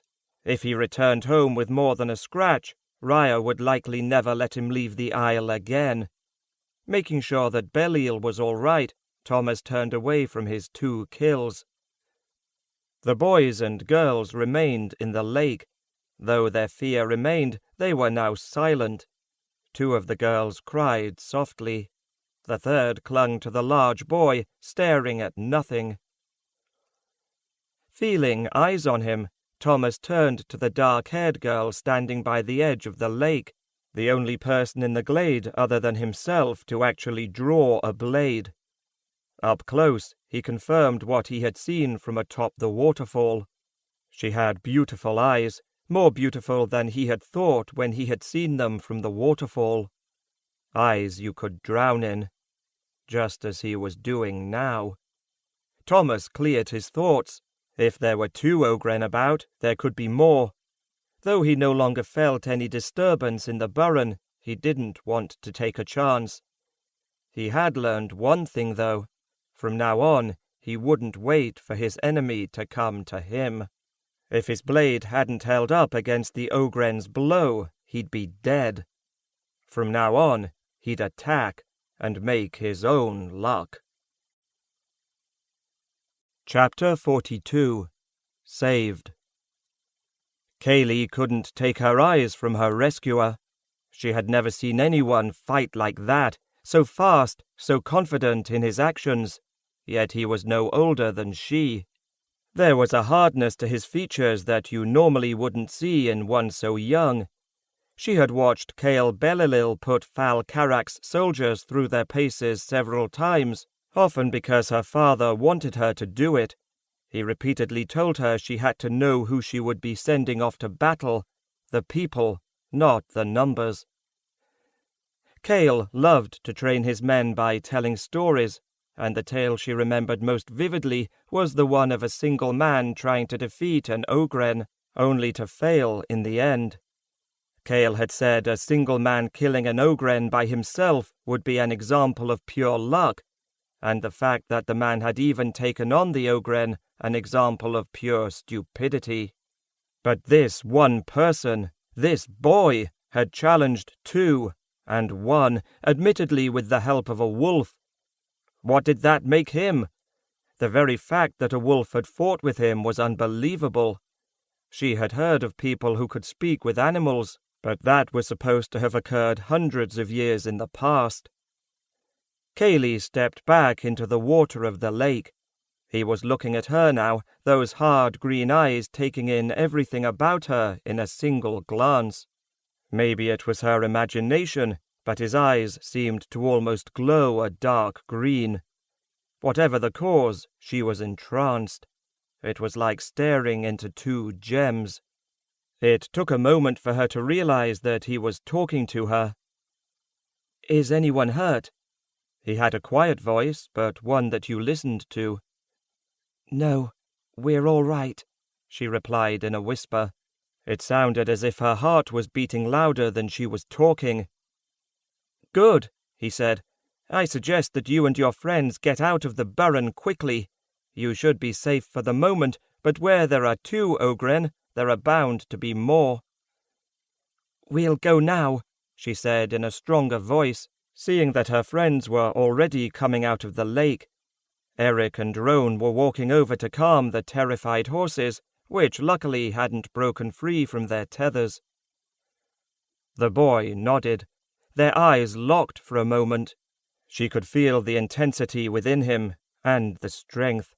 She found it exciting and frightening all at once, but then he turned away from her. Walking toward the wolf, he stroked its fur for a moment before they both walked off into the trees, disappearing from view.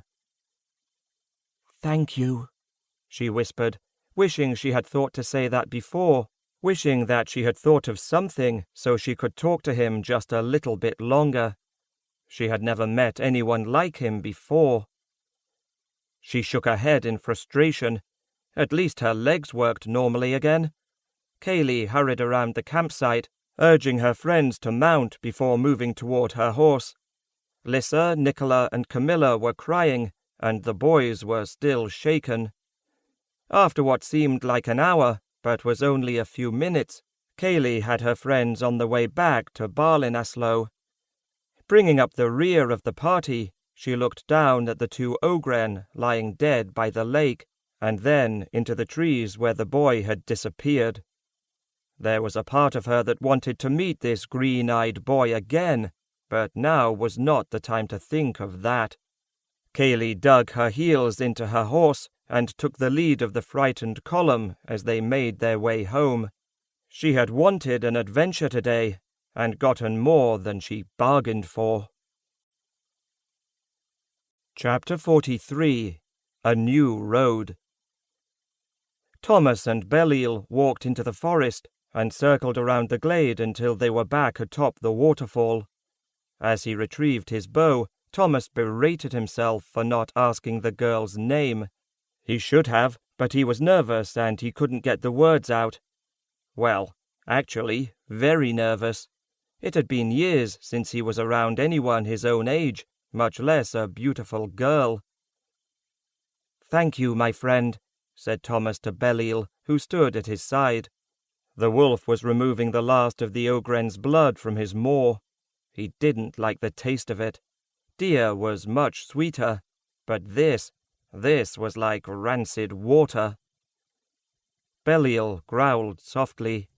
Thomas deciphered the wolf's thoughts. Brothers. He understood. Brothers helped one another. Brothers protected one another. Thomas ran his fingers through the wolf's fur affectionately.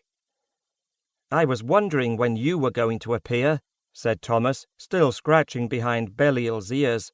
The wolf enjoyed the attention immensely. "You didn't seem to need any help," replied Rinlin, stepping out from between the trees. "Thank you." Thomas understood how hard it must have been for Rinlin not to join the fray. His grandfather had a gruff exterior and became irritated easily, but Thomas knew that Rinlin cared about him. Thomas was grateful that Rinlin gave him the opportunity to do this on his own. He was growing up, and Raya was having a hard time dealing with that fact. Rinlin, at least, understood what he was going through to a certain extent, and was willing to extend the boundaries as needed. Rinlin simply nodded. "I was going to follow them to the edge of the burren to make sure they got out safely." "An excellent idea," said Rinlin. "I'll go with you." They trailed the frightened group as they made their way south to Barlinasloe. Judging from their rich clothes, they were either the children of merchants or lords. Thomas and Rinlin were quiet for a time, entertaining their own thoughts. Belial came and went, scouting the forest around them. "Grandfather?" "Yes, Thomas." Rinlin was slightly surprised, but very pleased. Thomas had only called him a grandfather a handful of times in the past 6 years. "I had a question for you about the Highlanders. Are they really such good fighters as the history books say? I remember watching some of the Marcher training sessions when I was younger, but I never saw them fight in a battle."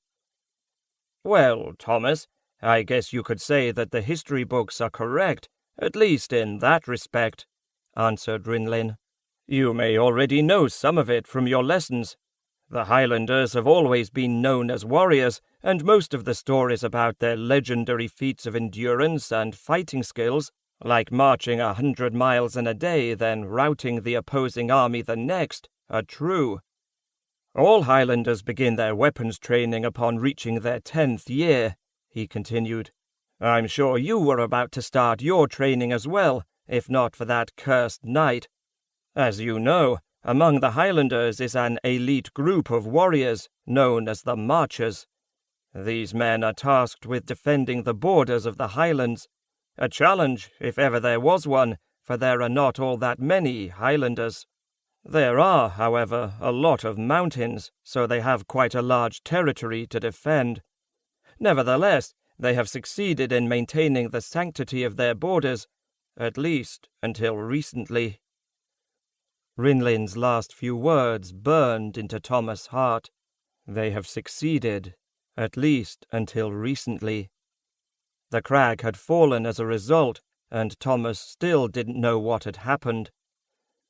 The Marchers were considered the greatest warriors in all the kingdoms, rivaling only the Silvaner in martial skill. As a result, they often served as bodyguards for kings and queens and other notables. The Highland Lord provided the Marchers to any ruler who could afford them, as their services did not come cheaply. For centuries, they were considered the ultimate mercenaries. All that changed, though. Hundreds of years ago, before the Great War, the Marchers were serving as the bodyguards for the High King, a weak man named Midrace. The High King raped a young lady in waiting, and her family, which happened to be one of the most powerful in all the kingdoms, demanded justice. To make a long story short, Midrace falsely accused a Marcher for the crime and had him put to death in hopes of appeasing the girl's family. The remaining Marchers knew the truth of the matter and they would not allow such a heinous act to go unpunished. The Marchers exposed Midrace for the criminal he was, and then executed him. Because of the betrayal, the Marchers refused to serve another ruler from that day forward.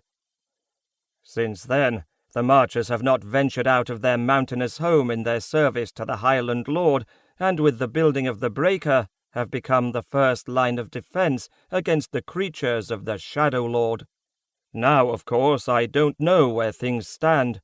Since the fall of the crag, it's been difficult to find out what's going on in the Highlands, with Lord Killarin serving as regent. I'm sure none of it's to the good, which could explain why many of the Highlanders have moved to the higher peaks and passes. But they are still the best fighters in the kingdoms, and I don't think anyone would dispute that fact. "Are the stories true?" asked Thomas in a quiet voice. "What stories?" "Are the Highlanders working as slaves in the mines?" For several months Thomas had pondered that question, as it gnawed at his soul. These were his people. Even if he was an outcast and thought to be dead, he still felt responsible for them. Yet he wasn't sure if he was ready, or even wanted, to assume that responsibility. As a result, he wrestled with his ever-present guilt from time to time, searching vainly for a hint as to what he should do. "Where did you hear that?" asked Rinlin casually, though the intensity of his eyes belied his interest. "From you, a few months ago, after you came back from one of your trips." "Oh." Rinlin realized he would have to be more careful when he discussed things with Raya. Thomas' ears were just as good as his eyes. "From what I can tell." Rinlin stopped for a moment. He wasn't sure how to answer, knowing Thomas' impatience could often get the better of him. Now was not the time for him to go running off on some quest of honor. But he couldn't lie. Not about this. Rinlin sighed, feeling the weight of his years. He'd just have to take his chances. "Yes, Killarin has enslaved some of the Highlanders in the mines. Unfortunately, there is nothing to be done at the moment. Killarin has a large army under his control. The Marchers could probably defeat it, but they do not have any sorcerers to battle Killarin's warlocks, so it would be a lost cause to begin with." "What about the other kingdoms? Why don't they do something to help?" "The other kingdoms really don't care about the Highlands right now. They're more concerned with what's happening in their own kingdoms. They won't turn their eyes toward Roderick until he forces his attention upon them." "But don't they see that if Roderick expands his power, they in turn lose power?" "Yes, some do. They just don't know what to do about it. No single kingdom has the strength to take on Roderick directly. Your grandfather perhaps could have prevented it. He could have rallied the kingdoms and stood up to Roderick. Now, there is no one who can do that. Gregory of Falcarak might be the logical choice, but he's got Loris of Dunmore to worry about on his western flank. And with Loris allied to Roderick, Gregory is effectively tied down. No, there is no one who can or would want to help at this time." They continued along in silence for a few minutes, but Rinlin knew what was coming next. He waited patiently. "I'm supposed to be the Lord of the Highlands," began Thomas. "If the Marchers are the best warriors in all the kingdoms, their leader should be the best of the Marchers." "That would only be appropriate," said Rinlin, cringing inwardly at his own response. He didn't want his grandson to run off on some fool's errand. "Then where do you think I would stand among them now, if I went to the Highlands right now?" It was a very important question, Rinlin knew, probably more important than Thomas could imagine. Not just for him, but for the Highlands as well. Rinlin had arrived at the glade when Thomas leapt down from the tree and attacked the first ogren.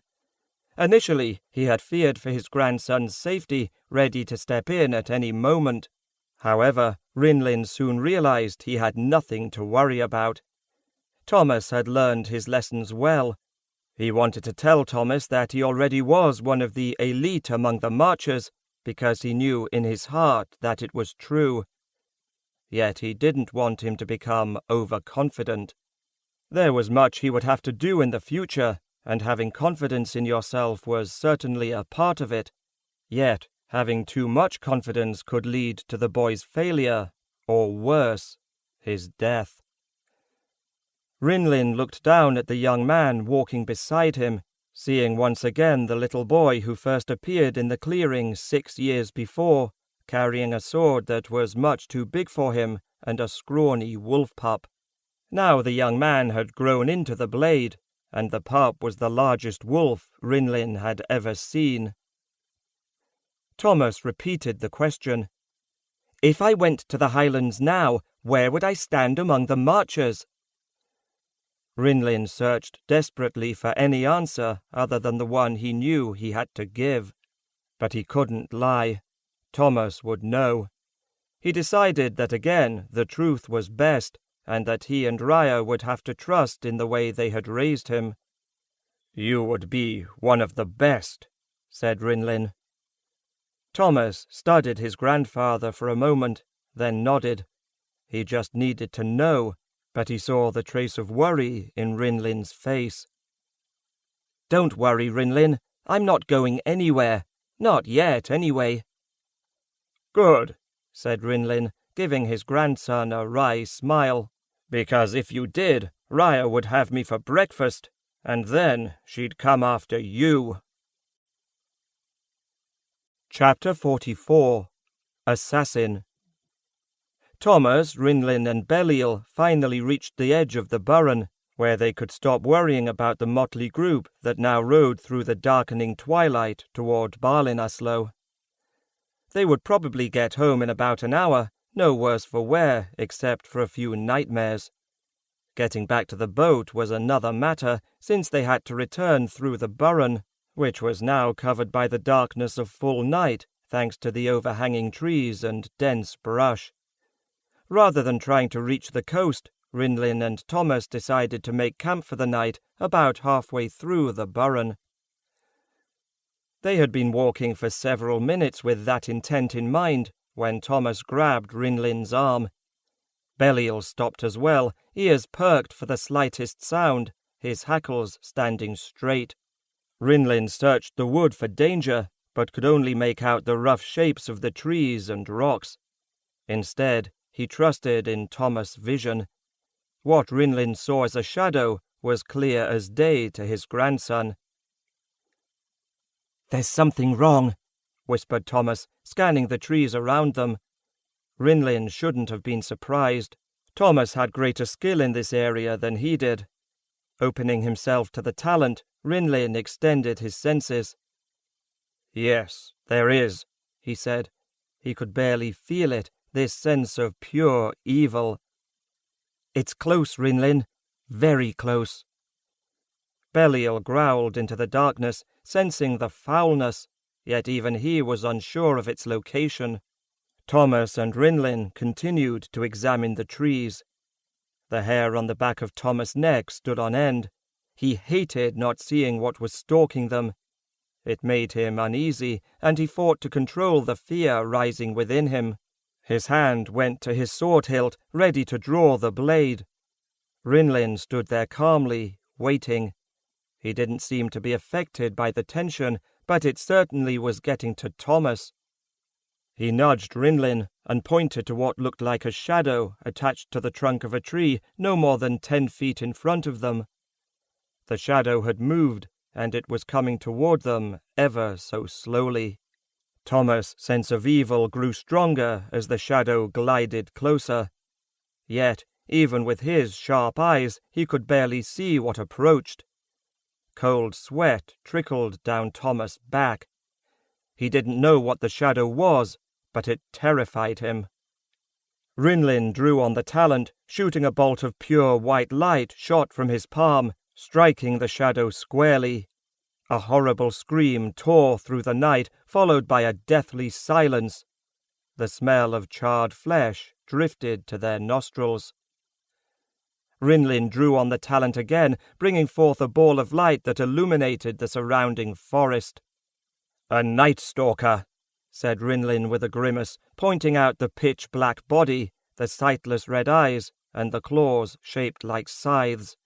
The bolt of energy had torn a hole straight through the creature's chest. Belial approached the smouldering corpse, sniffing it to make sure it was truly dead. He returned to Thomas' side quickly, revolted by the smell, and shaking his head to clear it from his sensitive nose. "What is it, Rinlin?" "A Night Stalker is the Shadow Lord's assassin," replied Rinlin. "You normally don't see it until you're about to die, and even then, catching a glimpse would be unlikely. The Shadow Lord sends them out after certain prey, and they don't stop searching until they've succeeded." Rinlin's words chilled Thomas to his very core. The Shadow Lord's assassin. "Come on, let's get some distance from this thing before we stop for the night. I want to make sure there isn't anything else in the Burren looking for us." The Shadow Lord sends Night Stalkers out after certain prey, and they don't stop searching until they've succeeded. "Thomas!" Rinlin's voice drew him back from his thoughts, none of them good. The dead creature transfixed him. "Yes." "Remember that feeling you had? That will be the only warning you'll get. With a Night Stalker, if you're not paying attention, you don't stand a chance." Thomas nodded and followed his grandfather to the east, Belial bringing up the rear. Rinlin said that the Night Stalker hunted for specific prey. Who was the target of this particular creature? Goosebumps rose on his flesh as a chill swept through his body. He had the nasty suspicion that it was him. Chapter 45. Memories. It was well after dark when Kaylee and her friends finally saw the lights of Barlinasloe in the distance. As soon as the sun had set, they had urged their horses to a gallop, the encroaching darkness playing off the fear that remained from their horrifying encounter in the Burren. Every shadow was an ogren, every sound. The howl of the wind playing through the tree branches sent shudders of fear through them. Because of the fear they sensed in their riders, the horses didn't mind the extra effort, though they were lathered in sweat from the long gallop. They, too, wanted to get behind the walls of the rock. The group finally slowed when they entered the town, taking comfort from the lights and the people still about at the late hour. A troop of soldiers formed around them, escorting them to the rock. News of their arrival preceded them. Kaylee's father had sent out patrols, they learned, and their families were worried. As they made their way across the bridge and into the rock's courtyard, soldiers took the bridles of their horses and helped the girls from their mounts. Gregory rushed out of the stronghold, dressed in full armor, sword swinging at his side. He had planned to lead the next patrol himself. The inaction of waiting worsened his temper. It was one of the few weaknesses he had as a general, patience, or rather the lack of it. Now, after seeing his daughter safe and whole, all he felt was relief.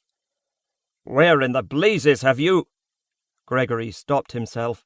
He saw their frightened faces, their exhaustion. Kaylee rushed to him and threw her arms around him, her hands clinging tightly to the cloth of his shirt that stuck out from his breastplate.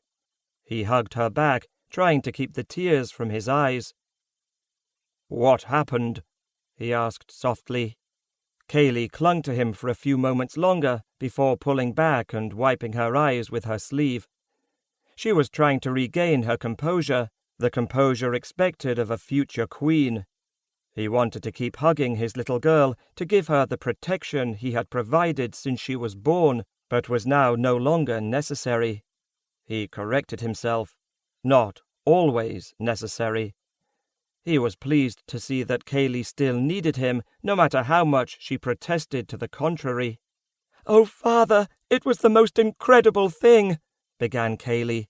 "We were in the Burren when 2 ogren appeared, and—" They were in the Burren, not Oakwood Forest. So that was the lie.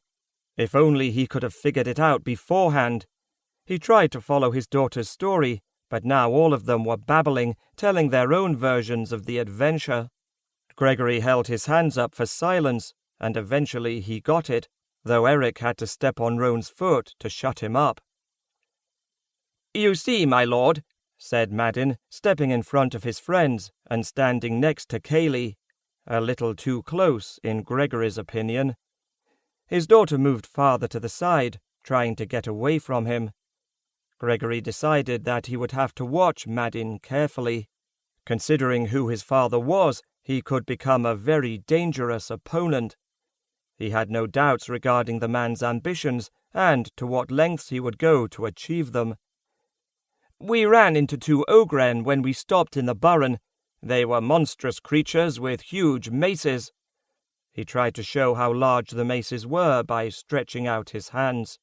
"They attacked, and I kept them away from the girls for a time, when suddenly this warrior, he must have been at least 8 feet tall, jumped down from the trees." Kaylee's face grew darker and darker as she listened to Madin's recounting of the afternoon's events. She was about to correct him, but she didn't have to. "It's hard to fend off 2 ogren when you're standing in the middle of a lake pissing your pants from fear," said Roan, giving his friend an angry scowl. Madin's face turned red with fury, and he took a step toward Roan, but Kale stepped in front of him, blocking his path. "Bragging or lying doesn't make you a warrior," said Kale, loud enough so everyone in the courtyard could hear. "Your actions do. You should spend more time improving your skills as a warrior, Madin, because you don't have much of a future as a storyteller." Madin lowered his eyes. On the outside he appeared chagrined. On the inside he fumed. 2 times today he had been humiliated. No more, he promised. Someday everyone in this courtyard would bow down to him. Someday. "I will meet you at dawn in the circle," said Kale. "I think it's time to increase your training. Standing in a lake while facing 2 ogren is not a strategy I would recommend." Furious, Madin gave a half-hearted bow before heading off to his quarters. His father was the richest man in all the kingdoms. Some day, Madin would also be the most powerful. Then he'd be the one providing the lessons, and harsh ones they would be. "Enough of this," said Gregory. "I want all of you to take hot baths and get some food. I'll find out what happened later." Kaylee's friends bowed as Gregory led his daughter into the fortress. Once they were inside, she again began to explain what happened, but he shushed her, making her take a hot bath and eat a warm meal first. That done, she went to his quarters and took a chair in front of the fireplace by his desk. Gregory pulled a chair up and let the heat soak into his bones, waiting for his daughter to begin. She had been eager to explain before. Now she hesitated. Kaylee looked into the fire, watching the flames dance across the logs. It was much like his eyes, she decided. The burning, the cold purpose with which he fought.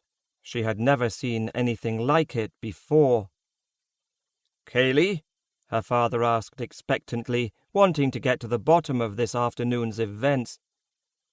"I'm sorry for lying to you, father." "We'll talk about that later." The finality of his words made her cringe. It was not the beginning she had hoped for. Unable to delay any longer, she started with when they had first left Barlinasloe. Kaylee talked of stopping by the lake and beginning to eat, and then having the ogren suddenly appear. She told all this with calm detachment, as if she were only an observer rather than a participant. When the large black wolf appeared in the story, and the boy with green eyes, she grew more animated, using her hands and arms to better illustrate what happened. She even told him how scared she was, and that even though she had pulled her knife, she couldn't make her legs move for a time. When she finished, he just watched her, waiting for more. When she smiled, he realized she was done. It was almost too much to believe. "So, you're telling me that you were attacked by 2 ogren. A huge black wolf appeared out of nowhere and came to your defense, buying enough time for its friend, a boy most likely no older than you, to leap down from the trees, and in a matter of minutes kill both ogren without getting injured." Yes. She wasn't lying. He would have known. But a boy, admittedly fighting with a wolf, and that was strange enough, but a boy killing 2 ogren. A veteran soldier would have difficulty just staying alive against a single ogren. The only way to fight ogren without decimating your own soldiers was to swarm the beasts. But a boy, and he'd killed 2. It was absolutely unbelievable. Yet it had happened. "I'm sorry, Father," said Kaylee, adopting her best little girl face. "I promise I won't lie to you again." Maybe if she apologized twice, his attitude would soften. Gregory looked at his daughter's expression, and he knew it was an obvious attempt at manipulating him. He didn't care. He'd always forgive her, no matter what.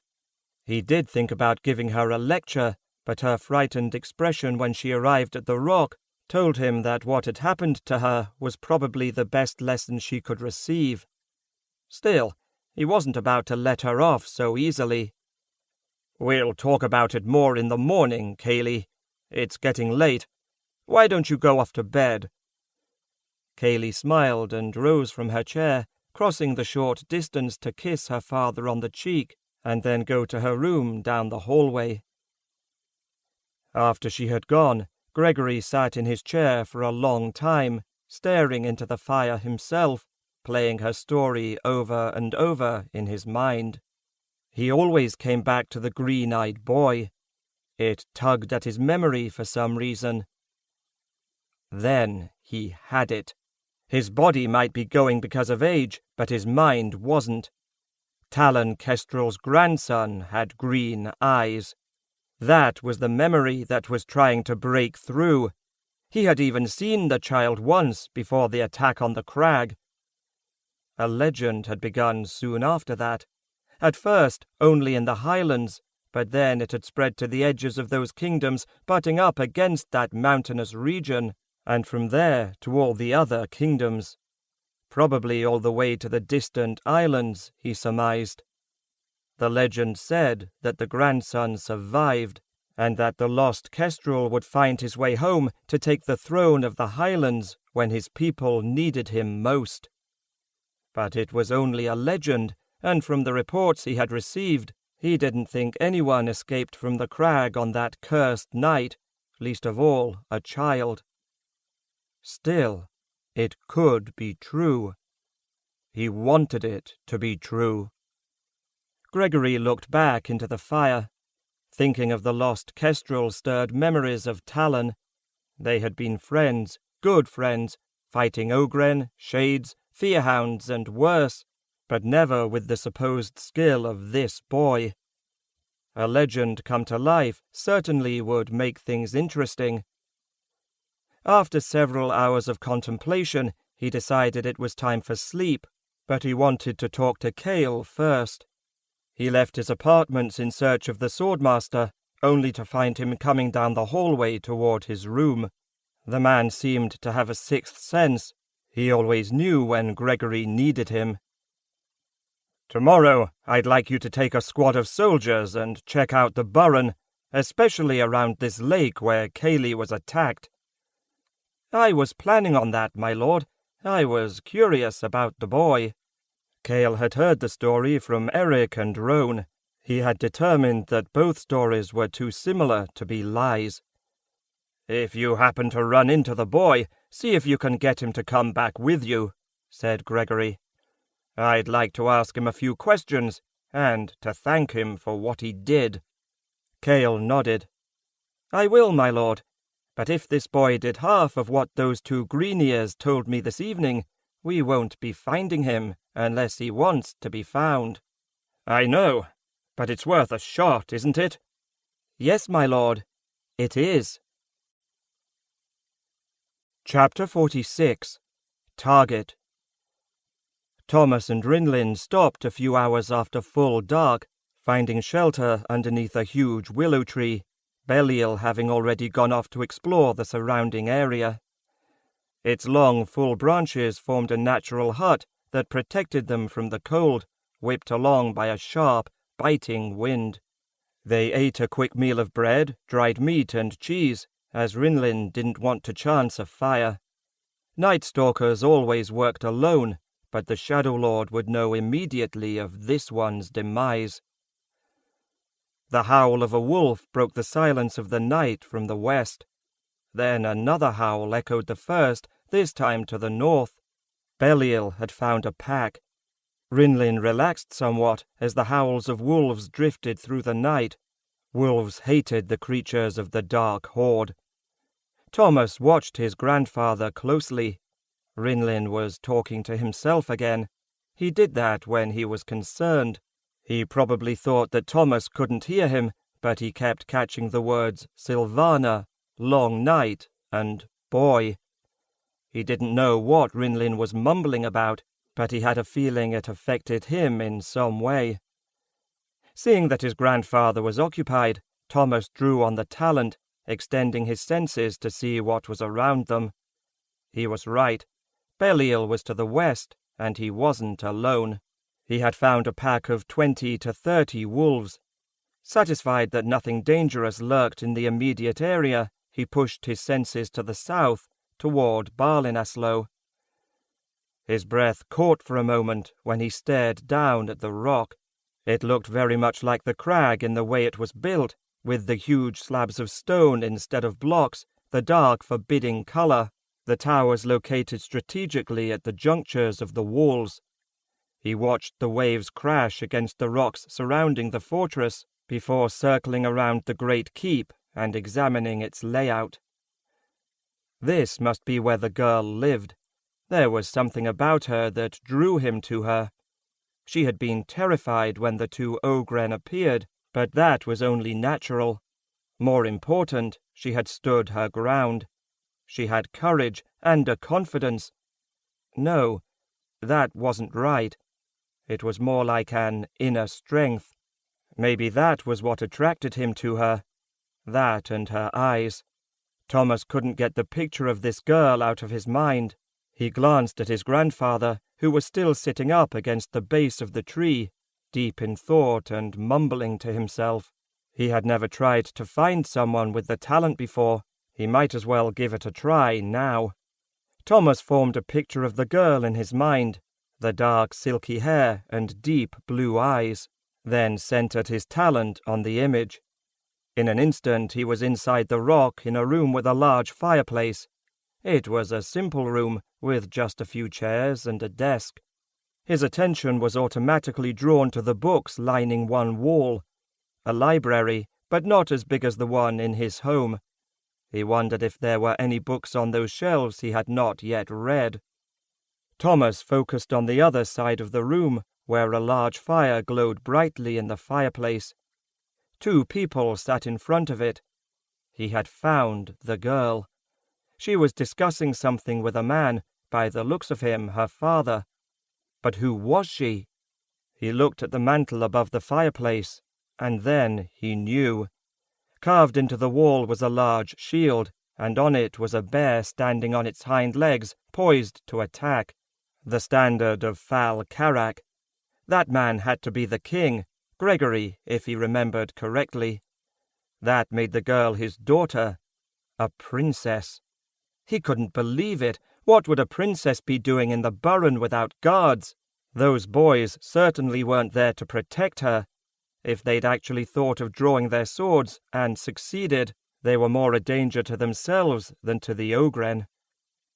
"Are you done eavesdropping?" "I wasn't eavesdropping," said Thomas, letting go of the talent. "I just wanted to make sure that the girl and her friends got back home safely." "Uh-huh," murmured Rinlin.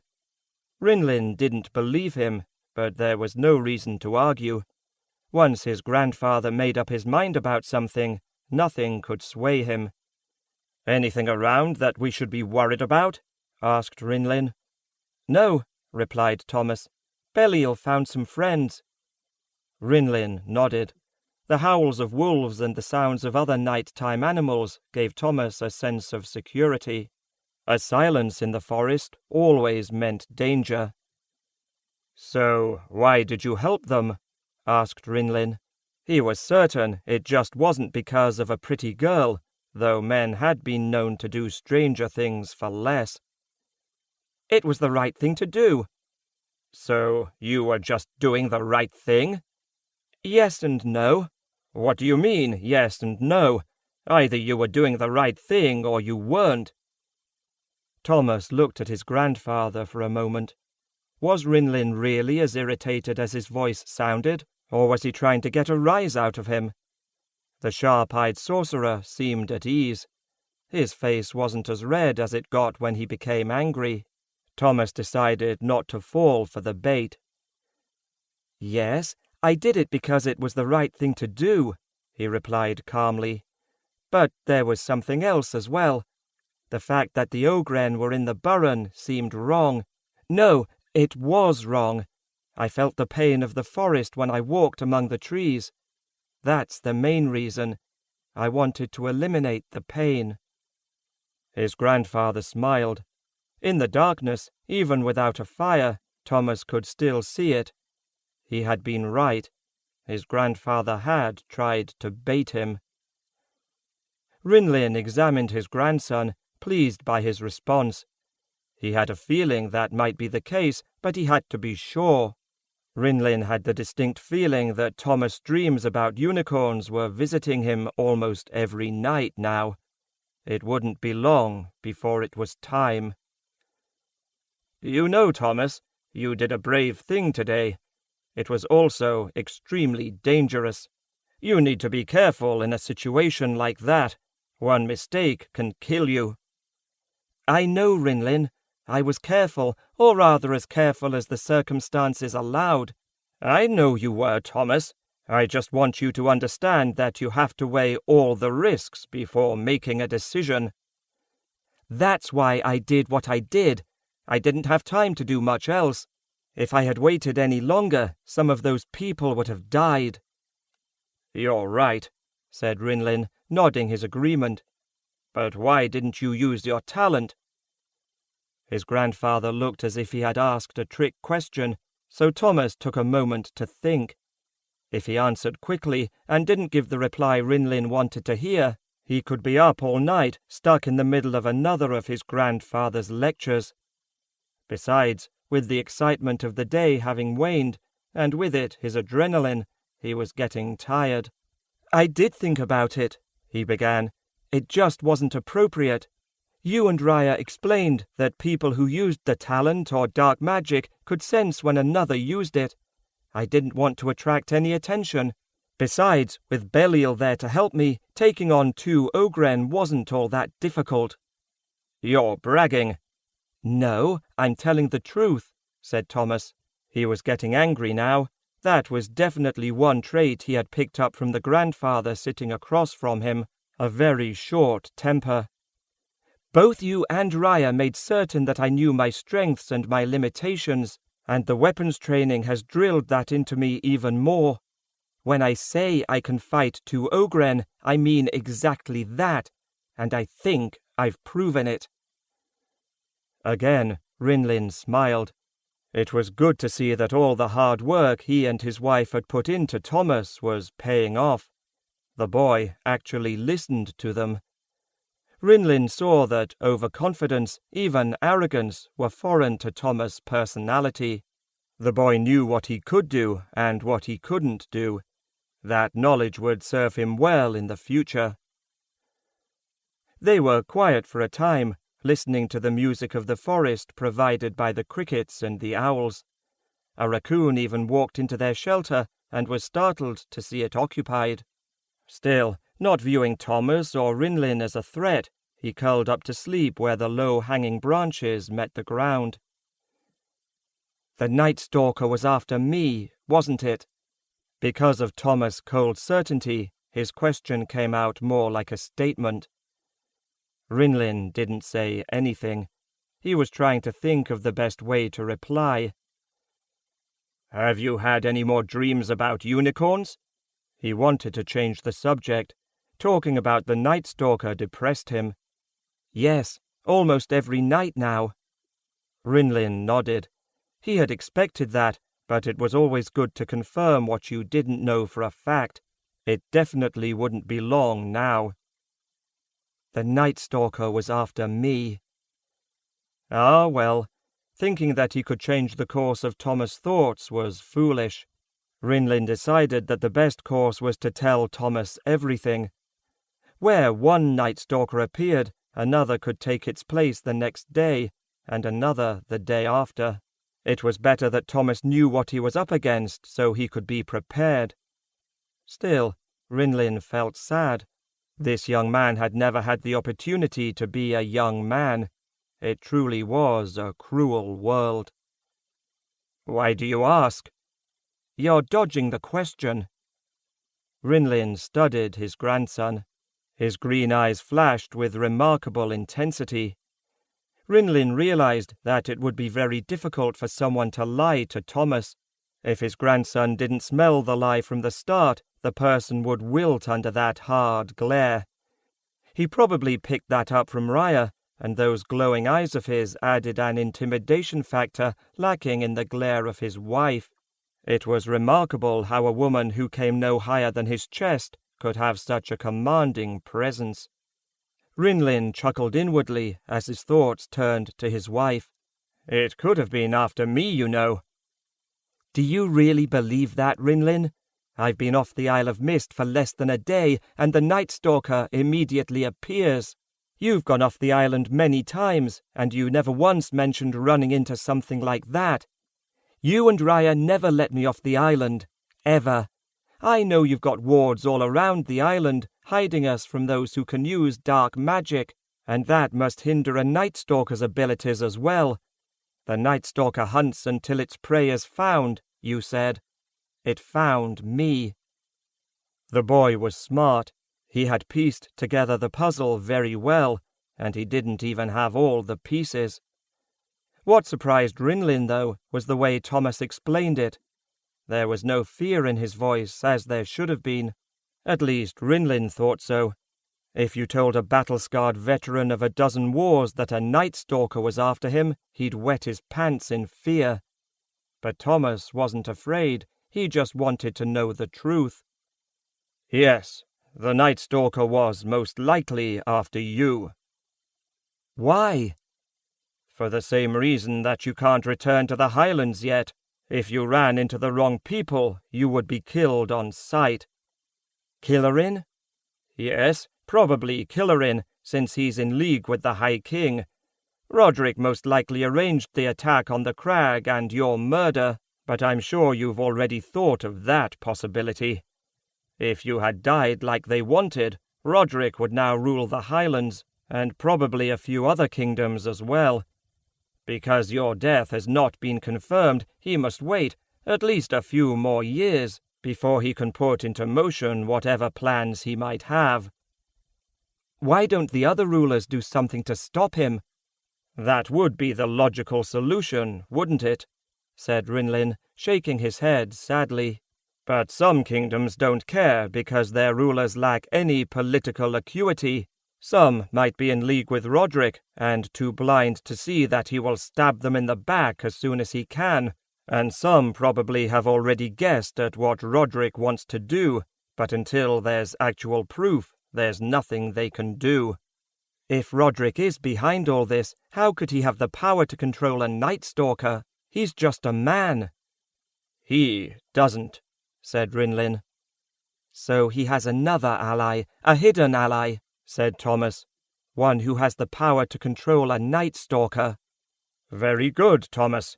You've done better than most of the people who consider themselves experts in political maneuvering."